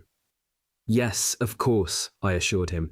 The Office of R&D would have a development budget for the laser project if the R&D team at Hughes thought our idea was feasible and they could develop it. And that's exactly what happened. Using the positive results from the Columbia University test and the Army weapons specifications we drew up in R&D for the requirements of a rangefinder, targeting and tracking weapon, and with research grants from the Pentagon, Hughes signed on as one of the contractors for the military laser. Today, the laser has become the HEL, or High Energy Laser, deployed by the Army's Space Defense Command as, among other things, an anti-satellite and anti-warhead weapon. My meeting at Hughes was quick and direct. Like so many of the research scientists I met with from Hughes, Dow, IBM, and Bell, Johnston disappeared behind the workbenches, computer screens, or test tubes of the company's back room and out of my sight forever. When General Trudeau would ask me to follow up on the project months later, a different company representative would meet with me, and the project would look just like any other Army R&D initiated research contract. Any traces of Roswell or the nut file would be gone, and the project would have been slipped into the normal R&D functioning. Of course, this device didn't come out of the Roswell incident. The incident was only a myth. It never took place. This came out of the foreign technology desk, something Italians or French were working on, and we picked up through our intelligence sources. Our work with laser products was becoming so successful by the end of 1961 that General Trudeau was urging me to spread the wealth around as many army bases as I could. I spoke to weapons experts at Fort Riley, Kansas, for example, about the use of lasers by troops in the field. Maybe as rangefinders, we suggested, or even as ways to lock onto a target the way the Air Force was experimenting with something they were calling smart bombs. By 1964, after seeing the research into the feasibility of lasers that we had commissioned, handheld rangefinders were being tested at army bases around the country, and today, police forces use laser sights on their weapons. Lasers became one of the Army's great successes. In one of our final pushes for the development of laser-based weapon systems, we argued successfully for a budget to develop laser tracking systems for incoming missiles.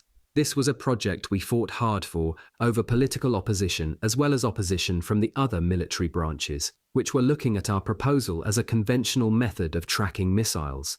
The laser was too new, they argued. Atmospheric interference or heavy clouds would distort the laser over long distances, they said. Or, they said, it would simply take too much power and would have no portability. General Trudeau and I had another agenda for this project that we couldn't readily share with anybody. We believed that lasers could be used not just to track incoming missiles, that was obvious. We saw the lasers too as our best weapon for not only tracking UFOs from the ground, from aircraft or from satellites, but if we could boost the power to the necessary levels for shooting them down. Shoot down a few of them, we speculated, and they wouldn't violate our airspaces with such impunity. Equip our fighter planes or interceptors with laser firing mechanisms, and we could pose a credible threat to them. Equip our satellites with laser firing mechanisms, and we could triangulate a firing pattern on the UFOs that might even keep them away from our orbiting spacecraft. But all of this was speculation in late 1961. Only a very few people in the other branches of R&D even had a hint about what we were proposing. The National Aeronautics and Space Administration had its own plans for developing laser tracking systems and didn't want to share any development budget with the military, so there was very little help forthcoming from NASA. The Air Force and Navy were guarding their own development budgets for laser weapons, and we couldn't trust the civilian intelligence agencies at all. So General Trudeau and I began advocating a plan as a cover to develop laser tracking and other sophisticated types of surveillance projects. It was outrageous on the surface, but it quickly found its adherents, and its real agenda could be completely masked. We could never call it an anti-UFO device, so we named it the anti-missile missile. It was one of the most successful projects ever to come out of Army R&D. It owed most of its theory to our discovery of the laser in the Roswell wreckage. Chapter 14. The anti-missile missile project. There were times during my tenure at the Pentagon when something in the Roswell file had such resonance in my life that it made me question whether there was some larger plan for my work. I've read about the concept of synchronicity or confluence in the years since I retired from the military, and how things or events tend to cluster around a common thread. Such a common thread was the development of the anti-missile missile that encompassed my work in R&D at the Pentagon, my brief stint as a staff advisor to Senator Strom Thurmond, and my years in Rome during the war and occupation as the Assistant Chief of Staff, Intelligence, G2, Rome Area Allied Command. In early 1963, just after I left the Pentagon, Senator Strom Thurmond asked me to join his staff as a consultant and advisor on military and national security issues. Congress had just appropriated $300 million to turn a fledgling plan to investigate the feasibility of an anti-missile missile program into a full development project. But it ran right into a concrete barrier just as soon as it left the Senate. Secretary of Defense Robert McNamara flatly refused to spend the money because, he said, not only would it intensify the United States-Soviet arms race, it would actually offend the Kremlin, because it would put them on notice that we were trying to deploy a first strike capability while neutralizing their ICBMs. Worse, he said to the Congress, the United States military simply didn't need the weapon in the first place. Senator Thurmond was incensed, and I was deeply worried. McNamara just didn't get it. He was completely misinformed about how the Soviets reacted to any weapons deployment on our part. They didn't negotiate with us out of a sense of cooperation, only a sense of necessity that it was in their best interests to do so. If they thought we could knock out their ICBMs, that, more than anything, would keep them honest. Hadn't they backed down over Cuba because they saw that Kennedy actually meant business when he screwed up his resolve to order the Navy to enforce the blockade? But the CIA had McNamara's ear and was giving him exactly the information the disinformation specialists in the Kremlin wanted him to have. Don't develop the anti-missile missile. General Trudeau and I had a secret agenda we had worked up the previous year at the Pentagon. The anti-missile missile, utilizing laser targeting and tracking, was supposed to be the perfect mechanism for getting the funds to develop a laser beam weapon we could ultimately use to fire on UFOs. At least that was the way we'd planned it. The general had gotten it through the Pentagon bureaucracy, while I covered his flank on the legislative side, testifying before the Armed Services Committee on the efficacy of a weapon that was capable of protecting American strategic forces with an umbrella. If any country were foolish enough to attack the United States, the anti-missile missile would blunt their offensive and enable us not only to devastate their military forces, but hold their population centers hostage as well. Not so, said the Defense Department. The deployment of an anti-missile missile would encourage our enemies to attack our cities first and devastate our civilian population. What did it matter if we had the ability to strike back when the damage to us had already been done? The only thing that was keeping our civilian population centers safe was each side's ability to hold the other's nuclear forces hostage. If both sides devastated one another's nuclear forces, it would give each side time to stop before a mutual destruction of the civilian populations. But the Secretary of Defense didn't understand war. He especially hadn't seen what lessons the Soviets learned during World War II when their population centers had been devastated, and people were reduced to the point of starvation and cannibalized one another for food. That kind of experience doesn't toughen you against the ravages of war. It educates you. The Soviets' only hope for a victory in the Cold War was in our putting down our guard and capitulating to them. By refusing to go forward with the anti-missile missile, the Secretary of Defense was listening to arguments that were spoon-fed to him, certainly without his knowledge, by people in the civilian intelligence community who were being manipulated by the KGB. Senator Thurmond's reaction to Bob McNamara's refusal to spend the anti-missile missile appropriation was to hold subcommittee hearings on this issue to find out why. The Defense Department didn't want to disclose classified information about the capabilities of a proposed weapon and our defense policy before a public session of Congress. So Fred Buzzard, who years later became President Nixon's counsel, suggested that Senator Thurmond invoke a senatorial privilege to close a session of the Senate so that the issue of the anti-missile missile could be discussed in private before the full Senate. But first, we had to request specific information from the Department of Defense, and that task, because I was the Senator's advisor for military affairs, fell to me. No one knew that I was actually the officer who had initially prepared the information for the anti-missile missile program to begin with, and probably knew more about the documents than anyone, because less than a year earlier, I had prepared them myself. The first meeting with the Defense Department was held in my new office in the basement of the Capitol building. Secretary McNamara sent his own scientific advisor, Harold Brown, who would later become the Secretary of Defense himself, along with an Army colonel who had become the project officer for the anti-missile missile development program. Brown didn't know who I was, but his assistant from the Army certainly did. "Colonel," the Army project officer began as soon as I asked him a question about the request we'd sent for information, and Harold Brown sat up straight in his chair. Gradually, like chipping away parts of a granite block, I asked the project officer about the specific details of the anti-missile missile program, how much of the budget allocation from previous Pentagon funding they'd already spent, and what their development timetable would be if the current appropriation were spent for the current phase of the project.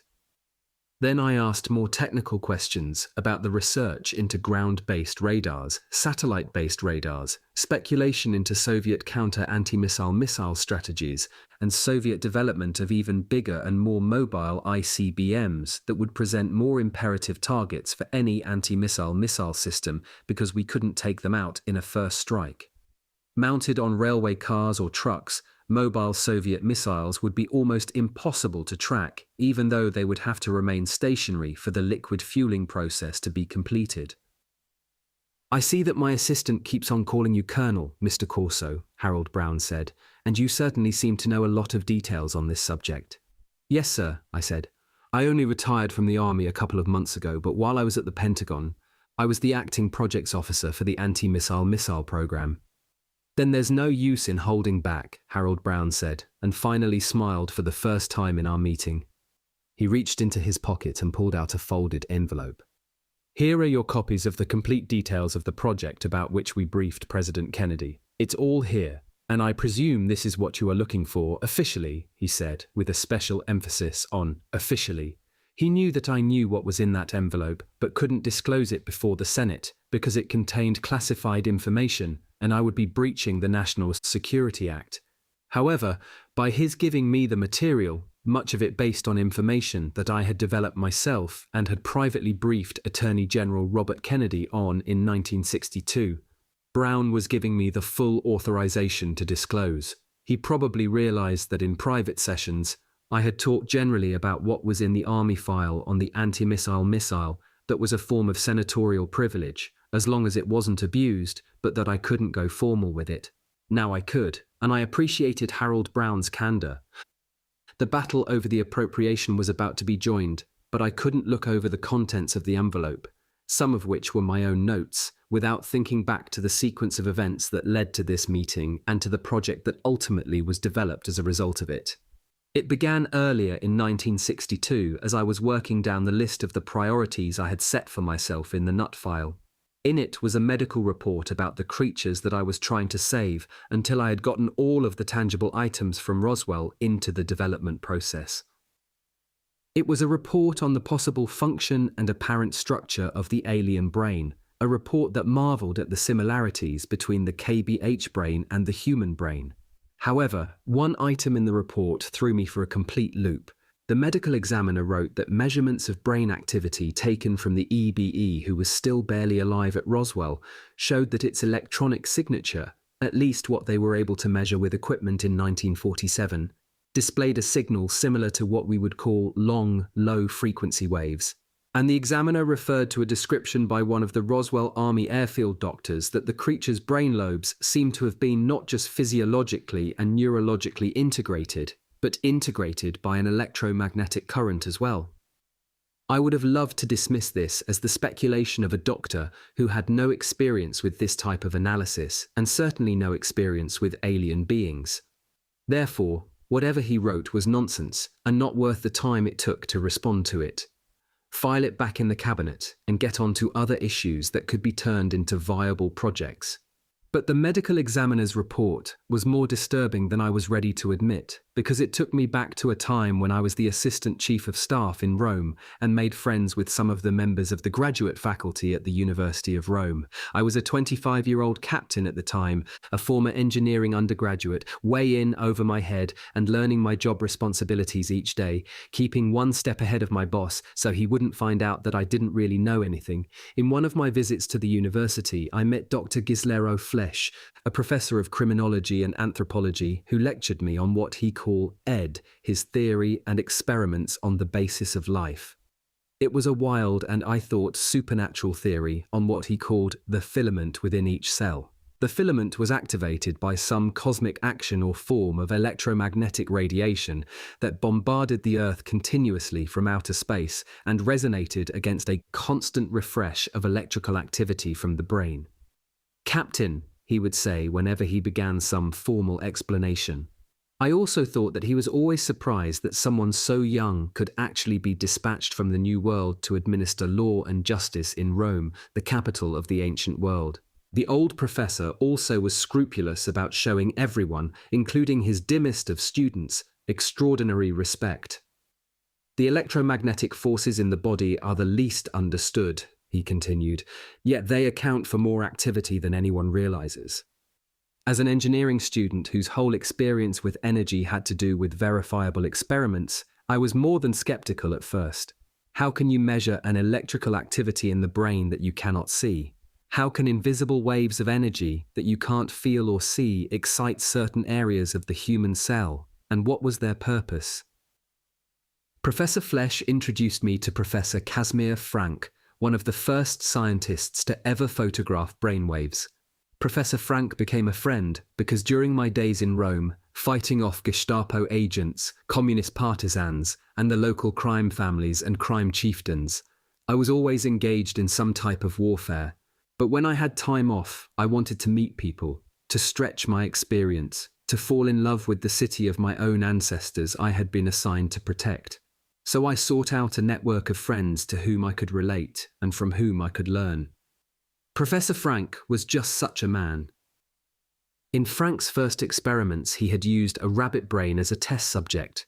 He measured what he said were the long, low-frequency waves animal brains generate and described how he was able to trace the paths these waves took when they were transmitted from the brain to the animal's voluntary muscles.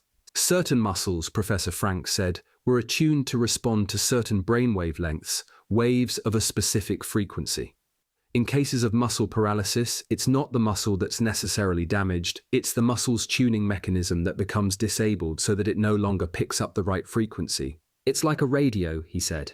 If the radio can't pick up a signal, the radio isn't necessarily broken. Its antenna or the crystal may need to be adjusted to the correct frequency. I was a guest at his laboratory more than a few times and watched him carry out his experiments with live rabbits, interfering with their brain's electromagnetic wave propagation by implanting electrodes and seeing which muscles became cataleptic and which responded.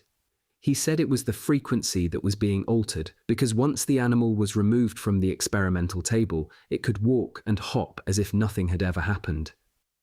Then Professor Frank introduced me to another one of his colleagues, the celebrated research biologist and physician Dr. Castellani, who had many years earlier isolated and identified the disease called sleeping sickness and perfected what during the 1930s and the 1940s became known as Castellani ointments as treatments for a variety of skin diseases.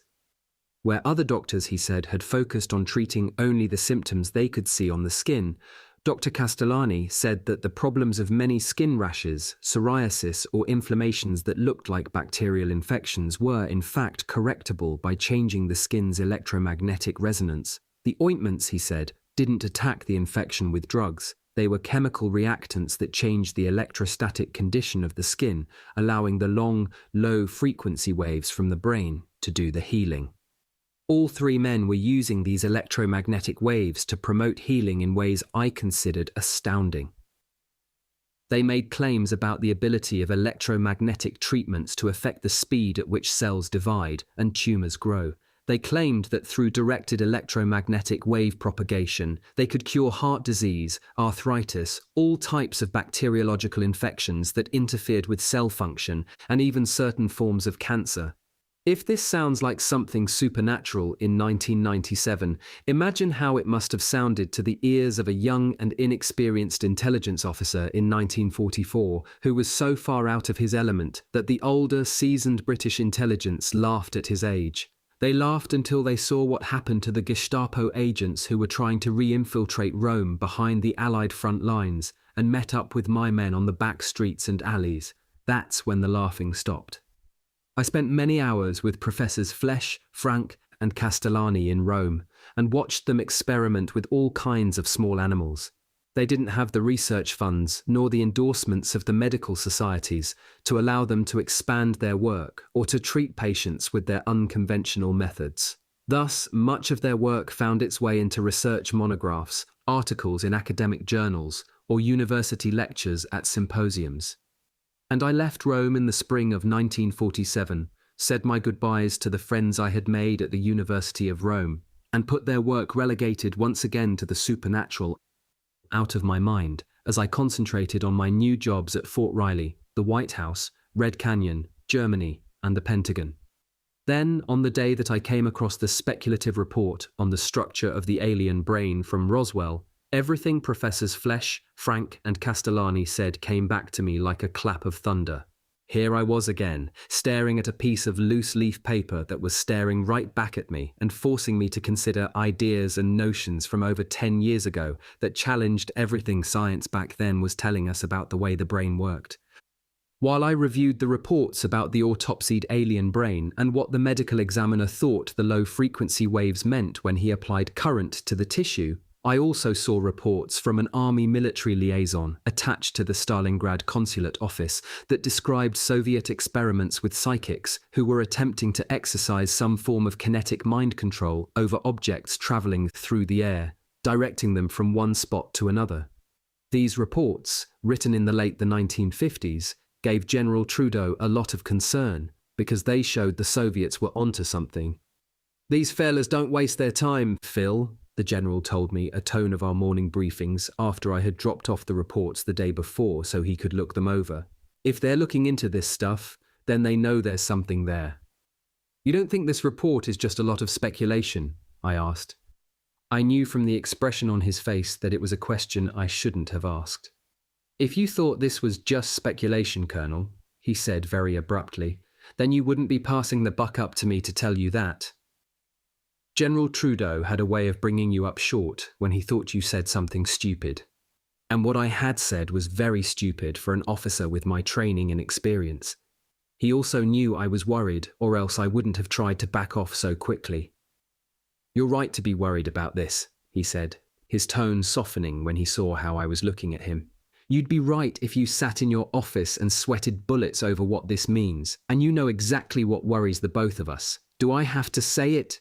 No, he didn't. It was obvious. If the Soviets had gotten their hands on some of the apparatus from any one of the alien spacecraft that had gone down since 1947, and I didn't know how many there were, they'd have figured out by now that the aliens had used some form of brainwave control for navigation. How they directed their thoughts or translated them into an electronic circuit, we didn't know. But we knew that there were no steering wheels or conventional methods of control on the spacecraft, and the headbands we found with the electronic sensors on them were designed to pick up some form of signal from the brain. The analysts at Wright Field believed that the sensors on the headbands corresponded with points on the multi-lobed alien brain that generated low-frequency waves, so the headbands formed an integral part of the circuit. If we were able to figure that out, the Soviets were certainly capable of figuring that out as well. Besides, the general didn't have to say it because I thought it. What if the Soviets, all alone in space the way they were in the early 1960s, had some communication with the aliens that we didn't have? Who said the EBEs had to be anti-communist anyway? General Trudeau also shared with me some intelligence reports that described anti-missile missile tests the Soviets had conducted with very powerful tracking radar. We'd known about their radars because I'd seen them work during exercises in Germany when each side would test the other's responses over the East German border. Their radars and their ability to lock onto aircraft was just as good as ours. But what the general showed me were reports that described the Soviets firing intercept missiles at incoming ICBM vehicles and exploding the intercept warheads so as to knock out the navigational systems on the aggressor missiles. One of those test intercepts had been conducted successfully right through an atomic cloud on one of the Soviet missile test ranges in Asia. This was especially disturbing because anyone who knows anything about the nature of an atomic cloud knows that the electromagnetic pulse immediately knocks out any form of electronics. That's also how we knew what the signatures were of the alien UFOs that buzzed our ships and bases. So much of our non-hardened power was knocked out by the pulse that we knew an electromagnetic wave had hit us. So if the Soviets could harden their anti-missile missile guidance system to home in on a target through an electromagnetically charged atomic cloud, they were using a technology significantly more advanced than ours, and it spelled trouble. When you were in Germany commanding the Nike battalion, the general asked me, still holding the reports in his hand, you experimented with tight evasive maneuvers in drone target practice, didn't you? The general's memory served him correctly. Our anti-aircraft battalion deployed the Nike, one of the most advanced guided anti-aircraft missiles of its time. The Nike was a radar-guided missile, and the Hawk was a heat-seeking missile that could be locked onto its target by tracking radar and then, when launched, would home in on the target's heat exhaust. So, even if a pilot tried to evade the missiles, the fast-moving Hawk warheads would catch up to him and blow off his engine. If it were a tail-engine fighter, it would effectively end his mission, and he'd probably have to eject. If it were a wing-engined bomber, then with one of his wing-mounted engines shot off, the pilot would probably have to turn for home because he wouldn't have the power to carry the payload of bombs to the target. When we were shooting at drones in simulated bombing formation, we scored a perfect shoot-down again and again, but when pilots used extremely fast evasive maneuvers against our missiles, we couldn't hit them, I said. Explain how that worked, he asked. Nike anti-aircraft missiles move like boats on water, I explained.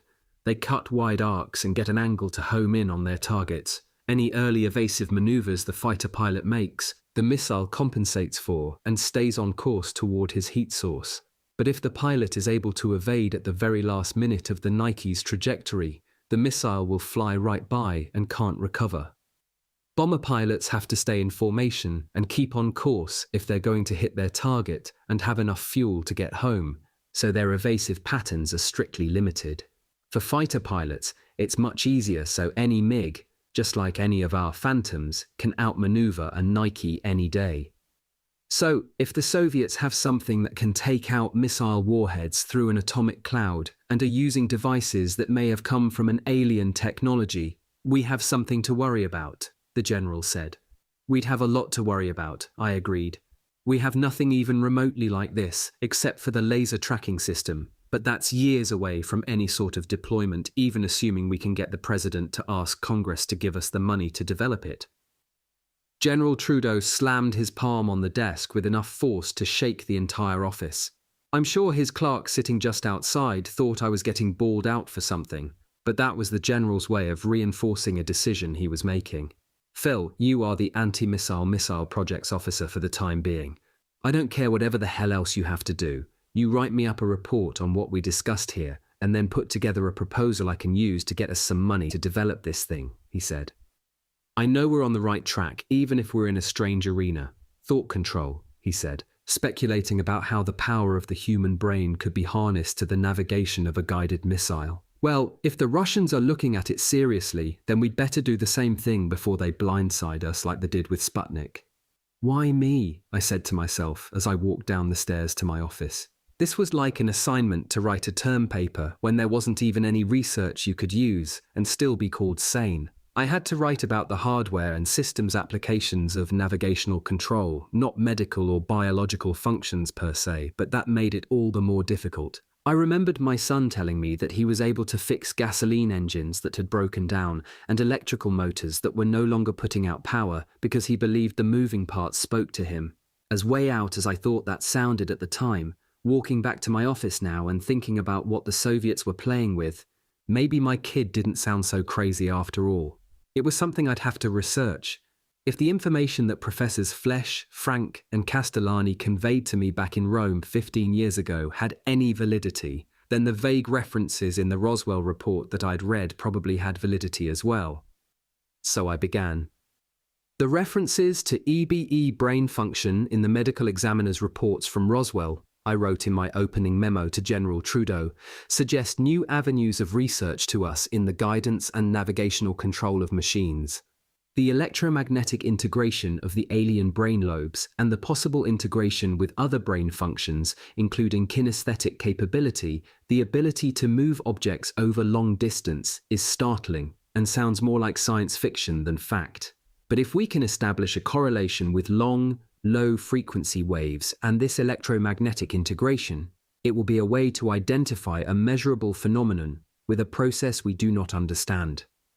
Initially, I recommend we study the phenomenon in an effort to apply our findings to gathering and utilizing any data we can develop concerning long, low-frequency waves and electromagnetic integration so as to marry it to our existing guidance and control hardware systems and create a new state-of-the-art in missile tracking. A caveat. The Central Intelligence Agency has begun a program in which they work with seers, as they call them, parapsychologists who they expect will give them the same capability as the KGB's psychotronic technology training.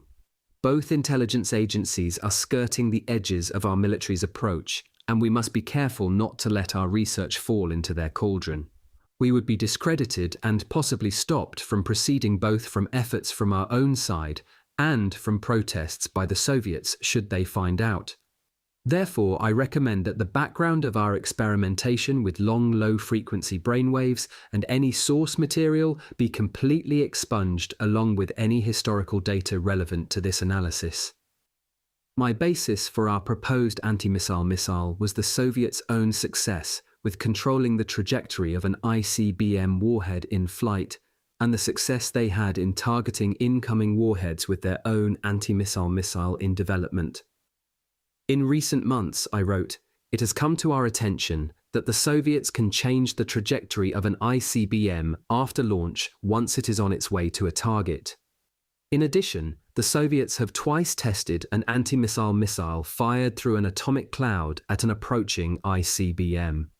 Therefore, a technical proposal must be drawn up as soon as possible for 1. An anti-missile missile that will be able to lock onto an incoming ICBM and stay locked on through all evasive maneuvers and destroy it before it reaches its target. And 2. All circuitry must be hardened to withstand radiation, blast, heat, and electromagnetic pulse from an atomic detonation up to and including the intensity of the Russian bomb explosion of 60 megatons. Premise. Our present anti-aircraft missiles, centered around the Nike Ajax, Nike Hercules, and the Hawk, are not adequate against ICBMs, thus rendering us virtually defenseless against such an attack. Present systems cannot remain locked onto an incoming ICBM or find the target to destroy if it changes trajectory, which capability the latest Soviet test models indicate the enemy may be able to deploy within the decade. Our spy satellites will be able to locate the Soviet warheads once they are launched, but the Soviets are also developing the capability to disable our surveillance satellites either with orbiting nuclear weapons to destroy them or send them out of orbit. At the very least, Soviet capability to generate an electromagnetic pulse through a nuclear detonation in space will render our satellites electronically blind. Secret intelligence reports confirm that the Soviets have already disabled 2 of our satellites and 1 launched by the British. We therefore have a twofold problem. Not only must the anti-missile missile circuitry be hardened, but the spy satellite circuitry must also be hardened from radiation, ion emissions, and ELM pulses. But because of the Nuclear Test Ban Treaty, the United States will not have the opportunity to run actual tests, so we will have to scale our data up from our existing test results to arrive at figures we can only assume are accurate. When General Trudeau read my full report, he asked me to speak to the scientists who consulted with us as part of a brain trust and develop a technical discussion, as speculative as we needed it to be with no restrictions whatsoever, in which we integrated what we had in our Roswell files with what intel agents we had on the types of testing the Soviets were conducting.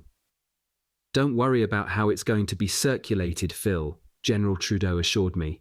"I want to show it to only a few members of the House and Senate Defense Appropriations Committees, and they've promised to keep it confidential." "I know you want this right away, General," I said. "Can I have the rest of the day to work on it?"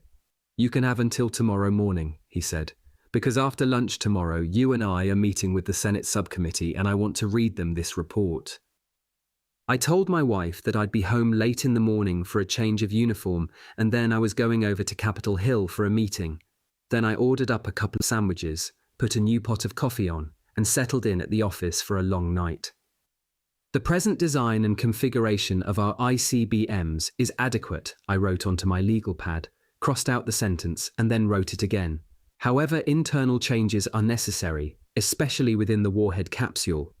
What I would recommend would be nothing less than radical. We needed an entirely new navigational computer system that would take advantage of the transistorized circuitry now coming into development and projected for the marketplace by the late 1960s. I suggested we model the missile's onboard computer on the design of an actual dual-hemisphere brain, with one hemisphere or lobe receiving global positioning data from orbiting satellites. The other hemisphere will control the missile functions such as thrusters, positioning changes, and booster stage separation. It will receive data through a low-frequency transmission from the other lobe.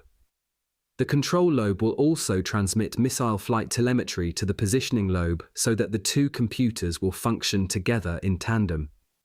This, I reasoned, would make the system more difficult to jam.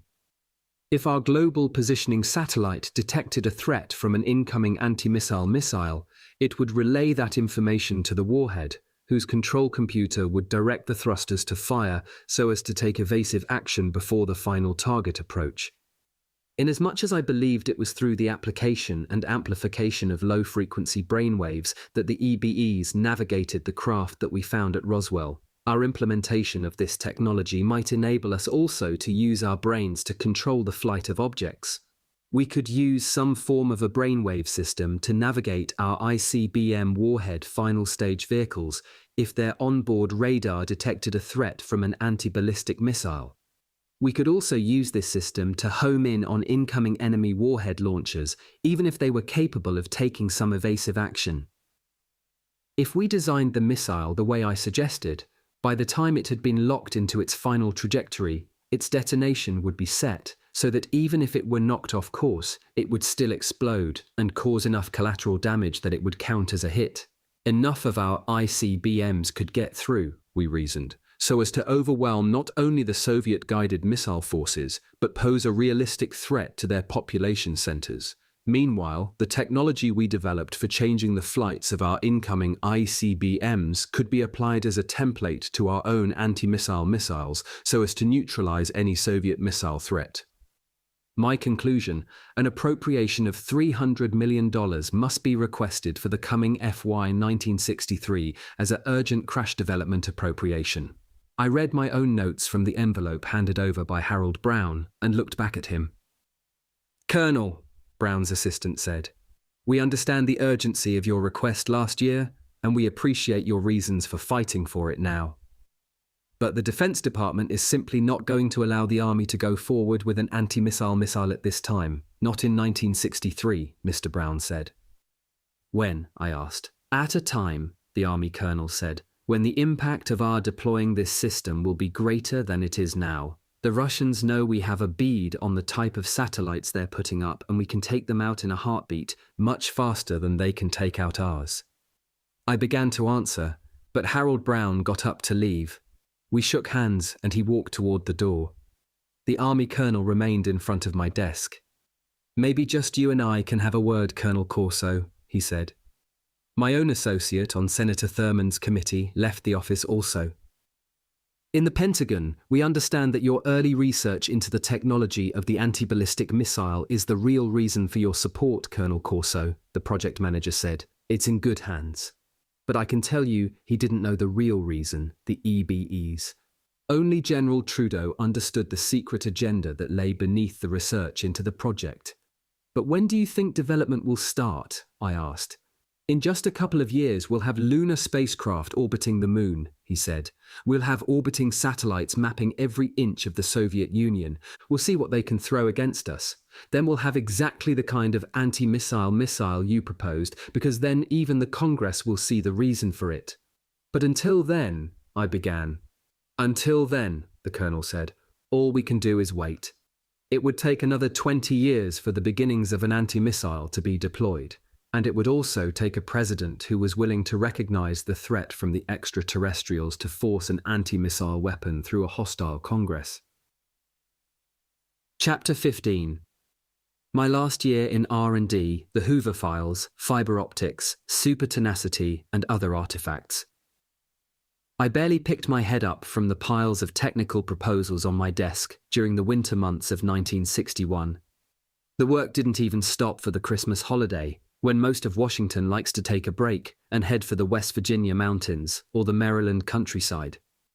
I was traveling a lot during the final months of 1961, seeing weapons undergo testing at proving grounds around the country, meeting with university researchers on such diverse items as the preservation of food or the conversion of spent atomic pile material into weapons, and developing intelligence reports for General Trudeau on the kinds of technologies that might shape weapons development into the next decade. With my other eye, I was keeping a lookout for any reports going to the Air Intelligence Command about UFO sightings that I thought Army intelligence should be thinking about. The AIC was the next step in classification from the Project Blue Book people. Its job, besides the obvious task of moving any urgent UFO reports up the ladder of secrecy to the next levels where they would disappear behind the veil of camouflage, was to classify the type of event or incident the sighting seemed to indicate. Usually that meant separating real aircraft sightings that needed to be investigated for pure military intelligence purposes from either true UFO sightings that needed to be processed by whatever elements of the original working group were on watch, or false sightings that needed to be sent back down to Blue Book to be debunked. The AIC loved it when it had actual false sightings it could send back. An obvious meteorite that they could confirm, some visual anomaly having to do with an alignment of planets, or best of all, a couple of clowns somewhere that decided to pull a Halloween prank and scare the locals. There were guys running around wheat fields with snowshoes or submitting photos of flying frozen pie tins to the local papers. Then the folks at Blue Book could release the story to the press, and everybody patted themselves on the back for the job they were all doing. Life could be fun in the early 1960s, especially if you didn't know the truth. Moving into 1962, Army intelligence was lit up with rumors about potential threats coming in from all over the place. The anti-Castro Cubans were mad about the president's refusal to support the Bay of Pigs invasion and were looking for revenge. Castro was mad about the Bay of Pigs invasion and was looking to get back at us. Khrushchev was still furious about the U-2 and the Bay of Pigs, and thinking Kennedy was a pushover, would soon jump on an opportunity to force us into some humiliating compromise. The Russians were on the verge of sending manned spacecraft into extended orbital flights and robot probes out to explore Venus. We were way behind in the space race, and none of the services had the budget or the ability to get us back into the fight. NASA was telling the president they would have to dig in, develop the technology base, and by the middle of the decade put on a show for the whole world. But now, as the year turned, it was all silent running until we could put something up we could brag about. The army was making ominous noises about events in Southeast Asia. The more the army pushed to get troops on the ground, the more the Kennedy administration refused to get involved. The army was telling the president we would eventually be sucked into a war we could not win, and the events would control us instead of our controlling them.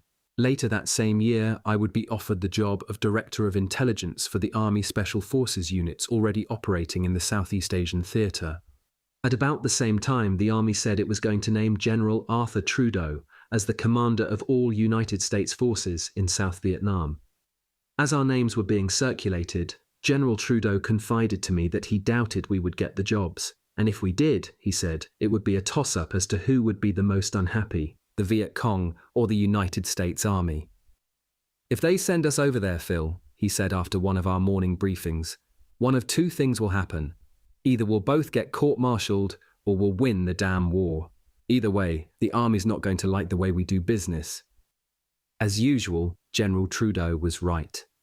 Before the end of 1962, and right about the time the old man was making up his mind whether to retire or not, his name was vetoed as the commander of all United States forces in Vietnam, and I was told to stay at my desk. The handwriting was on the wall. Vietnam was going to be a political war run by the disinformation specialists at the CIA and fought under a cloud of unknowing.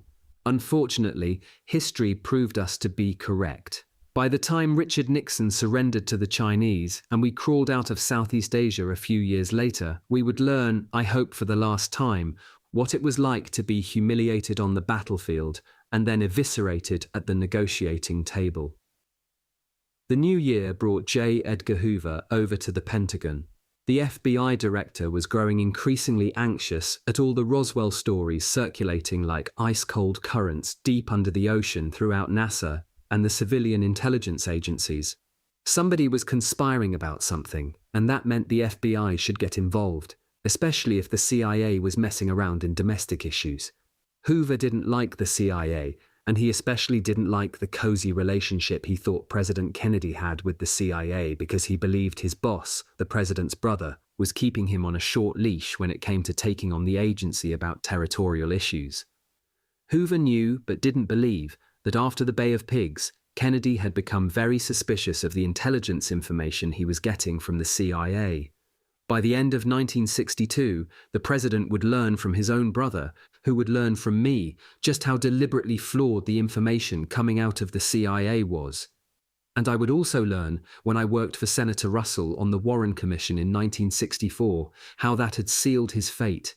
But in 1962, still near the height of his power, J. Edgar Hoover was as territorial as any lifetime bureaucrat in Washington could be, and when somebody stepped on his toes, or when he thought someone had stepped on his toes, he kept kicking them until the guy was dead. Even his own agents knew what it was like to get on his bad side. I was as territorial in my own way as the FBI director was in his, and during my years at the White House under President Eisenhower, we had established a professional relationship.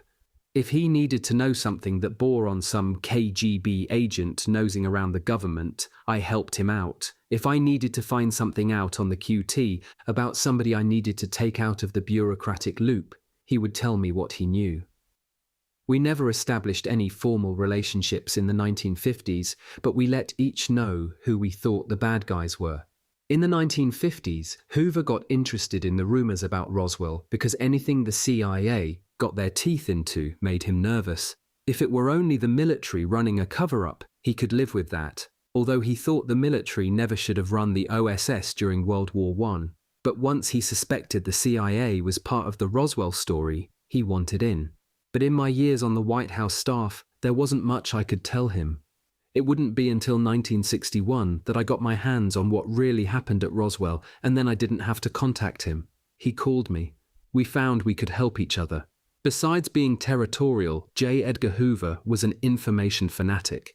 If there was a bit of information floating around, whether it was rumor or truth, Hoover was obsessive about putting it into his files.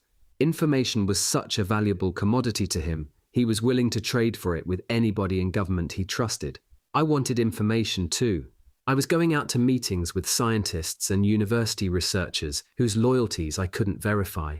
I had to be very circumspect about the technological information I was delivering, and many times I needed to know whether a particular chemist or physicist had ever been suspected of dealing with the communists or, worse, was on the payroll of the CIA. In retrospect, I can see how all this smacks of the thinking of Senator Joe McCarthy, but I was at the White House during the Army McCarthy hearings, and I can tell you straight out that Joe McCarthy unwittingly was the best friend the communists ever had in government. Single-handedly, Senator McCarthy helped give respectability to a bunch of people who would never have had it otherwise. He turned behaving in contempt of Congress into a heroic act by his very tactics, and the communists in government were laughing at the free rein he gave them. All they had to do was provide him with a human sacrifice every now and then, someone completely unimportant or actually innocent of any wrongdoing, and McCarthy pilloried them on television. But when he turned against the US Army, he crossed into my territory, and we had to shut him down. The communists used McCarthy to give them good press and open up an area where they could work, while the anti-communists were made to look like fools. I told this to Robert Kennedy, who, as a young lawyer, had been a member of Roy Cohn's investigative staff working for the McCarthy subcommittee, and who had learned firsthand what it was like to be completely misled into self-destructive behavior.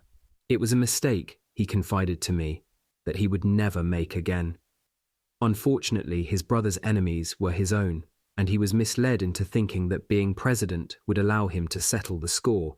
But in January of 1962, all that was on my mind was re-establishing a relationship with J. Edgar Hoover, so that I could pursue my agenda while keeping a lookout for who might be dangerous out there in the academic community. Now I had something to bargain with for the information I wanted. Not only did I have the bits and pieces of the Roswell story that I knew Hoover wanted, I also had information about the domestic activities of the CIA. Hoover was more than interested in sharing information, and we continued to talk right through 1962 until I left the army and went over to Senator Thurman's staff. Our relationship continued right through 1963, and in 1964, when I was an investigator for Senator Russell on the Warren Commission, and Hoover was pursuing his own independent investigation into the president's assassination, he and I could only stare at one another again on either side of the abyss of that crime. Stacked up against the enormity of what had happened, Hoover and I both understood that there are some battles you cannot win, so you leave them alone so you can fight another day. I'm not sure whether J. Edgar Hoover ever really believed that the Roswell story was true, an absolute conspiracy to cover up something else, or just a delusion that became mass hysteria out there in the desert. There were so many details buried in army memos and maintained under layers of cover stories fabricated by military intelligence experts that he couldn't possibly know the truth. But like the good cop that he was, he took information wherever he could find it and kept on searching for something that made sense. If the army saw a threat to our society, then Hoover thought there was a threat. And whenever he could follow up a report of a sighting with a very discreet appearance by a pair of FBI agents to interview the witnesses and get away with it, he did. He was more than willing to share that information with me, and that was how I found out about some of the unpublicized cattle mutilation stories in the early 1960s. My J. Edgar Hoover connection was important to me as I began my work in the early weeks of 1962, because the level of research into the types of projects we were developing became very intense. The rumors of General Trudeau's appointment to the Southeast Asia Command and my selection as intelligence director for the Green Berets in Southeast Asia, as vague and unconfirmed as they were, set a deadline for the General and me to push our projects forward because we knew we had only a year or so left on our tenure at R&D. So when the FBI director and I would talk, I had questions ready to ask. No information we ever shared was in writing, and any notes that I took from the conversations we had I later destroyed after committing them to memory or taking action on the things he said. Even to this day, although FBI's agents have contacted me about records supposedly still left in the old files, I don't know what notes the FBI director took about our conversations and what specific actions he ever took. Because we trusted each other and remained in contact once every 6 months or so, even after I left government service, I never followed up on anything I said and never asked for any verification of information in the files. I think Hoover appreciated that. By February of 1962, I had lined my nutfile projects up for an end run that would take me to the end of the year and either South Vietnam or retirement. The first folder on the desktop was the glass filaments. Fiber optics members of the retrieval team who foraged around inside the spacecraft on the morning of the discovery told Colonel Blanchard back at the 509th that they were amazed they couldn't find any conventional wiring. Where were the electrical connections, they asked, because obviously the vehicle had electronics. They didn't understand the function of the printed circuit wafers they found, but even more important, they were completely mystified by the single glass filaments that ran through the panels of the ship. At first, some of the scientists thought that they comprised the missing wiring that also had the engineers so confused as they packed the craft for shipping. Maybe they were part of the wiring harness that was broken in the crash. But these filaments had a strange property to them. The wire harness seemed to have broken loose from a control panel and was separated into 12 frayed filaments that looked something like quartz. When, back at the 509th's hangar, officers from the retrieval team applied light to one end of the filament, the other end emitted a specific color. Different filaments emitted different colors. The fibers, in reality, glass crystal tubes, led to a type of junction box where the fibers separated and went to different parts of the control panel that seemed to acknowledge electrically the different color pulsing through the tube. Since the engineers evaluating the material at Roswell knew that each color of light had its own specific wavelength, they guessed that the frequency of the light wave activated a specific component of the spacecraft's control panel. But beyond that, the engineers and scientists were baffled. They couldn't even determine the spacecraft's power source, let alone what generated the power for the light tubes. And the most amazing thing of all was that the filaments not only were flexible, but still emitted light even when they were bent back and forth like a paperclip. How could light be made to bend? The engineers wondered.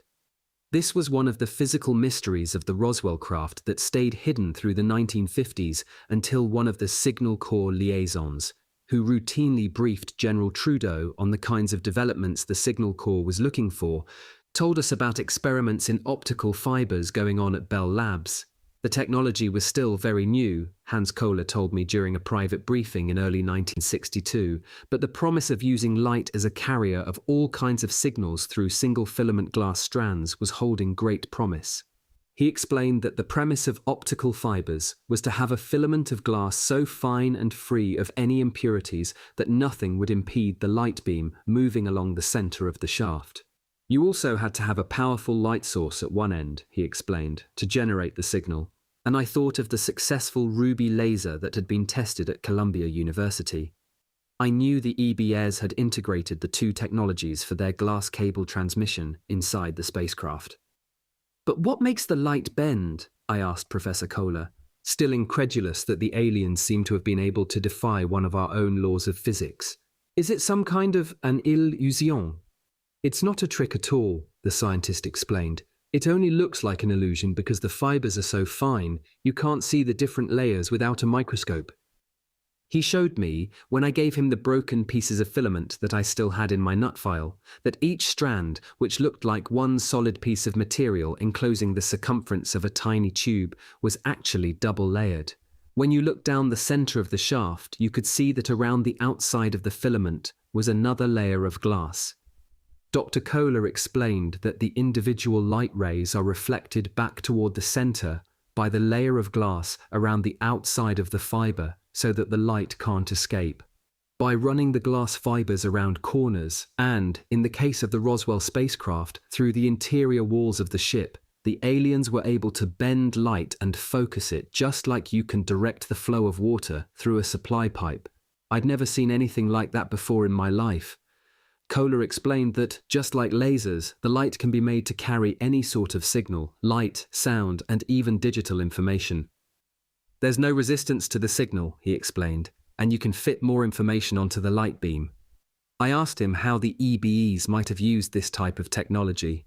He suggested that all ships' communication, visual images, telemetry, and any amplified signals that the vehicles sent or received from other craft or from bases on the Moon or on Earth would use these glass fiber cables. They seem to have an enormous capacity for carrying any kind of load, he suggested.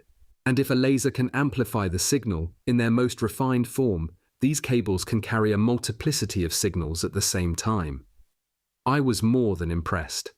Even before asking him about the specific types of applications these might have for the army, I could see how they could make battlefield communications more secure because the signals would be stronger and less vulnerable to interference. Then Professor Kohler began suggesting the uses of these fibers to carry visual images photographed in tiny cameras from the weapons themselves to controlling devices at the launcher. Imagine, he said, being able to fire a missile and actually see through the missile's eye where it's going. Imagine being able to lock onto a target visually, and even as it tries to evade the missile, you can see it and make final adjustments. And Kohler went on to describe the potential of how fiber optics-based sensors could someday keep track of enemy movements on the ground, carry data-heavy visual signals from surveillance satellites, and pack very complicated multi-channel communication systems into small spaces. The whole space program is dependent upon carrying data, voice, and image, he said. But now, it takes too much space to store all the relays and switches, and there's too much impedance to the signal. It limits what we can do on a mission. But imagine if we could adapt this technology to our own uses. Then he looked me very squarely in the eye and said the very thing that I was thinking. You know, this is their technology. It's part of what enables them to have exploration missions. If it became our technology too, we'd be able to, maybe we could keep up with them a little better. Then he asked me for the Army's commitment. He explained that some of our research laboratories were already looking into the properties of glass as a signal conductor, and this would not have to be research that was started from complete scratch. Those kinds of startups gave us concern at R&D because unless we covered them up completely, it would look like there was a complete break in a technological path. How do you explain that? But if there's research already going on, no matter how basic, then just showing someone at the company one of these pieces of technology could give them all they need to reverse engineer it so that it became our technology. But we'd have to support it as part of an arms development research contract if the company didn't already have a budget. This is what I wanted to do with this glass filament technology. Where is the best research on optical fibers being done? I asked him. Bell Labs, he answered. It'll take another 30 years to develop it, but one day most of the telephone traffic will be carried on fiber optic cable. Army R&D had contacts at Bell just like other contractors we worked with, so I wrote a short memo and proposal to General Trudeau on the potential of optical fibers for a range of products that Professor Kohler and I discussed. I described the properties of what had been previously called a wiring harness, explained how it carried laser signals, and, most importantly, how these fibers actually bent a stream of light around a corner and conducted it the same way a wire conducts an electrical current. Imagine conducting a beam of high-intensity single-frequency light the same way you'd run a water line to a new bathroom, I wrote. Imagine the power and flexibility it provided the EBEs, especially when they used the light signal as a carrier for other coded information. This would enable the military to recreate its entire communications infrastructure and allow our new surveillance satellites to find store potential targeting information right into frontline command and control installations. The Navy would be able to see the deployment of an entire enemy fleet. The Air Force could look down on approaching enemy squadrons and target them from above, even if our planes were still on the ground. And for the Army, it would give us an undreamed of strategic advantage. We could survey an entire battlefield, track the movements of troops from small patrols to entire divisions, and plot the deployments of tanks, artillery, and helicopters at the same time. The value of fiber optic communication to the military would be immeasurable. And, I added, I was almost certain that a development push from the Army to facilitate research on the complete re-engineering of our country's already antiquated telephone system would not be seen by any company as an unwarranted intrusion. I didn't have to wait long for the General's response. Do it, he ordered, and get this underway fast. I'll get you all the development allocation you need. Tell them that. And before the end of that week, I had an appointment with a systems researcher at the Western Electric Research Facility outside of Princeton, New Jersey, right down the road from the Institute for Advanced Study. I told him it came out of foreign technology, something that the intel agents people picked up from new weapons the East Germans were developing but thought we could use. If what you think you have, he said over the phone, is that interesting and shows us where our research is going, we'd be silly not to lend you an ear for an afternoon. I'll need less than an afternoon to show you what I got, I said. Then I packed my Roswell field reports into my briefcase, got myself an airline ticket for a flight to Newark Airport, and I was on my way. Super tenacity fibers. Even before the 1960s, when I was still on the National Security Staff, the Army had begun to look for fibers for flak jackets, shrapnel-proof body armor, even parachutes, and a protective skin for other military items. Silk had always been the material of choice for parachutes because it was light, yet had an incredible tensile strength that allowed it to stretch, keep shape, and yet withstand tremendous forces. Whether the Army's search for what they called a tenacity fiber was prompted purely by its need to find better protection for its troops, or because of what the retrieval team found at Roswell, I do not know. I suspect, however, that it was the discovery at the crash site that began the Army's search. Among the items in my Roswell file that we retained from the retrieval were strands of a fiber that even razors couldn't cut through. When I looked at it under a magnifying glass, its dull greyness and almost matte finish belied the almost supernatural properties of this fiber. You could stretch it, twist it around objects, and subject it to a level of torque that would rend any other fiber, but this held up. Then, when you released the tension, it snapped back to its original length without any loss of tension in its original form. It reminded me of the filaments in a spider web. We became very interested in this material and began to study a variety of technologies, including spider silks, because they, alone in nature, exhibit natural supertenacity properties. The spider's spinning of its silk begins in its abdominal glands as a protein that the spider extrudes through a narrow tube that forces all the molecules to align in the same direction, turning the protein into a rod-like, very long single thread with a structure not unlike a crystal. The extrusion process not only aligns the protein molecules, the molecules are very compressed, occupying much less space than conventionally sized molecules. This combination of lengthwise aligned and supercompressed molecules gives this thread an incredible tenacity and the ability to stretch under enormous pressure while retaining its tensile strength and integrity. A single strand of this spider's silk thread would have to be stretched nearly 50 miles before breaking, and if stretched around the entire globe, it would weigh only 15 ounces.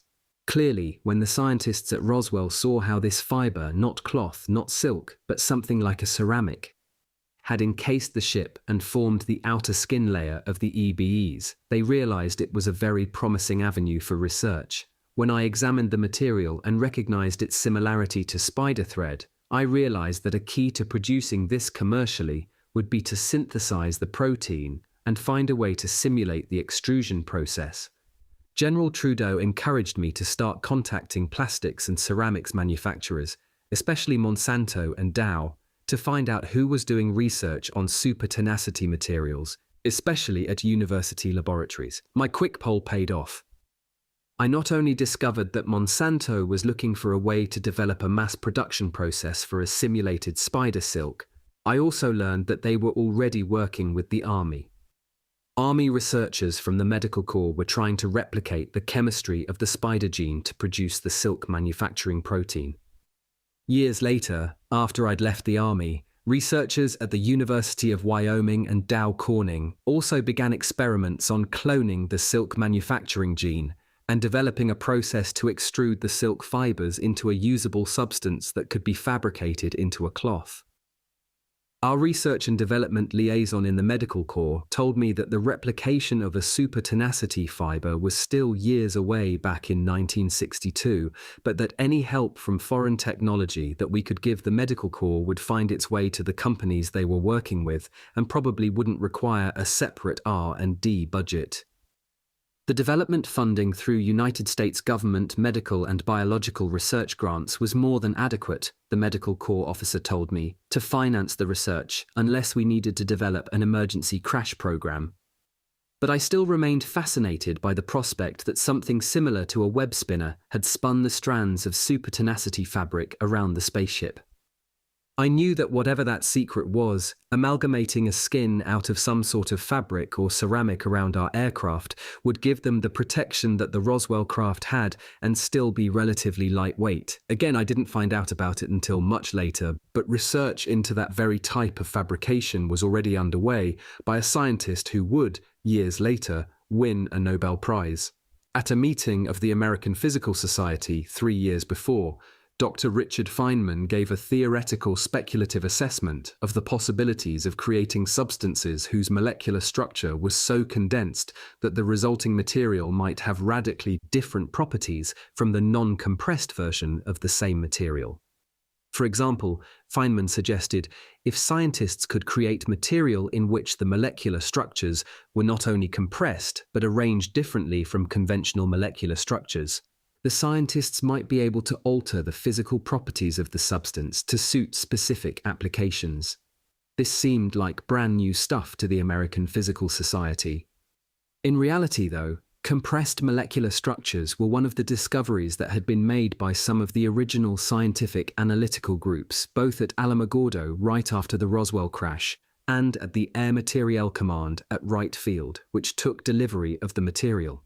As a young atomic physicist, Richard Feynman was a colleague of many of the post-war atomic specialists who were in the armies and then the Air Force's guided missile program, as well as the nuclear weapons program in the 1950s. Although I never saw any memos to this effect, Feynman was reported to have been in contact with members of the Alamogordo group of the Air Materiel Command and knew about some of the finds at the Roswell crash site. Whether these discoveries suggested theories to him about the potential properties of compressed molecular structures, or whether his ideas were also extensions of his theories about the quantum mechanics behavior of electrons, for which he won the Nobel Prize, I don't know. But Dr. Feynman's theories about compressed molecular structures dovetailed with the Army efforts to replicate the supertenacity fiber composition and extrusion processes. By the middle of the 1960s, work was underway not only at large industrial ceramics and chemical companies in the United States, but in university research laboratories here and in Europe, Asia, and India. With my questions about who was conducting research into supertenacity fibers answered and learning where that research was taking place, I could turn my attention to other applications of the technology to see whether the Army could help move the development along faster, or whether any collateral development was possible to create products in advance of the supertenacity fibers.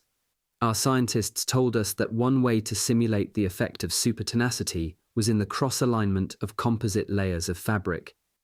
This idea was the premise for the Army's search for a type of body armor that would protect against the skin-piercing injuries of explosive shrapnel and rounds fired from guns. Now, this won't protect you against contusions, General Trudeau told me after a meeting with Army Medical Corps researchers at Walter Reed, and the concussive shock from an impact will still be strong enough to kill anybody, but at least it's supposed to keep the round from tearing through your body. I thought about the many blunt trauma wounds you see in a battle and could imagine the impact a large round would leave even if it couldn't penetrate the skin. But through the General's impetus and the contacts he set up for me at DuPont and Monsanto, we aggressively pursued the research into the development of a cross-aligned material for bulletproof vests. I hand-carried the field descriptions of the fabric found at Roswell to my meetings at these companies and showed the actual fabric to scientists who visited us in Washington. This was not an item we wanted to risk carrying around the country. By 1965, DuPont had announced the creation of the Kevlar fabric that, by 1973, was brought to market as the Kevlar bulletproof vest that's in common use today in the armed services and law enforcement agencies. I don't know how many thousands of lives have been saved, but every time I hear of a police officer whose Kevlar vest protected him from a fatal chest or back wound, I think back to those days when we were just beginning to consider the value of cross-aligned layers of supertenacity material, and am thankful that our office played a part in the product's development.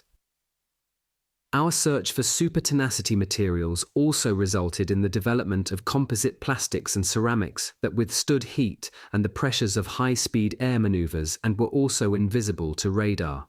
The cross-stitched supertenacity fibers on the skin of the Roswell vehicle, which I believe had been spun on, also became an impetus for an entirely new generation of attack and strategic aircraft, as well as composite materials for future designs of attack helicopters.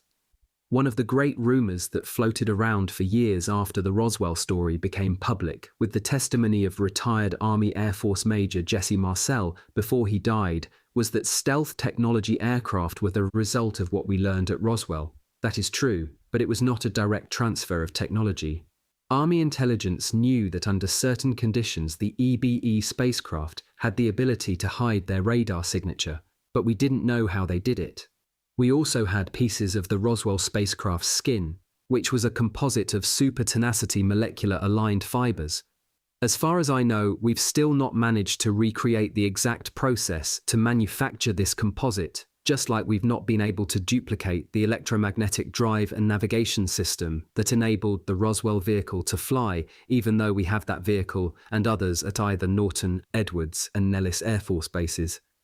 But through the study of how this material worked and what its properties are, we've replicated composites and rolled an entirely new generation of aircraft off the assembly line. Although the American public first heard about the existence of a stealth technology in President Jimmy Carter's campaign against President Ford in 1976, we didn't see the stealth in action until the air attacks on Iraq during the Persian Gulf War. There, the stealth fighter, completely invisible to Iraqi radar, launched the first high-risk assaults on the Iraqi Air Force air defense system and operated with almost complete impunity. Invisible to radar, invisible to heat-seeking missiles, striking out of the night sky like demons, the stealth fighters, with their flying wing almost crescent-shaped, look uncannily like the space vehicle that crashed into the Arroyo outside of Roswell. But appearances aside, the composite skin of the stealth that helps make it invisible to almost all forms of detection was inspired by the Army R&D research into the skin of the Roswell aircraft that we sectioned apart for distribution to laboratories around the country. Depleted uranium invisible artillery shells. For the Air Force, stealth technology meant that aircraft could approach a target invisible to radar and maintain that advantage throughout the mission. For the Army, stealth technology for its helicopters provides an incredible advantage in mounting search and destroy, special forces recon, or counterinsurgency missions deep into enemy territory. But the possibility of a stealth artillery shell, which we conceived of at R&D in 1962, would have allowed us something armies have sought ever since the first deployment of artillery by a Western European army at Henry V's victory at Agincourt in the early 15th century. Certainly Napoleon would have wanted this ability when he deployed his artillery against the British line at Waterloo. So would the Germans in World War I when their artillery pounded the Allied forces hunkered down in their trenches, and again at the Battle of the Bulge in 1944, when those of us stationed in Rome could only pray that our boys could hang on until the clouds broke and our bombers could hit the German emplacements. In all artillery battles, once a shell is fired, it can be tracked by an observer back to its source, and then return fire can be directed against whoever is firing. But as the range of artillery increased and we found ways to camouflage guns, we became proficient in hiding artillery until the advent of battlefield radar, which allows the trajectory of shells to be tracked back to their source. But imagine if the shell were composed of a material that rendered it invisible to radar. That was the possibility we proposed to General Trudeau. An invisible artillery shell, I suggested to him in his office one morning as we were designing the plan for research and development of composite materials. On the night battlefield of the future, you could deploy weapons that were invisible even to radar tracking planes flying overhead behind the lines. Shells would start falling, and the enemy wouldn't know where they were coming from until after we had the advantage of 5 or more unanswered salvos. By then, and with the advantage of surprise, the damage might well be done. If we were using mechanized artillery, we could set up positions, fire a series of quick salvos, redeploy, and set up again. The secret lay not just in the same stealth aircraft technology, but also in the development of a stealth ceramic that could withstand tremendous explosive barrel pressures and still maintain an integrity through the arc of its trajectory. The search for just such a molecularly aligned composite ceramic was inspired by the composite material of the Roswell spacecraft. In analysis after analysis, the Army tried to determine how the extraterrestrials fabricated the material that formed the hull of the spacecraft, but was unable to do so. The search for the kind of molecularly aligned composite began in the 1950s, even before General Trudeau took command of R&D, continued during my tenure at Foreign Technology when the early stealth experimentation began at Lockheed that resulted in the F-117 fighter and stealth bomber, and continues right through to today. The General was also more than interested in the kinds of warheads we would propose for just such a shell, a warhead that did come into use in 1961 and was successfully deployed during the Gulf War. And we had a suggestion for a round that we thought could change the nature of the kinds of battles we projected we'd be fighting against the Warsaw Pact forces, a warhead fabricated out of depleted uranium. This was a way to utilize the stockpile of uranium we foresaw we'd have as a result of spent fuel from commercial nuclear reactors powering United States Navy vessels, and the nuclear reactors the Army was developing for its own bases and for delivery to bases overseas. Depleted uranium was a dense, heavy metal, so dense in fact that conventional armament was no match for a high-speed round tipped with it. Its ability to penetrate even the toughest of tank armor and detonate once it was inside the enemy vehicle meant that a single round fired from one of our own tanks equipped with a laser rangefinder would disable, if not completely destroy, an enemy tank. Depleted uranium would give us a decided advantage on a European battlefield on which we knew we'd be outnumbered 2 or 3 to 1 by the Warsaw Pact, or in China where sheer numbers alone would mean that either we'd be overwhelmed or we'd have to resort to nuclear weapons. The depleted uranium shell kept us from having to go nuclear. Privately, I suggested to General Trudeau that depleted uranium also fulfilled our hidden agenda. It was another weapon in a potential arsenal we were building against hostile extraterrestrials. If depleted uranium could penetrate armor, might the heaviness of the element enable it to penetrate the composite skin of the spacecraft, especially if the spacecraft were on the ground? I suggested that it certainly merited development at the nearby Aberdeen Proving Grounds in Maryland, and if it proved worthwhile, it was a weapon we should deploy. Even though the composite ceramic stealth round is still an elusive dream in weapons development, the depleted uranium-tipped warhead saw action in the Gulf War, where it didn't just disable the tanks of the Iraqi Republican Guard, it exploded them into pieces. Fired from the laser rangefinder-equipped Abrams tanks, TOW missile launchers, or even from Hedgehog infantry support aircraft, the depleted uranium-tipped warheads wreaked havoc in the Gulf. They were one of the great weapons development successes of Army R&D that came out of what we learned from the Roswell crash. HARP, the High Altitude Research Project. HARP was another project whose need for research and development was suggested to us by the challenge posed by flying saucers. They could outfly our own aircraft, we had no guided missiles that could bring them down, and we didn't have any guns that could shoot them down. We were also exploring weapon systems that had a double or triple use, and HARP, or the Big Gun, was one such system. Essentially, Project HARP was the brainchild of Canadian gunnery expert and scientist Dr. Gerald Bull. Bull had studied the threat posed by the German Big Bertha in World War I and the Nazi V3 supergun toward the end of World War I. He realized that long-range, high-powered artillery was not only a practical solution to launching heavy payload shells, it was very affordable once the initial research and development phase was completed. Mass-produced big guns and their ordnance, assembled in stages right on the site, could provide enormous firepower well back from the front lines to any army. They would become a strategic weapon to rain nuclear destruction down on enemy population centers or military staging areas. Dr. Bull had also suggested that the gun could be retasked as a launch vehicle, blasting huge rounds into orbit, which could then be jettisoned like the booster stage of a rocket, so the payload warhead could thrust itself into position. This would require a minimum amount of rocket fuel and could effectively push a string of satellites into orbit very quickly, almost like an artillery barrage. If the Army needed to put special satellites into orbit in a hurry, or better still, explosive satellites that would pose a threat to orbiting extraterrestrial vehicles, the Big Gun was one method of accomplishing this mission. There was still a third potential to the supergun. General Trudeau foresaw the ability of this weapon to launch rounds that could ultimately be placed into a lunar orbit, especially if hostilities broke out between the United States and USSR or, as we expected, between Earth military forces and the extraterrestrials. We could resupply a military moon base without having to rely on rocket launch facilities, which would demand long turnaround times and be very vulnerable to attack. A camouflaged supergun, even a series of superguns, would all owe us all the benefits of a field artillery or quick response anti-aircraft unit, but with a piece that could launch payloads into space. It was this combination of capabilities that delighted General Trudeau because it enabled one R&D project to help create many different systems.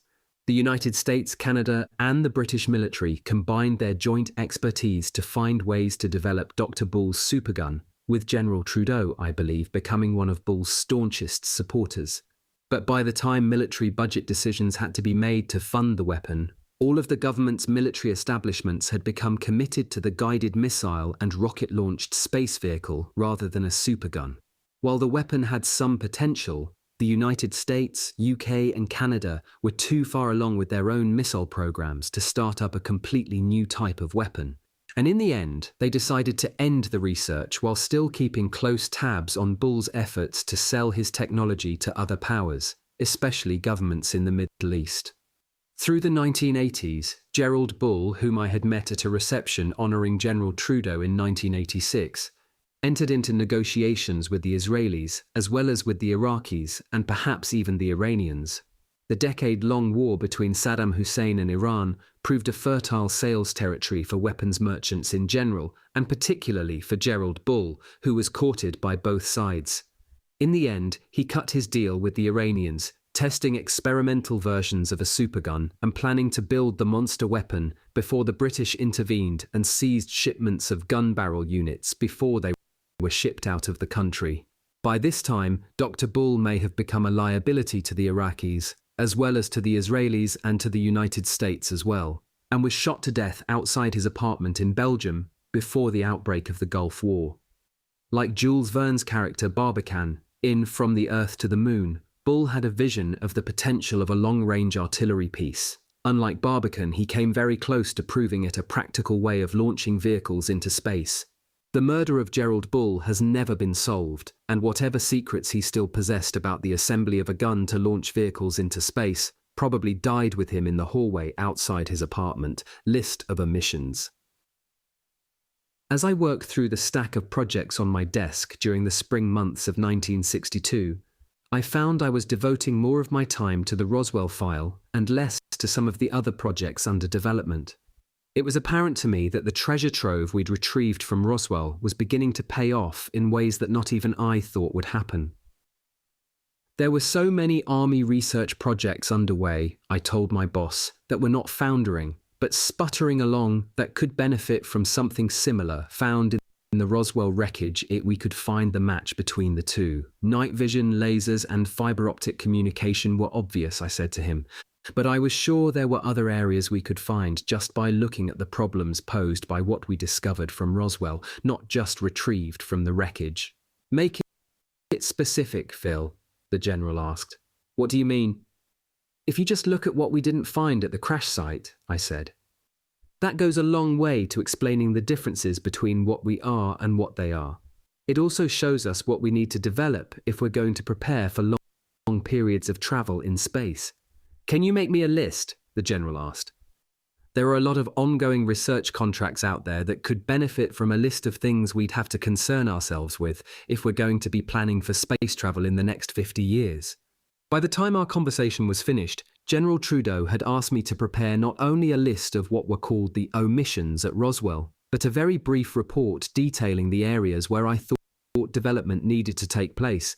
So I assembled all the reports and information in the Roswell file and began looking for what was missing that I might expect to find at a space traveler's crash site. The areas where I thought development needed to take place. So I assembled all the reports and information in the Roswell file and began looking for what was missing that I might expect to find at a space traveler's crash site. There was no mention in any of the reports of any food source or nutrient, and no one discovered any food preparation units or stored food on board the spacecraft, nor were there any refrigeration units for food preservation. There was no water on the ship either for drinking, washing, or flushing of waste, nor were there any waste or garbage disposal facilities. The Roswell field report said that the retrieval team found something they thought was a first aid kit because it contained material that a doctor said was for bandaging purposes, but there were no medical facilities nor any medications. And finally, the Army retrieval team said there were no rest facilities at all on board the ship, nothing that could be construed as a bunk or a bed. From this available data, the Army assumed that this UFO was a reconnaissance craft and could quickly return to a larger or mothership where all of the missing items might be found. The other explanation Dr. Herman Oberth came up with was that this was a time-dimensional travel ship that didn't traverse large distances in space. Rather, it jumped from one time-space to another, or from one dimension to another, and instantly returned to its point of origin. But this was just Dr. Oberth's speculation, and he would usually discount any of it the moment he believed I was taking it as fact.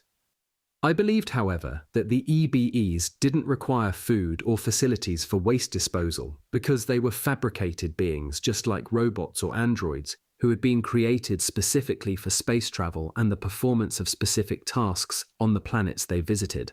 Just like our lunar rover in the 1970s, which was a robot. So these creatures had been programmed with specific tasks to perform and carried them out. Perhaps their programming could be updated or altered from a remote source, but they weren't life forms that required ongoing sustenance. They were the perfect creatures for long voyages through space and for visiting other planets. Human beings, however, weren't robots and did require sustenance. Therefore, it would be necessary to provide for long-term sustenance and waste disposal needs if humans were going to travel long distances in space. Other scientists from our R&D ad hoc brain trust suggested that, indeed, this could have only been a scout ship that either got caught in our tracking radars from the 509th or from Alamogordo or was hit by lightning in the fierce electrical storm that night. They believed that the ship was navigated by an electromagnetic propulsion system. Other scientists suggested that even before we could generate the necessary power to drive such a propulsion system, we would have to have developed some form of a nuclear-powered ion drive first. As for the absence of food, scientists suggested that this would pose a major drawback for long-term human space exploration. Thus, in my quick and dirty proposal for General Trudeau, I suggested that the Army had to complete the development of at least 2 items that I knew had been in the R&D system for at least 10 years. A food supply that could never spoil and didn't require refrigeration, and an atomic drive that could be assembled in space out of components as the power plant for an interplanetary spacecraft. Irradiated foods. The General read my notes a few days later and seemed impressed. He knew from the memo I had left him the night before that I'd be ready to talk about my omissions list the next day, but he didn't say anything to me right away. Instead, he picked up the phone, dialed a number, told someone at the other end that he'd be right over, then looked up at me. "Go get your hat," he said. "Meet me on the helipad. We've been invited to lunch." 10 minutes later, after the General's helicopter had picked us up, we circled the Pentagon once and were flown over to the Quartermaster Center. An officer who shall remain anonymous met us at the helipad. He saluted as we got off the chopper. "Thank you for joining us." He took us inside to a downstairs storeroom where he showed off shelves and shelves of all types of meat, fruit, and vegetables. "Look at this pork," he said. "It's been stored here unrefrigerated for months, and it's completely free of trichina worm." He held up a couple of loose eggs and a chicken breast. Eggs, unrefrigerated, and chicken, completely free of bacterium salmonella, and it's the same for the seafood. He escorted us along the shelves of food and, almost like a salesman, presented the virtues of each of the items. The food was wrapped, but not vacuum sealed, in a clear cellophane to keep it free from dust and surface dirt, but it was not preserved in any manner that I could determine. "Free of fungus or any spores," he said about the vegetables. "No mold or any insect infestations in the fruit," he said. "And the milk, it's been here on the shelf for over 2 years, and it's not even slightly sour. We've taken great steps to preserve food completely, without salting, smoking, refrigeration, freezing, or even canning." "Does this answer one of your questions, Colonel?" General Trudeau asked as we looked at the stocks of food that seemed completely resistant to spoilage. The commanding general of the Quartermaster Center joined us in the stockroom. "Pick your lunch, gentlemen," he said, and chose a thick steak for himself. "I'm going to have this, and, if you don't mind, I'll take the liberty of ordering up the same thing for you, General Trudeau, and you too, Colonel. How about some potatoes and maybe some strawberries for dessert, all fresh, delicious, and harmless?" Then he paused. and completely bombarded with what some people would call lethal doses of radiation to destroy any bacteria or infestation. We were escorted upstairs to the Commandant's dining room, where we were joined by a number of other officers and civilian research and food technology experts who described the process of ionizing radiation to destroy the harmful bacteria while preserving the food without canning or smoking. The irradiation process was so complete that if the food were maintained in an antiseptic or dust-free atmosphere, it wouldn't be attacked and would remain uncontaminated. However, because the atmosphere was as dirty as any other atmosphere inside any other building, the food was wrapped in cellophane. Other foods were packaged in a clear plastic wrap and were displayed for visitors like us, just as if they were on supermarket shelves. We first wanted to determine whether the whole concept of irradiated food was safe, one of the engineers explained. So our first studies were made with food which was irradiated and then stored in the frozen area. We fed these foods to rats and noticed no harmful effects. Then we did the same thing, except this time we increased the radiation to 6 megarads and then froze the food. Again, no harmful effects. His presentation continued while we ate, accompanied by charts that showed how the sterilization rate was increased to try to find any harmful effects on rats. Then they tested the irradiated and then frozen food on human volunteers.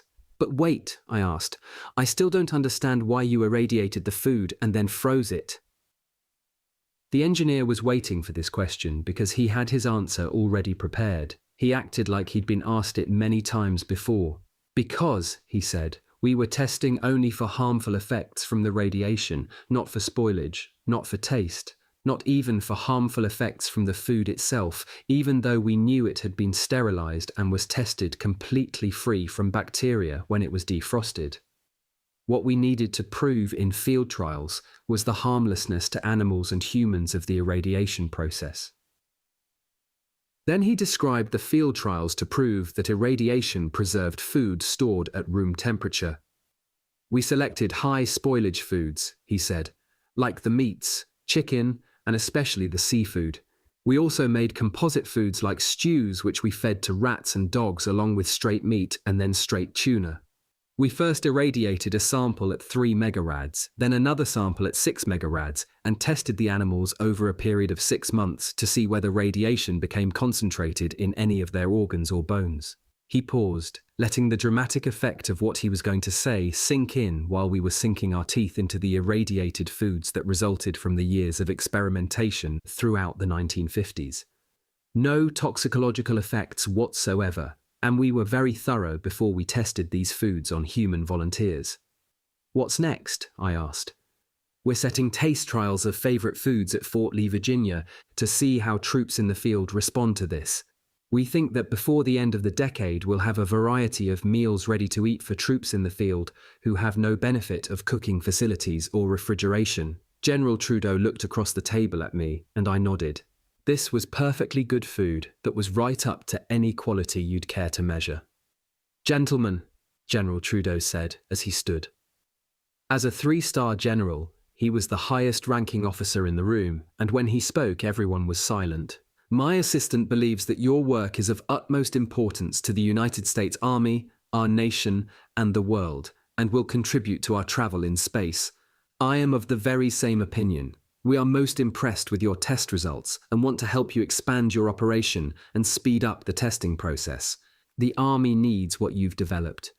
In the next 2 weeks, submit to me your supplementary budget to expand your operation, and I want it also included into next year's budget. Then he turned to me, nodded, and we thanked the commanding general for lunch and walked out to General Trudeau's helicopter. How about that, Phil? He asked. I think we checked off some of the items on your list right on the spot.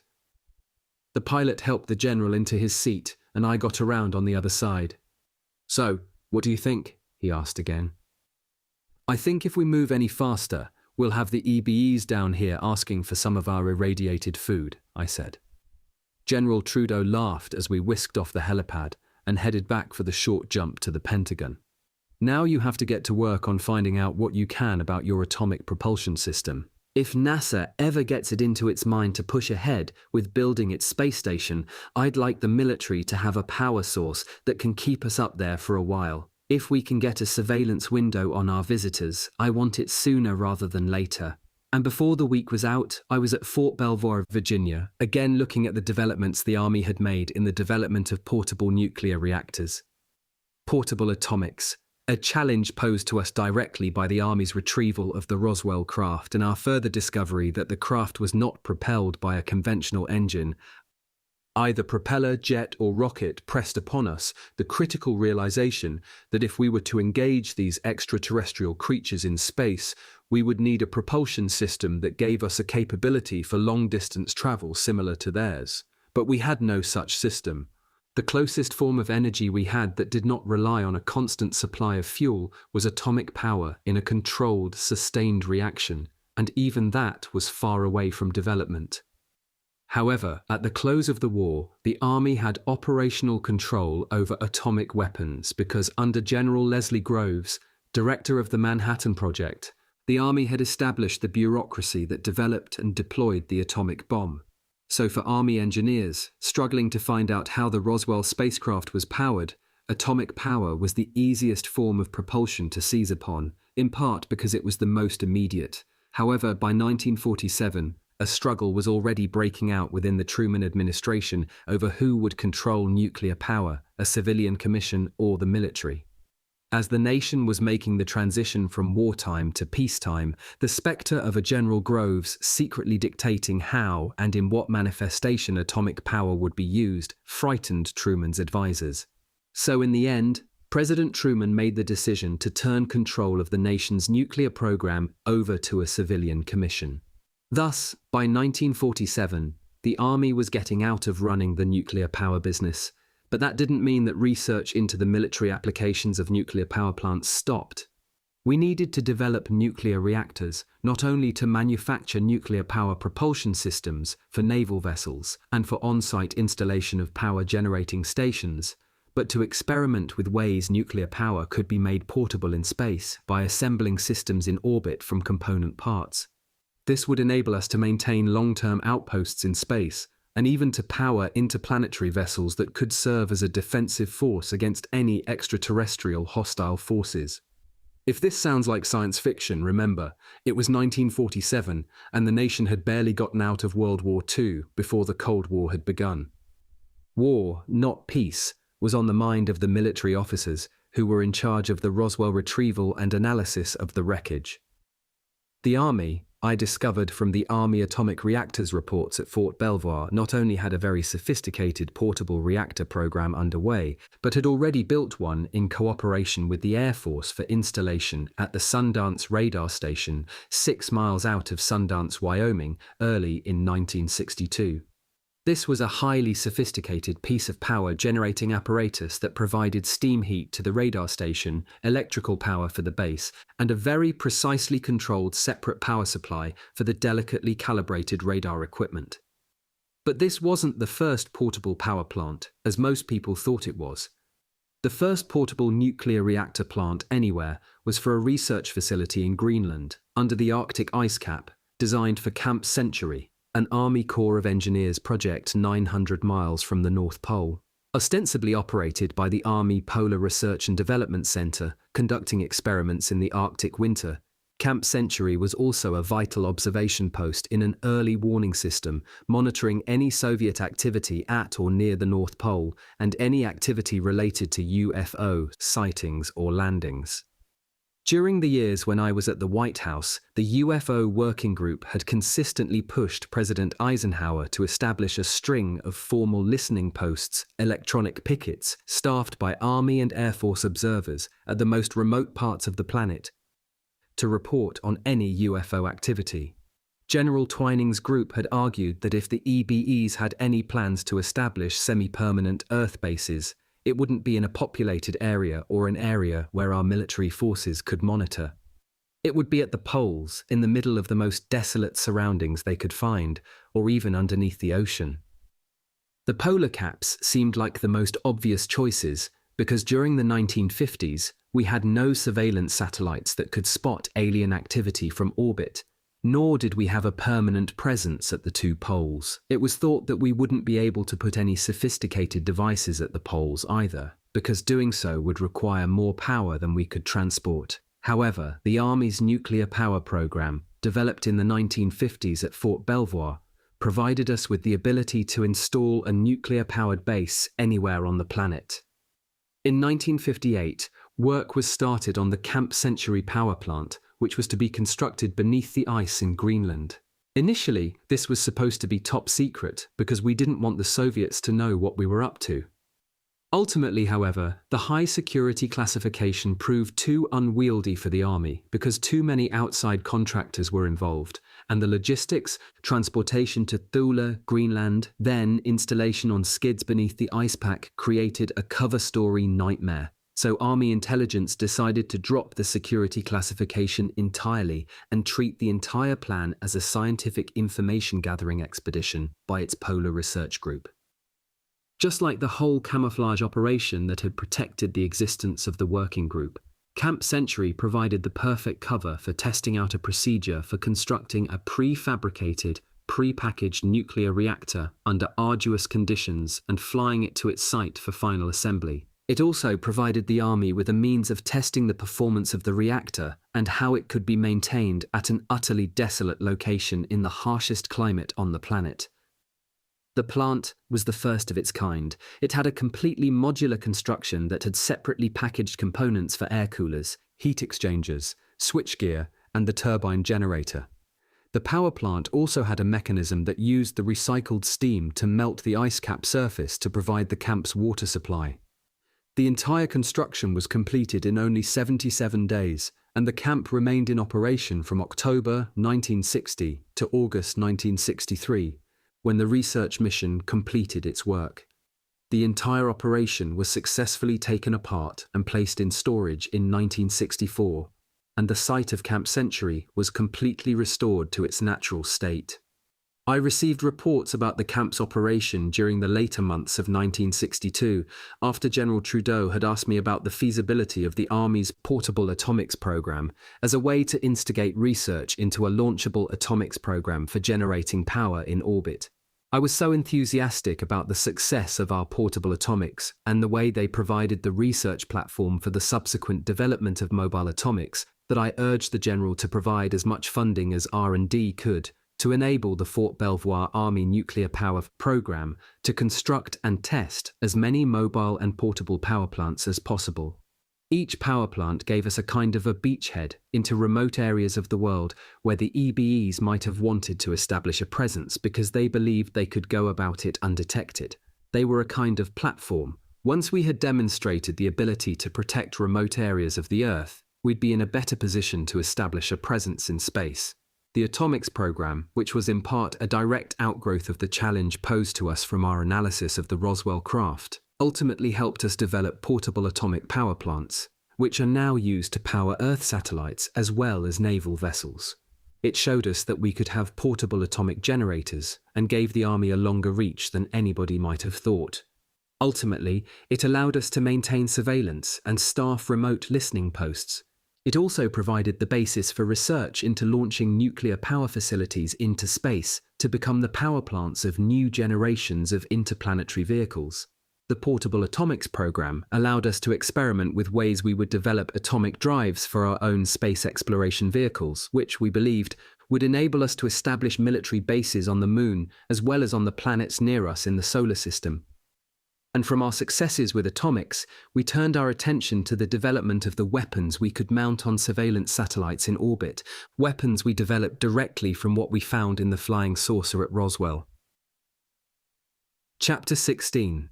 Tesla's death ray and the accelerated particle beam weapon embedded in the Army field reports and Air Materiel Command engineering evaluations, analyzing the Roswell craft, were descriptions of how the spacecraft might have utilized a form of energy known as directed energy, powerful beams of excited electrons that could be precisely directed at any target. We didn't know very much about directed energy back in 1947, or more precisely put, we didn't know how much we knew because in reality we knew a lot. But the information that had been readily available since the 1930s was lying sequestered at a public storage facility under the authority of the federal government over on the Lower East Side of Manhattan in the notes of the mysterious inventor Nikola Tesla, whose experiments and reputed discoveries have become the stuff of bizarre but exciting legend. The laser surgical cutting tool found in the Roswell wreckage was one form of directed energy beam device whose ability to fire rapidly and with precision revealed that the extraterrestrials had a potential in weaponry far superior to ours. However, if the craft had been brought down by lightning, itself a directed energy beam of one of the highest magnitudes, then it revealed their vulnerability to bolts of electrons. That stimulated the thinking of Army scientists and researchers into the analysis of the potential of a directed energy beam weapon. Today, 50 years after the crash of the spacecraft at Roswell, these weapons are far more than the device that the Emperor Ming aimed at Earth in the Flash Gordon serials.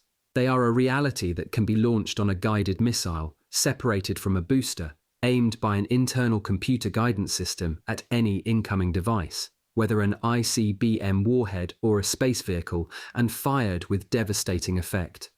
This weapon has been a true Army R&D success story. The possibilities for benefits to the military are enormous, I wrote to General Trudeau in my 1962 analysis of the potential for directed energy weapons.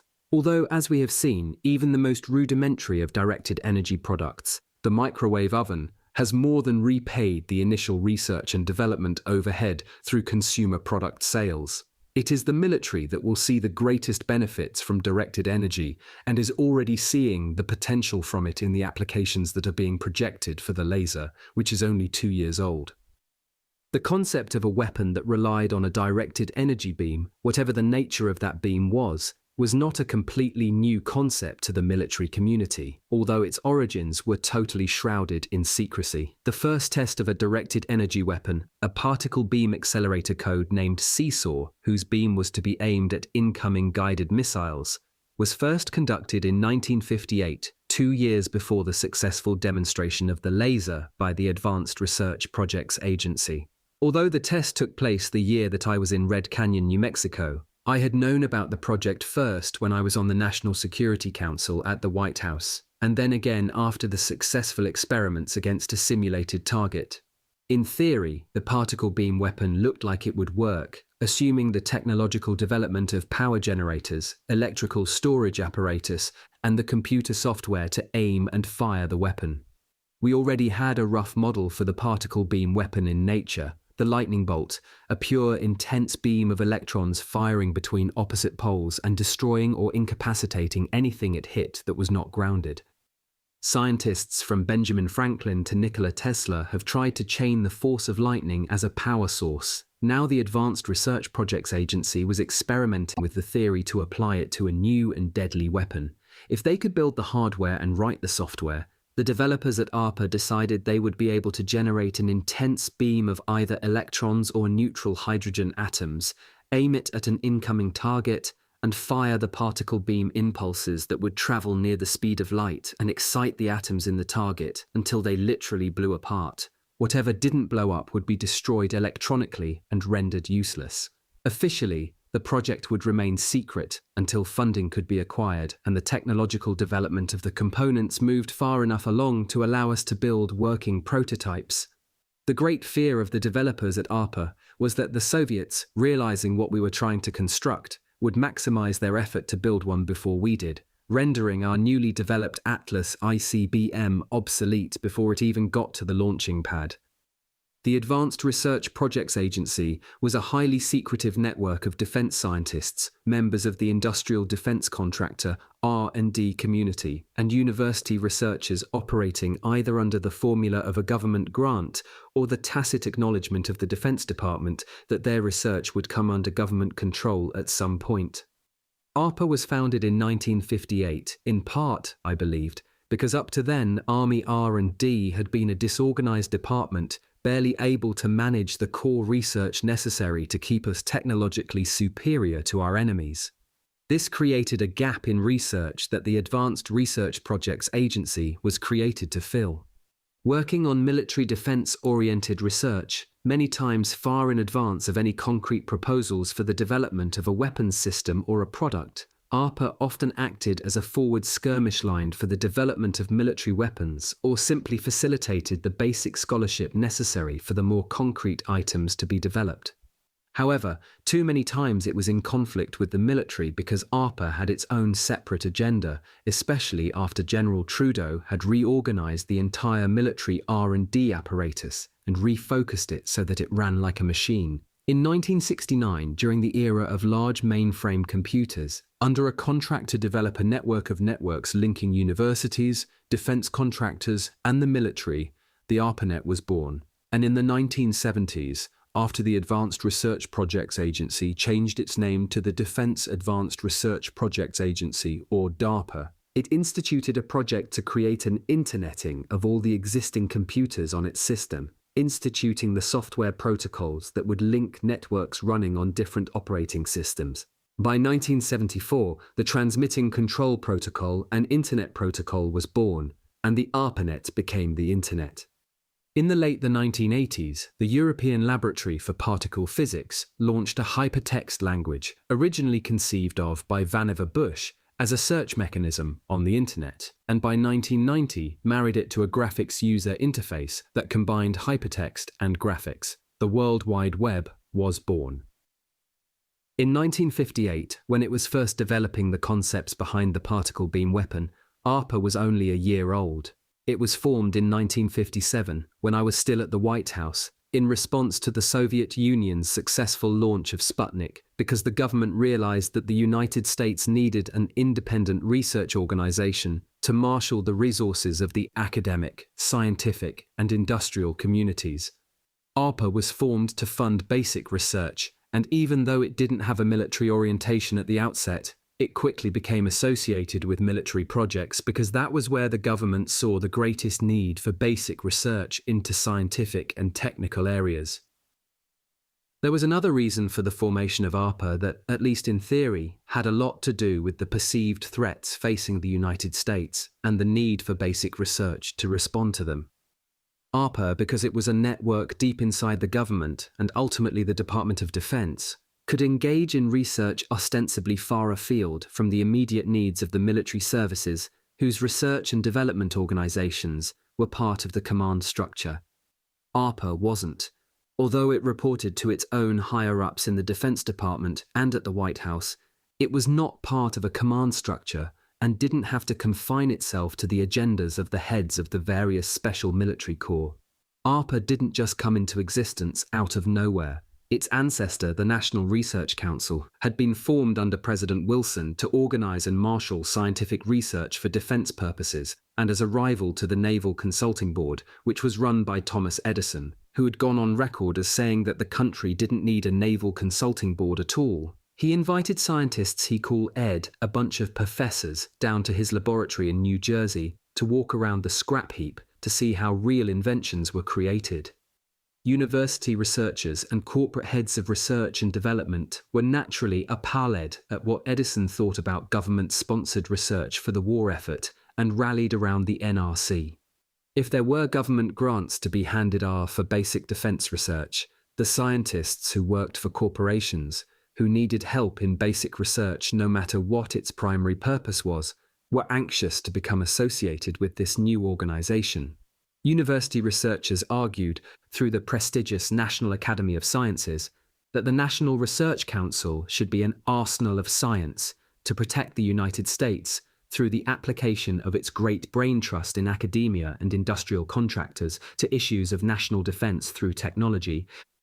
President Wilson agreed, and the NRC was born. One of the first tasks given to the National Research Council was the development of a submarine defense. Aircraft had not yet made a decisive appearance on the battlefield at the outset of World War I, but the German U-boats were ravaging the Atlantic fleets. The Navy was desperately searching for a way to detect submarines. And although Nikola Tesla had submitted his plans for an energy beam detector that would send low-frequency waves through the water to reflect off any hidden objects, the National Research Council thought the idea too esoteric and looked for a more conventional technology. Tesla's low-energy wave didn't work well in water anyway, but years later Tesla's description of his invention was the basis for one of the most important devices to come out of World War I, radar.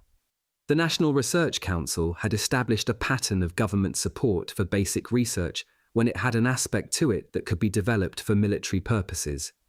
It was the first time that research scientists from the private sector, corporations, academicians, bureaucrats, and the military were brought together to solve mutual problems. Therefore, the Advanced Research Projects Agency and the Defense Advanced Research Projects Agency, or DARPA, son of ARPA, were natural outgrowths of an ongoing government relationship. The problem with ARPA was that it was political and had its own agenda. It was not uncommon for conflicts to arise between the Office of the Chief of Research and Development, General Trudeau, who was operating within the military command structure, and ARPA over money and the policy issues that arose between them. The staffs at ARPA and in the Pentagon crossed swords on a number of occasions, and more than once ARPA tried to lay the blame for its own shortcomings and mistakes on the military. During the early years of the Vietnam War, for example, ARPA tried to blame General Trudeau for mistakes in the deployment of Agent Orange. But General Trudeau and R&D weren't responsible at all for Agent Orange. It was ARPA's baby from the start. But when the field reports started coming in on the casualties Agent Orange was causing among our own troops, and ARPA said that it would testify before Congress that General Trudeau was responsible, I hit the ceiling. I let the ARPA staff people know that, protocol be damned, I would storm into the congressional committees on military and veterans affairs and raise the roof of the Capitol building until everyone knew that ARPA was trying to duck responsibility for negligence in the deployment of a bad chemical. ARPA backed down, but the bad blood between us remained. When the concept of an ARPA was first discussed at the White House, I saw the potential as well as the problem. But I also knew that a secret agenda driving everything was the policy of the UFO working group. ARPA was an asset to them because they could network through the university community and find out who had any information about UFOs that they weren't disclosing to the military, what technology was being developed that had any relation to the problem of UFOs or EBEs, and who in the academic or scientific community were coming up with theories about the existence or intentions of EBEs. In other words, in addition to being a conduit for research and research grants that fit certain government and military profiles, ARPA was another intelligence gathering agency, but dedicated to the academic and scientific communities. If information was out there, ARPA was going to find it and pay for its development. Therefore, when the urgency of coming up with a technological challenge to the Soviet space program arose in 1957, it was no surprise to anyone who understood the requirements of a space defense that it would be an organization like ARPA that would be given the mandate to develop that military response. And given the challenge posed by the Soviet satellite program, a particle beam weapon was the logical direction such a response would take. The United States had to develop a weapon that theoretically could knock out the Soviet satellites or blind them so they couldn't take any surveillance photos. They had to gather resources in the academic research community to see whether a talent pool existed for the development of such a weapon. At the same time, they didn't want to divert military research into exotic weapons while the military was still trying to get its own satellites into orbit. But rather than putting the plan directly into the hands of the military R&D organizations, they followed a course probably initially laid out for them by the protocols of the UFO working group, and went outside the formal military to an ad hoc research organization that was not supposed to be involved in direct military research. When I was at the White House, I could see the hand of the CIA behind this, which immediately sent up a red flag for me because I knew that the government was only creating another budget and research grant bureaucracy the CIA would ultimately control. It was also no surprise that the first type of weapon whose mission was directed against space vehicles and vehicles re-entering Earth's atmosphere from space was a directed energy weapon, an accelerated particle beam, because even though it may sound like something out of a science fiction movie, it had a history that stretched back all the way to the early 20th century. Its original creator was Nikola Tesla, some of whose papers were still in my own files when I took over the Foreign Technology Desk in 1961. Tesla was theorizing about directed energy beams, including particle beam weapons, even before the beginning of the 20th century. His now famous death ray was essentially a version of a particle beam weapon that he believed would bring peace to the entire world, because it could destroy entire cities anywhere in the world instantly and render squadrons of airplanes, naval fleets, and even entire armies completely useless. But even before his announcement of his death ray, Tesla was making news and a fortune through his experiments with the wireless transmission of electricity and his directed beam of electrons, which would strip the electrons of specimen material inside a light globe.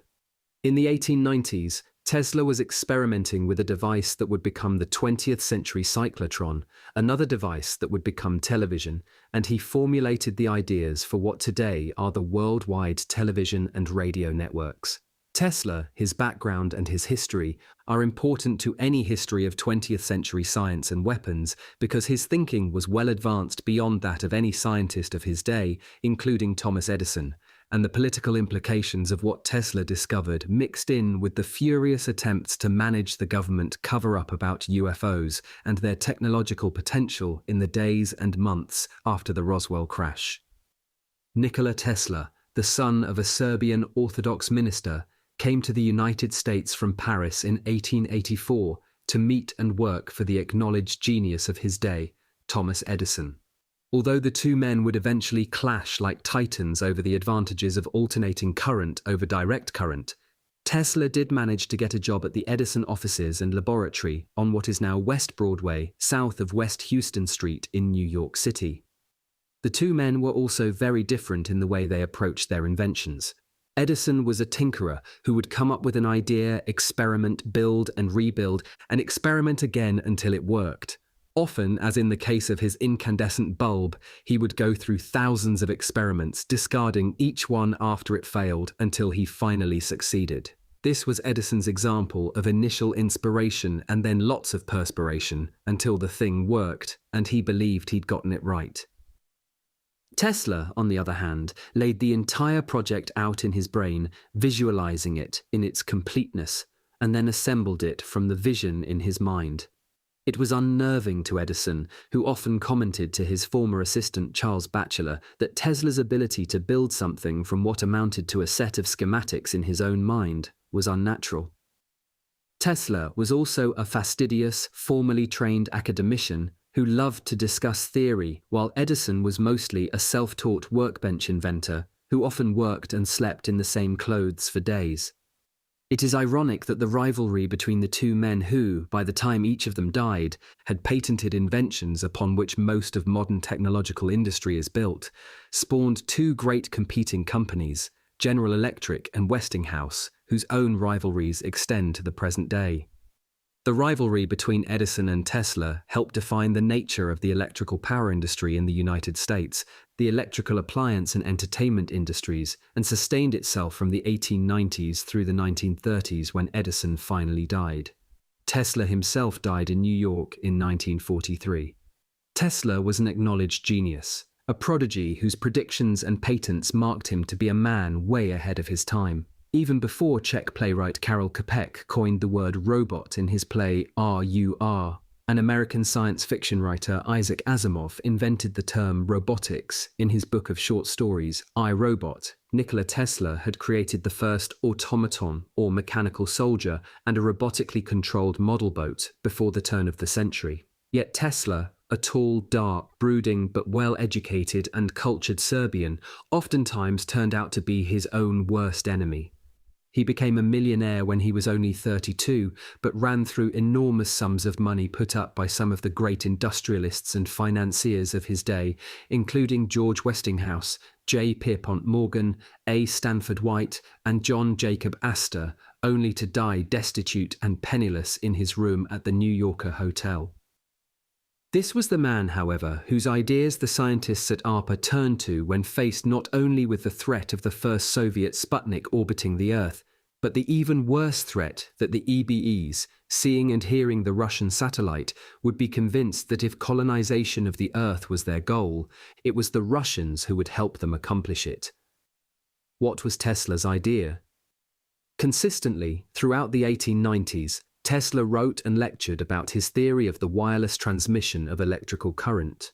Like Marconi's wireless radio, which revolutionized communication, Tesla's wireless electrical power supply would revolutionize the growth and development of entire cities, Not just as an extrapolation of wireless power, but as a theory in its own right, Tesla reported that he had experimented with a beam of electrical energy directed without wires that could excite the atoms in a substance to the point where the substance, even though it could resist heat in conventional ovens, would break down.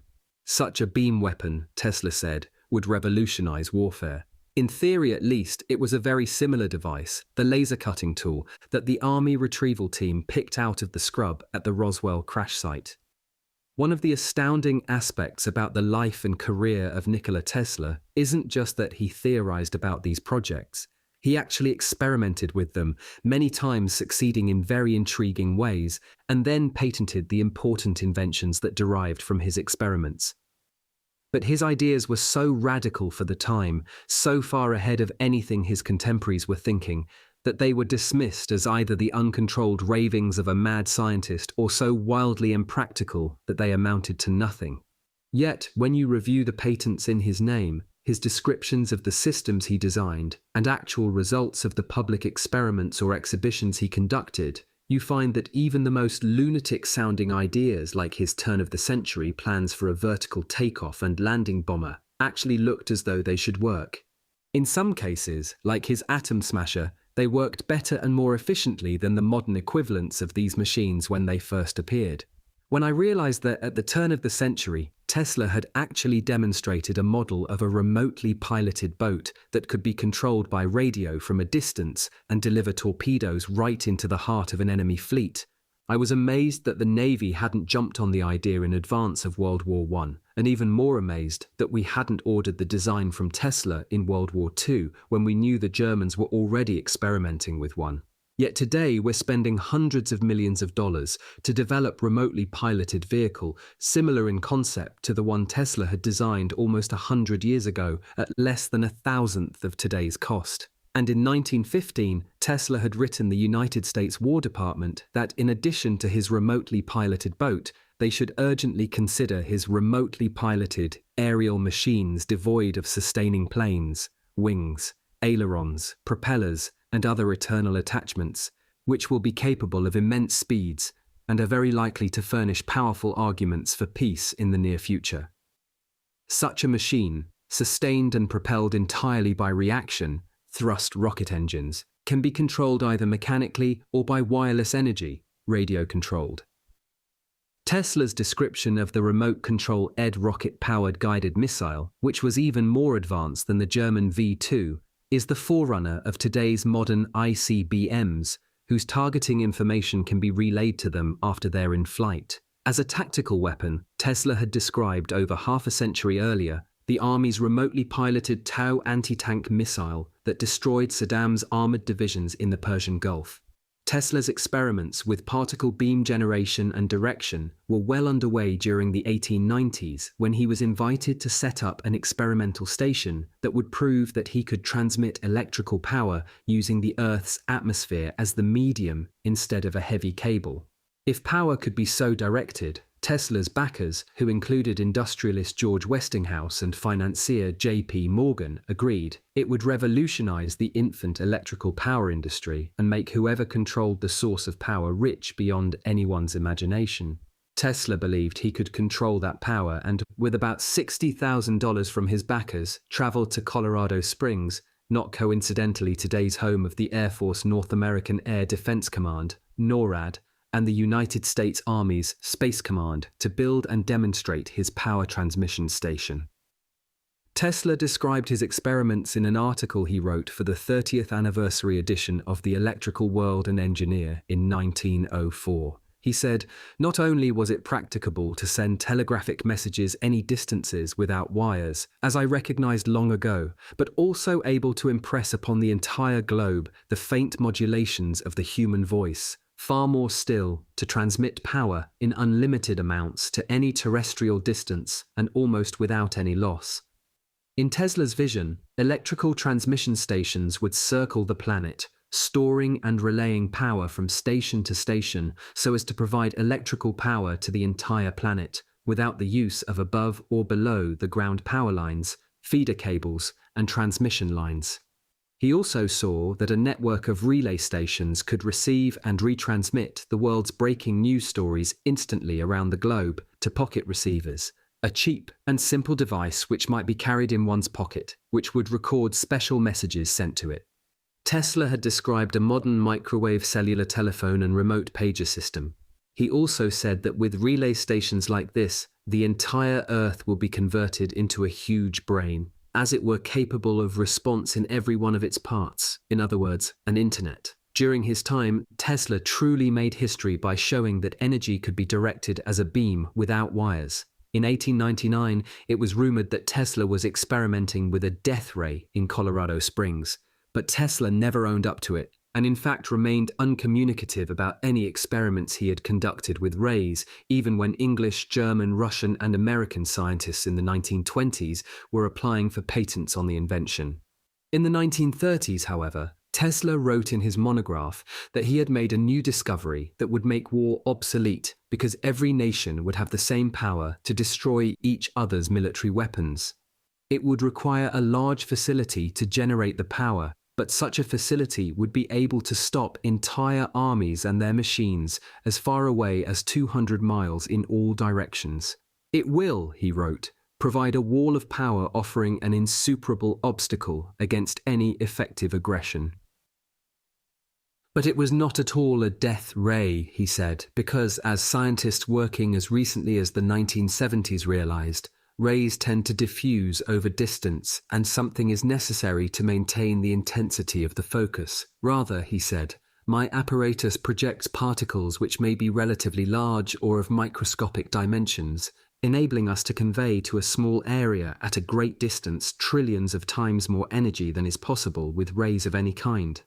Many thousands of horsepower can thus be transmitted by a stream thinner than a hair, so that nothing can resist. Although Tesla went on to describe how this beam will improve television transmission and the projection of images, he was really describing a directed, accelerated particle beam weapon that the folks at ARPA were struggling to develop over 25 years after Tesla first wrote about it, and 11 years after the charred fragments of a directed energy apparatus, as well as the laser tool, were discovered in the wreckage of the spacecraft at Roswell, written up by the engineers at the Air Materiel Command and sequestered for years in my nut file. We were still trying to develop a workable beam when I was in the Pentagon in 1962, and only barely developed a working model in the Reagan administration as part of the Strategic Defense Initiative program. But for Tesla, his world in the 1930s rushed toward war. Writing J.P. Morgan about his vision of an H.G. Wells' nightmare of the destruction of the civilized world through aerial bombardment, Tesla said that his particle beam weapon could shoot down airplanes in flight and so protect cities. He made proposals to the Russians to develop such a weapon because Stalin was afraid of an invasion from Japan. He also wrote to the British Prime Minister about the ability of his beam to protect London from attacks by the Germans. But no one thought his energy beam weapon practical, not even the Westinghouse Company, which, if they had advanced him the money to file for the patents they would probably have controlled, might have been able to develop the weapon before World War II had Tesla been able to complete it. As it was, Tesla's death ray, his accelerated particle beam in which subatomic particles were excited by an energy field and directed toward a specific target at speeds close to the speed of light, was never developed during his lifetime. However, the mere hint that Tesla's theories might have found their way to the Germans or the Russians so concerned the federal government, especially the FBI, that when Tesla died in January 1943, the FBI immediately seized all his papers, schematics, writings, and designs, and turned them over to the Office of Alien Property, where they were officially sealed until released to the Yugoslavian ambassador, who was a representative of Tesla's estate. They remained in storage in Manhattan until the early 1950s, when they were returned to Yugoslavia. Yet even after their return, the Yugoslavian government believed that the FBI had rifled through Tesla's papers when they were in storage and had microfilmed them or photographed them. J. Edgar Hoover denied this, but photostatic copies of photographs of Tesla's papers were in the possession of the Army R&D's Foreign Technology Desk when I took over in 1961. How did they get there? Tesla's property was officially seized by the United States government 2 days after his death, even though the FBI knew that Tesla had publicly said he'd perfected his death ray. There was no independent verification of this. No steps had been taken by the government to prevent him from transferring his plans for the death ray to a foreign powers. Vice President Henry Wallace, however, told the FB1 that the government had a critical interest in whatever papers Tesla had and instructed the FBI to seize them any way they could. That was why the FBI directed the Office of Alien Property to enter Tesla's hotel room on January 9, 1943, and take possession. Tesla's other papers that were already in a storage warehouse were seized by the OAP as well. Over the next couple of weeks in January 1943, after a flurry of diplomatic activity between the Yugoslavian embassy and J. Edgar Hoover's office, the FBI turned the entire matter over to the Office of Alien Property, which also wanted to get out from under the diplomatic tug-of-war between Belgrade and the State Department. The OAP, still reacting to the Vice President's instructions that papers that could give aid to the enemy could not leave the country, contacted the chairman of what would become the Office of R&D, the National Defense Research Committee of the Office of Scientific Research and Development, Dr. John Trump. Dr. Trump examined the papers, determined that not much of them were useful, but decided to make photocopies of a number of papers Tesla wrote during the years preceding his death. Trump also wrote abstracts of those papers, which included an undated monograph by Nikola Tesla entitled New Art of Projecting Concentrated Non-Dispersive Energy Through Natural Media. Tesla's description of how he would generate and direct a high-energy beam of electrons at a target. Though dismissed by Trump as unworkable, the paper nevertheless described Tesla's latest thinking about a directed energy weapon, the accelerated particle beam device. With the OAPs making photographs and abstracts of Tesla's papers, the entire Tesla property remained in storage until it was sent back to Belgrade in the 1950s. That should have put an end to the matter. However, in 1945, just after the war ended, the Air Technical Service Command at Wright Field outside of Dayton, Ohio, sought copies of the Tesla papers from the Office of Alien Property in Washington and sent a military courier to take possession of them and bring them back to Wright. Although there was some correspondence between the OAP and the Air Technical Service Command over the next 2 years regarding the disposition of the papers, at least one of General Nathan Twining's officers at the Air Materiel Command contacted the Office of Alien Property in November 1947 to tell them that the AMC at Wright Field had possession of the Tesla papers and would maintain possession of them at least until after January 1, 1948. Thereafter, the papers, including Tesla's own monograph on his accelerated particle beam weapon, seem to have completely disappeared until they appeared in my OCRD files in 1961. But that was only one of the copies. At least one other copy of Tesla's monograph had remained in the possession of the working group under General Twining and had made its way to the Advanced Research Projects Agency in Washington over the course of the next 10 years.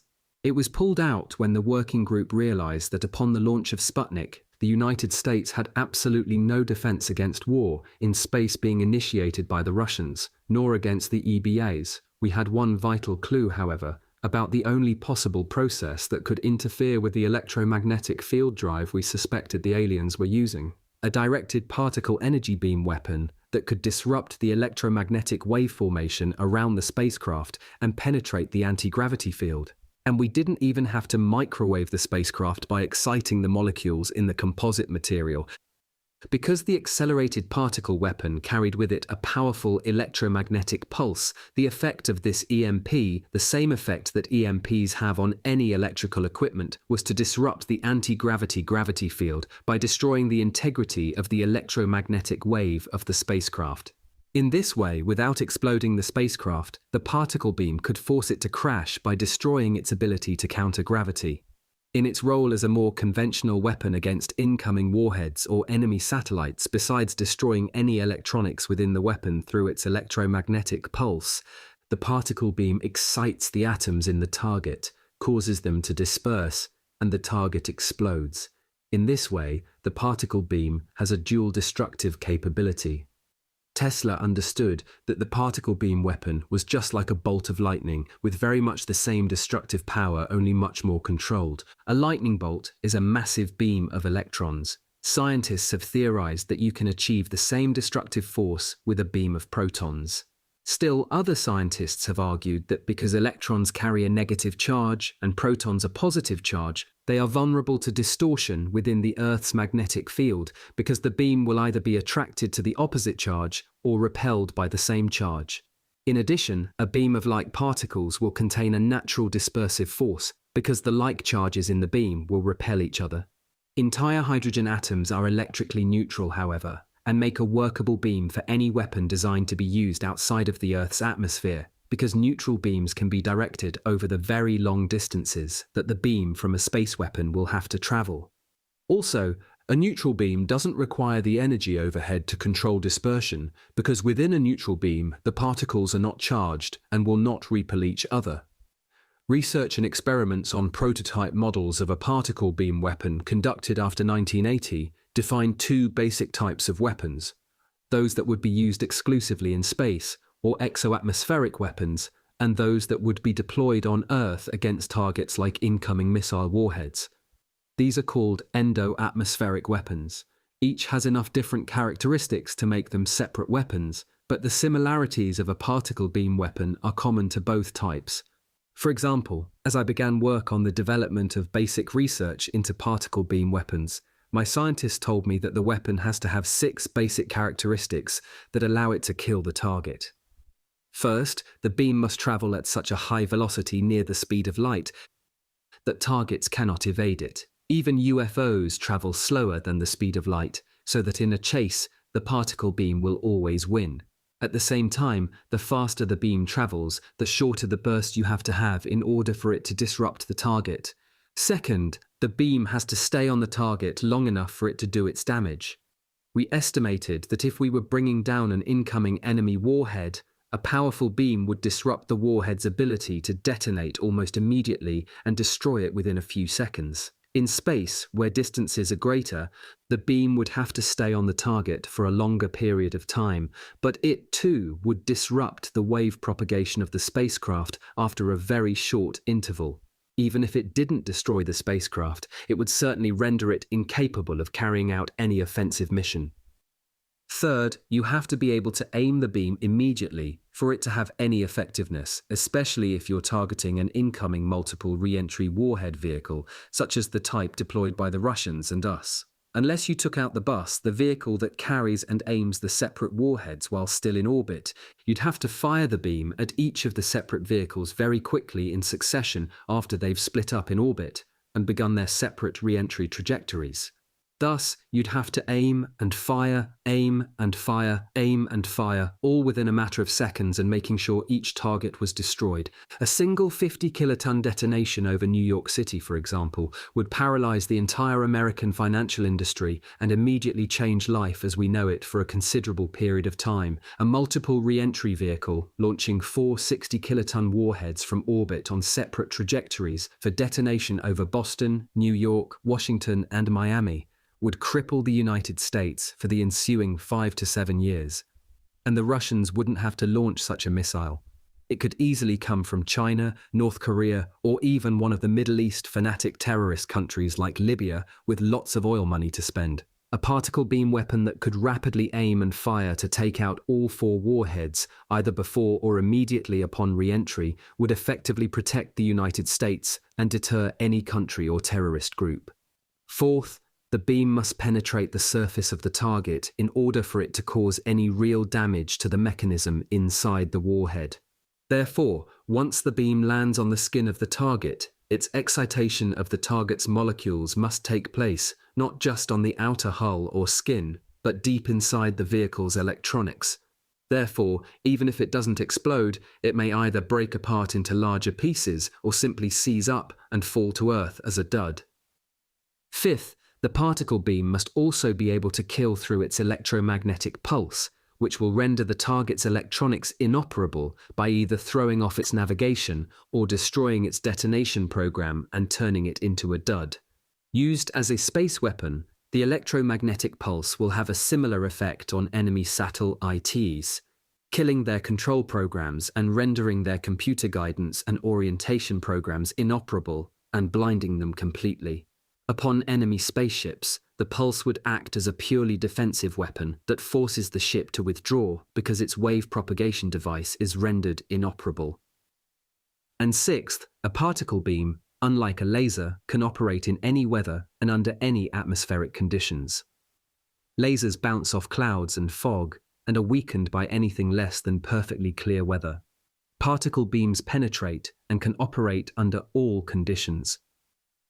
As the scientists back in the 1950s evaluated what they would have to do to develop a working prototype, they understood the need for a huge power generator to accelerate the particles necessary to generate the beam, some form of target painting capability, not only to acquire the target quickly and aim the weapon, but to re-aim in case the first shot is a miss.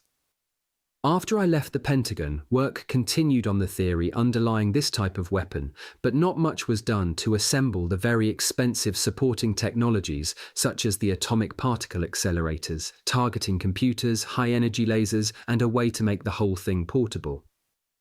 Today, however, low-energy versions of these directed energy weapons, partly the great-grandchildren of the Tesla beam and partly the descendant of the directed energy apparatus from the Roswell craft, are currently on the market for installation in police cars as a weapon against fleeing vehicles, as a way to shut down a high-speed chase before it even starts.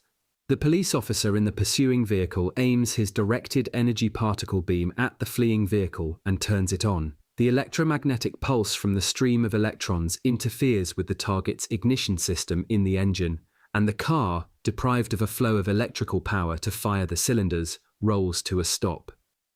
No more high-speed chases on the 11 o'clock at night news, but a more effective and safer way to catch fleeing suspects in their cars.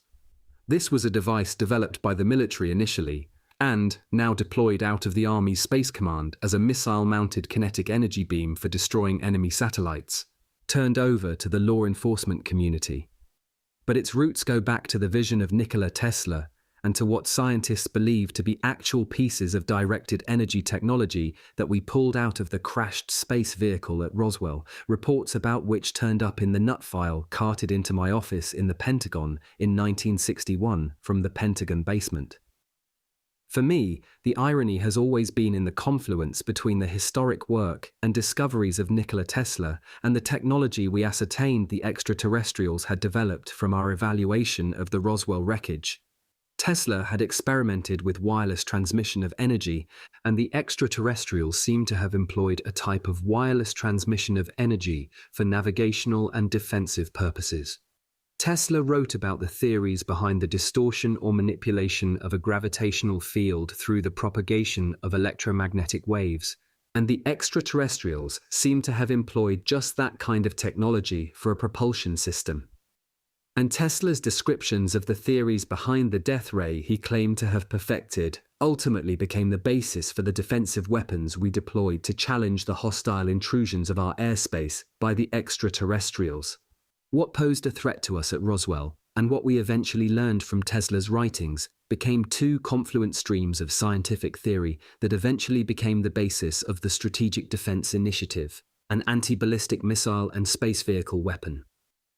While scientists from the 1950s through the 1970s argued over the cost of such a weapon, and whether an anti-ballistic missile weapon would destabilize the otherwise stable world of mutual nuclear deterrence, others who understood the real threat from outer space argued that there were enemies besides the Soviet Union who might someday acquire the technology to launch nuclear missiles against the United States.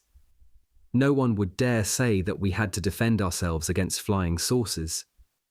In fact, it wasn't until the election of Ronald Reagan in 1980 that the particle beam weapon received another pulse of life as part of the hotly debated but ultimately successful strategy of the Strategic Defense Initiative, or Star Wars.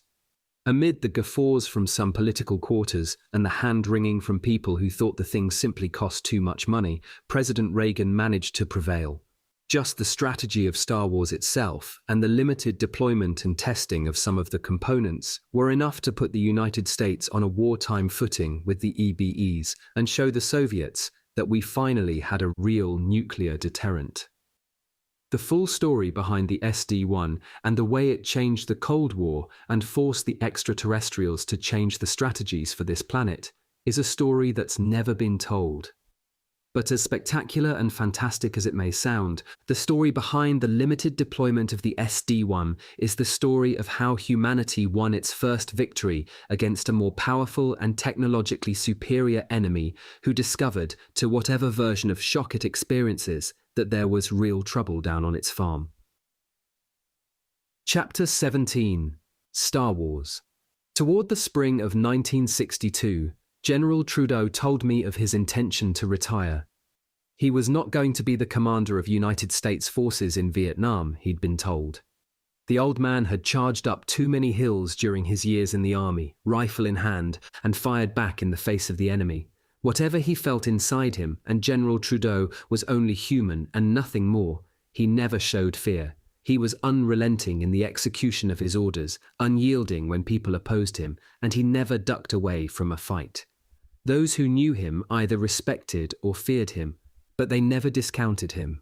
A West Point graduate, he was born into a generation of United States military officers who had absolutely no doubts about what was right and what was wrong. And he marched through 2 wars and a series of commands, including the head of United States Army Intelligence, secure in the knowledge that he was on the right side.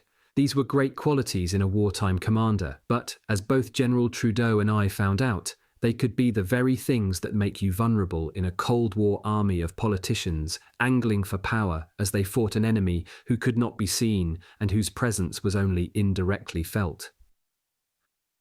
"There are no more pork-chop hills, Phil," General Trudeau told me after he had learned that General Maxwell Taylor, with the support of the army leadership, had passed him over for the South Vietnam Command. It meant that this was his last command and that he would retire as Lieutenant General. "And I'm afraid this is a war the Army's going to fight by means of a political process instead of on the killing field. We would win it if we were going there, General," I said, fury welling up in my chest. "You and I know what we learned in Korea." Maybe the General could see my face getting flushed because he said, "No, we probably would have gotten court-martialed because of what we learned in Korea. Just think what they would do to us if we were to win the war." Then he laughed in a way that told me he was looking forward to his retirement. "We would have made the communists look bad. You know you can't do that, Phil."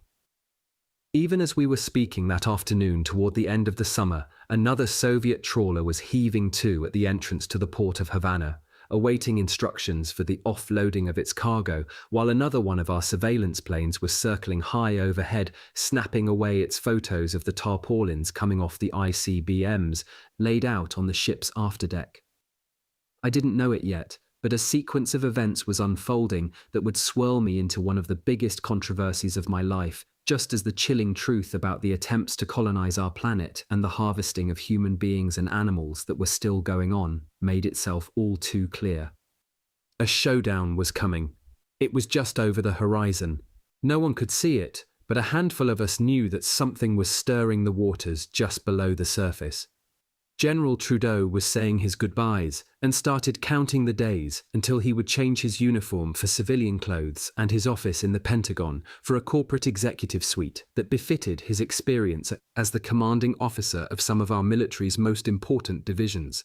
He had been at the helm of R&D for 6 years after having commanded Army intelligence for 3 years before that. Although the general didn't explicitly comment much on the incredible facts we had uncovered in the Roswell file, because he considered it just part of his job, he did joke about it from time to time with his old friend Senator Strom Thurmond. More than once, I would take the back door into his inner office, only to find Senator Thurmond and General Trudeau sitting on his couch and looking me up and down as I walked in.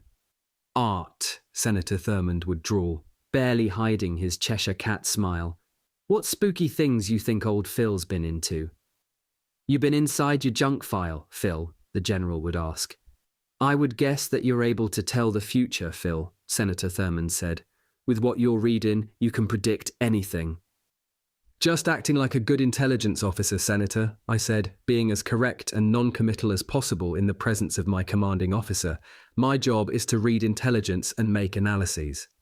Well, they ain't got nothing on you, Phil, the senator said, and everybody in the room knew exactly what they meant, even if we weren't allowed to talk about them in public. As for me, I was preparing my files for General Beach, the incoming Chief of Research and Development, knowing that my own retirement would come at the end of 1962. So I would prepare to go silent about Roswell while setting up a run of about 6 months to push as many projects through as I could, including whatever was left in my nut file. Only I didn't call it a nut file or anything after General Trudeau left. My new boss and I had a tacit agreement not to broadcast anything about Roswell or the files. As the summer of 1962 came to an end, ominous reports were circulating all through Washington concerning Soviet freighters making their way into Cuban waters. The traffic was intense, but there was no response from our intelligence people on what was happening. The CIA was completely mum, and the word making its way through the Pentagon was that we were getting slapped around by the Soviets and were going to sit still for it. Whatever it was, friends of mine in Army intelligence were saying the CIA was going to downplay it because the Kennedy administration didn't want a confrontation with the Soviet Union. What was it? I kept asking, knowing all the while that the Soviets must have been playing around with something in Cuba, and that's why there were so many ships. Were they massing troops there? Was it a series of military exercises? My answer came in a shocking series of photographs, unmistakable surveillance photographs, that were leaked to me by my friends in an office of Army intelligence, so deep inside the Pentagon and so secret that you weren't even allowed to take notes inside the room. I was asked by officers who may still be alive and therefore shall go unnamed to take a good look at the photographs they had developed from the spy planes over Cuba. They said, "Memorize these, Colonel, because nobody can make any copies here." I couldn't believe my eyes as I looked down at the glossies, and then ran a magnifying glass over them just to make sure that I wasn't seeing things. Nope, there they were, Soviet intermediate-range ballistic missiles of the latest vintage. These babies could take out Washington in just minutes, and yet there they were, sitting outside of hangars only a few miles from our Marine base at Guantanamo Bay. Had General Curtis LeMay seen these photos, I had to ask myself. LeMay, a veteran of Korean bombing runs, should have been drooling over his desk at the prospect of bombing the hell out of Castro just for thinking he could even park IRBMs so close to United States airspace. Yet no reaction from Washington at all. The Army had nothing to say, the Air Force had nothing to say, and my Navy friends were simply unresponsive. Somebody was putting the lid on this, and I was getting deeply worried. So I called one of my friends, New York Senator Kenneth Keating, and asked him what he knew. "What do you mean missiles, Colonel Corso?" he asked. "What missiles where?" It was October 1962. "In Cuba, Senator," I said. "They're sitting in Cuba waiting to be deployed on launchers, don't you know?" The truth was Senator Keating did not, nor did Representative Mike Fyan, whom I also called. Both legislators knew better than to ask me where I found the photos or who gave them to me, but before they did or said anything, they wanted to know why I believed them to be authentic. "They come from our best resources," I told them. "I could pick out the missiles myself. I know what they look like. And it's not just a single photo, but a series over weeks of tracking the delivery of them on the decks of Soviet freighters. They're unmistakable, very damning." Senator Keating asked whether I knew for sure that President Kennedy had been informed of the presence of the missiles, but I told him there was no way of knowing.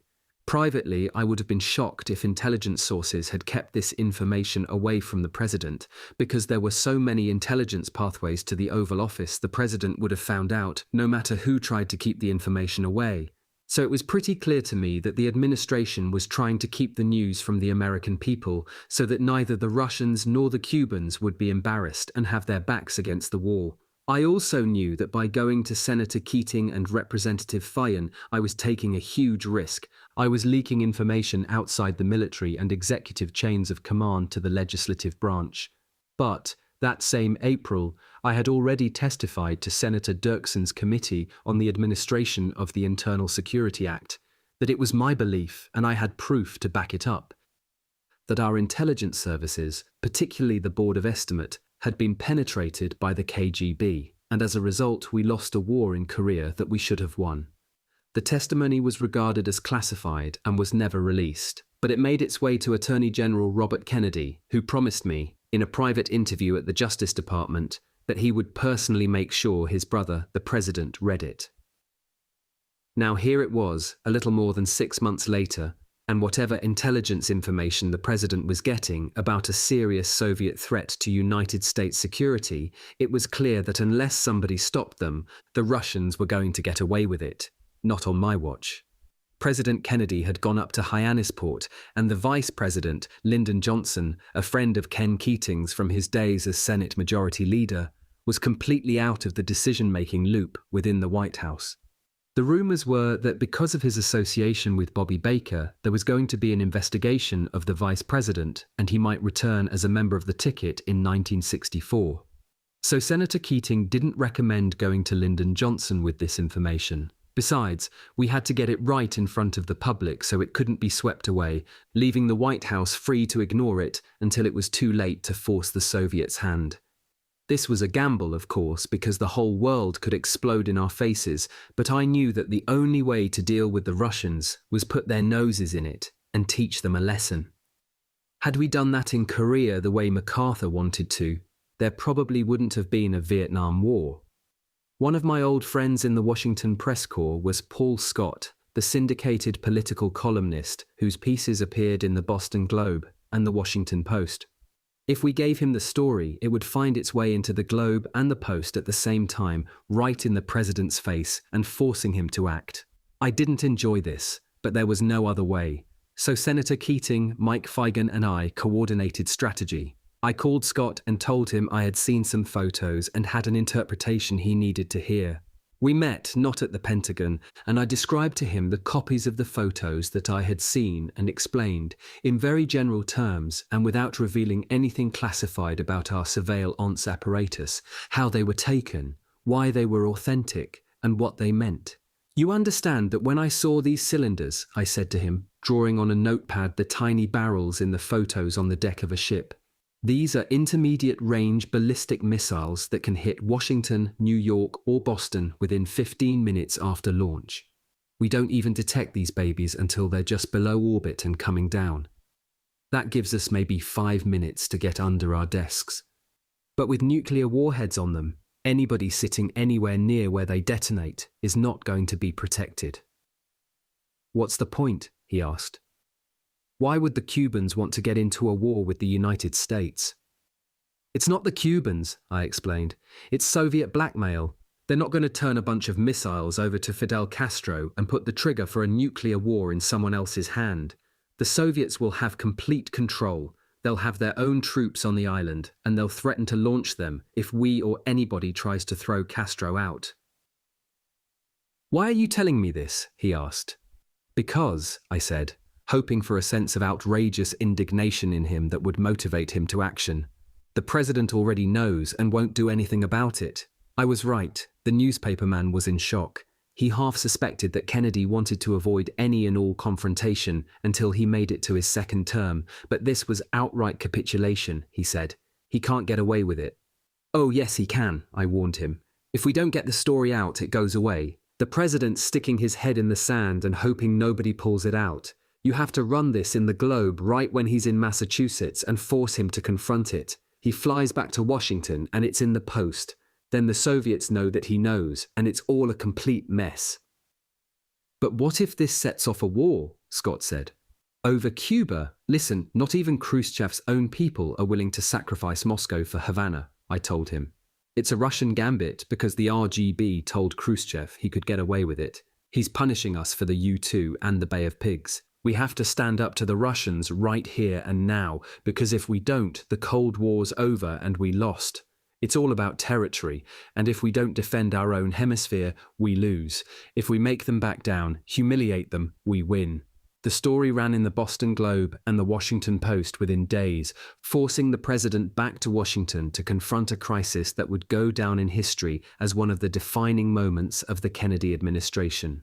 Robert Kennedy knew that the White House was getting faulty intelligence from the CIA, and John Kennedy knew that he had to strike a middle course between the CIA, people who told him everything would be okay if he let Khrushchev off the hook, and his own Air Force chief, Curtis LeMay, who wanted him to invade Cuba. Very wisely, President Kennedy didn't invade Cuba. He also didn't back down, at least in public. Our blockade of Cuba turned the Russian Navy around and humiliated Nikita Khrushchev, whose gambit had failed. President Kennedy traded off some obsolete missiles in Turkey to give Khrushchev something he could take back to the Kremlin. But we knew all along that when we deployed our Polaris submarines in the Mediterranean and North Seas, we'd have more firepower packed and ready to go against the Soviets than we ever had in Turkey, and the Soviets wouldn't even know it was there. Besides, we knew the Turks would never let us fire our missiles against the Russians from their soil. They were afraid that the Russians would use the missiles as an excuse to attack Turkey, but the Kremlin knew that too, and knew we wanted an excuse to get out of Turkey graciously. So it worked all the way around, and President Kennedy got the bragging rights to drawing a line right across the ocean where the Russian Navy could not cross, firing a shot across their bows in the open ocean and making them turn around in open water and sail back home. Before the whole world, the Russians had backed down.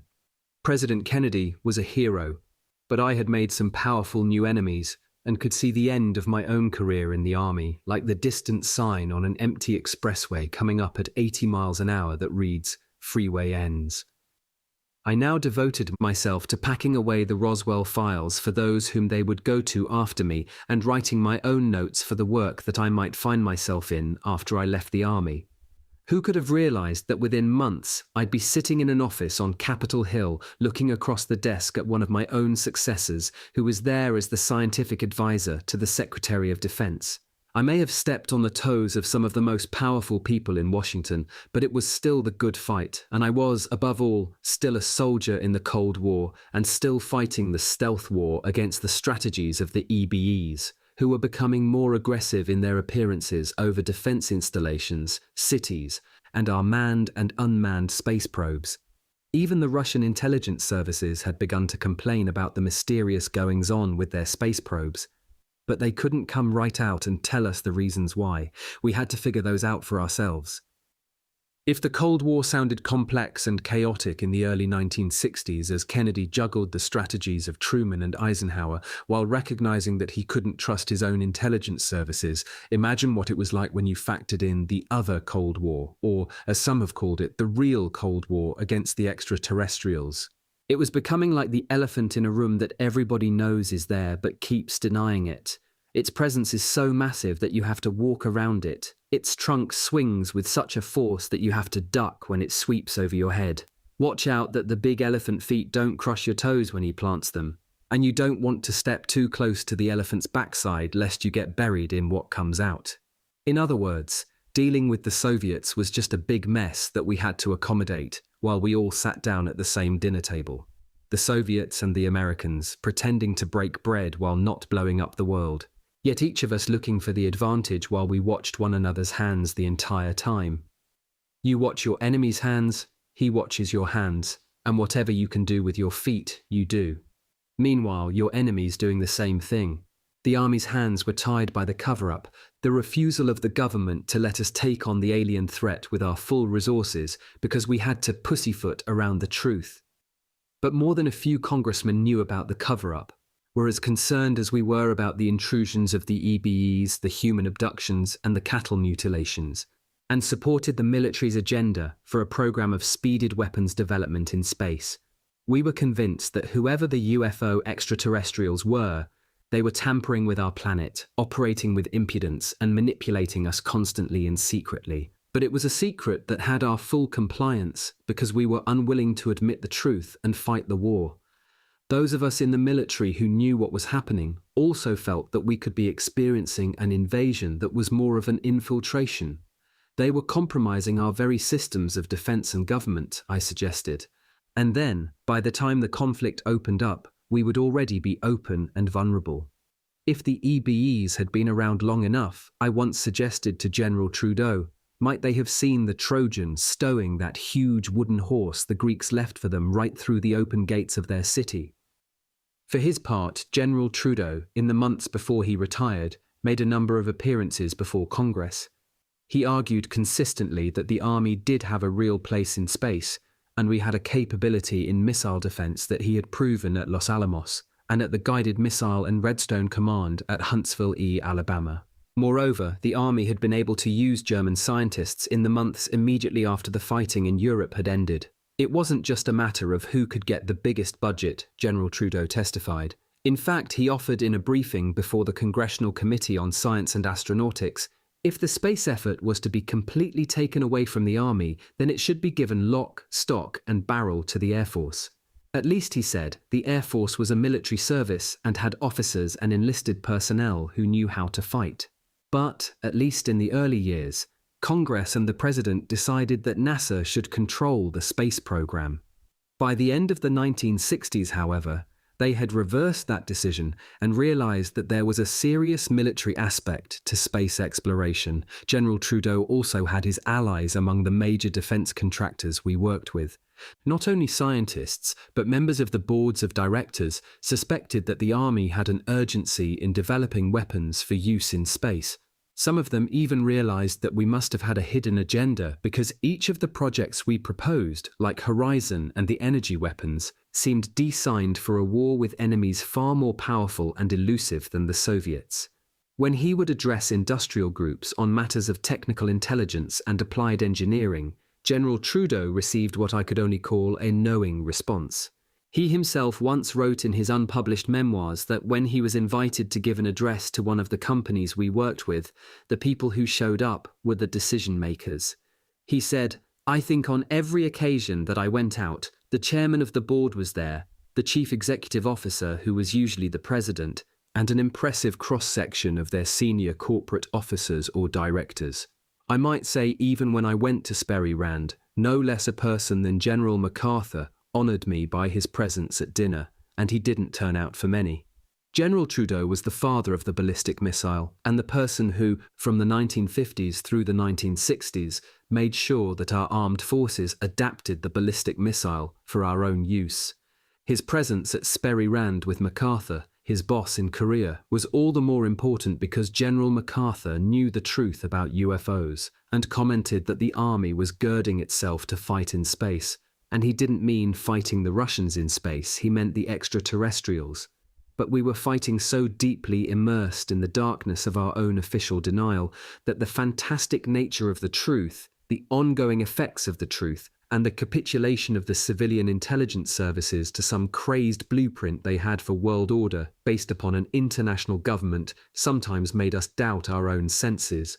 However, when you looked at what I called the secret history of the United States since 1947, you knew that the invisible elephant was walking through the room.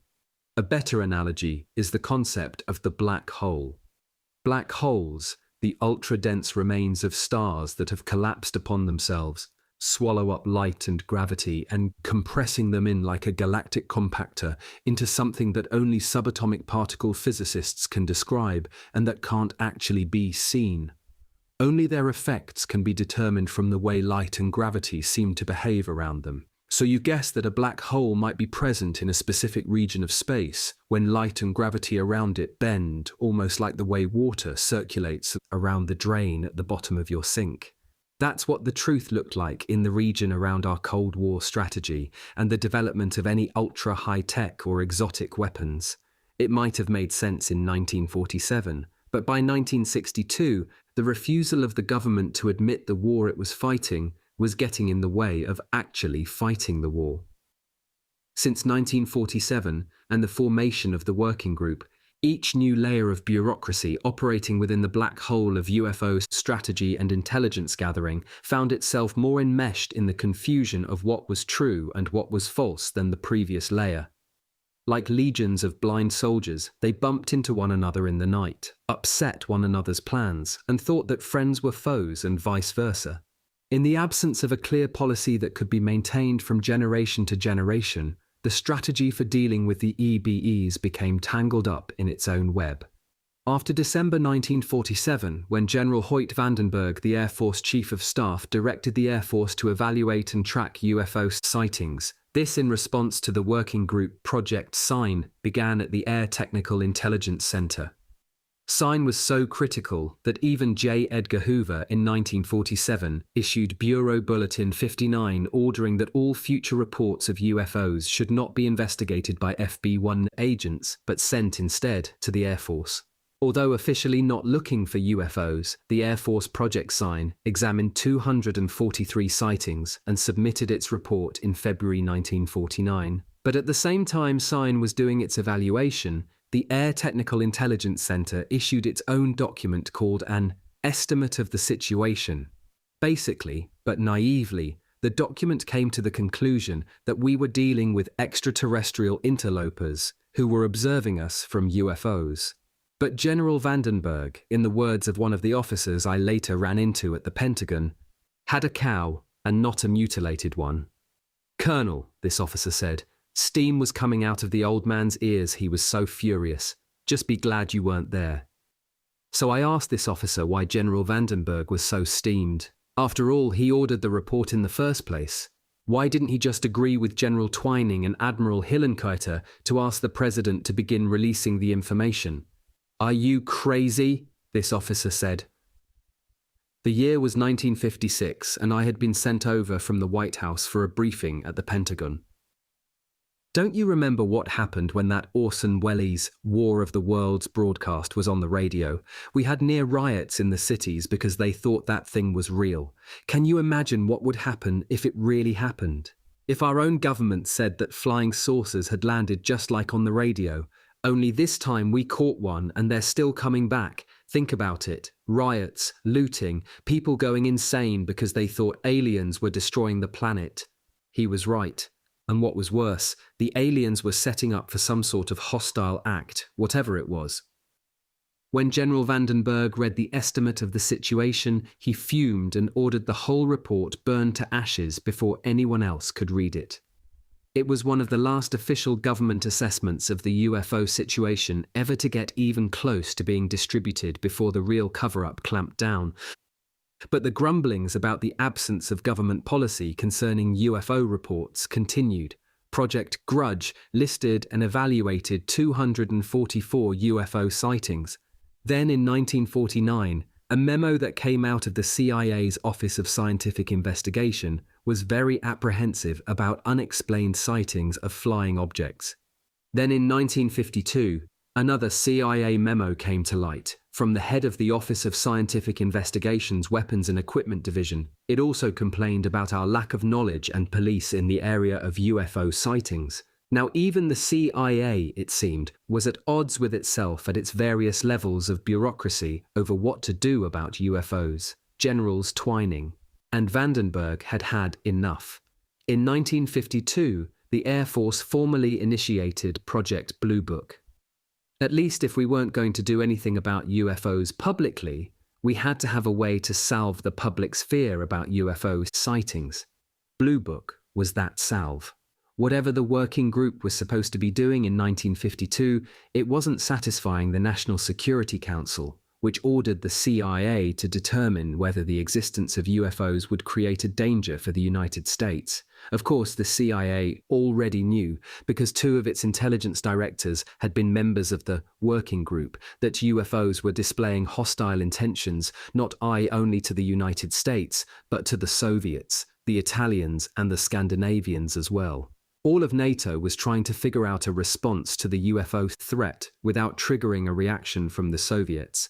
That was one of the reasons 30 years later, President Reagan and Mikhail Gorbachev could come to a meeting of the minds about UFOs that ultimately brought an end to the need for a Cold War. On January 14, 1953, just before the inauguration of President Eisenhower, CIA officials and Air Force officers met at the Pentagon at the CIA's invitation to discuss the UFO situation and what our working group had learned up to that point. Officiated at first by Dr. H.P. Robertson, a CIA employee and the director of the Weapons Systems Evaluation Group in the Office of the Secretary of Defense, the group also had working group member Dr. Lloyd Berkner, a physicist and one of the directors of the Brookhaven National Laboratories, as one of its members. The Robertson panel spent the next 3 days reviewing case histories of UFO sightings assembled for them by Air Force intelligence, and saw 2 films that contained footage of alleged flying saucers. The panel concluded there was no threat to the United States and recommended that the government should start debunking UFO sightings in general. This, the CIA reported as late as 1988, was the only official government response to UFO sightings. Just over a year later, the White House agreed that it was necessary to have some sort of policy governing the release of UFO information to the press. In order to keep lower-level officers from releasing unauthorized information, and by unauthorized the National Security Council advising the President, meant only that information cleared by the Working Group General Nathan Twining, now the Air Force Chief of Staff, signed off on Air Force Regulation 202, which said that it was permissible to release reports to the media only when the object was identifiable, like swamp gas or a meteorite. But only the Air Technical Intel IGENT Center could determine which objects were identifiable and which weren't. In other words, only the ATIC could authorize the release of any information about UFOs, and they did so only when the objects were clearly identifiable as common phenomena and not flying saucers. Throughout the 1950s, I witnessed the government become more and more secretive about UFOs, even though privately I thought that they would get better information if they were more open about it. But I was also a military officer and understood the necessity of keeping information confidential until you understood what it was. Besides, the Soviets were making great strides in the race to get into space, and we didn't know if they were getting cooperation from the EBEs. There truly was a war on, and I followed orders on the White House staff, even as I watched the officers in the cover-up begin to trip over their own feet time and again. The darkness was closing in all around us. In 1961, the Air Force began 2 secret projects that, in effect, had been in operation since 1947, but had not been committed to policy. Moondust had to do with the establishment of recovery teams to retrieve and recover crashed or grounded foreign space vehicles. But for all intents and purposes, as far as the public was concerned, the Air Force was looking for Soviet satellites that had fallen out of the sky and landed on Earth. But in reality, the Air Force was establishing a recovery of UFOs program, just like the Army had pulled the crashed UFO out of the New Mexico desert 14 years earlier.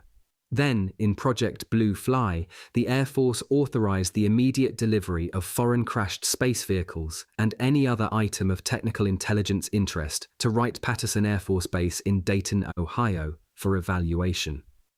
It was a repeat of General Twining's retrieval of the Roswell space vehicle from the 509th to Wright Field in 1947.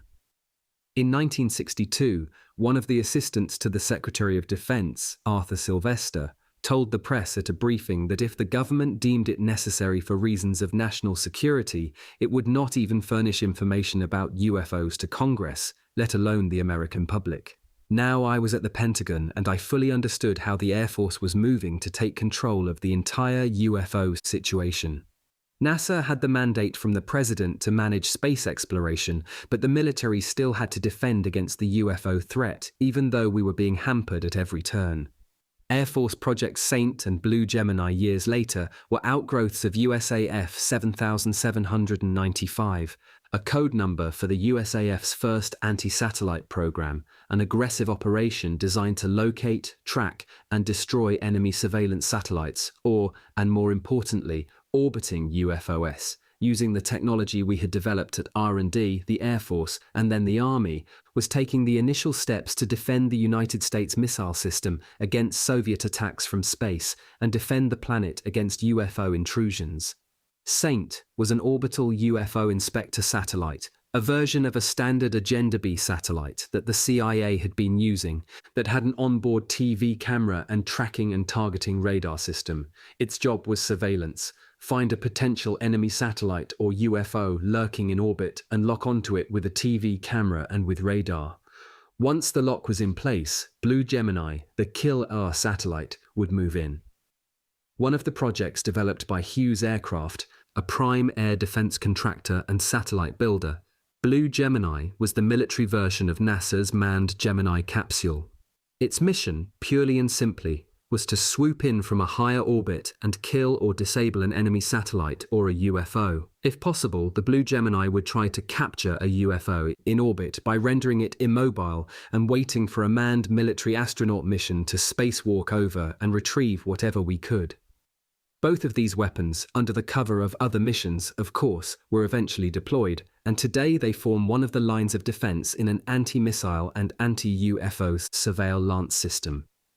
Saint and Blue Gemini were important first steps in our war against the UFOs. The technology that came out of Army R&D in the 1960s, retrieved from the aliens themselves, led directly to our ability to put up such a defense against the aliens, even though in the hours after the crash at Roswell, our situation looked completely hopeless. Like many of the products that came out of R&D and were used for military purposes, they had consumer uses. And today, if you look on the small dish digital direct broadcast television satellite antennas that are being marketed all across the country, you'll see Hughes's own brand. It's an example of how technology originally earmarked for the military winds up as the most basic and everyday consumer product. On December 17, 1969, the Secretary of the Air Force announced the termination of Project Blue Book.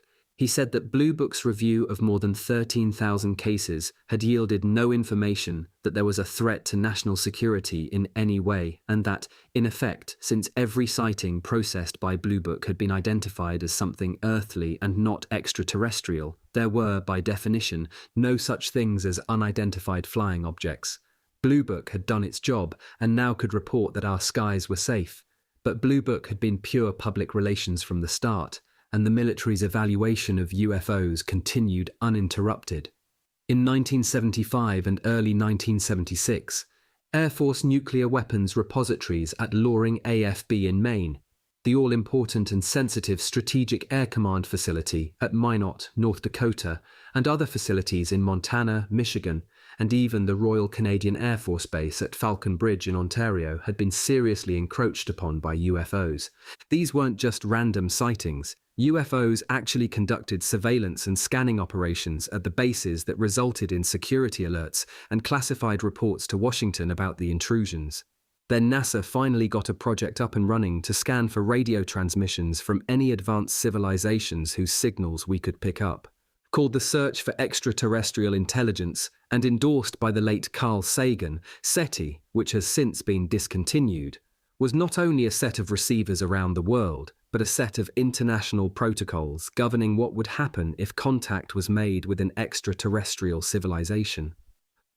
For over 50 years now, the war against UFOs has continued as we tried to defend ourselves against their intrusions. The Hughes Hunter-Kill satellites of the 1970s were our first steps in deploying a planetary defense system that held any real threat against the EBEs. When, late in the 1970s, we realized that a directed energy weapon and high-energy laser were even more effective than exploding satellites, our defensive ability was enhanced even further. We recognized that by applying both the technology we found at Roswell and Tesla's vision of a particle beam to our own anti-satellite missiles and laser targeting equipment, we could achieve the rapid aim and rapid-fire capability that these type of defenses demanded. But we were still playing cover-up games, even though the Russians were now finally acknowledging that maybe cooperation between the superpowers was called for to meet a common threat. In the 1980s, both President Reagan and Chairman Gorbachev recognized the need for cooperation against a common enemy.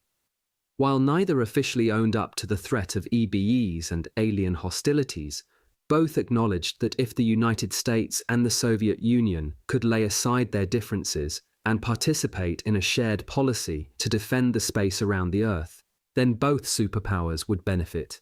For his part, President Reagan pushed hard for the rapid development and deployment of a space-based defense technology to defend the planet, called the Strategic Defense Initiative, and derisively dubbed Star Wars by the press. The SDY was described in 1985 in President Reagan's own words as a defensive shield that won't hurt people but will knock down nuclear weapons before they can hurt people.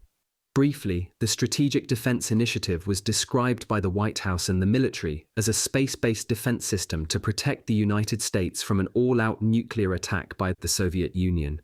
It would include satellites that could detect a massive nuclear launch within seconds, orbiting lasers to destroy the first wave of missiles, laser-equipped submarines that could defend against the next round of attacks, and a ground-based missile system providing the last line of defense.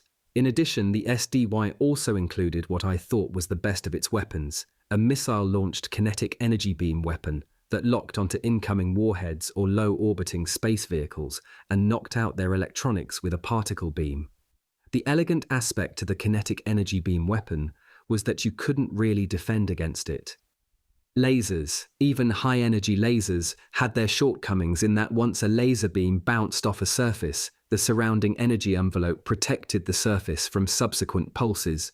You either knocked out your target right away or shielded it against subsequent hits. But with a particle beam weapon, you penetrated the surface, just like microwaving a piece of meat, destroyed its electronics to render it useless, and then broke it apart or melted it from within. Amidst the warnings that the SDY wouldn't work, was a giant, unscientific gamble and a corporate giveaway, couldn't provide the massive shield against nuclear missiles, would violate the ABM treaty President Johnson had negotiated with the Russians, and was a giant waste of the taxpayers' money. Guess what? It worked. We didn't have to shoot down thousands of Soviet incoming warheads, and the Soviets never really cared about the ABM treaty in the first place because they knew they weren't going to launch a first strike, and neither would we. We both knew who the real targets of the SDY were, and it wasn't a bunch of ICBM warheads. It was the UFOs, alien spacecraft thinking themselves invulnerable and invisible as they soared around the edges of our atmosphere, swooping down at will to destroy our communications with EMP bursts, buzz our spacecraft, colonize our lunar surface, mutilate cattle in their own horrendous biological experiments, and even abduct human beings for their medical tests and hybridization of the species. And what was worse, we had to let them do it because we had no weapon to defend ourselves. These creatures weren't benevolent alien beings who had come to enlighten human beings. They were genetically altered humanoid automatons, cloned biological entities actually, who were harvesting biological specimens on Earth for their own experimentation. As long as we were incapable of defending ourselves, we had to allow them to intrude as they wished. And that was part of what the working group had to deal with. We had negotiated a kind of surrender with them as long as we couldn't fight them. They dictated the terms because they knew what we most feared was disclosure. Hide the truth and the truth becomes your enemy. Disclose the truth and it becomes your weapon. We hid the truth and the EBEs used it against us until 1974 when we had our first real shootdown of an alien craft over Ramstein Air Force Base in Germany. They had tried to disrupt our space program for years, Mercury, Gemini, Apollo, and even the space shuttle. They buzzed our capsules traveling through space, interfered with our transmissions, and pulsed us with EMP bursts just like we used to do to the Soviet surface ships when we would hit them with a radar burst so massive it would send their earphone-wearing radar and sonar techs howling in pain down to the ship's dispensary. But when the EBEs did it to us, we had no response. That was before the SDY. Once launched and tested, our space-based high-energy lasers, or HELs, acted like the lightning bolts on the nights of July 3 and 4, 1947, that so thoroughly disrupted the electromagnetic wave propagators in the spacecraft flying over Roswell that the pilots couldn't retain control of their own vehicle. We eventually realized that what happened then was that a natural version of an advanced particle beam burst actually brought a UFO down even as it tried to escape. When we deployed our advanced particle beam weapon and tested it in orbit for all to see, the EBEs knew, and we knew they knew, that we had our defense of the planet in place. Gorbachev, believe it or not, was also pleased because President Reagan guaranteed that the United States would throw its defensive shield around the Soviet Union, too. Sure, the two leaders shook hands and embraced one another in public. What they had achieved together, cooperating when they were supposed to be fighting, was nothing short of miraculous. Whatever we were fighting over became minimally important in the face of a threat from creatures who were so superior to us in technology that we were their farm animals to be harvested as they pleased.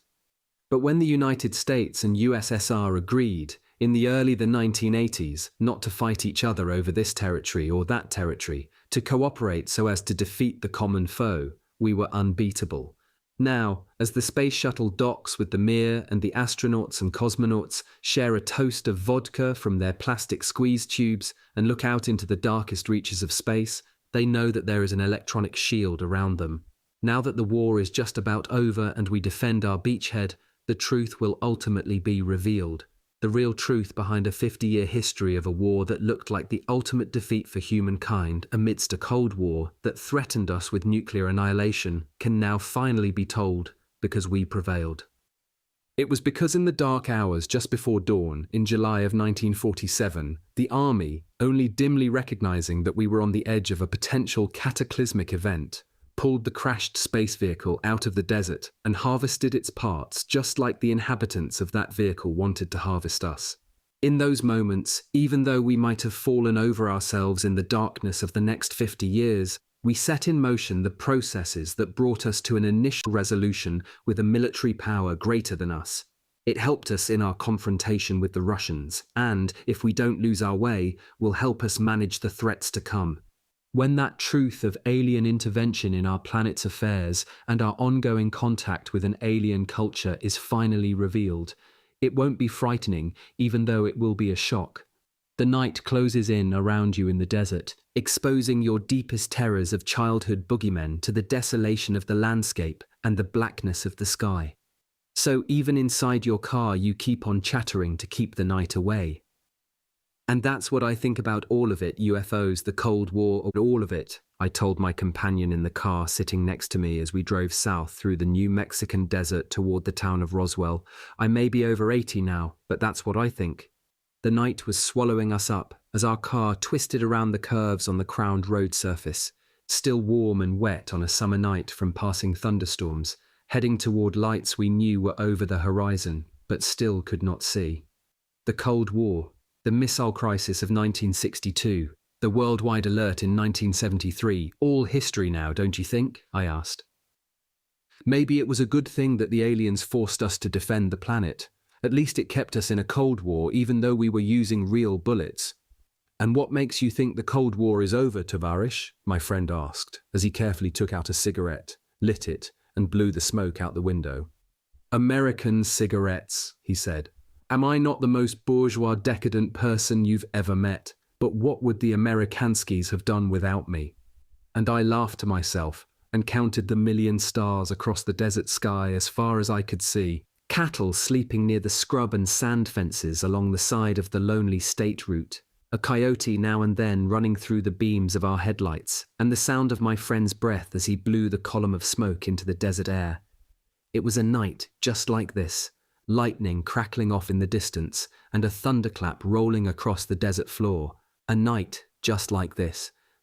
And what looked like a bright shooting star blazed very bright in an arc from south to north and disappeared over a rise as we continued toward Roswell into the darkness of the New Mexico night.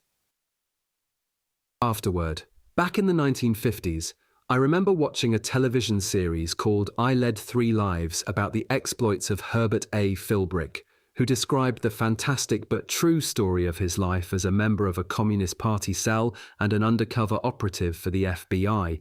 Years later, when I got to Army R&D, I remember thinking about how my own story was also fantastic but true, and how what General Trudeau and I did helped to change the course of history.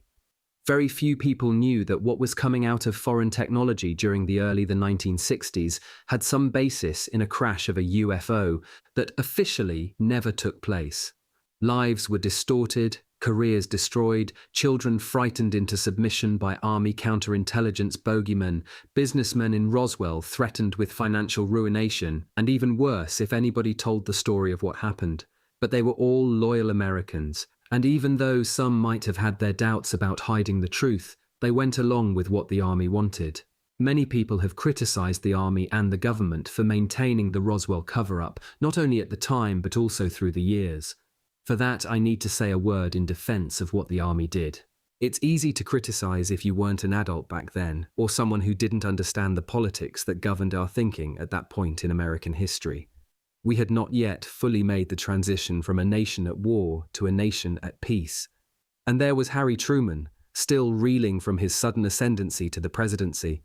toughened into steel by his decision to drop the atomic bombs on Japan, and now faced with the monumental impact of a crash landing of a strange craft on American soil. Was it Soviet? Did it belong to a foreign power? Was it hostile? We simply didn't know and weren't about to say anything until we knew what it was. Was it a flying saucer? The last time a public announcement of a landing by extraterrestrials took place, even though it was entertainment, panic ensued. In the aftermath of the war and the fears surrounding the Cold War, we didn't want to risk another panic, so the military recommended and the White House agreed to clam up. Just like the secrecy surrounding the Manhattan Project, no word gets out. And for the next 50 years, that policy, once put into place, governed the behavior of the United States government and the military about the existence of UFOs and the crash at Roswell. You can also ask how the government was able to keep this secret for so long. Has there been any other cover-up so efficient and thorough that it went on, unbeknownst to succeeding presidents, year after year until it was finally stopped? In fact, there was just such a cover-up, started in the war, but continued as a matter of policy by Truman in 1947, codenamed Shamrock. Secretary of Defense James Forrestal, one of the original members of the UFO working group, convinced his boss, President Truman, in 1947 to continue working with International Telephone and Telegraph, Western Union, and RCA to make their international communications traffic available for inspection by United States military intelligence services.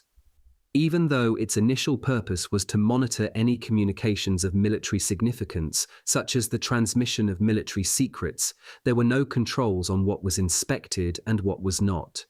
This program continued for the next 28 years and kept secret from every president until it was terminated under the Ford administration in 1975. Does Shamrock mean that UFOs exist? Of course not. But it does reveal the capability of the United States government to keep an ongoing operation secret from even the President of the United States, much like the UFO working group, also under James Forrestal. So what do I think about all of this, about what happened and what I did? I believe that because at the time I was so much in the routine of a military intelligence officer, I didn't really stop to think about the implications of UFOs and EBEs. I understood that we were fighting a Cold War with the Soviets and a skirmish war with extraterrestrials. I believe that their intentions were, and still are, hostile, and I believe that we took the steps necessary to develop the weapons that can blunt their threat. In fact, the United States military has better, more accurate, and more powerful weapons for killing UFOs than were deployed in the movie Independence Day. We can knock these guys down tomorrow with high-energy lasers and direct particle beam weapons that come right out of a Star Wars movie. And these aren't fiction, they're fact. If you want to know more, pay a visit to the United States Army Space Command website on the internet. These missile-launched HELs are the pride of our planetary defense system and a direct result of President Reagan's courage in pushing for the Strategic Defense Initiative when everyone said it wouldn't work. And that SDI was a direct result of the work General Trudeau and I did at Army R&D in 1962. Sometimes things just work the way they're supposed to. Sometimes, once in a very long while, you get the chance to save your country, your planet, and even your species at the same time. And when that time comes, as Davy Crockett once said, be sure you're right, then go ahead.